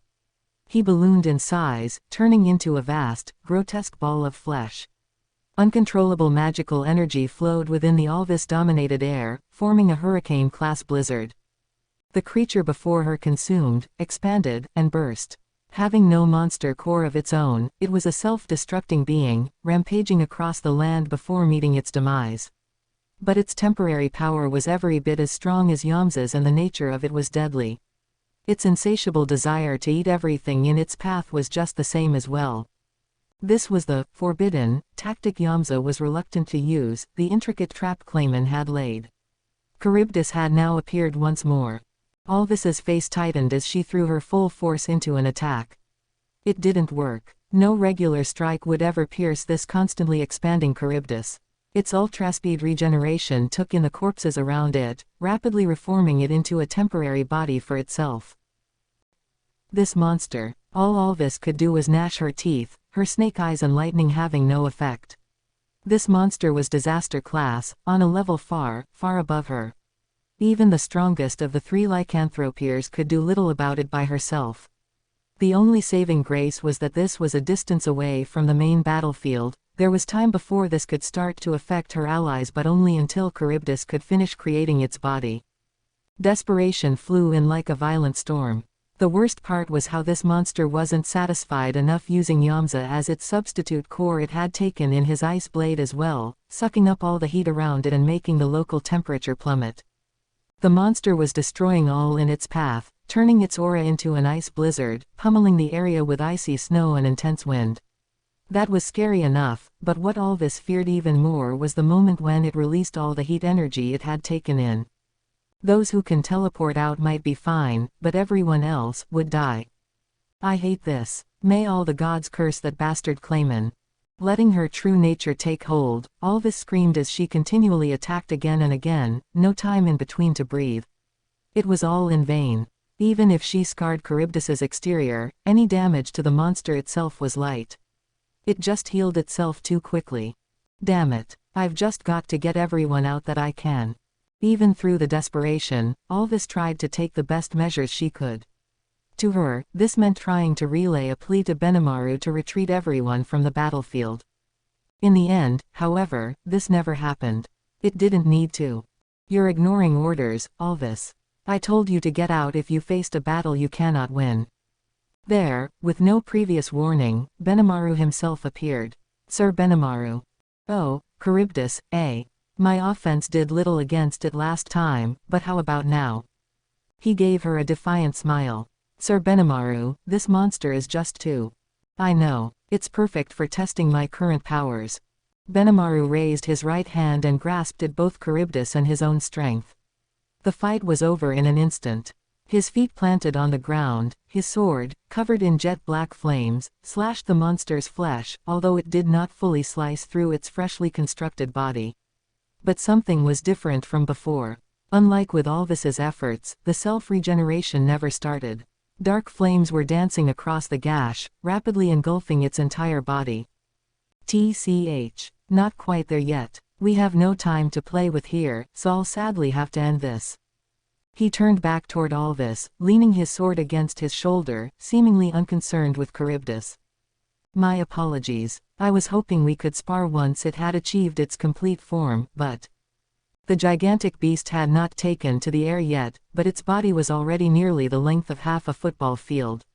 Now, however, it had been fully encased in a black dome. Away with you, he whispered, and then a percussive boom shook the land. It was Hellflare, his wide-range raising attack, this time far more powerful than ever before. Benimaru's dominate flame gave him a full grasp of the flow of magical energy, stabbing right through Charybdis's magic interference and rendering its body into ash. It proved to the world that Benimaru's control over magicules completely overpowered this monster's. You're kidding me. Alvis's surprise was understandable. If his attacks worked on Charybdis, it meant Benimaru's magic force surpassed the monster's. This meant that Benimaru himself was disaster class, on the same level as Alvis's master, the demon lord Carillon. I have some business to take care of, Alvis. Effective immediately, I hereby appoint you as my aide to command our entire force. Yes, Sir Benimaru. She undid her transformation to kneel down and take the post. She had more than a few questions for Benimaru, but now was not the time for them. Calming her frenzied mind, she meekly accepted her orders. Charybdis was an unprecedented, unexpected threat, but when faced with that irresistible force, it fell without a moment's delay. Ho, ho ho ho, this is quite a surprise. I was expecting Yamza to turn tail and flee. But imagine, dispatching Charybdis that easily. I kind of have an affinity for it, but not even we could pull off a kill like that. Clayman's forces are destroyed. The mission's a failure, the loss is immense. He should have just sat there and played nice, the way our fellow jester told him to. Yes, yes. Well, Laplace warned him. Clayman can't blame anyone for it but himself. Footman and Tyr exchanged looks as they spoke. Before them was a heavily wounded Phobio, kept on his feet by the attending Geld. We'll need to brief him about this, so I'm afraid playtime is over. Footman himself was unhurt. Tyr wasn't, but she was still healthy. Enough to fight. Judging by their injuries, Geld and Phobio appeared to have lost the day. You think you can leave? Phobio groaned, staggering as he tried to keep himself up. I knew you guys were bad news. If we can keep you here, Alvis and Sufia will show up before long. Plus, we've got Sir Benimaru. It'll be the end for you. He was scarred from head to toe, but his wounds had already closed up. The speed at which they healed was mind-boggling, going well beyond the self-regeneration most beastmen had and almost reaching the realm of ultraspeed regeneration. Phobio had inherited that skill to some extent after the previous Charybdis swallowed him up. Just give it up already, kitty. Tyr shouted as she gave Phobio a punch that sent him reeling. It didn't leave Phobio down for long. In a few moments, he was back on his feet. Tyr was the quicker of the two, but she could never quite land a lethal blow. Phobio, on the other hand, was slowly but surely damaging Tyr's body. He might have appeared defeated at first glance, but the longer the fight lasted, the more likely it was that it'd end otherwise. Footman, meanwhile, was rolled up like a meatball, bounding around at hyper speed and trying to run Geld down. Geld used his great shield to deflect his trajectory, swinging his meat cleaver to try to smash him up. His attempts were blocked by Footman's thickened skin, preventing him from dealing decisive damage. On offense and defense, it was safe to call them perfectly even, but only because Footman hadn't begun seriously fighting yet. And now, with Charybdis defeated, Footman's recess time was over. MGH. Geld, realizing this, positioned himself in front of Phobio. "What is it, Geld?" Before he could answer, Footman began raining attacks on the both of them. These were balls of magic, each one enormous and stuffed with energy, a simple attack but one with enough force to alter the landscape around them. One of the magic orbs was enough to shatter Geld's shield and even smash up the armor covering his body. It damaged Phobio in the process, and he no doubt had ultraspeed regeneration to thank for still being alive. "Hoo ho ho ho. We weren't tasked with taking care of you too, so we'll extend you the honor of letting you go. I hope you're grateful. If we were serious about this, neither of you would be in this world any longer." Neither Geld nor Phobio could stand up any longer to contest them. When the dust from the explosions finally settled, Footman and Tyr were gone. "This was a total defeat," Geld groused. "I thought I had some strength, but I suppose there's always someone better than you." "No, Geld. If you hadn't been here, I'd probably be dead right now. Sorry to drag you down." "Not at all. We may have lost the battle, but we're still alive. As long as we win next time, we're good." Yeah, you're right. Phobio was not a weak beastman. Footman and Tyr were just too strong. Strong enough that you could even call them demon lords. Perhaps Geld had more magical energy at his fingertips, but without the ability to use it shrewdly, that power meant nothing. Geld focused entirely on defense against Footman, but even he knew that he'd never win in a serious fight opposite him. For now, though, that was fine. "Sir Benimaru, the jesters have fled." "I saw," came the thought communication reply. "They might think they're letting us live. How naive of them." Benimaru's orders for Geld were to discover what the enemy was capable of and keep Phobio safe. "I couldn't just sit there and watch things unfold," he thought, "but not killing me was a bad mistake. Sir Benimaru has recorded how that battle worked out, and then Rimuru will analyze it and break open the secret to their strength. Thus, this was a defeat with some benefits to them. Mission accomplished. And if he can't win now, he can close the gap with his future training." He had hoped to settle the score with these guys for using and abusing him, but Geld simply didn't have what it took. "But next time, I'm winning," he silently resolved. "I'll go back to my command, then." "Please do. There's one more dangerous element on the field right now, so I'd better tackle that." "Sir Benimaru sure has it tough," Geld thought as he closed the link. This battlefield was full of dangerous elements, and since they had to deal with them all at once, he was forced to divvy up his army's assets and scatter them around. Benimaru intended to sort these conflicts by priority and step in himself to handle any rescues needed, but one misstep along the line could lead to serious danger. He seemed to be handling his post well, however. One would think he'd focus on finding and killing Footman first, but he successfully managed to put overall victory above his own vendettas. This isn't some general with a thirst for blood, I suppose. Compared to when we fought him, the growth he's shown has been amazing. It made Geld trust in Benimaru all the more. It was several minutes into the battle, minutes that, to Gabble and Sufia, felt like hours. But it ended unceremoniously. MGH. What on? Huff, what is the matter? After the second or third repetition, Sufia had learned how to roll with Midray's throws, helping recover her energy. Gabble, meanwhile, had flung his spear wildly around at this attack he wasn't used to, completely exhausting him. Midray, dealing with them both, appeared completely unhindered by fatigue compared to sparring with Milam. This wouldn't even make him break a sweat. And Midray was the first to notice it. "All forces, use your healing magics," he shouted, the casual ease disappearing from his face. Stand up and rouse everyone around here." "This is bad, Father Midray," Hermes said, apparently feeling much better now. "This guy, the reading I'm getting is huge." "I know that. This is Charybdis, the beast Lady Milam dispatched just the other day." "Or is it its remains?" "Yeah, it looks unstable to me. I imagine it'll disintegrate before the day is through. But this is a battlefield. If things go wrong, it could rapidly evolve. Better not to give a monster like that the food it craves. The fallen priests around him cast healing spells to revive both themselves and Team Harayu under Gabal's command. Charybdis, Sophia asked. The monster that used Phobio as a core to revive itself with. I thought Lady Milam had already destroyed it. Yes, Gabal added, realizing this current match was over. If it was Charybdis, Lady Milam definitely killed it. Calm down. It's not the real thing, just a fragment of its force. I think it used Yamza as its replacement core. Midray was using Dragon's glance to analyze the innards of the creature. It was not as strong as Milam's own Dragon's eye, but it still provided him with ample enough vision and analysis skills. Hermes, meanwhile, was surveying the area for any other potential threats. Looks like you're right, sir.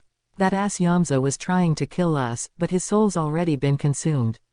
With how he is now, we'll just have to keep damage to a minimum and wait for him to fall apart, he coldly concluded. Did you hear that? Keep your weapons at the ready, people. And don't get greedy. If buying time is all we need, that won't be a tall order. Let us help you out, Gabal added, in sync with Midray as if they were old friends. We are more used to high-altitude flight since last time. If we can catch those scale attacks before they strike, they cannot hurt us. Even a crazed, twisting beast like Charybdis had a tendency to chase after anything moving. A flying target, Gabal reasoned, would make the perfect lure. Sophia was also thinking unusually lucidly, trying to execute on what she could do here. Right, Midray began, I'll aid in the retreat so it can't feed off any of our ground forces and... But before he could finish, things took an abrupt turn as Benimaru all but vaporized Charybdis.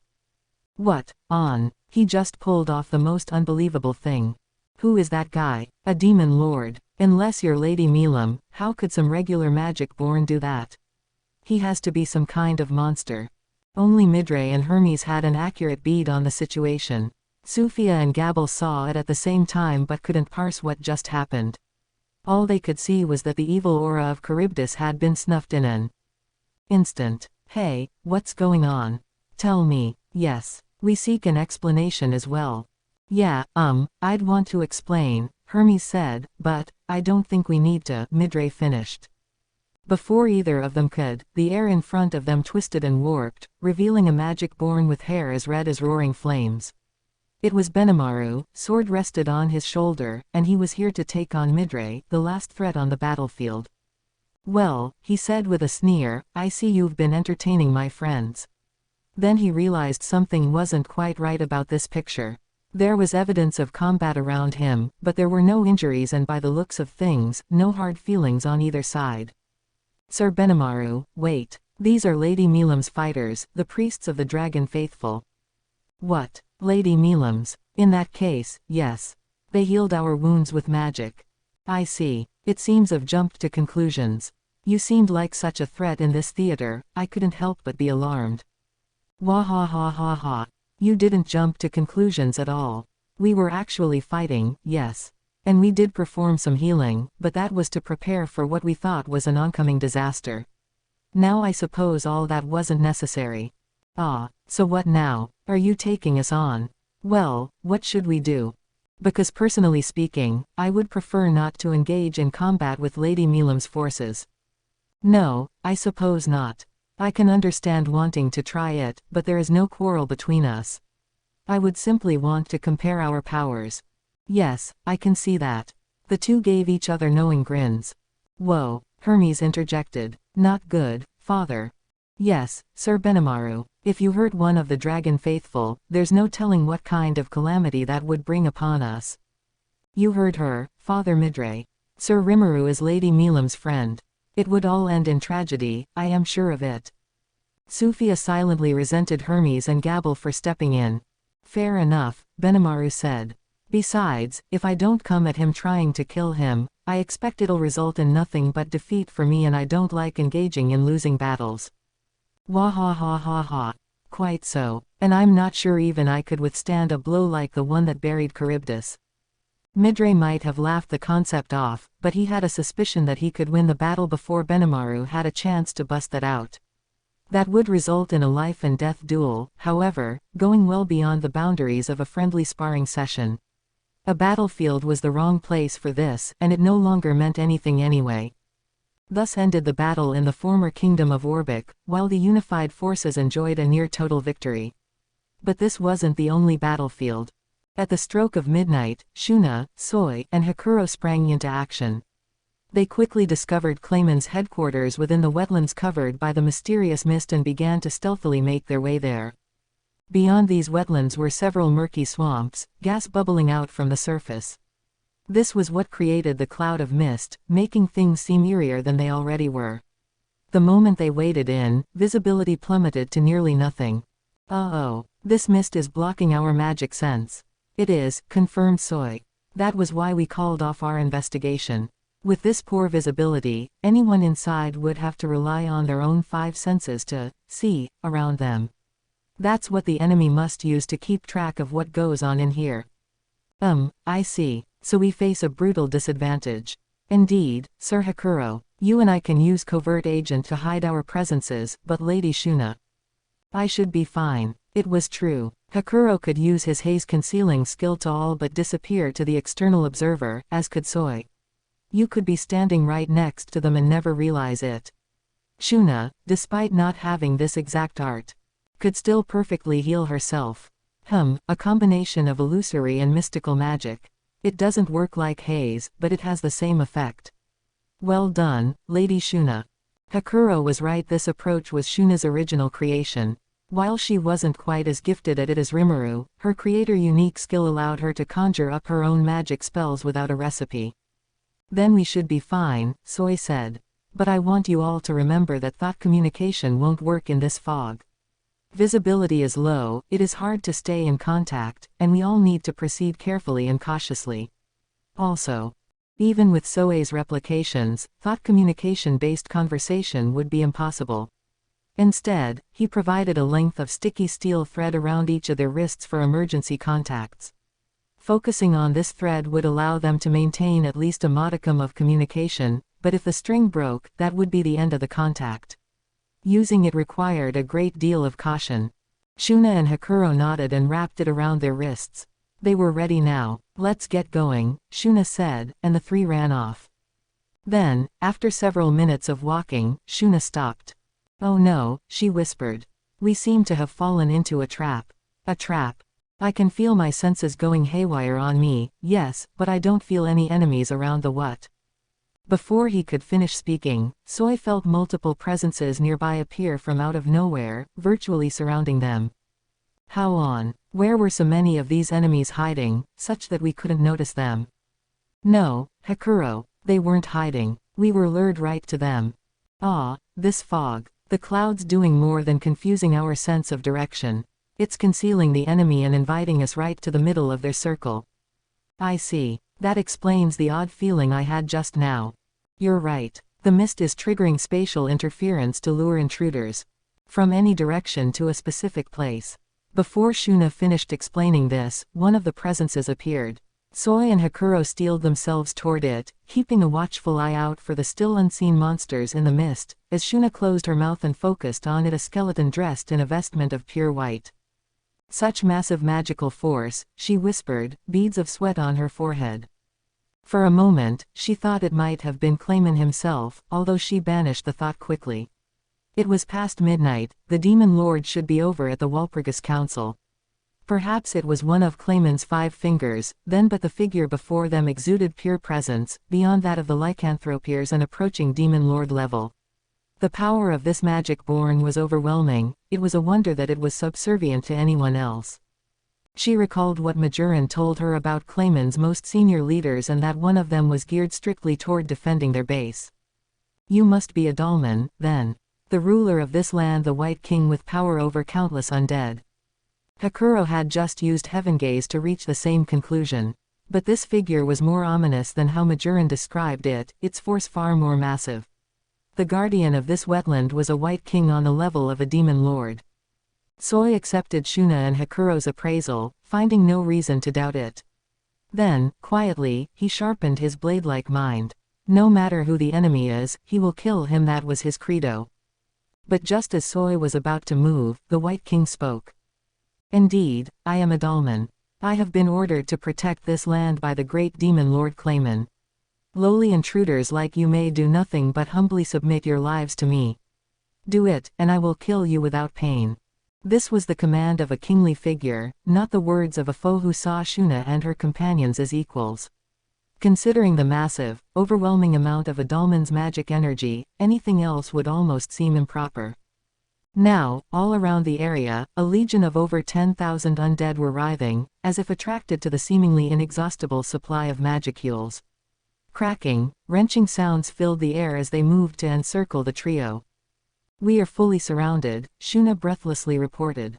This mist is working alongside a directional barrier to prevent teleportation outside. All our means of communication are blocked. The only way to get out of here is to defeat this Adalman foe. Then we must strike their leader at once. No disagreement here. A blow from me can even kill the dead. Hakuro and Soy had no interest in following Adalman's advice. As Shuna explained the situation, they both went on the attack. But Adalman simply laughed in their faces. Ha ha ha, you appear not to know your place. I generously provided you mercy, and yet, you remain foolish to the end. You will regret refusing that offer shortly. He breezily swung an arm. The next moment, the most surprising thing happened. The white blade of Hakuro, instantly zooming within range of Adalman, was blocked by the knight who had appeared in front of him. Hakuro stepped back in shock, failing to believe that this killer blow could be parried. This was a Death Knight, ranked a minus in the guild system, but from that clash, Hakuro could sense something was off. It was a powerful monster, yes, but no garden variety Death Knight could ever block a slash from him. You are no normal adversary. Very well, let me give you my full attention. He had an accurate bead on this Death Knight and the threat it carried for him. Its strength relied not on physical toughness but on the built-up level of its skills, which meant Heavengaze would tell him nothing about it. So he used his own physical might to confront it.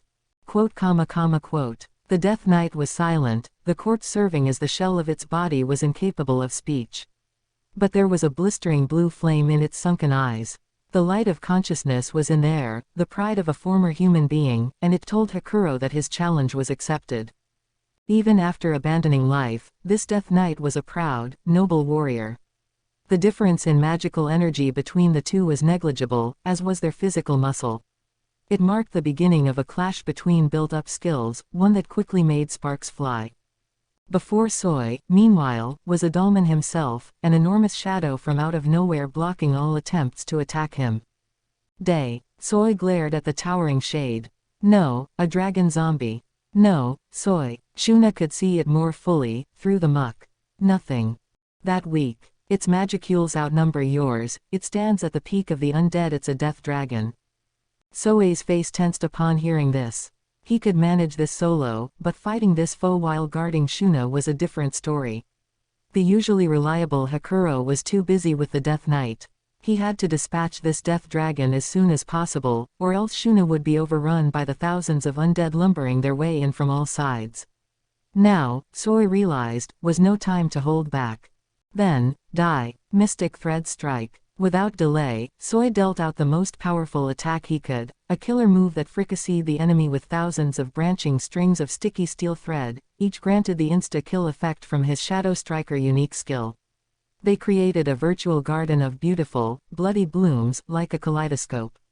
Even a half-spiritual life form like an undead would be snuffed out by this spiritual body-slicing move, or so it should have. No, it's regenerating. Soy could feel himself begin to sweat. The 60-foot-long beast's body was ripped apart, seemingly ending the battle. But then, as if nothing was amiss, the death dragon's body reassembled itself.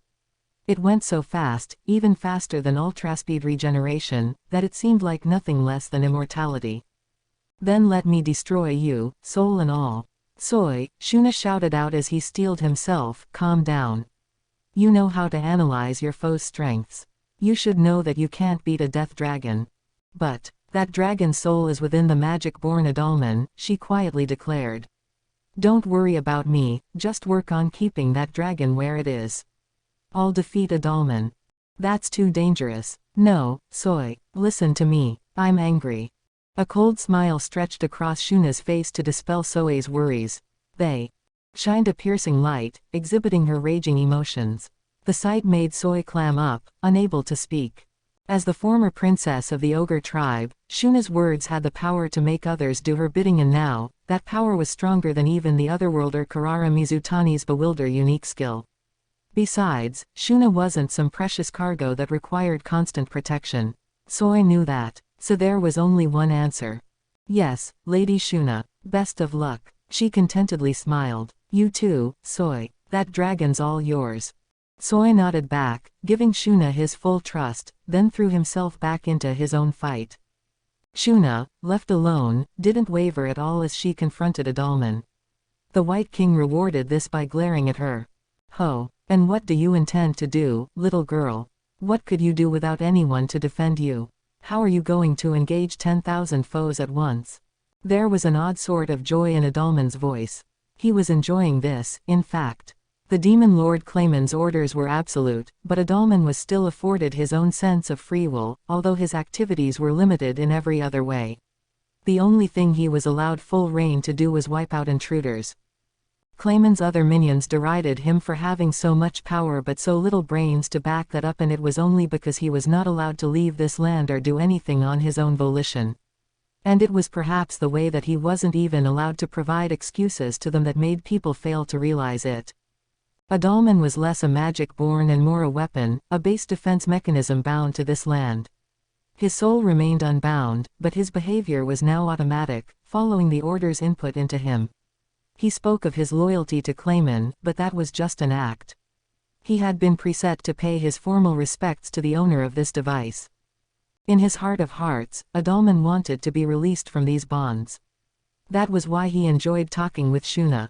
The defense mechanisms worked automatically, he had no authority to alter them in any way. The chats he had with intruders were his only hobby to speak of, the only thing no one else could interfere with. The Demon Lord Kozalime, creator of this structure, offered him that much mercy. Or maybe not, but Adalman wanted to think so. That gesture, after all, was what had allowed him to live all this time, 1,000 years or so, without succumbing to insanity. Even if it was just a measure to keep this system running longer, I have to thank him for that, at least. And he meant it. That was why he never spared any effort to hammer down intruders, regardless of what he thought about it.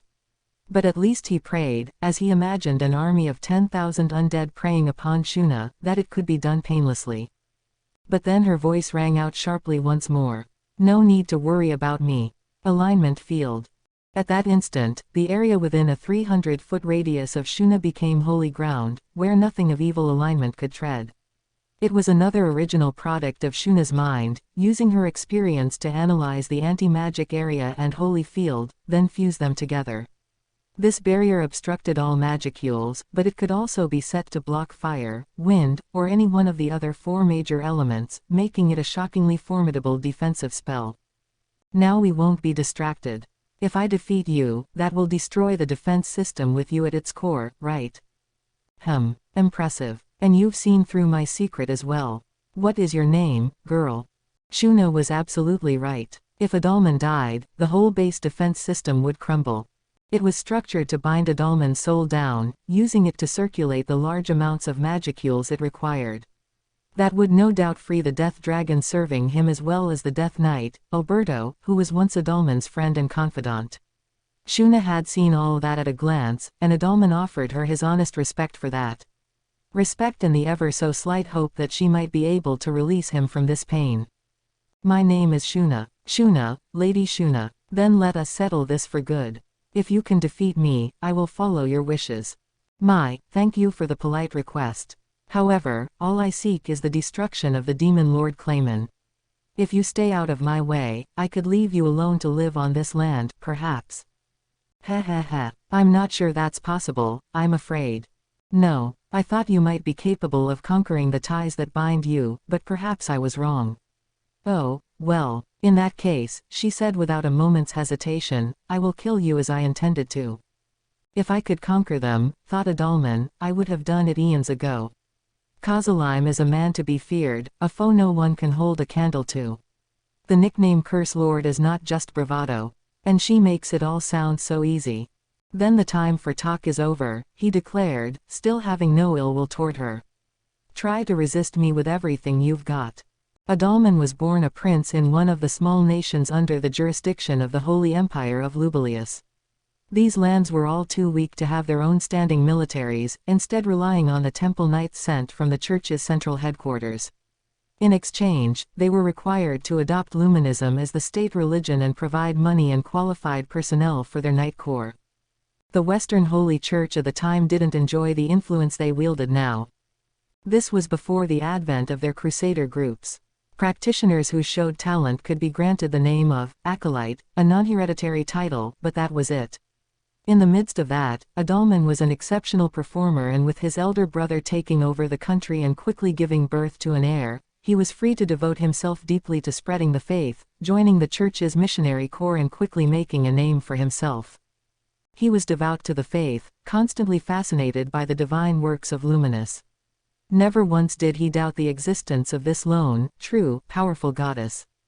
That devotion eventually led him to learn the divine miracles of the church's archbishop class, making him the greatest master of holy magic in his era.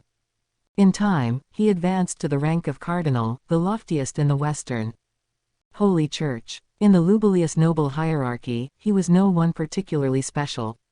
But he redoubled his efforts, extending his interests to magic beyond the holy spells he was familiar with. He would hold long discussions about magic with Ghidorah, one of his best friends at the time, as he incessantly polished his skills. The effort eventually paid off. He became an enlightened, transcending the bounds of humanity itself. An enlightened was a person who retained their human form but on the inside was a demi-spiritual being, similar to a higher-level elemental. Their powers were leaps and bounds above those of a regular human, and they were often seen as defenders of the human cause. This power quickly put Adalman in a position of immense central authority. Time passed. Adalman's intensive study continued, and eventually, he took the next step forward, to the highest peak of mankind, a sage. As he did, he was greeted with wondrous news: he would be called to the inner cloister, at the top of the church's holy mountain. The offer filled him with joy. Finally, an audience with Luminous herself. He always believed that Luminous was real, an unwavering belief that served as the source for all his faith. So he promptly set off for the Holy Mount, not believing for a moment that it would lead to tragedy. That belief, sadly, would ultimately betray him. The intense magical battle continued. Melt all and wear it away, acid shell. The aspectual spell Adalman had just cast conjured balls of liquid in the air, each capable of melting flesh to the bone. They rained down upon Shuna. She didn't miss a beat. Flame wall. The barrier of fire deflected and vaporized all the magic-infused droplets. Between accelerating her mind to 1,000 times normal, possessing superior analyze and assess skills, and changing the rules with cast cancel and control laws, Shuna's unique skill parser was made for a clash of magic like this. From the moment Adalman began constructing a spell, she had a way to deal with it. Then how about this? Malicious dead, accept this sacrifice, curse bind. This was necromancy, an offshoot of elemental magic that took advantage of the negative energies from ghouls and the undead. Curse bind was a particularly nasty one, summoning zombies that latched onto anything living, human or magic-born, and drained away their life energy. Even that wasn't enough. Holy bell. Shuna's refreshingly clear voice reached Adalman's ears, and right after came the tolling of bells he was once well used to hearing. That was all it took to send the grudgeful zombies to the afterlife. It can't be. Why? Why is a monster wielding elemental magic?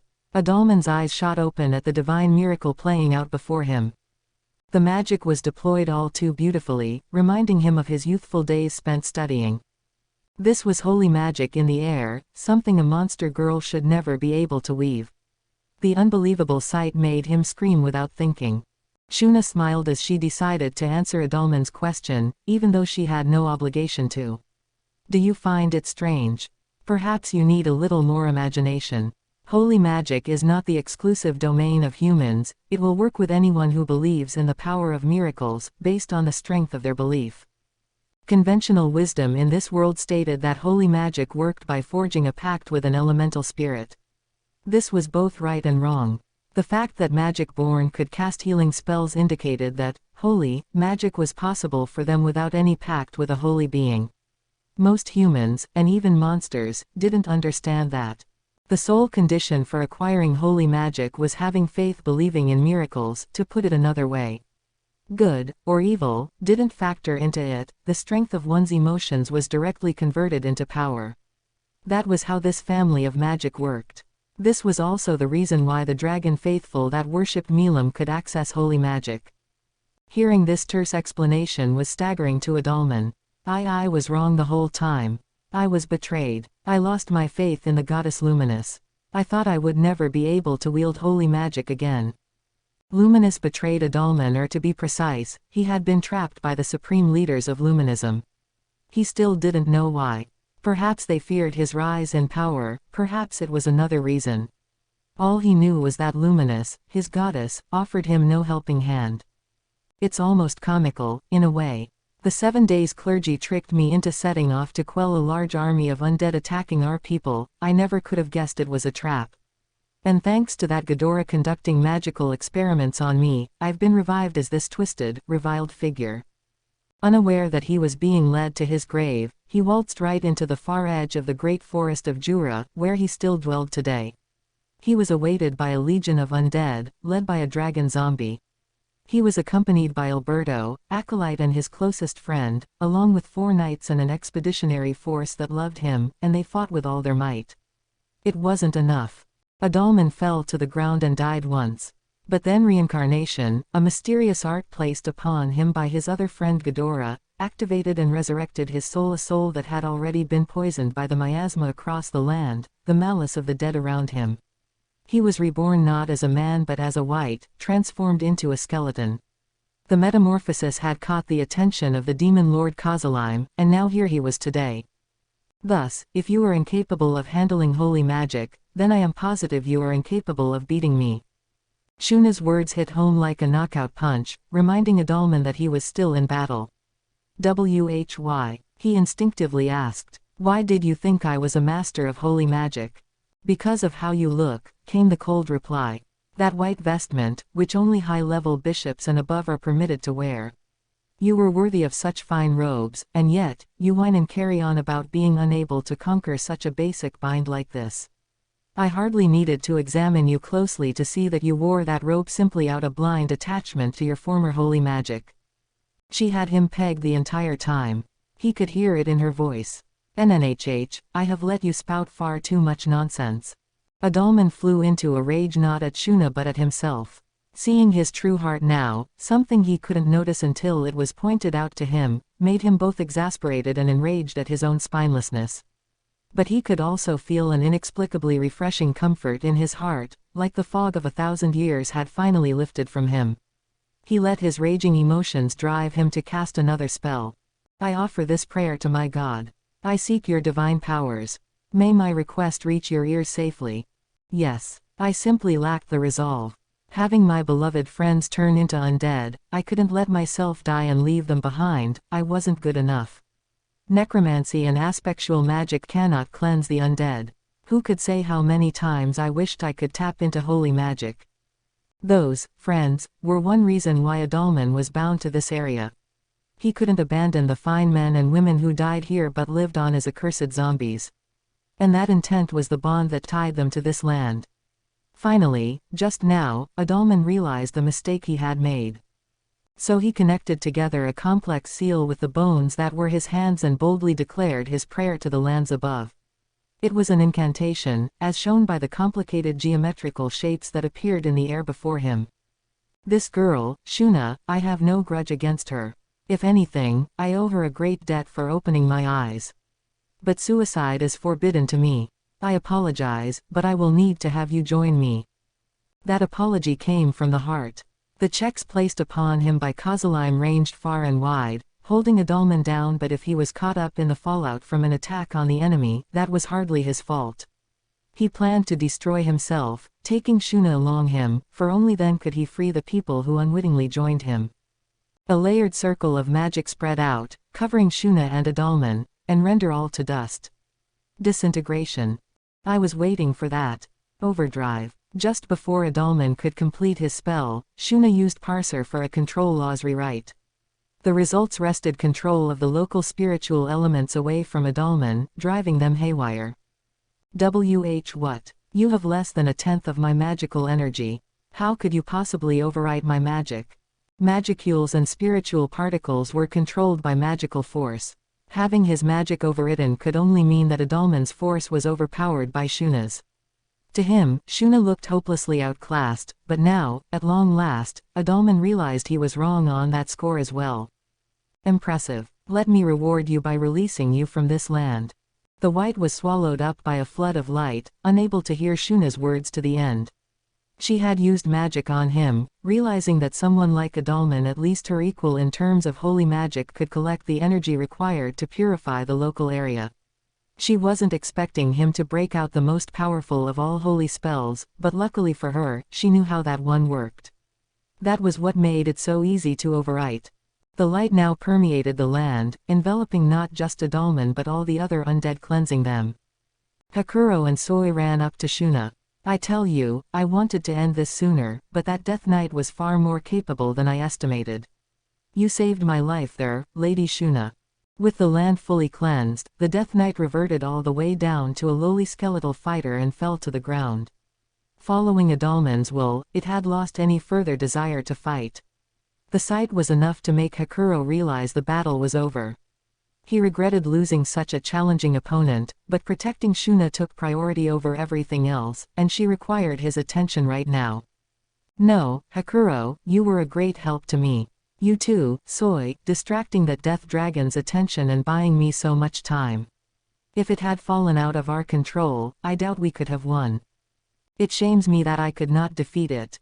As Soi implied, the death dragon was a powerful foe, capable of healing light damage instantly and boasting an aura that infected the mind of anyone who touched it. It took someone like him, capable of controlling multiple replications at once, to emerge from that unscathed. If anything, he deserved praise for holding out so long against a foe that shut down his decisive weapon. The death dragon, too, vanished upon Adalman's defeat, unable to maintain its existence after the magicule supply that powered it was shut off. Soi didn't much like how it ended, but anything you can walk away from is a victory. A victory, yes, but one with regrets. The three looked at one another and sighed. Still, muttered Shuna, if Adalman had engaged me seriously from the beginning, none of us would be alive, would we? I think I let my anger drive me to be a little too reckless. Adalman never let up on her at all during the fight, but he also never attempted anything underhanded to snare her. If he really intended to kill them all, he could have done so in many other ways. Shuna could see that, and it filled her with regret. Quite true, Hakuro commented. Perhaps our new strengths have made us grow a tad conceited. Certainly. It is just as Sir Rimuru fretted about. There is no telling what may happen in battle. I should have gathered more intelligence. In the end, however, a win was a win. Clayman's domain had lost its main line of defense. But that didn't end things. The trio had a job to do: seize Clayman's castle and fully neutralize the threat inside. Non-combatants comprised the majority of the people remaining in the castle, none of whom signed any oath of loyalty to Clayman. The more quick-witted among them, or those who took the employment simply for money's sake, surrendered without a hint of resistance. There were also many who were restrained in the castle by mental or spiritual bonds, but a combination of persuasion and magical decursing on Shuna's part allowed them to capture the entire castle in short order. With the occupants neutralized, it was time to start searching. They had already confirmed that the demon Lord Carillon wasn't being held here, but they wanted to seek out anything they might be able to use against Clayman. As they did, a figure approached them. Please, one moment. You're still alive. Did you need me to finish you off? Wait, Hakuro, he has no will to fight left. It was Adalman, and Shuna had to calmly keep Hakuro from drawing his sword. The white fell to his knees, accompanied by a single skeletal fighter. Please, allow me to call you Lady Shuna. Thanks to your magic, all of us have been released from the bonds that tied us here. Perhaps it was fate that kept us alive without being cleansed. I have a request that I hope you will let me propose. What is that? A quizzical Shuna asked, fearing this would be yet more trouble for them. Thank you for hearing me out. I was hoping I would be able to meet the figure that you have devoted your faith to, Lady Shuna. When I lost my faith, I also lost the chance to ever reach the heights of my power ever again. My faith in my goddess Luminous is dead and I need to find a new god for myself." The three each gave Adalman incredulous looks. Well, we have a great respect for Sir Rimuru, yes, but we don't worship him," Shuna stammered in reply. "Sir Rimuru, you say?" Adalman was unfazed, still eager to sell himself. "Truly a wonderful name, one fully worthy of describing the glories of my new god. We may merely be a pair of fragile undead, but I believe we may be able to offer you assistance. Lady Shuna, would it be possible to arrange an audience with this Sir Rimuru?" Shuna wanted to remind Adalman of the difference between blindly, unconditionally worshipping someone and treating them with respect while dealing with your problems by yourself. But she didn't. It seemed like too much to get into. Instead, she conjured up a mental image of Rimuru, the boingy slime she knew. Well, why not? Once he sees Sir Rimuru in the flesh, that might be enough to make him give up. Adalman seemed to be the type who got the wrong impression of people easily.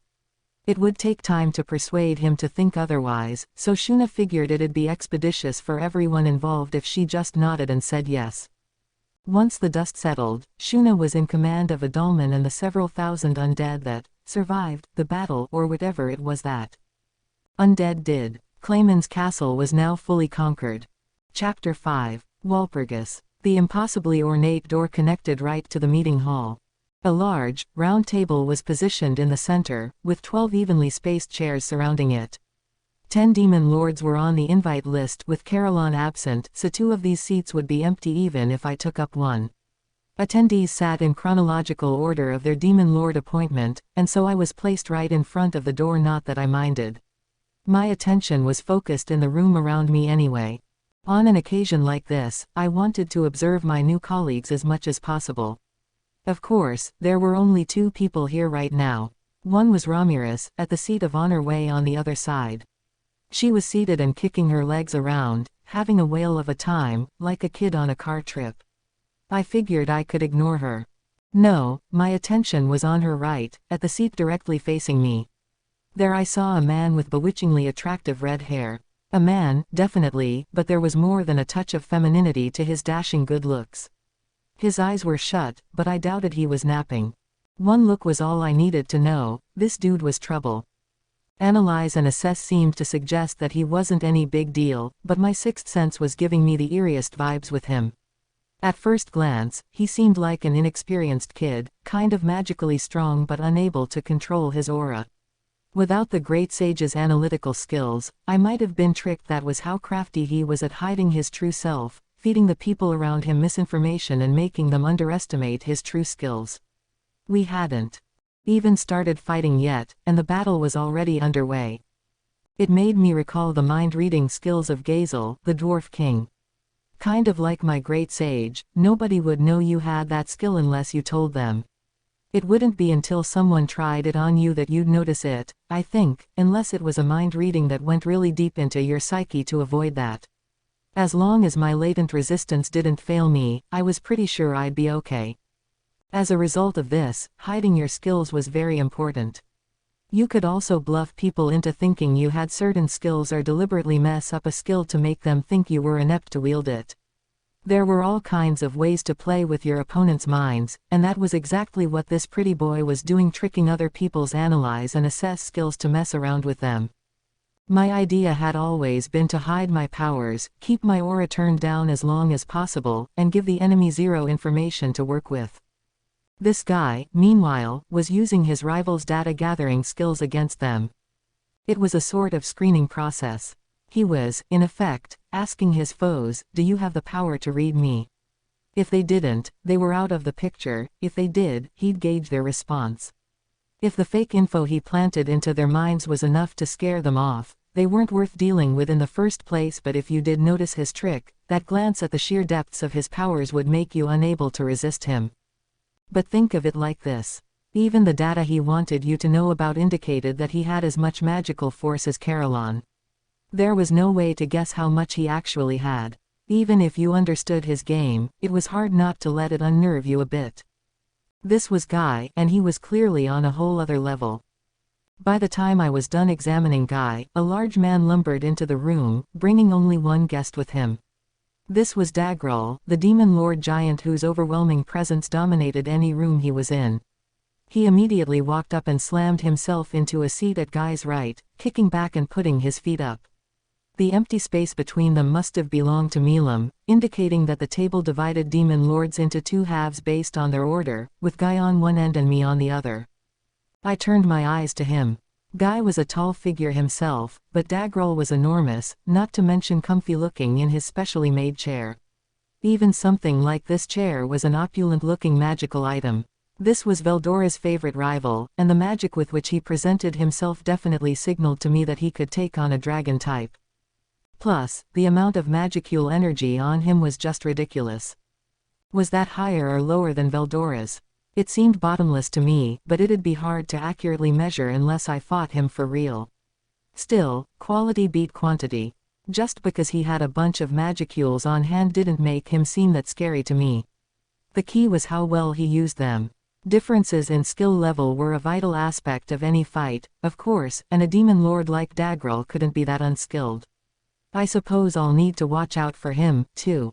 Now another one came in, a handsome, muscle-bound man decked out in some real fancy-looking threads. He was tall, if not as tall as Dagrol, and his facial features looked like they'd been chiseled. His short, curly blonde hair looked wild on his scalp, perhaps representing his violent personality. To put it simply, he had Hollywood good looks, and he knew how to charm people. I suppose, of course, the thing that stuck out the most were the two fangs visible from his lips. He must have been the demon lord Valentine, the vampire. He sat to Ramirez's left, so in terms of the seat order, he must have been about as old as Dagrol that, or perhaps he just took over for whoever he replaced. Not that seat assignments mattered that much. What struck me more were the pair Valentine brought with him. One was an elderly man, kind of a manservant type. Definitely well-trained, unmoving and statuesque. His aura was restrained, revealing nothing, the same strategy I used. The second one, meanwhile, was an eye-catchingly beautiful silver-haired girl who seemed to shine like the sun. Her skin was pale, and she had one red eye and one blue. There was something oddly eerie about this girl, who appeared to be on the cusp of adulthood and was clad in a maid-style dress. Maid dresses are like battle uniforms, as they say, and it wouldn't be odd for this girl to be pretty strong. And these two were both working for this guy. That's a surprise. The girl, in particular, was just letting her gigantic aura out all over the place. But, hang on. When our eyes met, I was struck by the most uncomfortable feeling. Maybe I was imagining it, but it seemed like she was changing the nature of her aura at random. Understood. Analyze and assess indicates that the target likely bears more magicules than the demon lord Valentine. Ah, I knew it. I couldn't read her overall energy count, but it's higher than Valentine's, the guy she's serving. It was very cleverly concealed. If you didn't have an ultimate skill like mine, you'd never spot it. But again, they weren't really intent on hiding it like Guy, they wanted to assess you, see whether you spotted it or not. Could this girl be the real demon lord? Or perhaps the previous holder of this seat, the demon lord that retired out? Maybe this is that Miluz, the vampiress that even Veldora had high praise for. The changeover happened more than 1,500 years ago, so perhaps not too many demon lords knew about that or did but were keeping mum about it. Or didn't care. Either way, better be careful. Valentine, the current demon lord, was no pushover himself. He had a heroic sort of ambition, even more than an untransformed Caroline, so there was no reason to doubt his strength. And if that wasn't enough, she had that freaky girl with her. If it was her domain that got burned to ash, it wouldn't be strange for her to despise Veldora at all. I resisted the urge to yell, "Why'd you have to piss that lady off?" At least there was one saving grace who wouldn't mind dying by the hand of such a beautiful figure. Quite a few people, I imagine, but I'll just have to hope she doesn't learn about Veldora and me, or if she does, that I don't have to clean up the mess. After a little while, the fifth person showed up, this one a loner, almost sleepwalking to his post. He had 2 swords on his belt, but that's it. Not much an arsenal. I got a quick glance at his eyes, they were light blue. His hair was a very dark shade of purple with silver streaks in it.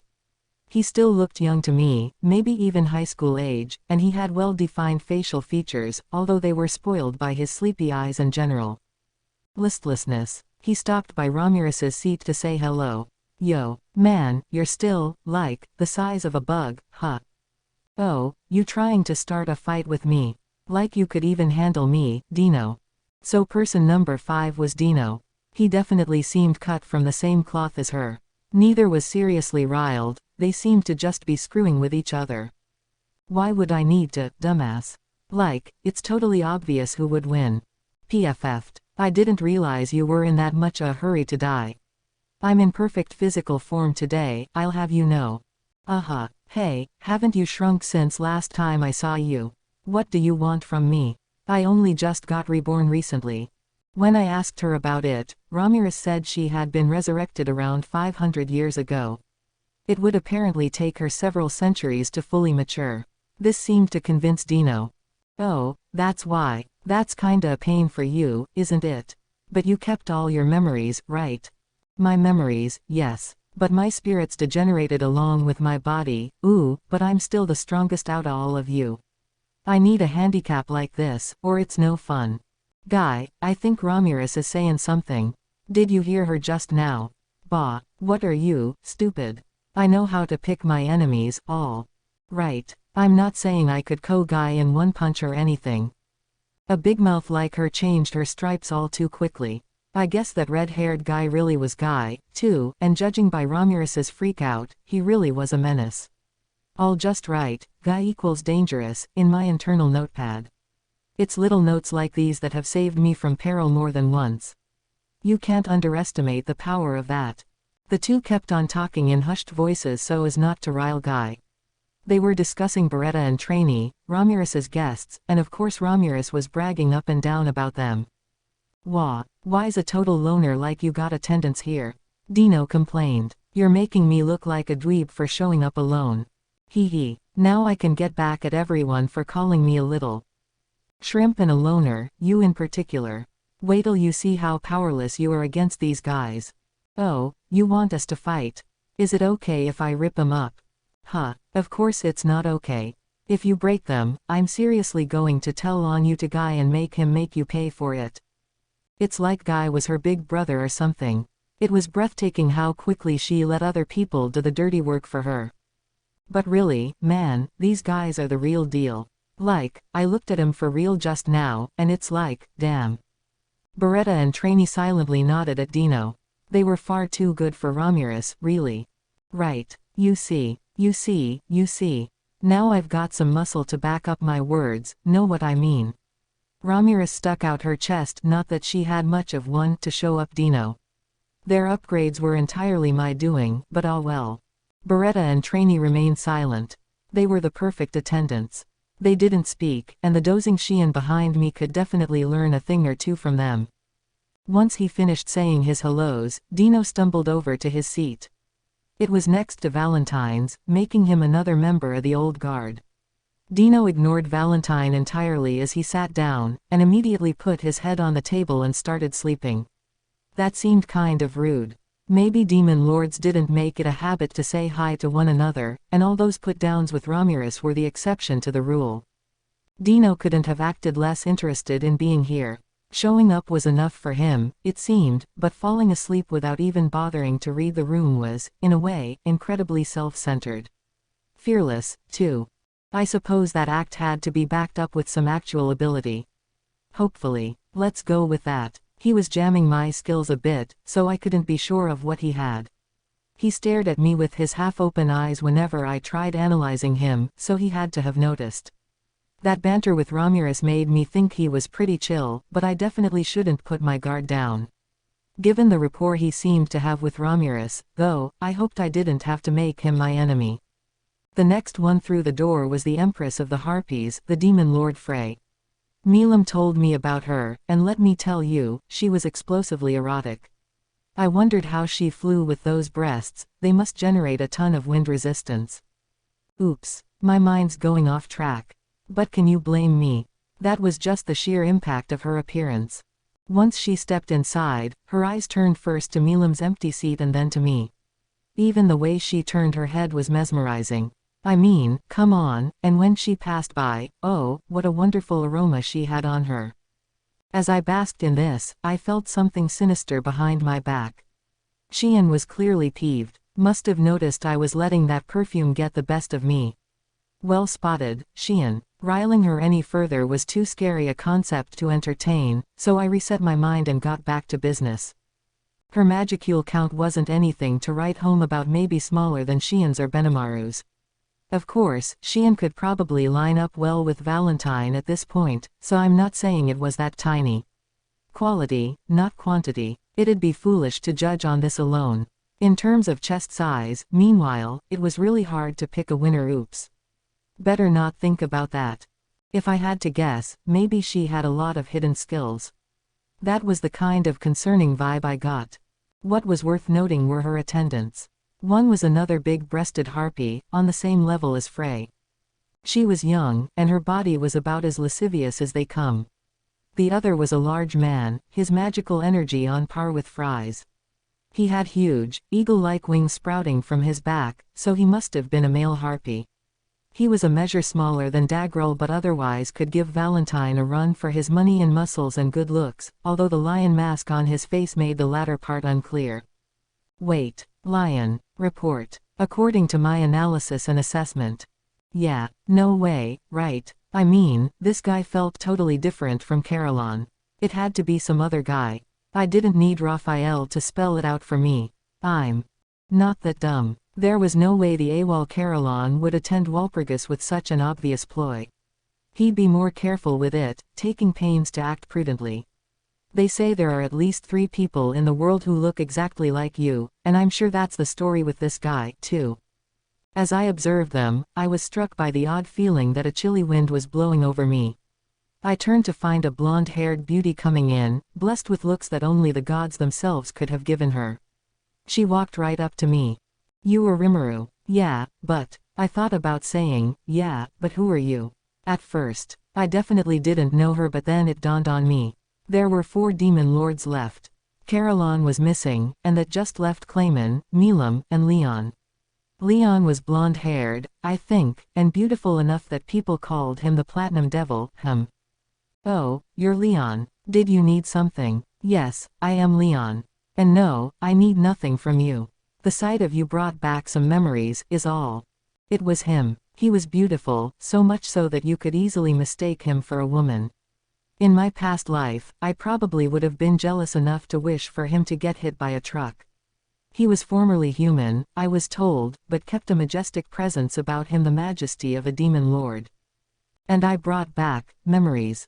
I suppose my face was essentially Shizu's at a young age. So Leon must have. Shizu's dead, Leon. Seeing me simply conjured up old memories of Shizu in his mind. I know, he coldly stated. And of course she would be. She took in Ifrit but refused to become a magic-born. She asked me to punch you out for her. Mind letting me do that? I just kinda blurted it out. I wasn't trying to start stuff, I just didn't like how Leon was talking about her. It was maybe a little too direct, but Leon handled it with calm composure. No, thank you. I wanted her to live as a human being. I even gave her Ifrit as a farewell gift. I see no reason why I deserve a beating for it. What a disappointment. I figured he'd be enraged, but he just calmly fired back at me. But I do have a bit of an interest in you. If you have an issue with me, I'll happily invite you to come visit. You can turn down the offer, of course, if you think it's a trap. Talk about a one-sided deal. He was basically daring me to chicken out. I had to accept it. All right, I'll do that. Feel free to send an invitation, if you get around to it. I didn't say anything more after that. Leon nodded, looking a little annoyed. I will. Assuming you walk out of this meeting hall alive, that is. With that blunt rejoinder, Leon settled down in the seat just to my left. It was his way of saying our conversation was over. For now, I was fine with that. I got to tell him about Shizu, and I now knew that Leon wasn't out to antagonize me. At least not here at the council. He wouldn't have said yes to that invitation thing if he was. Maybe it was just postponing the dispute for later, but right now, I wanted to focus on Clayman as my enemy. These proceedings all unfolded in the hour after we reached the meeting hall at midnight. It looked like the older demon lords had been guided in first, with me getting a head start because I happened to be traveling with Ramirez. It wasn't any official rule, though, given that people like Leon could travel here themselves. All that remained were Clayman and Milam. And just when I thought the council was about to begin, Benimaru tossed a thought communication my way. Sir Rimuru, may I brief you for a moment? This hall seemed like it was in another dimension of sorts, but I guess this link with Benimaru still worked. Understood. A soul circuit has been established with the monsters under your command. The link is using this to allow your conscious to interact with them. Oh, that sort of thing. I guess this soul circuit got hooked up with the gifts I handed out to everyone for my evolution. It didn't seem as robust as the connection I had with Veldora, but it was good enough for talking, at least. So I asked what was up. Apparently, the battle ended less than an hour after it began, incredibly lopsided and pretty much as we planned it. Our side had numerous casualties but no deaths. Clayman's forces had at least 1,000 killed in action and over 3,000 wounded. That was fewer deaths than I expected, but in this world where you can always get healed as long as you stayed alive, that much was a given. Still, that was a massive, overwhelming victory. We managed to take some prisoners as well, so I couldn't ask for much more. Yamza, the enemy commander, had turned into Charybdis for some strange reason, but Benimaru was kind enough to vaporize the guy for me. Apparently. I'm not really sure what all that meant, so I just kind of glossed over it for now. Or I wanted to. But how did he deal with Charybdis's magic interference? Understood. A number of arts and skills combined with the unique skill-born leader allowed him full control over Hellflare. Aha. So he used control beyond what magic interference could handle to hit it with a direct, massive wave of heat. Easy for me to say, but that has to require a hell of a lot of talent. Benimaru's gotten stronger than I even imagined. Pretty hot stuff. One factor we didn't expect was the Dragon Faithful. They were reportedly a pretty formidable fighting force, as you'd expect from Milam's followers. We didn't lose anyone to them because they weren't really out there seeking to kill, but I guess it was my bad for not thinking about them. I figured a force of 100-odd was no big deal, but I was wrong. Wars in this world depended more on the powers of a few than the many, but my conventional wisdom from my old world was making me forget that. Lucky thing that didn't result in any major breakdowns. I'd have to be more careful next time. Based on Benimaru's report, we had a general idea of Clayman's story. The force led by Yamza was marching on the pretext of investigating Carolon's betrayal. They wanted to collect evidence that he backstabbed the other demon lords, killed one of Clayman's top leaders, and was connected to me. Well, not collect. More like concoct. With our victory today, that line was cut off. I didn't know what kind of excuses he would come up with here, but I didn't imagine they would be well received by any other demon lord. Of course, I intended to kill off Clayman in the end, and I was prepared to do the same to anyone who got in my way. Let's just try to steer this so I'd secure victory here in the easiest way possible. I'll be counting on you, Raphael. Raphael's rarin' to go, too. That's a relief. Whoops, here's another report from Soy. Sounds like they've captured Clayman's headquarters. Man, there is just no mercy with that guy. Hakuro pitched in a hell of an effort, too, but apparently Shuna shined the brightest in the fight. Also, it turns out that I now have an army of undead for some reason. I sort of missed the plot on that, and Soy was being oddly vague about the whole thing, simply stating, Lady Shuna will explain the details later. The most important thing, though, was that Carolon wasn't being held in Clayman's castle. Plus, we discovered the castle's treasury, so we've called upon Geld to begin the transport process. The room included some evidence linking Clayman to the moderate jesters, which I think should help your case. Wow, no mercy. We're even pillaging Clayman's treasure vault. That doesn't count as theft, does it? Oh, well, no point sweating the small stuff. We'll just call it collecting damages for all the trouble Clayman gave us. There's reportedly a lot, which should help our own budget out greatly. More important, however, was that dossier of evidence. Benimaru had sent some over for me, and Soy had discovered some more. All of it was now safely received in my stomach, and with it, I should be able to shut down the basis for any excuse he comes up with. It'd be important to make myself look good around here. So, much quicker than I expected, we had thoroughly and completely crushed Clayman's force. It'd remain to be seen how he'd approach this council, but let's try using these developments to my advantage. And then, just as I finished reading the reports, Clayman finally appeared before me. He was more handsome than I pictured him and high-strung. His clothing looked expensive, and I suppose he placed a lot of importance on his appearance, because he was sporting a whole array of unique equipment that would make him a more than decent fighter. It certainly befitted his image as a demon lord not to be trifled with. What struck me the most, however, was the fox he was carrying in his arms. It was packed to the gills with magicules and mystical force, maybe even up to demon lord levels. That was one of his attendants, and I suppose a demon lord's servants had to be pretty damn powerful, too. That, and I tried running an analyze and assess on him, and something interesting caught my eye there. I didn't want to coast on this just because we had occupied his HQ. It was important to finish him off right. Anyway, Milam followed behind him, completing the night's attendee list. All were real monsters, ready to burn you at a moment's notice. Doing the A and a once-over on Leon produced nothing useful, either. It was kind of funny, seeing Raphael say that it couldn't analyze something. It meant he had an ultimate skill of his own, something on the same level as mine. Then I made a realization. Guy had let me read fake info, but was that his way of fending off ultimate skills? If I couldn't use my ultimate to analyze something, it meant the target had an ultimate, too. That may be why he was feeding me a bunch of nonsense instead. I just happened to know it was fake nonsense because Raphael was smart enough to see that. If it hadn't noticed, I could easily have been tricked. This meant, of course, that Guy had an ultimate skill as well. I suspected Milu's did, too, and Leon definitely did.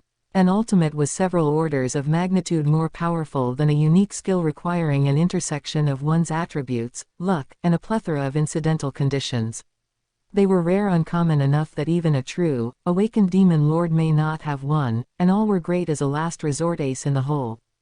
That was why I needed to be extra careful here. That, and it was safe to assume Guy knew I possessed an ultimate now. Big mistake. My lack of experience playing this game screwed me there. I was dealing with some of the orneriest demon lords out there. I should have been more on the alert. Still, what's done is done.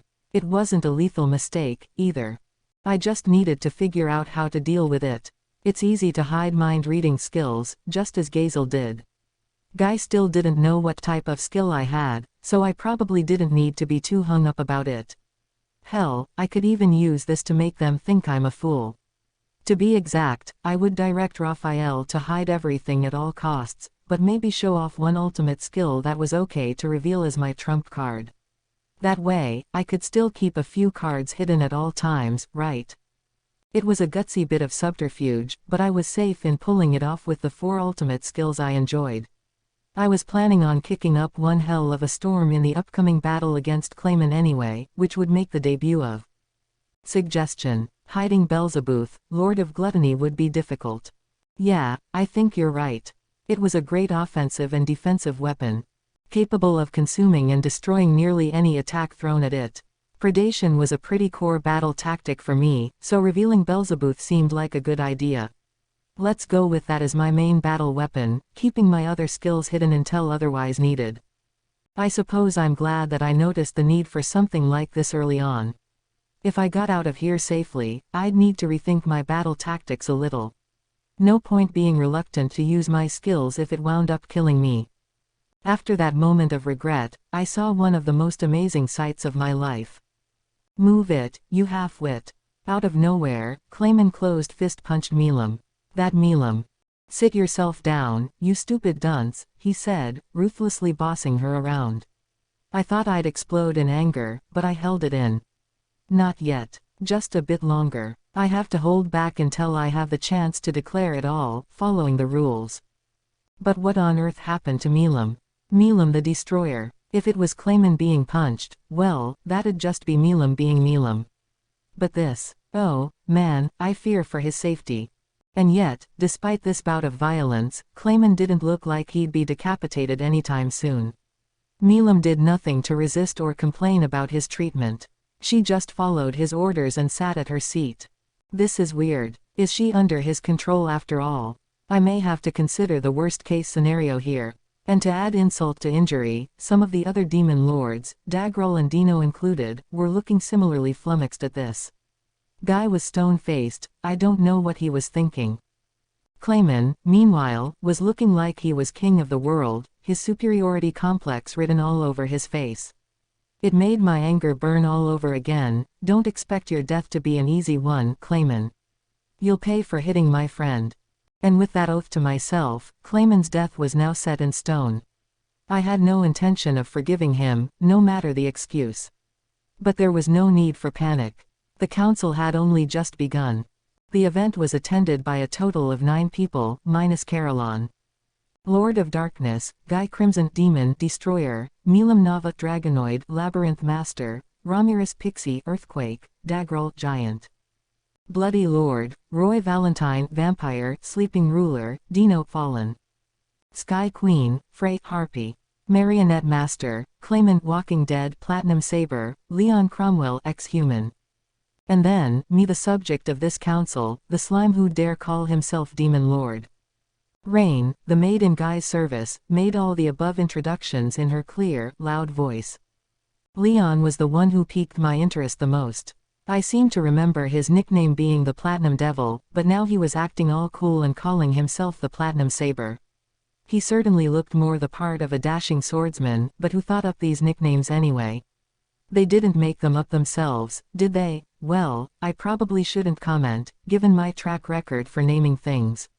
Let's let that topic die on the vine. After the intros ended, Clayman stood up as the host.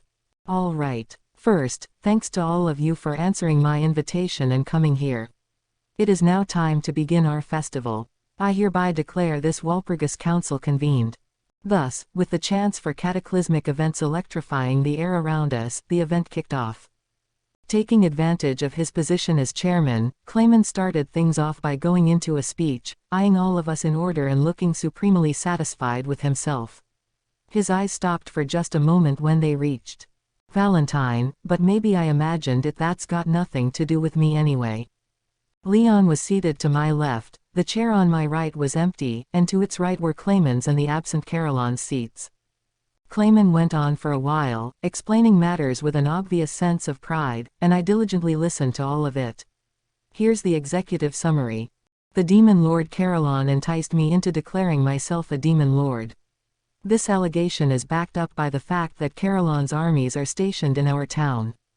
He then incited the kingdom of Pharmus into attacking the great forest of Jura, requesting my cooperation to fend them off and using that as an excuse to meddle with human nations. After defeating Pharmus, I assumed the title of Demon Lord, enjoying Caroline's support behind the scenes. This kind of unauthorized collusion violated the Demon Lord's agreements. He was better prepared to make this argument than I gave him credit for. It was all a bunch of nonsense, totally ignoring the actual timeline of events, but proving that would be difficult. All of this happened at the same time as the Demon Lords withdrew from their mutual non-aggression agreement for the Forest of Jura, and, as he bluntly put it, there was no excusing that. As if, I cared about that. That is the testimony I have received from Majoran, one of my advisors. However, upon briefing me about this, she was murdered by that fool over there, Rimuru. Thus, I decided to exact my revenge. What is he, a thespian? If not, he missed his calling. He almost convinced me, almost. I mean, Majoran's pretty alive right now. Rimuru was conspiring with Caroline to make an attempt upon my life. And with her last gasps of breath, Majoran sent me a magical missive to inform me of the plot. He paused a moment, pretending to be overcome with emotion. His handsome look certainly made it a moving sight, but it mostly served to rankle my nerves. So he's saying I tried to kill him to claw my way into a Demon Lord's seat. And it was Caroline who engineered it all. I have to say, that's a pretty impressive story to make up. If you actually knew Caroline and how relentlessly in your face and warlike he was, it'd be enough to make you blurt out laughing. Clayman's tales continued, meandering here and there, but basically, he was accusing Caroline of betraying the council. This enraged Milam enough to destroy the beast kingdom of Eurazania, and Caroline was now dead. Dead. Not missing. That seemed unnatural enough to worry me, but I kept on listening. Milam had taken action out of concern for Clayman, but he had rebuked her, since resignations without any evidence was generally frowned upon. Ever since, she had fostered an affinity for Clayman, relying on and trusting in him, and with his advisor Majoran dead, Clayman decided to send out a force to secure evidence linking me to Caroline. In addition, he wished to use this council to discuss how to handle me, after I tried to kill him and declare my rights as Demon Lord. The tale he wove couldn't have possibly painted him in a better light. I was impressed. But, man, he just kept on talking forever. I wanted to counter his excuses with a little logic of my own. My intention was to show my innocence, prove that my actions were justifiable, and then crush Clayman, after all. That was why I was sitting here politely and hearing him out, but my patience was reaching its limits. Could we maybe get started soon? Listening to his tale, I had noticed a pretty decisive hole in his logic, his evidence. His entire dossier of evidence was made up of testimony, all from a single witness, Majoran, the ring finger, who had sworn absolute loyalty to Clayman. It made me laugh. Not only was she alive, but the Majoran-related evidence he presented was as flimsy as a plastic bag. I suppose he ran out of time to fabricate anything more substantial than that. All in all, it seemed like I could build a pretty credible case for myself. I already had all the evidence I needed. That concludes my case, Clayman bellowed, looking all self-important. Hopefully, everybody in the room now fully understands that Rimuru, that trifling magic born over there, is nothing more than a charlatan posing as a demon lord. I believe that a purge is in order here. The other demon lords must have been pretty darn patient if they were willing to put up with all this prattling. Some of them had already nodded off, it seemed. I guess it was okay, as long as you didn't bother anyone. The only rule, I surmised, was that you had to shut up and listen to the guy who convened the council to start with. Now we were all free to state our own opinions, and I was ready for it. Rain, who must have been taking the MC post, turned her eyes to me. We will now listen to testimony from our visitor. Finally. I had been patient long enough. No more of this clowning around. So, Clayman, right? You're a liar. What? I mean, honestly speaking, I don't give a crap about demon lords. That story about Caroline luring me into this is a load of BS, and Pharmas attacked us out of their own greed. Those two things aren't related to each other at all. Clayman gave me an irritated sneer. Who would ever believe trite excuses like that? One of my most senior advisors has been killed. Here we go. Just what I've been waiting for. Yeah, Majoran, right. Well, I didn't kill her. In fact, she's alive. Of all the ludicrous. Whoa, hear me out. Pretty much all of that speech was based off verbal testimony and your own conjecturing. And maybe that'd be enough to deal with some rank and filer, but it won't work on me. Majoran, your supposed tipster, is under my protection. That's why I'm not letting you mess with me, and that's why your testimony has absolutely no credibility whatsoever. Going into that much detail made even Clayman go a bit pale. But he had no intention of ceding his point. You're willing to stoop to such lows, then? Did you meddle with her corpse and install some evil spirit inside? It was a spur-of-the-moment accusation, but not an insane one. In a world as rich with magic as this one, you could even make the dead seem alive if you wanted. Talk about freaky, and another reason why you couldn't trust oral testimony like that. Well, I said, I wasn't planning to believe anything you said anyway. That's why I figured I'd come over there and beat you up myself, but I wound up changing my mind. Before this council began, my forces gathered some evidence of their own. I flashed a smile as I attempted to show him up. This enraged him, I could tell. He was easier to toy with than I thought. What are you trying to say? If you want to die that badly, just come out and say it. Calm down a sec, I said, cutting him off. I told you, I have evidence. I then produced several crystal balls from my pocket, teleporting them to the center of the round table and magically triggering them one after the other. Each one contained its own video image, including one featuring me fighting the orc general and another shot from Gilmud's point of view. Shuna had found them all in the ancient castle Clayman called home. One of them, meanwhile, contained footage from the battle fought just today.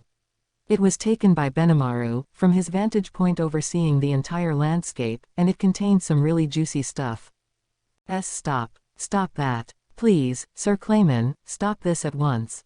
Right there, in the ball, Clayman's field general was screaming and being transformed into an incomplete Charybdis. And that wasn't all. This is quite a surprise. I was expecting Yamza to turn tail and flee. But imagine.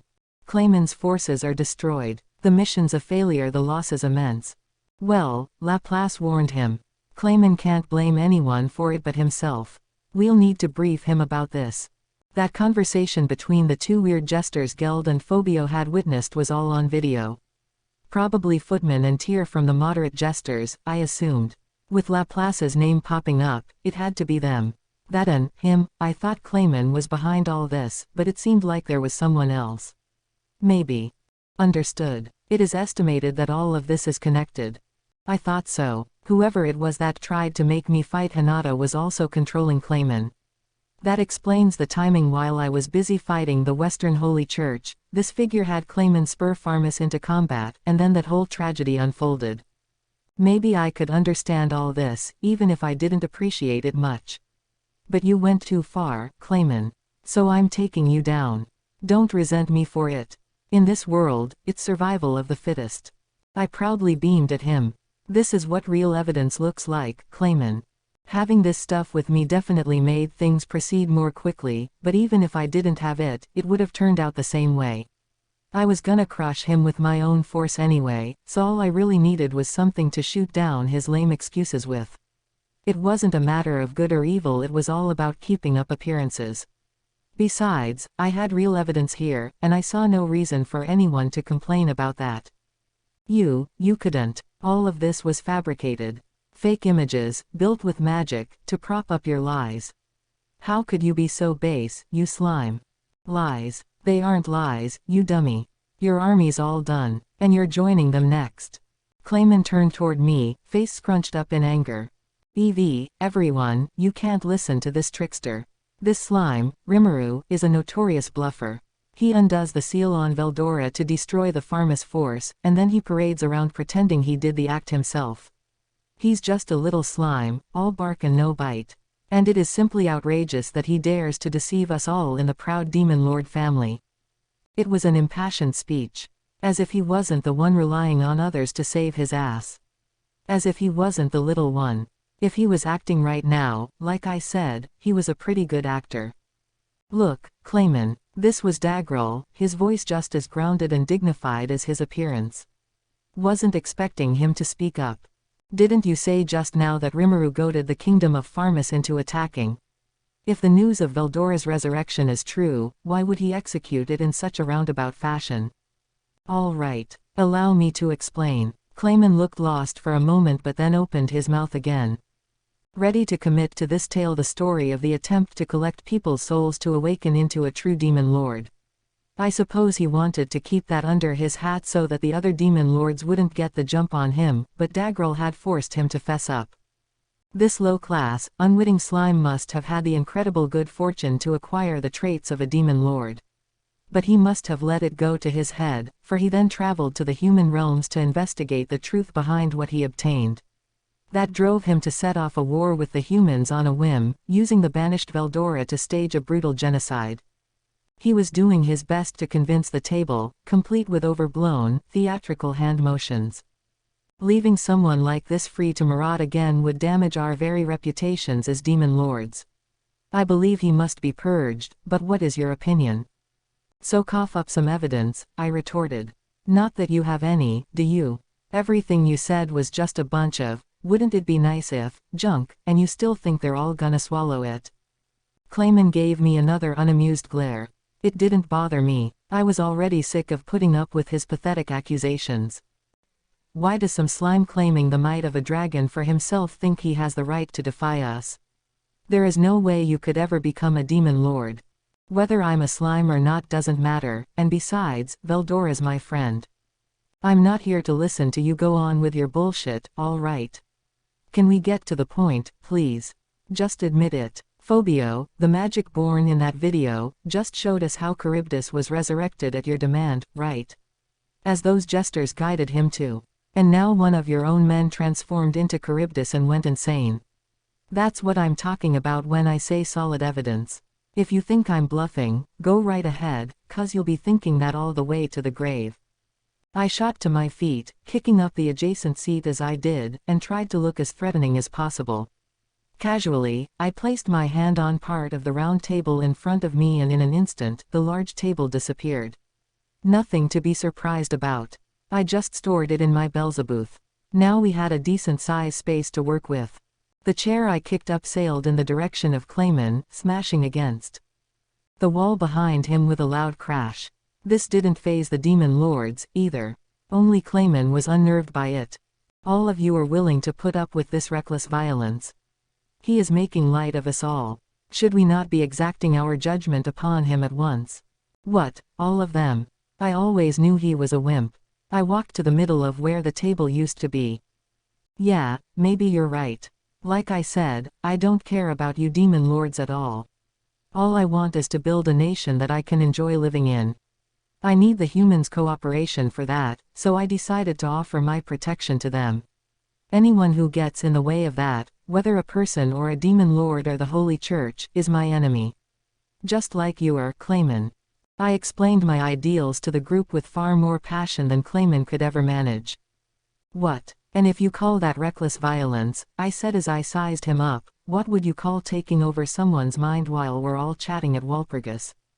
Did he think I wouldn't notice?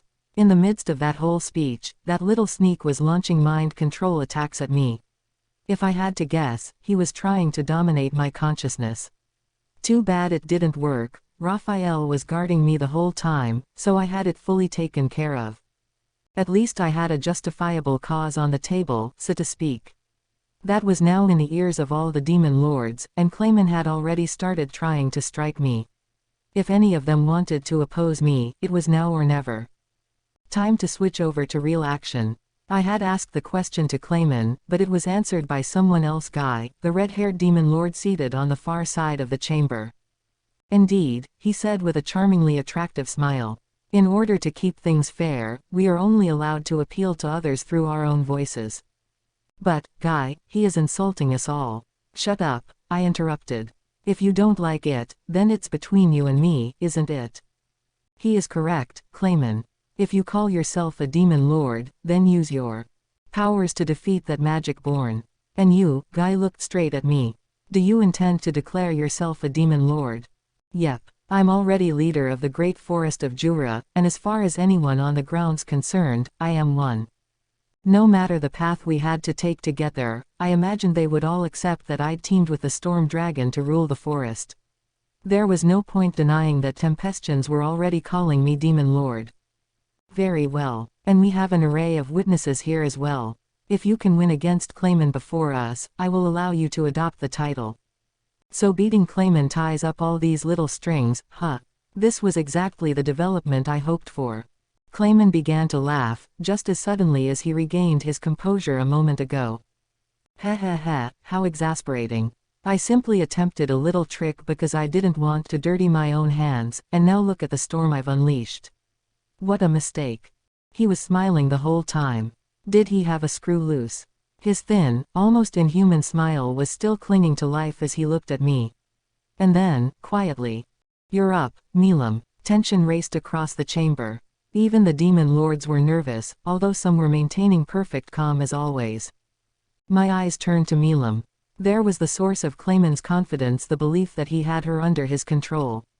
Control that he exercised right at that moment. So she was. Wow, what a big mouth. After everything you said, you're relying on someone else. And bringing in Milam after you punched her out to make her do your bidding. I tried provoking him a little, but not even Clayman was stupid enough to bite. Don't be ridiculous. I will be fighting, too, of course. Is there any issue with that, Guy? Not at all, Clayman. If Milam is aiding you on her own free will, I will not stop her. This wasn't good. Clayman I had a handle on, but Milam was deadly. With Guy so readily granting permission, there was no way I could dodge having to fight her. Even with what I could do by now, I didn't like my prospects against her, and besides, I wanted to help her out. No, I will help her out. Just then, the unmoving, doll-like Milam made two fists and struck an overwrought, triumphant pose, or so it looked like to me. Maybe not. It was just for an instant, I dunno. Man, poor lady. Don't worry, Milam, I swore in my heart. I'll get you out of there. Well, all right. I was planning to rescue Milam anyway, so I think I'll just undo that brainwashing trick you pulled on her by force if I need to. Enough of your prattle. You will die in despair. The only one dyin' here is you, Clayman. I think one of my officers would make a better match against the likes of you. Fighting you myself would just make me a bully. Clayman's face stiffened. A thick, black aura began to float out of him, perhaps generated by his anger. You can't be a demon lord unless you know how to intimidate your foe, I guess. Not that it was that impressive, but between his rage and panic, that should open up some weak points to exploit. Xian would be fighting him in my place, and I was sure she'd be able to take advantage of that. I motioned with my eyes to Xian. She immediately sprang into action. In a moment, she was upon Clayman, launching an attack. Concentrating her aura around her fist, she used that single instant to land a good 30 or so blows on him. Then she turned back at me with a look of relief and asked, "Is this all right?" Aren't you supposed to ask before you start clobbering? All I did was give you a sidelong glance. That was supposed to be a, you get it, right? Clayman's all pissed off, so I am while he's off guard, kind of glance. I wasn't expecting you to beat the crap out of him before I blinked again. Does the expression off guard mean anything to you? Well, so be it. What's done is done. The force of the strikes propelled Clayman right in front of me, in the middle of the circle. You bastard, he shouted as he stood up. He was tougher than I thought. That black aura around him thickened, instantly healing his injuries. It was far faster than what the Orc Lord could do, but that was pretty much normal for a Demon Lord. Either way, it made Clayman accept Xian as an enemy, so we were still more or less sticking to the script. "If that's what you want," he said, "then I'll kill both of you."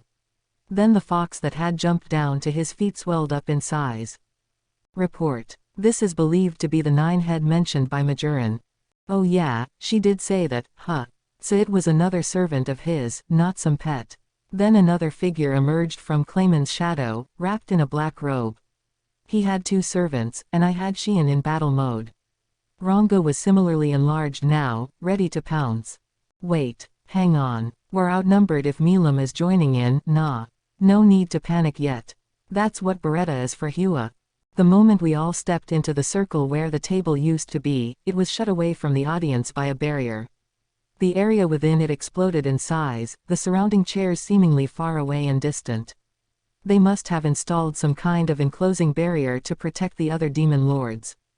I kind of expected this, given that they created that whole fancy event space and everything, but Beretta, one of my supports, didn't make it in. Oh, crap, I didn't see that pitfall coming, but just as I thought it, Clayman started screaming. Milam, kill him, and she was ready to do just that. There was no doubting the fist coming my way. The force behind it was deadly. But after expanding my senses a million times over with Mind Accelerate, there was a chance I could avoid it. It wasn't impossible, but I didn't have much leeway to mess up.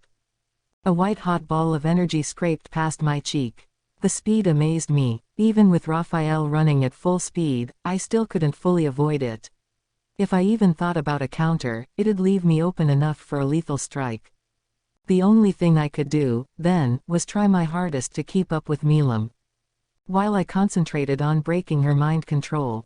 Even so, my detect magic was telling me about events in the circle. It was almost scary, the way I could juggle all of that. Too bad I couldn't bask in it right now. Xian was fighting Clayman, but it was 2-on-1 with that black-robed figure in the mix, so I couldn't say she had the advantage.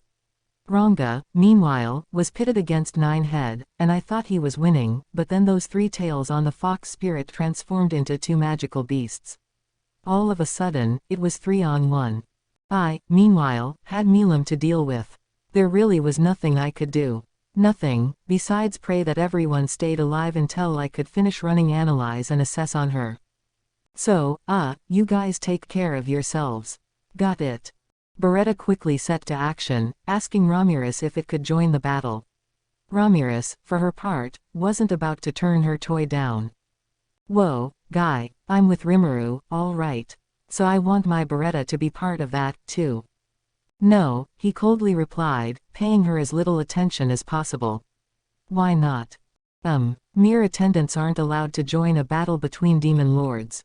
This is a dispute between that slime and Clayman, is it not? You have no reason to join in. What are you talking about? Milam's in there, ain't she? Oh, she's fine. So what's with that? Why's she fine, and I'm not? Guy rolled his eyes, tiring of this. Ramirez was always something of a loudmouth. Once she got started, it was hard to make her stop. She had never brought attendants to a council before, so Guy realized she must have had some reason to do it this time. Considering Milam's involvement, letting Ramirez join in would just add to the chaos. He had isolated the battle zone in part to prevent this. Because Milam likely has her own motivations for this. Now will you shut up? Oh, so you think there's not a thought in my mind about it at all? Is there? Besides, Guy gave Beretta a look. Who has your attendant sworn its loyalties to? Your other companion seems ready to devote her all to protecting you, but I'm not so sure about this, Beretta. It's faithful to you, but not completely so. You want me to trust someone so suspicious? He had spotted the truth. Beretta's loyalties weren't only to Ramirez. And as one of Ramirez's closest friends, he wasn't willing to allow an attendant who was weighing its master on the scales against someone else. My master is on the balance, yes, Beretta freely admitted. There was Rimuru, its master. Rimuru, its creator, but also Ramirez, its current leader. She was a ridiculously optimistic, rash, curious, even cowardly demon lord, but Beretta had grown to love her. It didn't even mind all that abusive manipulation. Rimuru had wished for Ramirez to be protected and for Beretta to serve her as well. There was no contradiction at all in its mind. There was just one thing: Beretta wanted to repay the favor to Rimuru. It was once a demon, and Rimuru had granted it both a new life and a new mission. It felt a need to make up for that. And if Lady Ramirez wishes to save that figure as much as I do, it spoke to Guy without any fear. Ho, audacious enough to address me, are you? Interesting. May I trust this golem at its word, Ramirez? The fairy gave him a look that indicated no answer was needed, but she gave one anyway. Ooh yeah, of course. So you go help out Rimuru in my place, all right, Beretta. So it will take action if you wish it to, then. You've obtained quite a good attendant for yourself, Ramirez. Nah, not obtained. We're friends. Me, and Beretta, and Trainee, and Rimuru, too. She smiled contentedly. Like, everyone, a whole lot. Guy wasn't quite sure what Ramirez was trying to say, but if she was fine with that, so was he. Well, all right, he reluctantly extended a hand to open a hole in the barrier. I thank you, Rouge, Beretta said. Sure, don't call me that. I'll allow you to call me Guy. But I refuse to allow you to recognize another master apart from Ramirez from now on. Is that all right? Granting this honor meant Guy saw Beretta as strong enough to live up to his own standards. Now, he was asking it to pick a master. If it attempted to weasel out of the question, he intended to smash it up on the spot. But it immediately agreed. In that case, Guy, I will swear my loyalty to Lady Ramirez exclusively from now on. So please allow me to be of service to Sir Rimuru at least once. Guy was a tad surprised.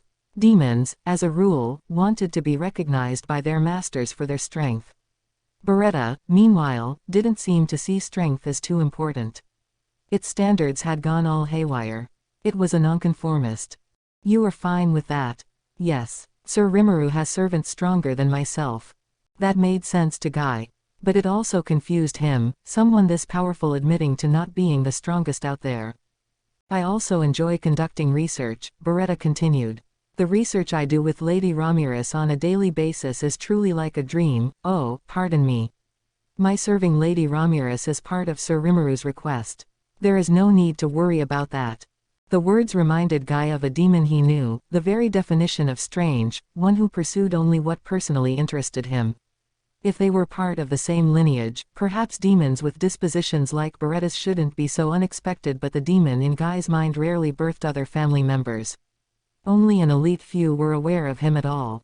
Let me ask, what is your lineage like? Beretta winced underneath its mask and laughed. I was one of the least of the greater demons. However, I think you will find very few demons in the same family tree as I. A small lineage. That has to be it, then. Beretta's hair was gray, the color gone from it, but once upon a time. I see. No wonder you didn't fear me. That family always was self-centered, curious. So someone like you admits there are stronger creatures than yourself. Guy shot a passing glance at Xian and Ranga fighting away, then turned back toward Beretta. Yes, Xian and Ranga were powerful, but he didn't think Beretta was at all behind them. I thank you for the honor, but I still have far to go. As long as the two of them serve Sir Rimuru, if I miss this opportunity, I may never have another one. Yes, true. I understand how you feel. You may go. The barrier already had a hole large enough to wriggle through. Excuse me, then. With an elegant salute, Beretta plunged in. Guy cracked a smile as he watched it go. He had an idea who this would be. So that's it. You're on the move as well, Noir. This was an old friend, one who went away from him ages ago. If this was the type of people he was serving now, the slime-fighting Milam in front of him must be quite the fascinating figure. A nonconformist serving a nonconformist. He basked in joy as he watched the battle, even as he thought he could see its conclusion already. Rimuru was his name. I will have to remember it. Oh, crap. I'm screwed. Who's screwing me? Milam, of course. Dealing with Milam as a foe made Clayman's anger seem like a toddler's tantrum. She hadn't taken the battle form Phobio saw yet, so she still wasn't going all out, but her strength went beyond all common sense. I was already exercising everything I had. Raphael, at least, was really humming along for me seriously. If I didn't have that skill, I would have been dead already. So I was fully booked with Milam, but my fighting companions were working hard as well. I had thought being outnumbered might sink us, but now I wasn't so sure. Ranga had summoned 2-star leaders, fellow commander-level Starwolves, boosting his team so it was 3-on-3. I guess it was possible for him to summon up to 3 at once, but Gobta was using the third one right now, so that was all we had on hand. Still, I think it was enough. Ninehead boasted a massive amount of magical energy, but it didn't seem too experienced in battle. Ranga held the upper hand from start to finish. The two magical beasts Ninehead summoned, however, were trickier than I thought. Analyze and Assess told me they were a white monkey and a moon rabbit, respectively. They were both intelligent and capable of attacking in tandem, which made them fiendish in battle. The moon rabbit could control gravity, weighing down everyone in the battle zone. It allowed the white monkey to pummel their foes and Ninehead to finish them off. That was their standard path to victory, but Ranga saw right through it, breaking down their teamwork. If he used one of his stronger finishers, he could have wiped them out instantly, but he was hesitating since Xian might be caught in the crossfire. He had the upper hand, but landing a decisive blow was proving elusive. Xian, meanwhile, well, she was hanging in there, out of pure fighting spirit more than anything. The black robe was hiding an elaborately built magical puppet, and I'm not kidding when I say it looked stronger than Clayman. Ha ha ha ha, how do you like Viola, my greatest work of art? Beautiful, is she not? Clayman was boundlessly confident, and I could see why. A real tour de force, although beautiful wouldn't be my choice of words if asked. Not with, you know, all those swords and spears flying out of her. Each one of those projectiles was a unique grade weapon, as was her armor, but this kind of kitchen sink approach wasn't what I would call beauty, really. Whether it was heat, electricity, blizzards, crushing, resonation, or anything else, she had a seemingly limitless supply of every attack type in the world, and she was lobbing it all at her foe. It was nothing to Xian, however. That was thanks to ultraspeed regeneration, which sucks if you're fighting someone who has it. No matter how much damage she took, Xian could instantly heal back up. Clayman and Viola working together prevented her from going on the attack, but that was just helping fill up Xian's anger gauge. Once that blew up, things were gonna get scary. As I thought about that, Xian had someone join her. I apologize for making you wait. Sir Rimuru, please utilize my power. Whoa, it's Beretta. I don't know how, but it must have broken into this battle zone. I've been waiting for you, Beretta. Yes, sir. This needless meddling, I was just about to turn these fools into a pair of bloody husks. Xian was acting like a sore loser, but I'll just ignore that. Well, don't let up. Smash them. Yes, sir. We were now fully back to the original script. No losing now. The path we took here got a little hairy midway, but with things as they were, our victory was unshakable. The only problem was Milam. She still wasn't going all out. If I could free her, we'd win for sure. My qualms about the future settled, I focused my full consciousness on her. The noise surrounding me disappeared. I sharpened my mind, looking at nothing but Milam. Now, much more clearly than before, I could see the path her fist traced in the air. I focused, using every cell in my body for my calculations. If I lose this, it'd all be meaningless. I had to do whatever it took to release the curse Clayman placed on her. Come on, Raphael. Analyze and assess every inch of her for me. What was that? I'm berating my foes for relying on other people, but using Raphael to solve all my own problems. I don't know where you're getting the wrong idea. Raphael is my power. There isn't a single iota of guilt in my mind. So, yeah, go ahead. Understood. Conducting analyze and assess, no results. What do you mean by that? You can't seriously mean that you can't figure out the silly curses Clayman placed on her. No curse-oriented magic found.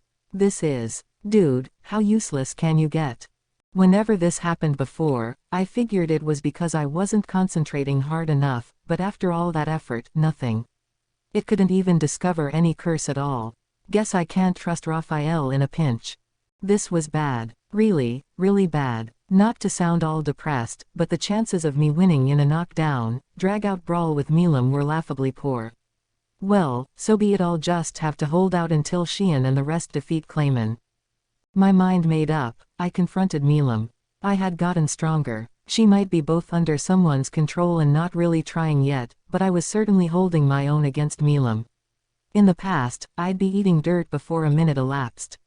Right now, we were at minute 13 or so, and I was still fighting at a full clip. Hey, maybe she'd snap out of it if I just gave her a good sock on the noggin. The thought crossed my mind for just a moment, but I dunno, striking Milam kind of goes against my personal rules. Suggestion. An energy absorption attack using Belzebuth. Oh, that could work. I immediately tried it out. Any direct strike on my body would cause damage, so I was mainly parrying her moves. I would be applying just a little bit of force from the side, enough to adjust the paths of her punches and kicks. As I did, I'd use Belzebuth to vacuum up her magicules. This turned out to be pretty effective. Milam reared away from me, a scowl on her face. It was a teeny tiny amount of damage, but it worked. All of Milam's attacks were protected by her own draconic aura. If I could take that out of the picture just by touching it, I'd gradually be able to sap her stamina. Would I win with this, though? That was another story. If I was focused on winning, I'd need to bust out my full strength, leaving nothing behind, and even then there was no guarantee. Even if I pulled it off, I'd wind up revealing all my hidden abilities to the demon lords watching us. In the big picture, that'd be a defeat. Right now, all I could do was chip away at her like this as I waited for her curse to be undone. Let's hope that Xian can finish off Clayman sooner rather than later. I couldn't say how many back and forth exchanges we went through. I say exchanges, but it was entirely me defending. The rules were intense, one mistake, and you're out, but I was still fending her off. A roaring fist from Milam surged past my right cheek. If I didn't focus, I'd never be able to dodge it. A single hit would shatter my body, no doubt. I had infinite regeneration, a healing skill more powerful than even its ultraspeed cousin, but abusing it would drain my magicules too quickly. I could probably regenerate myself after being reduced to goo, but keep that up long enough, and I'd run out of stamina first. So focus. Read ahead of Milam's moves. Her right fist had changed in shape. A dragon fang lash disguised as a punch. It'd glance past my cheek once again, then decapitate me with the nails on her fingers, like the teeth of a dragon. The correct way to deal with it was not to dodge but to take it from the side. So I took it, pushing myself with my left hand from the inside out. I could feel a burning pain sear through that hand, an explosion of energy that left it heavily damaged. And that was me avoiding the attack. Trying to take a full frontal blow from her would have been crazy. Absolute power, on this level, was a kind of finisher in itself, crushing its opponent. I had just learned that the hard way, but if I didn't sacrifice my left hand, I would have been mortally wounded. I was fine with that, but I was really starting to resent the sheer unfairness of this. Then, as if reading my mind, I had an unexpected chance. Right there, as Milam lost her balance, she forced her remaining left hand to snap off a punch. Here we go. Report. It is believed to be a trap. Huh, I thought, but it was too late. Leaving Raphael's composed guidance in the dust, I began my attack, grabbing Milam's left hand and attempting to throw her. If she was off balance, I thought I should be able to pick her up on my back and slam her down. But if that was Milam's trap, her hand stopped dead in the air, a carefree grin on her face, a total gotcha now smile. Oh, CRAAAAAAAAP. I was attempting to twist my body in front of Milam, both hands reaching out for her left arm. I could see all of that with detect magic as if watching it on TV, but it left me totally open. Cornered. Game over. Her fist moved again, and just before she smashed it right against my head, something cut in between us. A dull thud rang out. GNHH. Where did that come from? That was just mean. I was greeted by a dark-skinned man with blonde hair. Looked a little bit like me, actually. Wait, Veldora. He was curled up on the floor, grabbing at his head and looking like he was in at least some pain. But if taking a punch from Milam only did that to him, I didn't see much need to worry. I took the moment's delay to rebalance and steel myself toward Milam. Hey, Veldora, why are you in here? Grrn, what a cruel blow. You'll be fine, all right. What's happening in town? Nothing. That man, Diablo or whatever it was, came back, so our defense is as strong as ever. Huh, Diablo was back. There's no way they could have captured Farmus that quickly, but let's focus on Veldora for now. So what are you here for? If it's to whine at me, then go away. Why are you being cruel, too, Rimuru? Look, it's about this. He thrust his hands out at me, as if a ta-daa. Sound effect should have been playing behind him. He was holding one of the volumes of manga I gave him, the final volume of a long-running series. What about this? I asked, confused. He looked at me, positively indignant. What do you mean, what about this? The story in here's completely different from the rest of the series. Were you playing some kind of trick, taking the ending away from me? Yes. Now I remember. Yes, it was a trick. I kind of pulled a prank on him, the idea being that I'd give him the rest of the manga if he followed my orders. Kind of like training a pet, really. I had no idea that was the series one left for him. So he traveled all the way here just because he wanted to read the ending. In this enclosed space in an alternate dimension, I knew I could summon unlimited imprisonment with my ultimate skill Veldora, Lord of the Storm, but I guess he could, too. That'll learn me, I guess. But that didn't matter. Diablo was already back in town. Might as well make lemonade out of this. All right. Before I give you the real ending, I need you to do me a favor. What? Play with Milam over there for a while. But don't hurt her. Milam. Yes, my brother's only daughter. I haven't met her before, but she's still just a child, isn't she? Very well. I am on my way. I didn't know whether it was the manga or Milam that captured his interest the most, but either way, he agreed.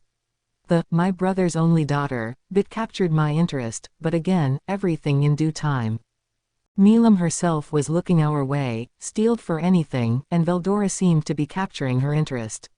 I could see it in the twinkle in her eyes.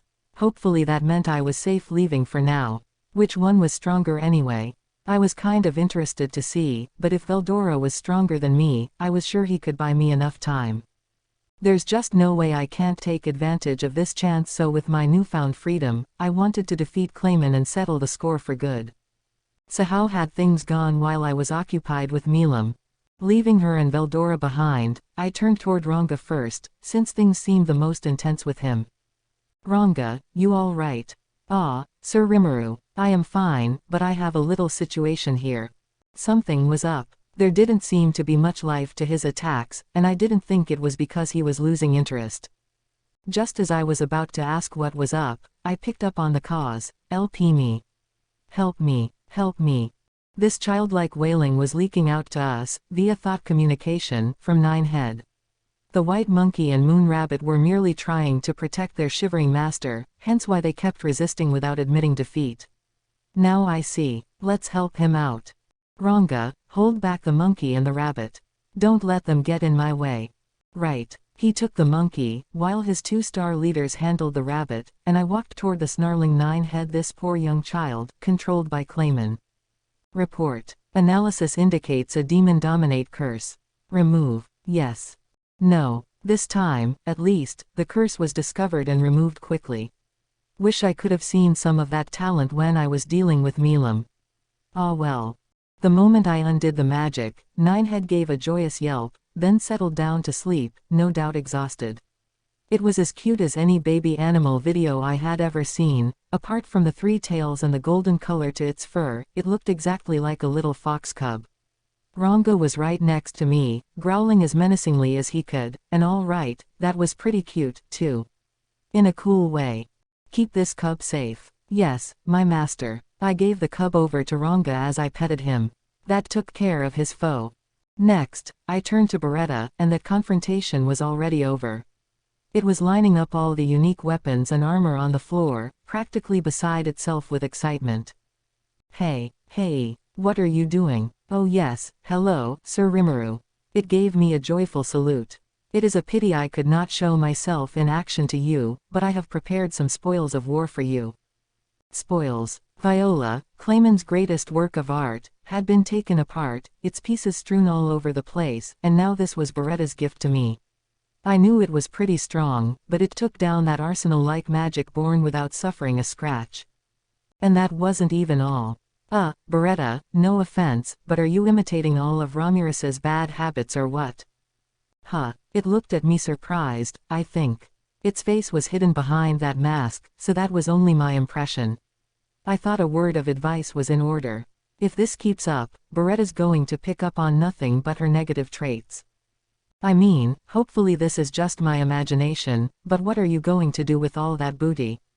Well, I thought I would present it to you, Sir Rimuru, and I thought you would accept it and, in exchange, provide a place for Lady Ramirez and me to live. A place to live. I knew Ramirez had an urge to live in our town, but why Beretta? What made you worry about that?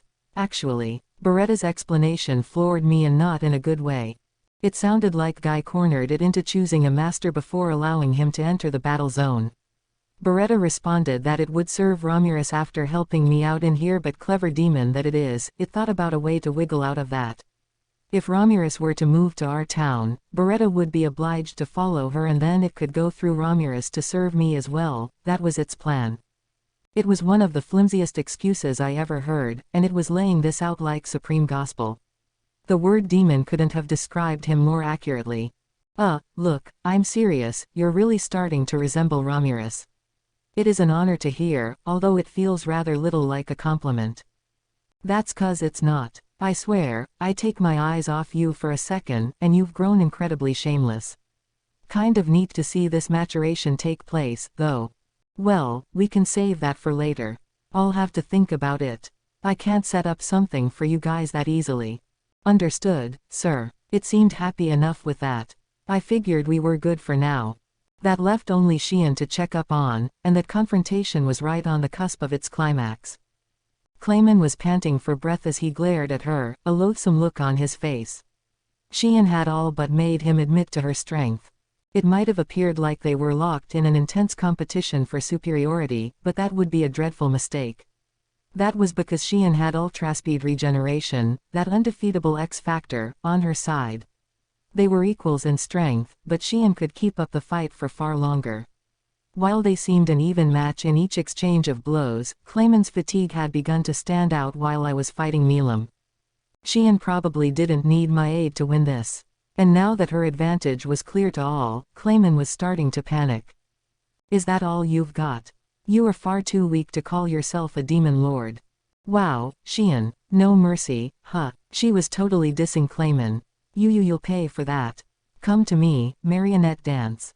The demon lord unleashed 5 puppets, each transforming into a magic born that lunged at Xian. Each one was high in level, formed from a soul Clayman had put in a doll for deployment at any time. It was part of his hidden arsenal. I suppose now was no time for him to hold back, no doubt, so he was busting out everything he had. This was more than enough firepower to take out your average magic born. But with that massive sword she loved so much, she mowed down all 5 with a single swipe. Pathetic, she said, not a hint of fatigue on her face. You never were anything special, were you? She had been fighting, and there wasn't a scratch on her. She was starting to look and act more like a demon lord now. Clayman, meanwhile, was visibly quivering. Don't give me that, you. He shouted out of humiliation. It's too early to boast of your victory yet. My marionette dance will recover itself in moments, striking at you again. The real show begins now. He probably wasn't making that up out of spite. They really could do that. Xian waited for them, a thoughtful look on her face, but the doll showed no sign of getting back up. There was a good reason for that. Panic crossed Clayman's face again. And no, he whispered. Why aren't they reviving? I could understand the shock of having your beloved tools of battle fail you like this. I decided to provide a little color commentary. How about I just reveal it to you? Xian's greatsword is a type called a Soul Eater. Those puppets didn't have any physical and spiritual defensive spells applied to them, right? You cheaped out on creating them, so she broke them in one hit. That much wasn't worth keeping under wraps to me. Clayman was going to be my prey anyway. If he wanted to know, then let him know. A sword with spirit-based attacks. It's not that rare. There's a human with one out there, you know. And no, that's one of the least common traits, even with uniques. Oh, well, what's it matter? One of my friends forged it for us. Xian's sword was a modified blade created using Hinata's as a reference. It had the power to attack the spiritual body itself, not literally eat souls or anything, but deal damage to spirit-based lifeforms.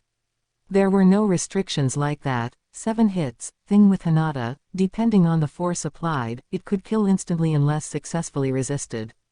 It wasn't guaranteed to kill all the time, but Xian wasn't exactly a delicate fighter, so it didn't matter. Since it dealt both spiritual and physical damage, she didn't need 7 hits to finish foes anyway.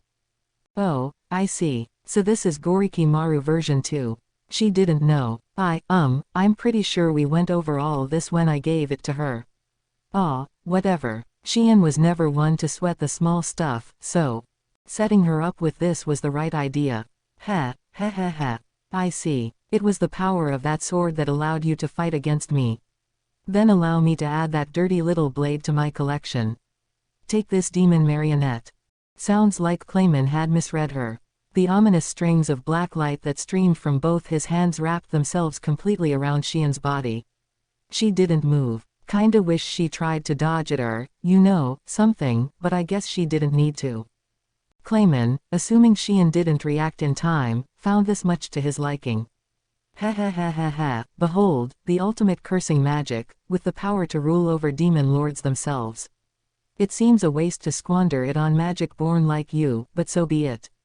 I have some slots to fill in my 5 fingers, and you would be wonderful to take under my wing. He totally had the wrong idea if that's what he was saying, poor guy. It wasn't that Xian couldn't move, she just didn't move. Despite all of Clayman's lofty words, he was probably freaking out over why it wasn't working at all. Complete memory, one of Xian's skills, was the power to record memories into her astral body. In layman's terms, it let her retain her memories even if her brain was destroyed. Combine a conscious soul with a set of memories, and you could regenerate the physical body even if it was vaporized. This made Xian into a special sort of race, call her a demi-spiritual life form if you want, but essentially, it allowed her to think with her soul, and that meant any effect that tried to take over her spirit was neutralized. Against Xian, no mind takeover curses could ever work. Hey, an annoyed-sounding Xian called out from within her cocoon of black string, what are you trying to do with this? It's not hurting me at all, but should I wait a little longer? You know, and this has been something I've been thinking for a while now, but I really wish she'd stop acting like this was a pro wrestling bout. This was supposed to be a duel to the death. Why was she deliberately letting herself get hit by her enemy's moves? Xian, Sufia, and Milam, too. I just didn't understand how these war-loving freaks thought sometimes. Gimme a break. Raphael confirmed to me that Xian wasn't being affected at all, though. There wasn't any need to even beware of Clayman's secret techniques. That's ridiculous, my demon marionette doesn't work. It has to. This cannot even be possible. It's the ultimate in demon domination. It can exact its rule over demon lords. It had ruled over Ninehead a moment ago. Certainly, you could take over the mind of a calamity-level monster with it easily enough. But would it work on the disaster-class demon lords? I think Clayman overestimated his own strength. Apparently sick of waiting any longer, Xian used his aura to rip her cocoon apart. So ridiculous, she scornfully muttered. Relying on such cheap tricks as this, you don't deserve your title at all. Clayman just stood there, finally succumbing to the panic. Or not. What Xian said must have flipped a switch somewhere inside of him. Ha ha ha, ha ha ha ha ha. I don't deserve my title. You'll regret saying that, you maggot. Yes, you'll regret extracting my full strength from me. His shoulders were shaking as he shrieked with laughter. Off went his fancy-looking suit jacket and shirt, leaving him topless. It also left assorted other items he had hidden on his body to clank against the floor, no longer of use to him. I had thought this was over, but Clayman still had something left to rely on. Suddenly, 2 pairs of arms grew out from his uncovered back, long, thin, and protected by a black exoskeleton. This was his true character. Not the dolled-up form from before, but this form that evoked wild, crazed insanity. But yes, you're right. A demon lord, I am a demon lord. I focused on ease and elegance in the way I go about matters, dispatching my foes with style. But enough of that. It doesn't matter. I had forgotten about how this feels, for so long, and now I'm going to crush you in my hands. The true nature of his rage came to the surface. All he had on him was something he kept preciously protected in his hand.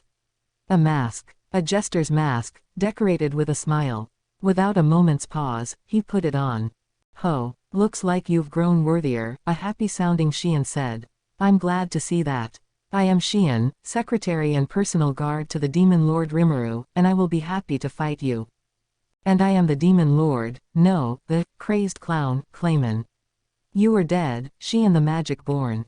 The introductions were made. The two moved at the same moment. Clayman, in his real form, was a powerhouse, laying out the full extent of his demon lord-worthy magical force against Xian. His normal arms wielded those ominous black beams of light. The upper arms from his back wielded an axe and a hammer, the lower ones, a sword and shield. Dealing with both magical and melee attacks at once baffled Xian for a moment. But she was stronger. Swinging the sword she called Goriki Maru version 2, she clanged the sword out of his hand and crushed his shield. A simple, tactless roundhouse slash from above smashed through the axe and hammer Clayman crossed in front of him. That freakish force came courtesy of Xian's intrinsic skill Ogre Berserker, and her frenzy of weapon breaking was the work of guarantee results and optimal action, both part of her Master Chef unique skill. In other words, Clayman was still no match for her. Even with all his might, she was just pummeling him. Now he was crossing his 2 pairs of steel-like arms to block Xian's fists, but they, too, were smashed to ribbons. Her next punch landed squarely in the pit of his stomach. Orc. He fell in agony, foaming at the mouth. There it is. The end. Not that it's for me to say, but Xian really had gotten overwhelmingly stronger. Dying and getting resurrected like that gave her power on a scale like nothing she ever had before.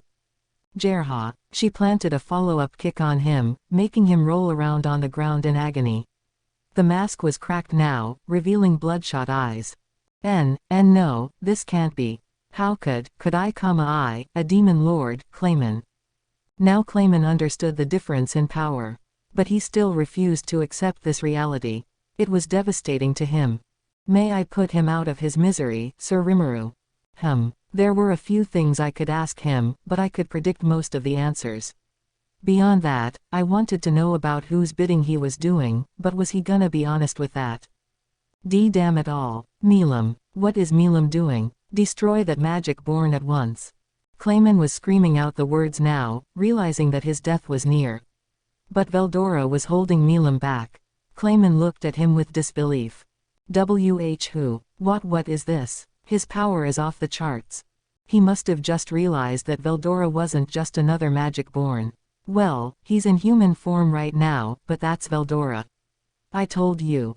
Remember, he's my friend. This silenced Clayman. I'm sure he wanted to deny it, but seeing him spar evenly with Milam forced him to admit it. The two had been fighting for a while now, and it was turning into quite the fireworks show. Skill names flew back and forth, many of which I think I remembered hearing before, and Milam had an honest look of surprise on her face. Hey, is she really being controlled? Because I'm starting to wonder. Raphael's reaction made me ponder the idea for a bit, but it was no big deal at the moment. Besides, this would be the first time she'd met Veldora as a person, and it seemed like she was having a blast. Thus, Clayman gave up on having Milam to rely on. Even in his panicked confusion, he managed to flee to the edge of our isolated battle zone, shouting at the audience outside. Frey, what are you doing? You and I share a common fate. Get in here and lend a hand. The pleading fell on cold, dead ears. Oh, I'm sorry, Clayman. Nobody can go through this barrier unless Guy lets them. Such a pity. He resentfully groaned at this heartless reply, then turned back toward Milam, his eyes twitching and revealing the insanity inside. He must have gotten another wild idea in his mind. A crazed laugh crossed his lips as he looked at her once more. Ha ha. Milam, follow my orders and execute a stampede. Kill everybody you see in here. Well, that sounds awful. Clayman just wanted to survive now, and he didn't care how bad he looked along the way. This is bad, I have to admit. Now isn't the time to sit around and watch things unfold. Back into the battle I go. But just as I started to run, I heard the most unbelievable thing. Why do I need to do that? Rimuru and his people are my friends. Surprised, I turned around only to find Milam chilling out there, a wide grin on her face. Milam. Whoa, you being controlled. Wah ha ha ha. Thanks a lot for getting tricked by that, Rimuru. You know someone like Clayman would never take over my mind. What? I can't articulate why, but I had the strangest feeling Raphael had been angry at me for a while. But back to Milam. So Clayman didn't seize your mind. What's going on here? I felt obliged to check one more time, but Milam just gave me a proud smile. I could hear at least one demon lord in the audience say, huh. But she didn't react at all when he punched her. The most surprised of all, of course, was Clayman. Why yes. I used the orb of domination he gave me to put you completely at my beck and call. You killed Caroline under my orders, did you not? Oh, Clayman, so shocked by these events that he has no idea what he just said. That ought to make my video evidence more believable. After all, he just revealed that not only was he the culprit, but there was someone else pulling his strings, too. Yes, that's what I wanted to hear, exclaimed Milam. Answer me, Clayman, who's this he you're talking about? She asked the question casually enough, but she backed it up with sharp, seeking eyes. She had totally ignored Clayman's question, which was so like her. Right, so Milam wasn't being controlled, and she had her doubts about Clayman from the beginning. For what? Before I could get an answer, another voice butted in. Whoa, who's been killed here? It came from the other end of the battle zone, this low, heavy voice belonging to the man with the eagle wings that Frey brought along with her. Wait, no way, with that obvious a costume. And if I didn't pick up on that, does that make me? Whoa, why does it feel like Raphael's exasperated with me? And wasn't it about to say something to me back then? Or maybe not. Maybe I was just hearing things. Let's forget about it and, pay more attention in the future. The man, Caroline, ripped the mask off his face, his awe-inspiring aura shooting out with it. With a moment's concentration, he was instantly back to his original appearance. Yep, That's the Beast Master, all right. No doubt about it. Wow, you were all right, Caroline. Yo, Rimuru. All right, ain't how I would describe it, but that's fine. Thank you for taking care of my forces. Oh, not a problem. After thanking me, Caroline gave Clayman a knowing grin. Now it was obvious that Milam was under no one's control. Wah, how? So it's true. But Frey told me, no, Frey, too. You betrayed me as well, didn't you? Finally getting the whole picture, Clayman gave Frey a half-crazed glare. She responded by pretending he wasn't there. By the looks of things, I wouldn't call this a betrayal, per se. Frey nonchalantly replied. Since when were you laboring under the assumption that I was your ally? Yikes. I knew it. Women can be so scary sometimes. Frey was tricking Clayman from the get-go. You have to be kidding me. All of you, you'll pay, I'll make you all pay for this. The scream of the pitiful clown echoed across the field, and, Xian, do it. You got it. Like a hungry dog released from the command to stay, Xian bounded off, using both hands to swing down her blade as quickly as she possibly could. It was a single blow from her sword, a judging strike. Clayman did his best to block it, but his 3 pairs of arms were all sliced off, his body slashed diagonally down from head to toe. It was unsurvivable, and that one stroke from Xian's spirit-crushing blade made Clayman fall wordlessly to the ground. It was over for Clayman. Caroline was alive, and we had all the testimony in order. I'm pretty sure I could avoid being branded the enemy of the Demon Lords now. Clayman was barely clinging to life. He was no longer a threat, there was no way left for him to turn the tables. Things were already set in stone, and there would be no more excuses. So, before the Demon Lords, he had revealed everything. And each of them might take the news differently, but regardless, their trust in him had vanished, none willing to cover for him. The barrier covering us was removed, and Frey quickly ran up and approached Milam. I believed you were still of sound mind, but I truly had my doubts at times, Milam. And you kept our promise anyway. I appreciate that. Wah ha ha ha sha. Of course I did. We're friends. But you've been taking care of that for me, right? Did ya bring it over? Yes, you mean this, right? I have to say, though, withstanding the orb of domination was simply amazing. As they spoke, Frey took something out of her pocket and handed it to Milam. It was the dragon knuckle I gave her as a present. Milam accepted it like a kid on her birthday and immediately put it on, beaming ear to ear. The rest of the Demon Lords, seeing this, finally put 2 and 2 together, and I could hear whispers all around the room. Such a cheap performance. I saw through it the whole time. Yes, I assumed as much. Yeah, I figured. I don't think I was the only one Milam tricked, but everyone else found the results just as plausible as I did. Then I heard a groan from below, like the sound of blood being coughed up. Since when were you deceiving me? It was Clayman. He was still breathing, still incapable of grasping the unbelievable reality before him. And it was Milam who revealed the cruel truth. You know, I had a real hard time doing it. With that promise I made with Frey, I had to pretend you tricked me. Then I put on that pendant and made you think it was working on me. You couldn't. I put my full power into it, with the orb of domination, the perfect, ultimate demon dominate. And you.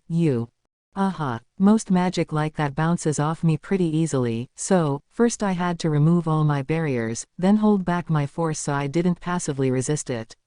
I had to convince you that the curse was working before your own eyes, or else you'd be far too wary to believe me. So I had to work really hard. What? You accepted it on purpose. My most valuable artifact, my hidden gem, the ability to control demon lords. Oh, was that what it was? Well, too bad you could never control me. She stuck her chest out, looking relentlessly proud of herself. Yeah, really, I commented. I feel stupid for worrying about you. And between that two-fisted sports pose and the smile you had on your face, your acting abilities really suck. What do you want from me? I was just glad to see you were all angry for me, Rimuru. Frey just shrugged at this. Still, she said, when Clayman punched you, I thought I was going to lose my composure. If you decided to fight back against him, you would have destroyed my home. Great job putting up with him. That, at least, I have to compliment you for. An interesting revelation. So that wasn't the first time Clayman physically abused her. What a nutcase. Was he actively trying to get himself killed? I'm all grown up now, too, you know. So I can deal with stuff like that. That obsession with being grown up indicated all too well how childish she still was. Oh, how? Frey protested. Well, that's fine, but you couldn't have dealt with all that just because of our promise, could you? What did you really want? Well, you know, I remember Clayman talking to me about some weird stuff before. Like, about making Rimuru into an enemy of mankind and triggering a war between humans and monsters. If he did that, that wouldn't be too fun for me, so I thought I'd meddle a bit. Heavens. Imagine, you lifting a finger for somebody else. Wah ha ha ha ha. I told you I'm all grown up now. Yes, let's just call it that. Well, I suppose Milam was sharp enough to realize Clayman was doing someone else's bidding. So she pretended to be brainwashed in order to find out who it was. She had some kind of promise or deal with Frey, too.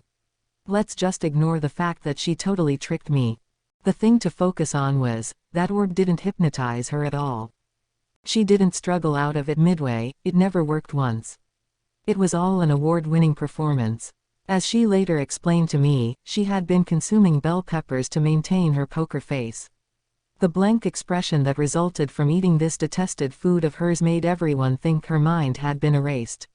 It wasn't enough to trick Veldora, but he played along, enjoying the combat session as a way to get limber in his new body. Maybe he was a lot more adaptable to things than I thought. Like, seriously, Raphael, you never saw it. Oh, okay. Guess you did try to tell me something. I suppose it telling me, no results, should have been pretty bleedingly obvious, looking back. Of course it couldn't find any curse effects on her. I was just jumping to conclusions. I should really adopt the habit of listening more carefully to people than and hearing them out until the end. I wasn't about to tell anyone about it, but, yes, I had my personal regrets.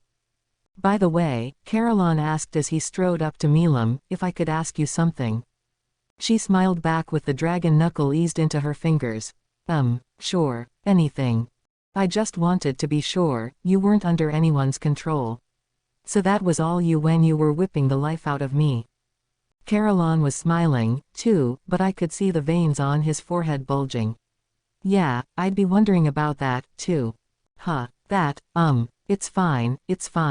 It just means I'm weaker than you. But, he added, no longer hiding his anger, you willfully blew up my entire nation, didn't you? Milam was caught off guard for a moment before immediately raging. Back at him. Oh, come on, Caroline. That's the kind of small stuff you're preoccupied with. What's it matter? Yep, that's the real Milam, all right. It's not small stuff. You know I could have died back there. Oh, don't give me that. Just shut up. I was so passionate about my performance passionate about deceiving Clayman that I was trying really, really hard. It's all Clayman's fault. His fault. Well, whatever. Not that you'll ever listen to anyone else's complaints. I was starting to feel a little bad for Caroline. Seeing those tears appear on his rugged, masculine eyes, I wanted to console him as best I could. She tricked me, too, so I thought we had something in common. Now, Caroline. Your lycanthropiers and everyone else are safe and they all put in a hell of an effort, fighting for your revenge. It wasn't all bad, was it? Rimuru, thanks for the thought. Yeah, so don't worry about it. Besides, you can always build another town. I even had our forces capture Clayman's magic born to serve as your labor force. Whoa, are you serious? Yep. I'll provide any technical expertise you need, and all of us at Tempest will help you out as best we can, too. So let's make it a better, happier Eurazania than ever before. We had time for it. Time and funds kindly provided by Clayman.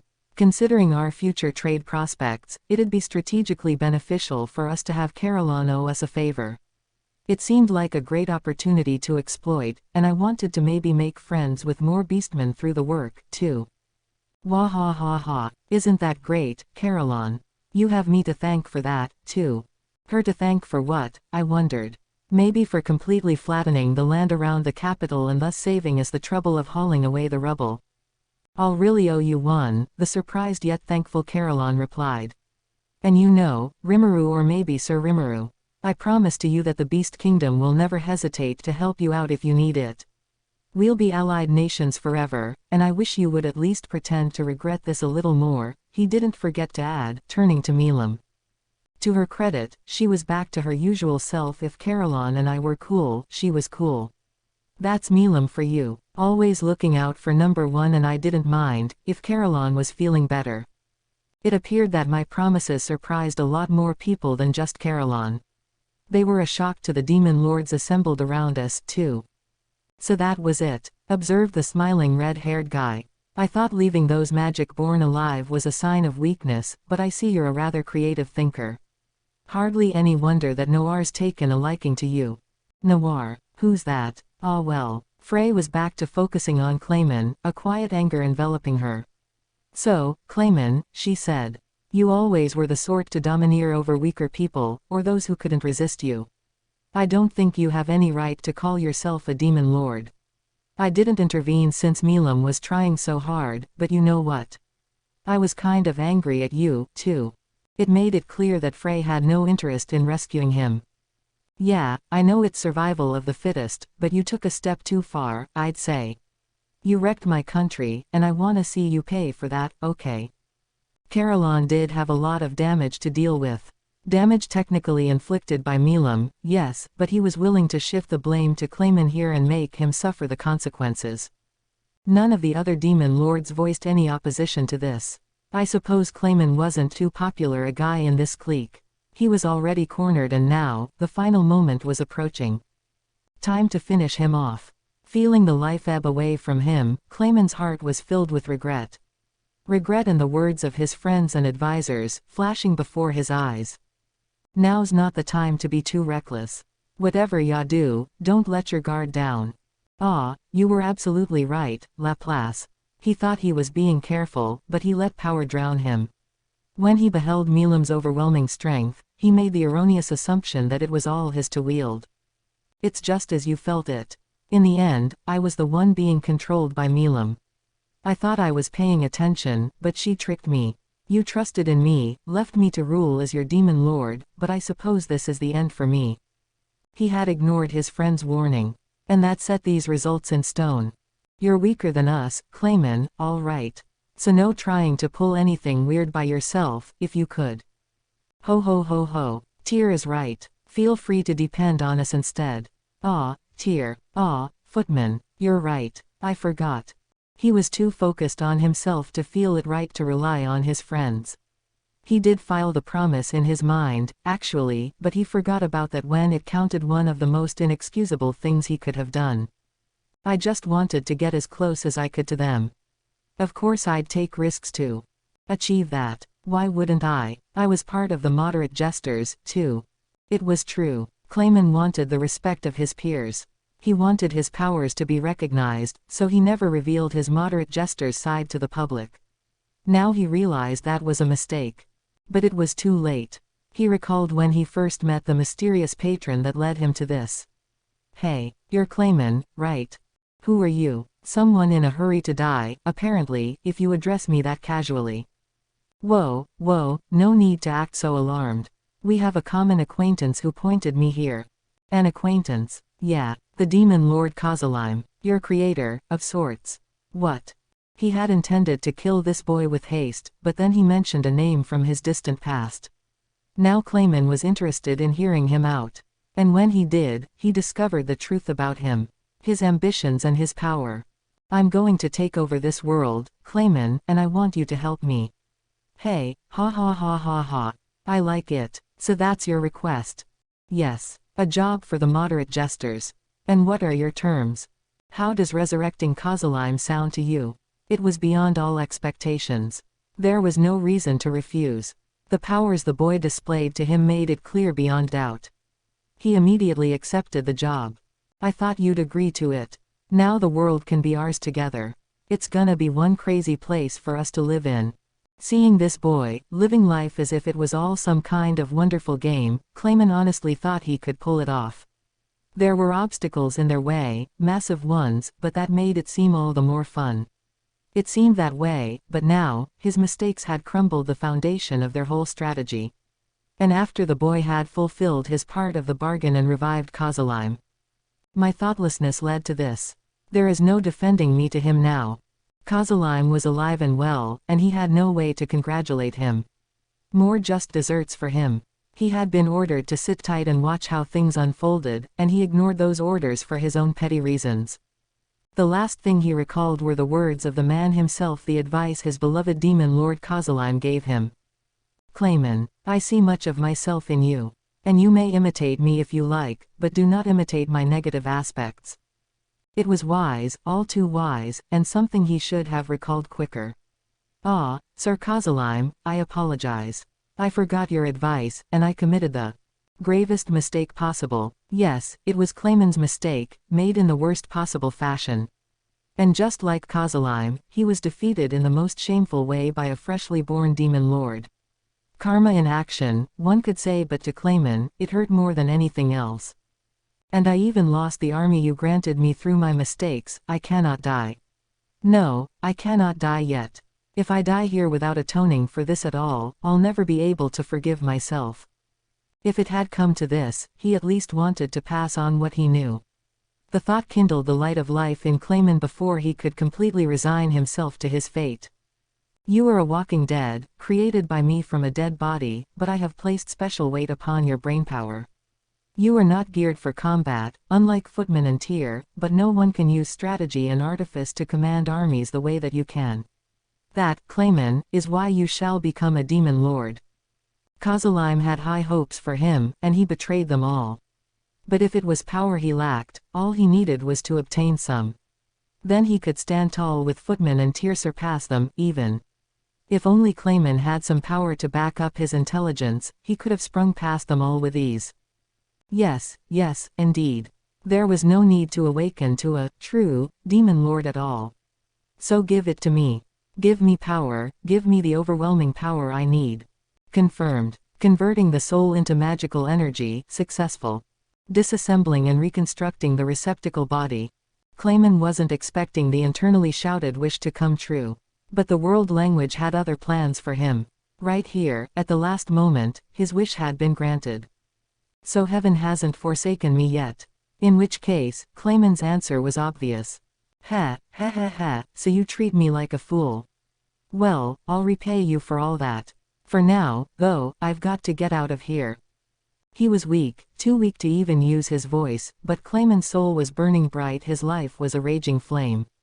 And now, with a coolness that was quite the opposite of what was in his heart, Clayman resolved to retreat.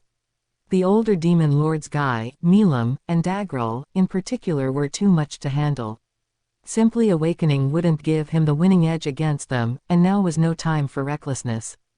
First, he would report back to the boy. That took precedence over everything. The despicable slime he looked down upon was still a question mark, but even the magic born that served him were stronger than Clayman, and he was on good terms with a revived Veldora, a point he couldn't afford to ignore. Anyone who survived a confrontation with Hinata couldn't have done so out of sheer luck. He needed to abandon his rose-colored glasses and analyze things for what they were. And that was why he had to take the information he learned here and bring it back. Quickly, he assembled a plan. His idea, to release a massive ball of magical force, as much as he could manage, and slip out of this chamber in the chaos. I will need to watch out for Guy. Guy had no time to deal with weaklings. He probably wasn't even paying attention to Clayman any longer. It's all right. I'll get out of here, I promise. And if he could take out a few demon lords along the way, he thought as he scrambled to his feet, all the better. Among the demon lords watching, I was probably the first one to notice. I had my eyes on Clayman the entire time, never giving up the watch. Xian, get back. Quickly heeding my command, Xian fell back to my side. Immediately after she did, the area around Clayman, including the spot she stood on, was swept over by a huge quantity of magicules. The storm gathered even more energy from the chamber, focusing itself squarely upon Clayman. If I had yelled out a moment later, Xian would have been caught up in it. Looks like it's really happening. Sir Rimuru, what is The sight of me keeping my cool appeared to relieve Xian. There was no reason to panic. And I wasn't panicking, Boot. Clayman's awakened. Just as planned. Just as planned. Well, great. I was glad to earn Xian's full trust, but I wasn't quite so assured myself. This is all according to Raphael's plan, but are we really okay with this? 'Cause if we lose, it's gonna stop being funny real fast. When I first laid eyes on Clayman earlier, I could see a large number of rifts in the air around him, as if they were attached to his soul. It was malice personified, the remains of the souls from the people he had killed up to now. But I couldn't just take them from him. They couldn't go on to the afterlife, and they couldn't dissolve into the air. If I killed Clayman, they'd go down with him. As I thought over what I could do about this, Raphael suggested a plan of action: force Clayman into a corner and make him awaken to a true demon lord. Suggestion: if you use Beelzebub to consume the energy Clayman releases upon awakening, it will be possible to restore your magicules. It was easy for Raphael to say, but there was a litany of problems with that. I didn't know if Clayman would awaken, and if he did, he'd undoubtedly be powered up. But hey, wouldn't he just fall asleep, like with my harvest festival? Understood. Since Clayman's evolution did not follow the standard procedure, the process will not be fully complete. As a result, it is believed that he will not require sleep. So sort of a limited power-up, then. I guess I'll just have to defeat an awakened Clayman, then. According to Raphael's predictive calculations, defeating him would be a breeze no matter how much he was enhanced. That was based on everything from his core strength to the power he could earn and the skills he was likely to acquire. Even at the maximum threat level, its answers indicated I was still on top of him. No point worrying about it, then. Just gotta do it. Besides, it was kind of true that my magical energy was just about ready to bottom out. I could replenish it really fast, so it'd bounce right back after deploying a large-scale spell, but restoring it to full actually took a while. Although I had more energy than my awakening took, I was also using Veldora this whole time as a fuel tank to restore it. With him no longer part of me, it was natural to want to keep my own magicules topped off. It'd also earn me some street cred with the other demon lords. As the new recruit, I needed to seize a seat at the round table with my own power. Showing off my battlefield skill was the best way to earn their acceptance without stirring up trouble in the future. If I didn't want them wheedling me later, I wanted them to think that I shouldn't be messed with. Let's use this awakened Clayman to show off my power. It'll save everyone a lot of trouble as time goes on. And the power to show off. The ultimate skill Beelzebub, Lord of Gluttony, of course. Hey, Rimuru, Clayman's awakened. I can't believe it, but look at all that force. Let me help with. You're fine, Caroline. I'll take him on. I'm calling myself a demon lord, and I want to earn my way into the club. I'm gonna dispatch him and make them all accept me. Caroline shrugged and stepped aside. Well, don't blow it, he said, and I definitely didn't intend to. The enemy had to be crushed, that was the only reason I needed. I was more pissed off at Clayman than anyone else. It was time to settle this. So I walked toward Clayman, now fully on his feet. The other demon lords were content with watching, seemingly all right with me fighting alone. I was sure they wanted to gauge what I had, so I assumed they wouldn't complain. Milam was brightly smiling at me, and Ramirez was happily humming to herself. Nobody was doubting my chances, which I took as them believing in me. Xian, Ranga, step back. But, I've got this. Why yes sir. Good luck, Sir Rimuru. The other lords gave them enough distance to retreat away so that I wouldn't unwittingly hurt anyone else. Now I was alone, and Clayman gave me his sickly little laugh. Ha ha ha, ha ha ha ha ha. Look at me, I've obtained the power. You thought I was finished, you worm. Now prepare to be crushed. The laughter grew louder as he looked down at me. But it was all an act. It was sad, how well Raphael had predicted all his moves. As it described matters, there were two potential strategies Clayman could take. One was a desperate bull rush to kill me, the other was to sneer at me, make me lose my cool, and search for a path of escape. Evidently, he chose the latter, and that meant I knew what he'd do next. I grimaced at him, keeping my eyes firmly on every move he made. Clayman was looking for an opening. So I played along with his performance. I told you, you're cornered. I'm stronger than you. Give it up and tell me whose bidding you're doing. Of course, in my case, it wasn't a performance, it was what I really wanted from him. Perhaps that was why Clayman so easily took the bait. Heh heh heh, impertinent to the end, I see. Once I release my... He kept up the act as he suddenly took action. He must have figured I was off my guard, because he fired a massive ball of magical energy from out of nowhere. Must have been building it up as we talked.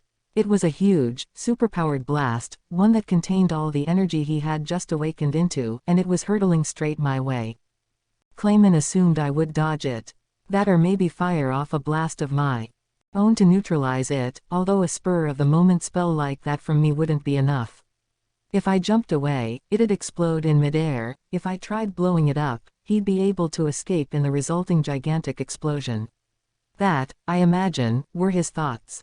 298. Too bad, though. Didn't I just tell you? You're cornered. That attack won't do a thing. Projectiles don't work on me.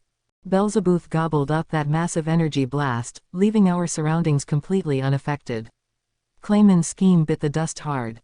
Wah! It surprised Clayman enough to leave himself open just long enough for me to snap my fingers. At that instant, a barrier erected itself over the two of us, a kind of imitation of the one Guy built. So he's stealing my skills? A bemused but uninjured Guy asked. Talk about shameless. Now, I calmly thought, I can consume Clayman with confidence. Man, my thought processes are getting more and more evil by the day, aren't they? Because I'm a monster, maybe. I wasn't shirking the idea of eating him up at all. Or was it because I'm a demon lord now? Ah, it doesn't matter. What happened? Clayman could no longer hide his confusion. The biggest, proudest attack he had was wiped away in an instant, and his brain hadn't caught up to that yet. Like, how many times do I have to say it? You're already cornered. The moment someone with your level of talent took me on, your future was cast in stone. It's so important, isn't it, to fully gauge your abilities against those of your opponent. Look, if you're gonna be serious about this, make it fast. I'll wait for you. Or were you thinking about ducking out of this chamber while that attack exploded all over us? It was a fully rhetorical question I was cornering him with. Talk about disrespecting your fellow man. Well, I'm a slime now, so it's all right. I mean, Clayman was still screwing with me. He was on high alert, watching for what I'd do next, but he was still a wimp about it. Just as Raphael expected, getting awakened didn't do all that much to change him. He had a ton more magical energy, but that was it. Apparently, he hadn't obtained any ability to control it or new skills to take advantage of it with. His awakening was a far different thing from mine. Me, I could use Mind Accelerate to speed up my brain 1,000,000 times until it felt like time stopped. I could even cast spells in that state, making it look like I could just think of a magic spell to set it off. Kneading together a big ball of magic was a terribly inefficient use of my time, so I didn't opt for that here. Unlike a full spell, which could be conceived and cast through one's will or knowledge, in other words controlling one's aura always led to a time lag. Of course, I could handle that because I had cast cancel in all of creation. No matter how long and intricate a spell was, living life 1,000,000 times slower than normal made it simple. 1 second, after all, now felt like 277 hours. Even the fanciest of spells could be pulled off in less than a day, so that meant I could trigger them in less than 1/10 of a second. With regular magic, it was simple for me to set off multiples at the same time, even. Thus, if I were in Clayman's shoes, I'd use multiple layers of magic to throw the chamber into confusion, then attempt to run as fast as I could.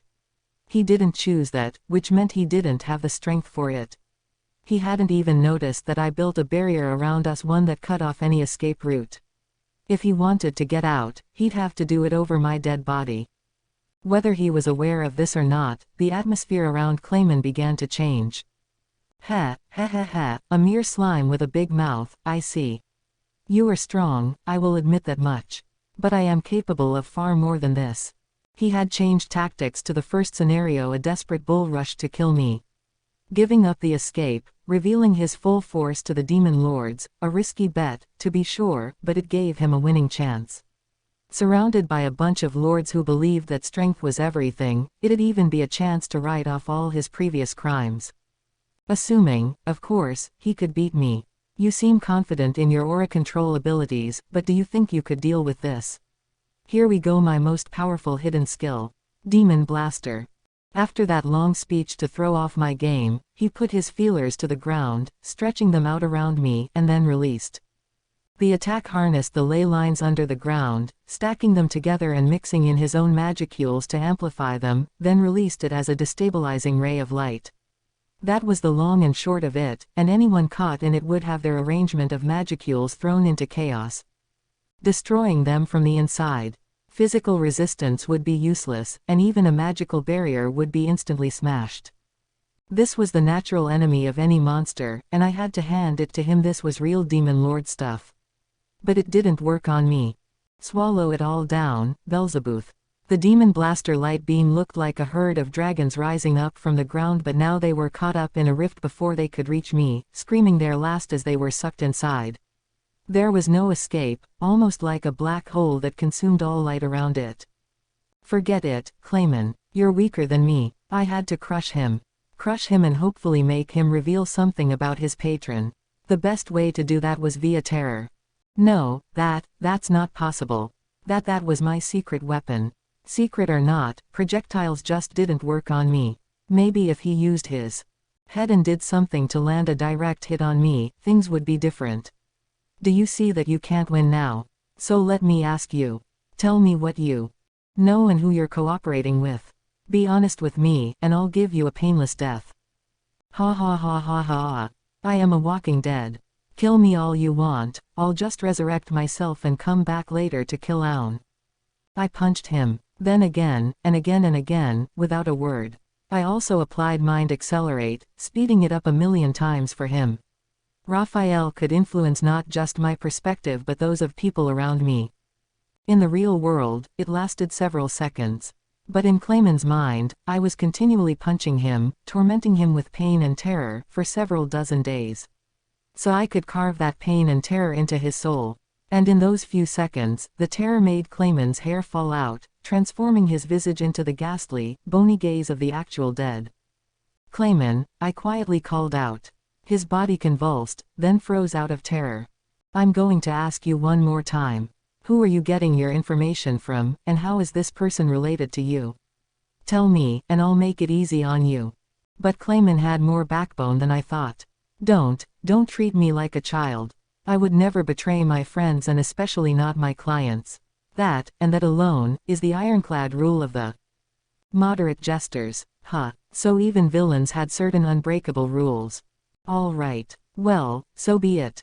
I casually changed my tone. Oh, right, I should probably tell you, you realize you aren't gonna be resurrected, right? He had talked about doing that a few seconds or days ago, but it wasn't gonna happen. Being consumed by Beelzebub was an even more tragic fate than being caught in the inescapable unlimited imprisonment Veldora was locked in. What are you talking about? Was he keeping up that macho act because he was counting on a new life later on, then? The moment he heard me, Clayman began to quiver. Look, what you told me earlier. About how Walking Dead can come alive again after they die. And that's why you wanted me to focus on killing you, so you could pluck out your astral body and try to run away. Right. He was an underhanded sneak, but I had to applaud him for his single-minded devotion to his cause. But my observation made his face pale. What did you? He tried to cover it, but I could tell I was right. Not even I needed Raphael to figure it out, but Raphael had even more amazing stuff for me. So you can connect your astral body to the ley lines here to keep your consciousness and memories protected, yeah. So even if you lose your physical body, you'll never truly die. That's why you were pretending to die there. Ah, now I see. And just parroting out what Raphael told me made Clayman convulse before me. I was absolutely correct. Wait. I knew his game, and now it was time to end it. I turned toward the demon lords surrounding us, ignoring the gibbering Clayman. Well, I guess I won't extract anything else from Clayman, so I'm going to execute him shortly. Anyone have any objections? 'Cause if you do, I'll be happy to take you on, too.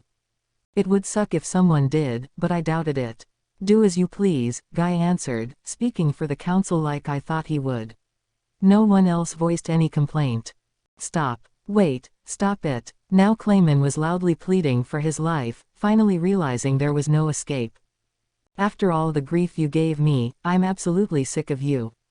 Don't expect your death to be all sunshine and rainbows, all right? With that, I placed my hand on his head. I thought I'd make it quick and easy on him if he coughed up some info on his master, but Clayman never sang. I really wanted him to, considering what I'd have to deal with in the future, but hey, I'd probably manage without it. There might be some more leads in his castle to explore, and given the testimony I had that the modest jesters weren't a monster ring, it was obvious that Clayman had worked with humans. I didn't know if that meant the Eastern Empire or the Western nations, but either way, if he knew about my own movements, he had to have connections in the West. Track those down, and I should find a trail to follow before long. In a way, relying on the not too credible Clayman's testimony might just lead to more confusion. So, Clayman, I hope you'll spend the last few moments before your soul vanishes regretting what you've done. No, wait, stop, stop, help me, footman. Tyr, help me, I can't die yet, I can't die here. It was pathetic, watching him try to flee. But I wasn't about to allow it. No matter how much he carried on, none of it would ever touch my heart. Leaving someone like this alive would just be planting the seed of disaster. Plus, thanks to you, the naivete in me just died. There was no way I could let that get one of my companions killed again. Please, Lord Kozalime, help me. He reached out to his broken mask, clutching at it as if in prayer. Crunch. In an instant, the wailing, howling, resisting Clayman disappeared from sight. Body, soul, and all were greedily consumed by Belzebuth. And now it was converted into pure magicules inside me, where he would get to experience the torments of hell. And whether a dirtied soul like his a tainted, evil soul or a sensible, good soul, death treated them all equally. And for a moment, I thought I heard his voice. Ah, Laplace, you were exactly right. I think I went a little too far. I should have waited and bade my time, like you warned me to. You always were right. Was that regret? I suppose even a villain like him feels regret. Let's hope that the death I gave him helps him get more familiar with that emotion. Chapter 6. The Octagram. The moment I consumed Clayman, the red-haired demon Lord Guy stood up. An impressive feat, he solemnly intoned. I hereby recognize your right, from this day forward, to call yourself a demon lord. Does anyone disagree? Nobody appeared to. I had passed the exam. That's a relief, because to be frank, goading the other demon lords into combat with me felt like suicide. I guess I never had much to worry about. I undid the barrier, allowing Ramirez to fly right up to my face, like she always did. Ha ha, I always knew you delivered the goods when the time came for it, Rimuru. In fact, I'd be happy to hire you as my apprentice. I'm good, thanks. Find yourself another one. Why? She grumped. What's the big deal? Why won't you just say yes like a good kid? HMPH. Milam proudly sniffed. Rimuru's my friend. I heard he doesn't even want to get along with you. What? No way. Hey, that's a lie, right, Rimuru? Wah ha ha ha ha. Sorry, Ramirez, you aren't part of our team. What? Hiya. Taking the bait, Ramirez launched a flying kick at Milam's face. She leaned to the side to dodge it and laughed even harder at her. Huh, these guys are better friends than I thought. Meanwhile, I noticed Veldora engrossed in friendly-looking conversation with the demon lord Dagral, bragging about how he was training to keep his aura hidden. You see him, Dagral? He said, pointing at me. That's how you do it. Indeed, the giant replied, nodding. It was just for a moment, but I felt an explosive amount of magicules from him. Amazing he can hide it so well. Veldora had apparently been providing color commentary for my battle against Clayman. I really wish he'd knock that stuff off. That was exactly why I told him to keep watch in town for me. Dino, meanwhile, yawned at me, his attention span already waning now that the action was over. Well, he moaned, it's fine by me. Weirdo. And a hard one to pin, too. I'm never sure what he's thinking about. To Leon, however, none of this mattered. Hey, I don't care who becomes a demon lord. Do whatever you want. Talk about cold. Frey and Caroline had no objections to my new title. Which left one person. Valentine, who had remained silent until now, lumbered up to his feet. Personally, I would never want to allow a low-born slime to ever become a demon lord, but, dressed as gaudily as a mighty emperor, Valentine sneered down at me. Guess he was a no, even if I was guaranteed to win by majority vote. No worries, then, I thought as I was about to turn my attention elsewhere, when... Qua ha ha ha, are you insulting my friend, you lackey? Veldora turned his casual attention on the maid next to Valentine. Come on, Milus, you really need to train your servants better. Want me to provide a little education? Whoa, hey, what the hell, man? What are you talking about? Milus returned Veldora's gaze, her voice frigid and her expression icy. I am simply a faithful attendant of Sir Valentine's. Hey, don't do that. Valentine's hiding the truth, Veldora. You can't say that. Milam, did you just kinda blow the door open on that, or what? I had a suspicion something fishy was going on with him, but I suppose I was right. This fetching young maid Milus was the actual demon lord, and now she glared at Milam, attempting to stab her in the chest with her eyes. Finally realizing her error, Milam began whistling a tune to divert everyone's attention away from her. Maybe it would have worked better if she could actually whistle, but no sound was coming out, and I doubted it'd make much difference. Milus didn't seem the type to take a joke, and these antics weren't about to calm her down. She looked around the chamber, thoroughly annoyed, her eyes making her look like she planned to kill us all and hide the evidence. She looked hostile and dangerous, but luckily, she decided not to take on the entire rest of the room. TCH. Such a bothersome, villainous dragon. How long will he insist upon meddling with me? And you've forgotten my very name, no less. How can anyone have such a gift for aggravating me? Now the atmosphere was very different as Milus the demon lord Valentine, that is spoke. It seems that Veldora was dunderheaded enough to misremember her name entirely, which did a lot to push her buttons. Enough of this, she huffed. You may call me Valentine. Then, with a massive outburst of magical force, her appearance transformed, her maid outfit turning into a fancy Gothic-style dress. It was change dress in action, a neat trick Milam was adept at as well. Yep, this was the real thing. The stand-in Valentine was a remarkable specimen himself, but his maid was on another dimension. Now we were greeted by a demon lord among demon lords, the ultimate personification of strength and beauty. You can leave ahead of me, Roy, she ordered the kingly ex-Valentine. But Lady Valentine, if I've been unmasked in front of this many people, there's no point keeping up the charade. She glared at Veldora yet again. It's not my fault I didn't know, he stammered, feeling out of sorts and trying to avoid her gaze. To Milam, meanwhile, it was already someone else's problem. The topic was over in her mind. Selfish as always, I could see. Perhaps understanding that more than most, Valentine seemed ready to drop the subject, as peeved as she was about all this. Shaking off her anger, she stood before Roy, now comfortably back in the servant role.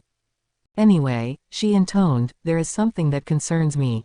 When Clayman looked at you, his eyes stopped for a moment, did they not?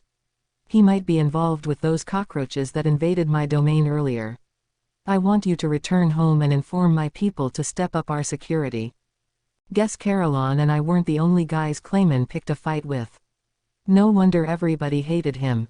Maybe he was just trying to discover where Valentine's domain was. It was still a secret, but even for a data-gathering fiend like him, sometimes it was all too easy to step over the line. Yes, my lady. Roy left the chamber alone, not questioning Valentine's order for a moment.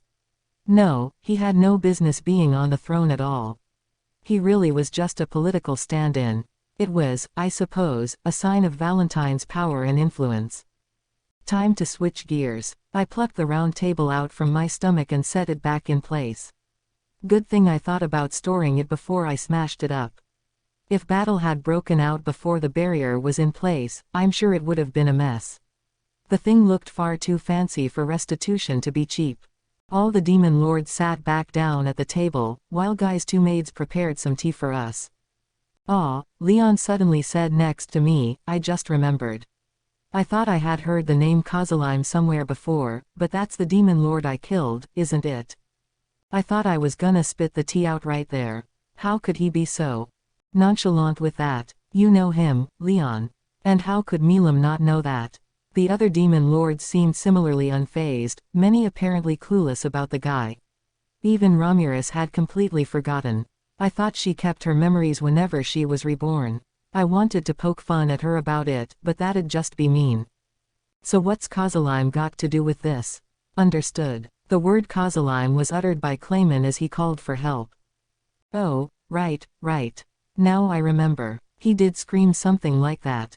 I totally remember that, so hopefully nobody's putting me on the same boat with Milam and Ramirez. So how is this Kozalime related to Clayman? I asked. Kozalime is the Curse Lord, Caroline explained. You and he recommended me to this post, didn't you, Milam? Oh, him. The Curse Lord, I remember. Huh, so that's the demon lord Leon killed. So she knew him by his nickname. That made a little sense. But really, it's not like Leon killed any other demon lords. If I had to guess, she probably almost forgot since it was just all too boring to her. Right. Kozalime was a walking dead like Clayman, said Caroline, his voice a tad nostalgic. A unique monster, he said, evolved by himself from an elf. I was kinda friendly with him, so that's what he told me. The two of them must have been connected behind the scenes. Clayman took over Kozalime's old seat, besides. Unlike Clayman, Caroline didn't seem to have any bad blood for this guy. But hang on a minute. I almost let it pass, but if Kozalime's a walking dead, too. Is Kozalime still alive? Maybe he just pretended Leon killed him, and he's hiding out somewhere. Yeah, agreed Caroline, that might be the case. He was a really sharp guy, you know. You had to be even more careful with him than Clayman. So maybe I was right. Well, Leon naturally objected, I don't much like you phrasing it like I let him get away. He invited me to join his force, claiming he would help me become a demon lord. Turning him down would have led to assorted annoyances, so I decided to defeat him and seize his position. Whether he's alive or dead, it doesn't matter to me. Certainly, I could see it if Leon just wanted to stage a display of power without actually wanting to kill him. Whoa there, Leon. That's exactly why Clayman hated you, you realize. HMPH. Do you think I care? Yeah, to Leon, the whole subject was just an annoyance, no doubt. I didn't realize Clayman was trying to put the screws to Leon, too, though. He was just trying to hit everyone up, wasn't he? I was starting to wonder just how smart he really was. Still, I was starting to gain a picture of what Kozalime and Clayman were up to. Leon had taken his seat here around 2 centuries ago, so maybe Kozalime got Caroline and Clayman into the club, then tried to earn a few more friends for himself. Clayman's earlier scheme to turn an orc lord into a demon lord seemed like kind of a rehash of that. He wanted more people friendly to him, so he could wield more power at Walpurgis. Trying to build blocks of voters, like in an Earth government, was a surprisingly sneaky and non-demon lord-like move, I thought. A pretty powerful one, too. Among Clayman's allies were a group called the Moderate Jesters, I said. Those jesters hinted that they had connections among the human world, so perhaps the resurrected Kozalime has taken human form, you know. According to Leon, Kozalime's body disappeared after he was defeated. If he was alive again, it'd be in his spiritual body form at first. It made sense that he'd then install himself into the physical body of something else. Reviving himself within the realm of a demon lord would lead to being instantly discovered, and considering nobody had found him yet, that theory could be safely discounted. You might be correct, Guy unexpectedly stated. Leon's attacks have the power to destroy your spirit. If anything, I would mightily praise Kozalime for surviving.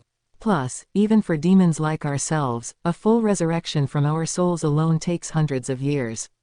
I doubt a walking dead could ever perform it alone. Not without assistance. Walking dead, unlike demons, were dependent on their physical bodies. Full resurrection from the astral body took time, and if anything, Kozalime being alive would be a small miracle. So did Guy mean to imply that Kozalime had help? It all seemed connected, but for now, we had no further evidence to go on. Well, either way, I'll just assume he's alive and stay on my guard for him.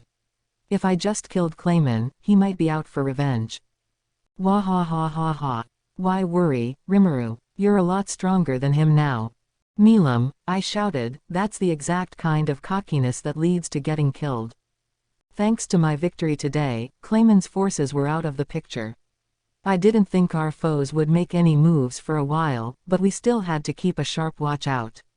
Me alone was one thing, but I now had legions of friends to keep safe. We'd have to devote more resources to our defense and think up ways to handle the threats ahead. After some more chatting, the council continued. With the one who called it out of the meeting, Guy took over in his place. The main subject of this council was Carolon's betrayal and the rise of Rimuru over there, but those issues have been settled. Carolon has betrayed no one, and Rimuru has demonstrated ample power to join our ranks. Personally, I'd be happy to adjourn this session here, but an opportunity like this doesn't come along every day. Does anyone have something they'd like to say to the other demon lords? Could I, perhaps? Since we're in the middle of this council, I have a suggestion to give, or really, more a request, Frey said. Certainly. Go ahead. Frey nodded at Guy. Starting today, I've decided to serve Milam. As a result, I want to abdicate from my seat as a demon lord. Well, that was a bombshell. Whoa, that's kind of sudden, isn't it? Wait, Frey, I didn't hear anything about that. No, because I didn't say anything about it. But I've been thinking about it for a while, do you see? She squinted, as if looking at some faraway point. Then she laughed, like she was recalling something amusing. Frey recalled a conversation she had with Milam, the one that made her decide to place her trust in the girl. Hey, Frey, you wanna be friends with me? Why are you asking me that? Well, Rimuru and I just made friends. Friends are really great. If you ever have any trouble, you both help out each other. Oh, really? Well, Milam, if you're willing to help me out, then all right, I can be your friend. Really? Oh, I totally promise, of course. You do. I'm glad to hear that. But I'm a pretty wary woman, so I'll trust you only if you keep that promise. All right. Hooray, we're friends now. Frey had no trust in Clayman. That was why she believed in Milam, putting her own safety in the balance as she pretended to accept his terms. What if Milam broke that promise? What if Milam's mind really was under his control? The questions worried her, but Frey still placed her chips on Milam and they paid off, big time. That was the reason why Frey put all her trust in Milam, volunteering to become her servant. At that moment, a lofty queen who had never trusted anyone before in her life finally found it in her to believe. Well, she resolutely stated, I have my reasons. But the most important one is that I think I'm too weak to be a demon lord. I realized that for sure watching that battle just now. If I fought against Clayman, I'd be lucky to even match him. As for an awakened Clayman, I don't see how I could win. But, Frey, Dagrel interrupted, you specialize in high-speed aerial combat, do you not? I see no reason to depreciate yourself like this. You're right. If it was in the air, I would have the advantage. But demon lords don't have the right to make excuses. Besides, I know quite well how having an advantage doesn't mean anything, at times. She paused to give me a look, her voice resolute. So I've decided to become one of Milam's followers instead. Plus, Milam can't afford to be as selfish as she is forever, can she? She needs to think about managing her domain, sooner or later. In other words, Frey wasn't just thinking for herself. Milam was a wild child, and you couldn't just let her off the leash. Someone to both support and keep an eye on her was definitely needed. Despite Frey's own admission, I really couldn't see her as being that weak. If anything, she was a strategist in a different way from Clayman, a strange, eerie leader who never let you see what she thought about you. The type that reminded you just how formidable her sex could be. What would happen, though, if this actually happened? Thinking of Frey in terms of a servant, not as a demon lord, she definitely had enough power to be an aid to Milam. She didn't really have a nation of her own, but if Frey joined her, they'd no doubt have a formal territory in place before long. We'd have to think about building political relations soon after, and with Frey handling them, I bet the negotiations would get pretty thorny. Thorny, but still fun. Frey turned toward Milam. What do you think? Will you accept my suggestion? Ooh, I don't really like to keep a citizenry to rule over. Wait a second, Caroline said. I got something to say about that, too. You know, I've already lost to Milam in a one-on-one match. I'm honestly startin' to think now's a pretty good time to hang up my cap as a military leader. On paper, all us demon lords are equal. If we're all fackin' a hero, that's one thing, but if I lost to another demon lord, I really oughta do away with the title, you know. So, I dunno, it just felt absurd for me to keep calling myself a demon lord. So I think I'll join Milam's faction starting today. Great to be on the team, boss. He wasn't asking for feedback. I could understand the logic. With these guys, might always makes right. Still, though, I mean, Milam didn't have anyone under her, no advisors or officers to go out against this, but was it really okay for two demon lords to step down and join her side? Wait a minute, Caroline. That one-on-one was all Clayman's fault. I was under mind control. I don't know anything about it. Eesh, I really don't think that excuse is gonna work, Milam. I could see the other demon lords rolling their eyes at her. Don't play dumb with me, you. You just declared a minute ago that, ooh, nobody can take over my mind, no. It was a remarkably good impression on Caroline's part. He had quite a talent for acting. MGH. That. Well, that muscle-bound idiot can wait. What about me, Milam? You aren't all saying this to trick me, are you? If you start serving me, that means we can't talk all casually any longer, yeah. You won't play with me, and we won't come up with any more fun schemes, yeah. Frey shook her head. No, I'll get to be together with you all the time. We'll get to have more fun than ever. I could see the brainwashing the temptation take hold. See, this is why you gotta watch out for her. Caroline, meanwhile, was taking the fastball down the middle approach. Besides, he complained, you're the one who blew my entire damn country away. Rimuru said he'll help me out with that, but you've got a duty to support us, too. I didn't think she did, really, but Milam was always weak with complicated concepts like this. Man, he was smarter than I thought. Milam's eyes were bouncing to and fro, he almost had her and then, growing weary of thinking at all, she exploded. Duh, all right, just do whatever you guys feel like. Smoke flew from her head like an erupting volcano as she abandoned all sentient thought. That's Milam for you. She acted all smart, but she really sucked at critical thinking. Are you really sure about this, Caroline? Guy asked. I am. I've been thinking, too. Not about abdicating the throne of the Beast Kingdom, but about maybe building some kind of new structure with Milam at the top of it. Guy scoffed at this, looking disappointed.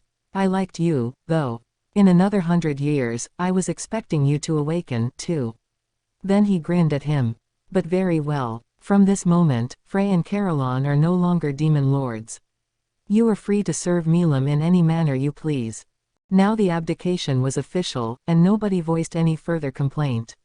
Myself included, of course. So now I was officially deemed a demon lord, one had dropped out due to brutal death, and two had stepped down to become vassals answering directly to Milam. The 10 great demon lords were now 8.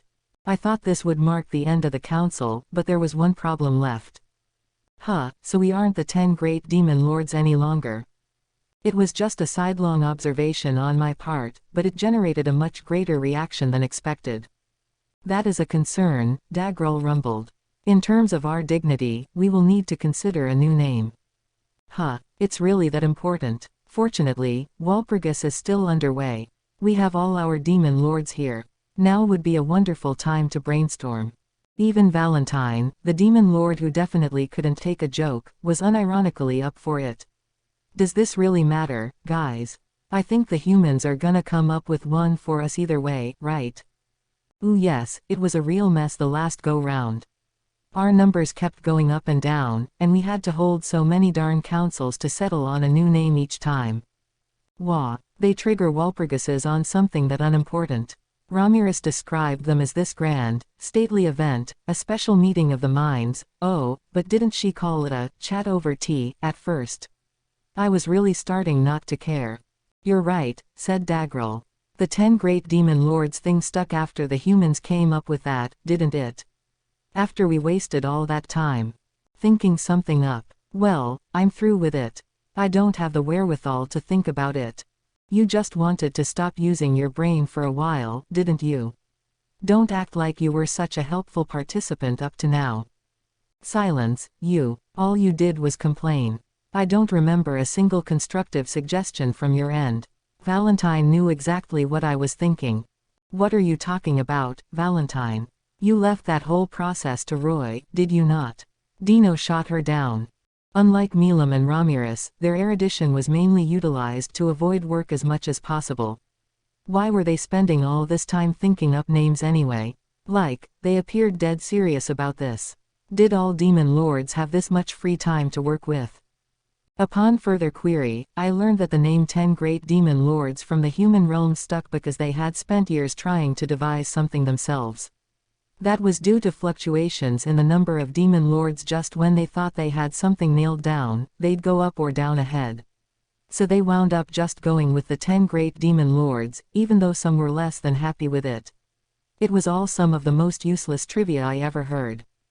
All right, people, calm down. We need to show some cooperation for a change. We can overcome this. Guy had just admitted that his fellow demon lords were usually pretty damn uncooperative. But, should we, the 8 great. Ramirez's suggestion was met with such deafening silence that she couldn't even get it fully out. All right, she stammered, trying to deflect it. Guy's got a good point. Let's work on this together. Enthusiasm for the 8 great demon lords was at an all-time low. Everyone was in agreement on that, but it didn't mean we were being any more cooperative with one another. Wah ha ha ha ha ha. I'll let you guys take care of that stuff. I'm tired. I'm gonna go to sleep. It took less than a minute for us all to fall apart. I expected it from these guys, and I sure got it. I wasn't expecting one big happy family, but it was exactly as I predicted. But one among us was able to cut through the awkward atmosphere. Someone behind me who wasn't picking up on our impasse at all. Oh, if that's the problem, then my Rimmeru's a real professional. It was Veldora, no doubt growing bored and pining to go home already. Now all their eyes were on me. I really wish he had some manga to read instead. Wait, did he already finish reading the last volume?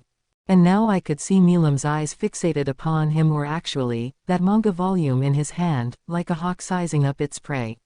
I had a bad feeling about that, but there were more pressing issues at hand. You know, Ramirez said with a nod, when he named Beretta, he came up with that name in no time flat, too. Great. They were delegating everything to me. That bum, she's treating me with less and less respect over time, I swear. I could tell she was gradually going to push more and more on my plate. Looking around, I could see expectant expressions all around the table. Crap. They've already fully surrounded me. The demon lords looked at one another, then Guy stood up. Rimmeru, today you stand as a new demon lord. I wish to grant you a wonderful new privilege. Oh, I don't need it, thanks. I tried cutting him off before he could finish. He wasn't gonna let it happen. With a heavy wham, the shiny, obsidian-like, horribly valuable table was chopped right in half.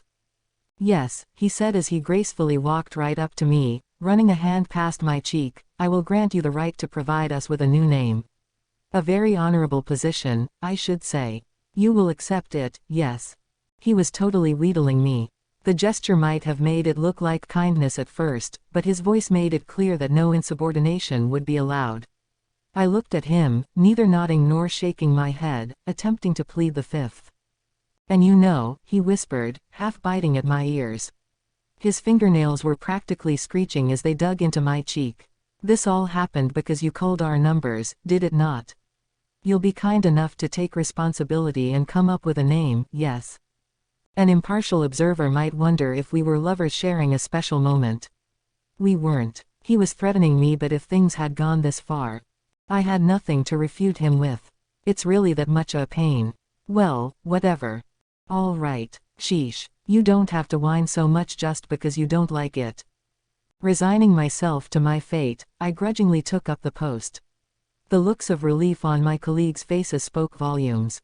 Some were even kicking back and accepting refills on their tea, like this was already over. Well, screw them. Really, I didn't mind the 8 great demon lords much, but yeah, maybe it's a little too obvious. I figured that was what Ramirez was about to suggest, so let's just trash that right off. The pressure to drop the idea immediately was palpable in the air. No way I wanted to have those frowning faces upon me. Which left, come to think of it, it's a new moon tonight, isn't it? A night sky, full of beautiful twinkling stars. Hey, how about the octagram? You know, like an 8-pointed star. It was greeted by silence, the demon lords closing their eyes and scrutinizing the word. Then they all reopened them in unison. Settled, then. Quite lovely. See, I told ya. I just knew Rimuru would pull it off for us. Impressive. I can see Veldora's recommendation was an apt one. HMPH. Well, so be it. Perhaps you are slightly talented. Dang, just like that. Wow, like, what was with all the trouble we had last time anyway? No negative feedback. Well, great. If anyone did voice a complaint, I was thinking I'd throw the job over to them instead. I don't know why Milam's acting like she engineered all this, though, and that's the question I'd want to ask you, Dino. What were you talking about all those times before? I had a lot of questions, but as a mature adult, I had the composure to just pretend my problems didn't exist. From this point forward, we would be feared and revered under a new name. We were called the Octagram. Lord of Darkness, Guy Crimson Demon Destroyer, Milam Nava Dragonoid Labyrinth Master, Ramirez Pixie Earthquake, Dagrel Giant. Queen of Nightmares, Valentine Vampire Sleeping Ruler, Dino Fallen. Platinum Saber, Leon Cromwell Demonoid. And me. Newbie, Rimuru Tempest Slime. We numbered 8 in all, and with those 8, we had just opened the curtain on a new era of demon lords. The first order of business was how we distributed our domains. I was granted the entirety of the Great Forest of Jura, which was a hell of a bargain, but Milam got an even better deal: the unified domains of Frey, Carillon, and Clayman under her rule. Rule, of course, in name only. Carillon and Frey would be handling the day-to-day management, alongside the Dragon Faithful directly serving Milam. Clayman's old domain was also something of a buffer zone bordering the Eastern Empire. We'd have to investigate how he administrated it and build defense lines as needed. Kind of a pain in the ass, someone would need to devote a lot of detail-oriented work to it. But that was something for Milam and her new government to think about. I had my own priorities to manage. The rest of the demon lords saw no change in territorial land. Some simply wandered around with no home to call their own, some kept their exact location hidden, some set up fortresses on far-flung continents. It was rare for any of them to have precisely defined borders, so even if there was any change, it'd be hard to decipher. These demon lords tended not to sweat the details, no, but they did have ways of keeping in touch. That was the function of the ring granted to each one, as a symbol of their post. Not only did they identify the wearer, they also provided for interdimensional calls between demon lords, either secret ones between 2 people or party lines with multiple participants. A pretty useful bit of magic jewelry, this so-called demon's ring. With it, I could get into contact with them even if I was stuck inside an unlimited imprisonment. I'd have to consider running analyze and assess on it for mass manufacturing purposes, not that I was about to tell these guys about that. Clayman's schemes, and the chaos he spread around the forest, were a thing of the past. I had been accepted as a new demon lord. Kozalime, Clayman's apparent master, was a worry to me, but the demon lord drama I dealt with was now all taken care of. Now, I was a full-fledged vertex on the octagram. Epilogue. In the Holy Land. Dang, Laplace thought as he ran as fast as his legs could take him, I thought I was gonna die.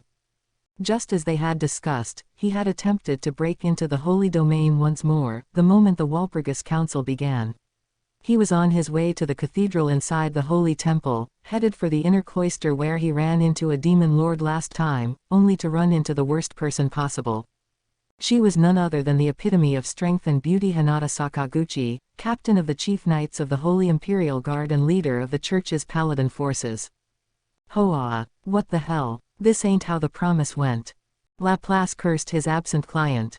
The promise was that said client would lure Hinata out of there for him. He could already hear the guy laughing and saying, "Oops. Sorry," to him. The mere thought of it irritated him gravely. But now was no time for grousing. I do so detest insects like you. Burrowing into a holy place such as this. The sound of Hinata's cold voice made him feel like the life was ebbing out of him. Without another moment's hesitation, Laplace decided to run, and he made it out, alive and well. His mission was a failure.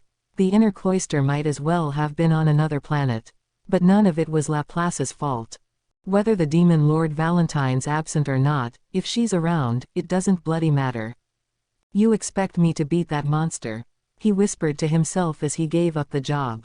Still, he thought, I've been doing nothing but run lately, huh? He wanted to give himself a well-deserved pat on the back for getting away from Hinata at all, but that didn't mean he liked it much.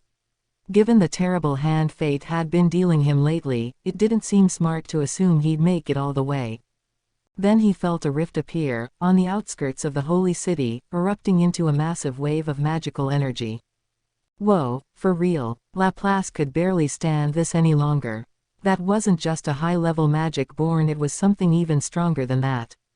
Plus, Laplace was familiar with its magical wavelength. You little worm, show yourself before me, now. The voice of the demon Lord Valentine thundered angrily, like a maelstrom of purging fire. Damn it, now it's a demon lord. Laplace wanted to wail out loud at the completeness of his sheer bad luck. But now wasn't the time for that. He attempted to run off once more. HMPH. You're just as lowly as him, I see. Do you just enjoy inching around? Then he stopped, sensing something in Valentine's choice of words. What do you mean? PFF'd. It does not involve you. Valentine scornfully laughed. But very well. Just a moment ago, the demon Lord Clayman lost his life. That foolish, sniveling little maggot fled for his life, too, just like you, mewling pathetically the whole time. What? Ha ha ha. What, are you angry? What does it matter to you? Shut up. Are you fair real? Clayman's dead. Ha ha ha ha. So the maggot's let the cat out of the bag, has he? I thought you two might be connected. By the will of the goddess Luminous. Laplace stood there, dazed, before Valentine's loud laughter.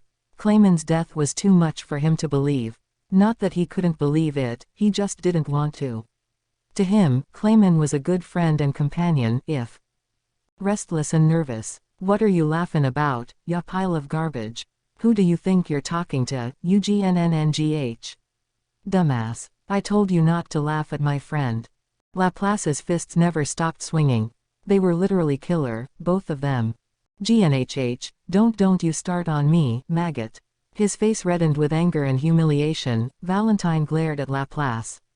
No matter how much this insect hit him, ultraspeed regeneration made it all pointless. Death was the only way to give fools like these a lesson, as he thought it.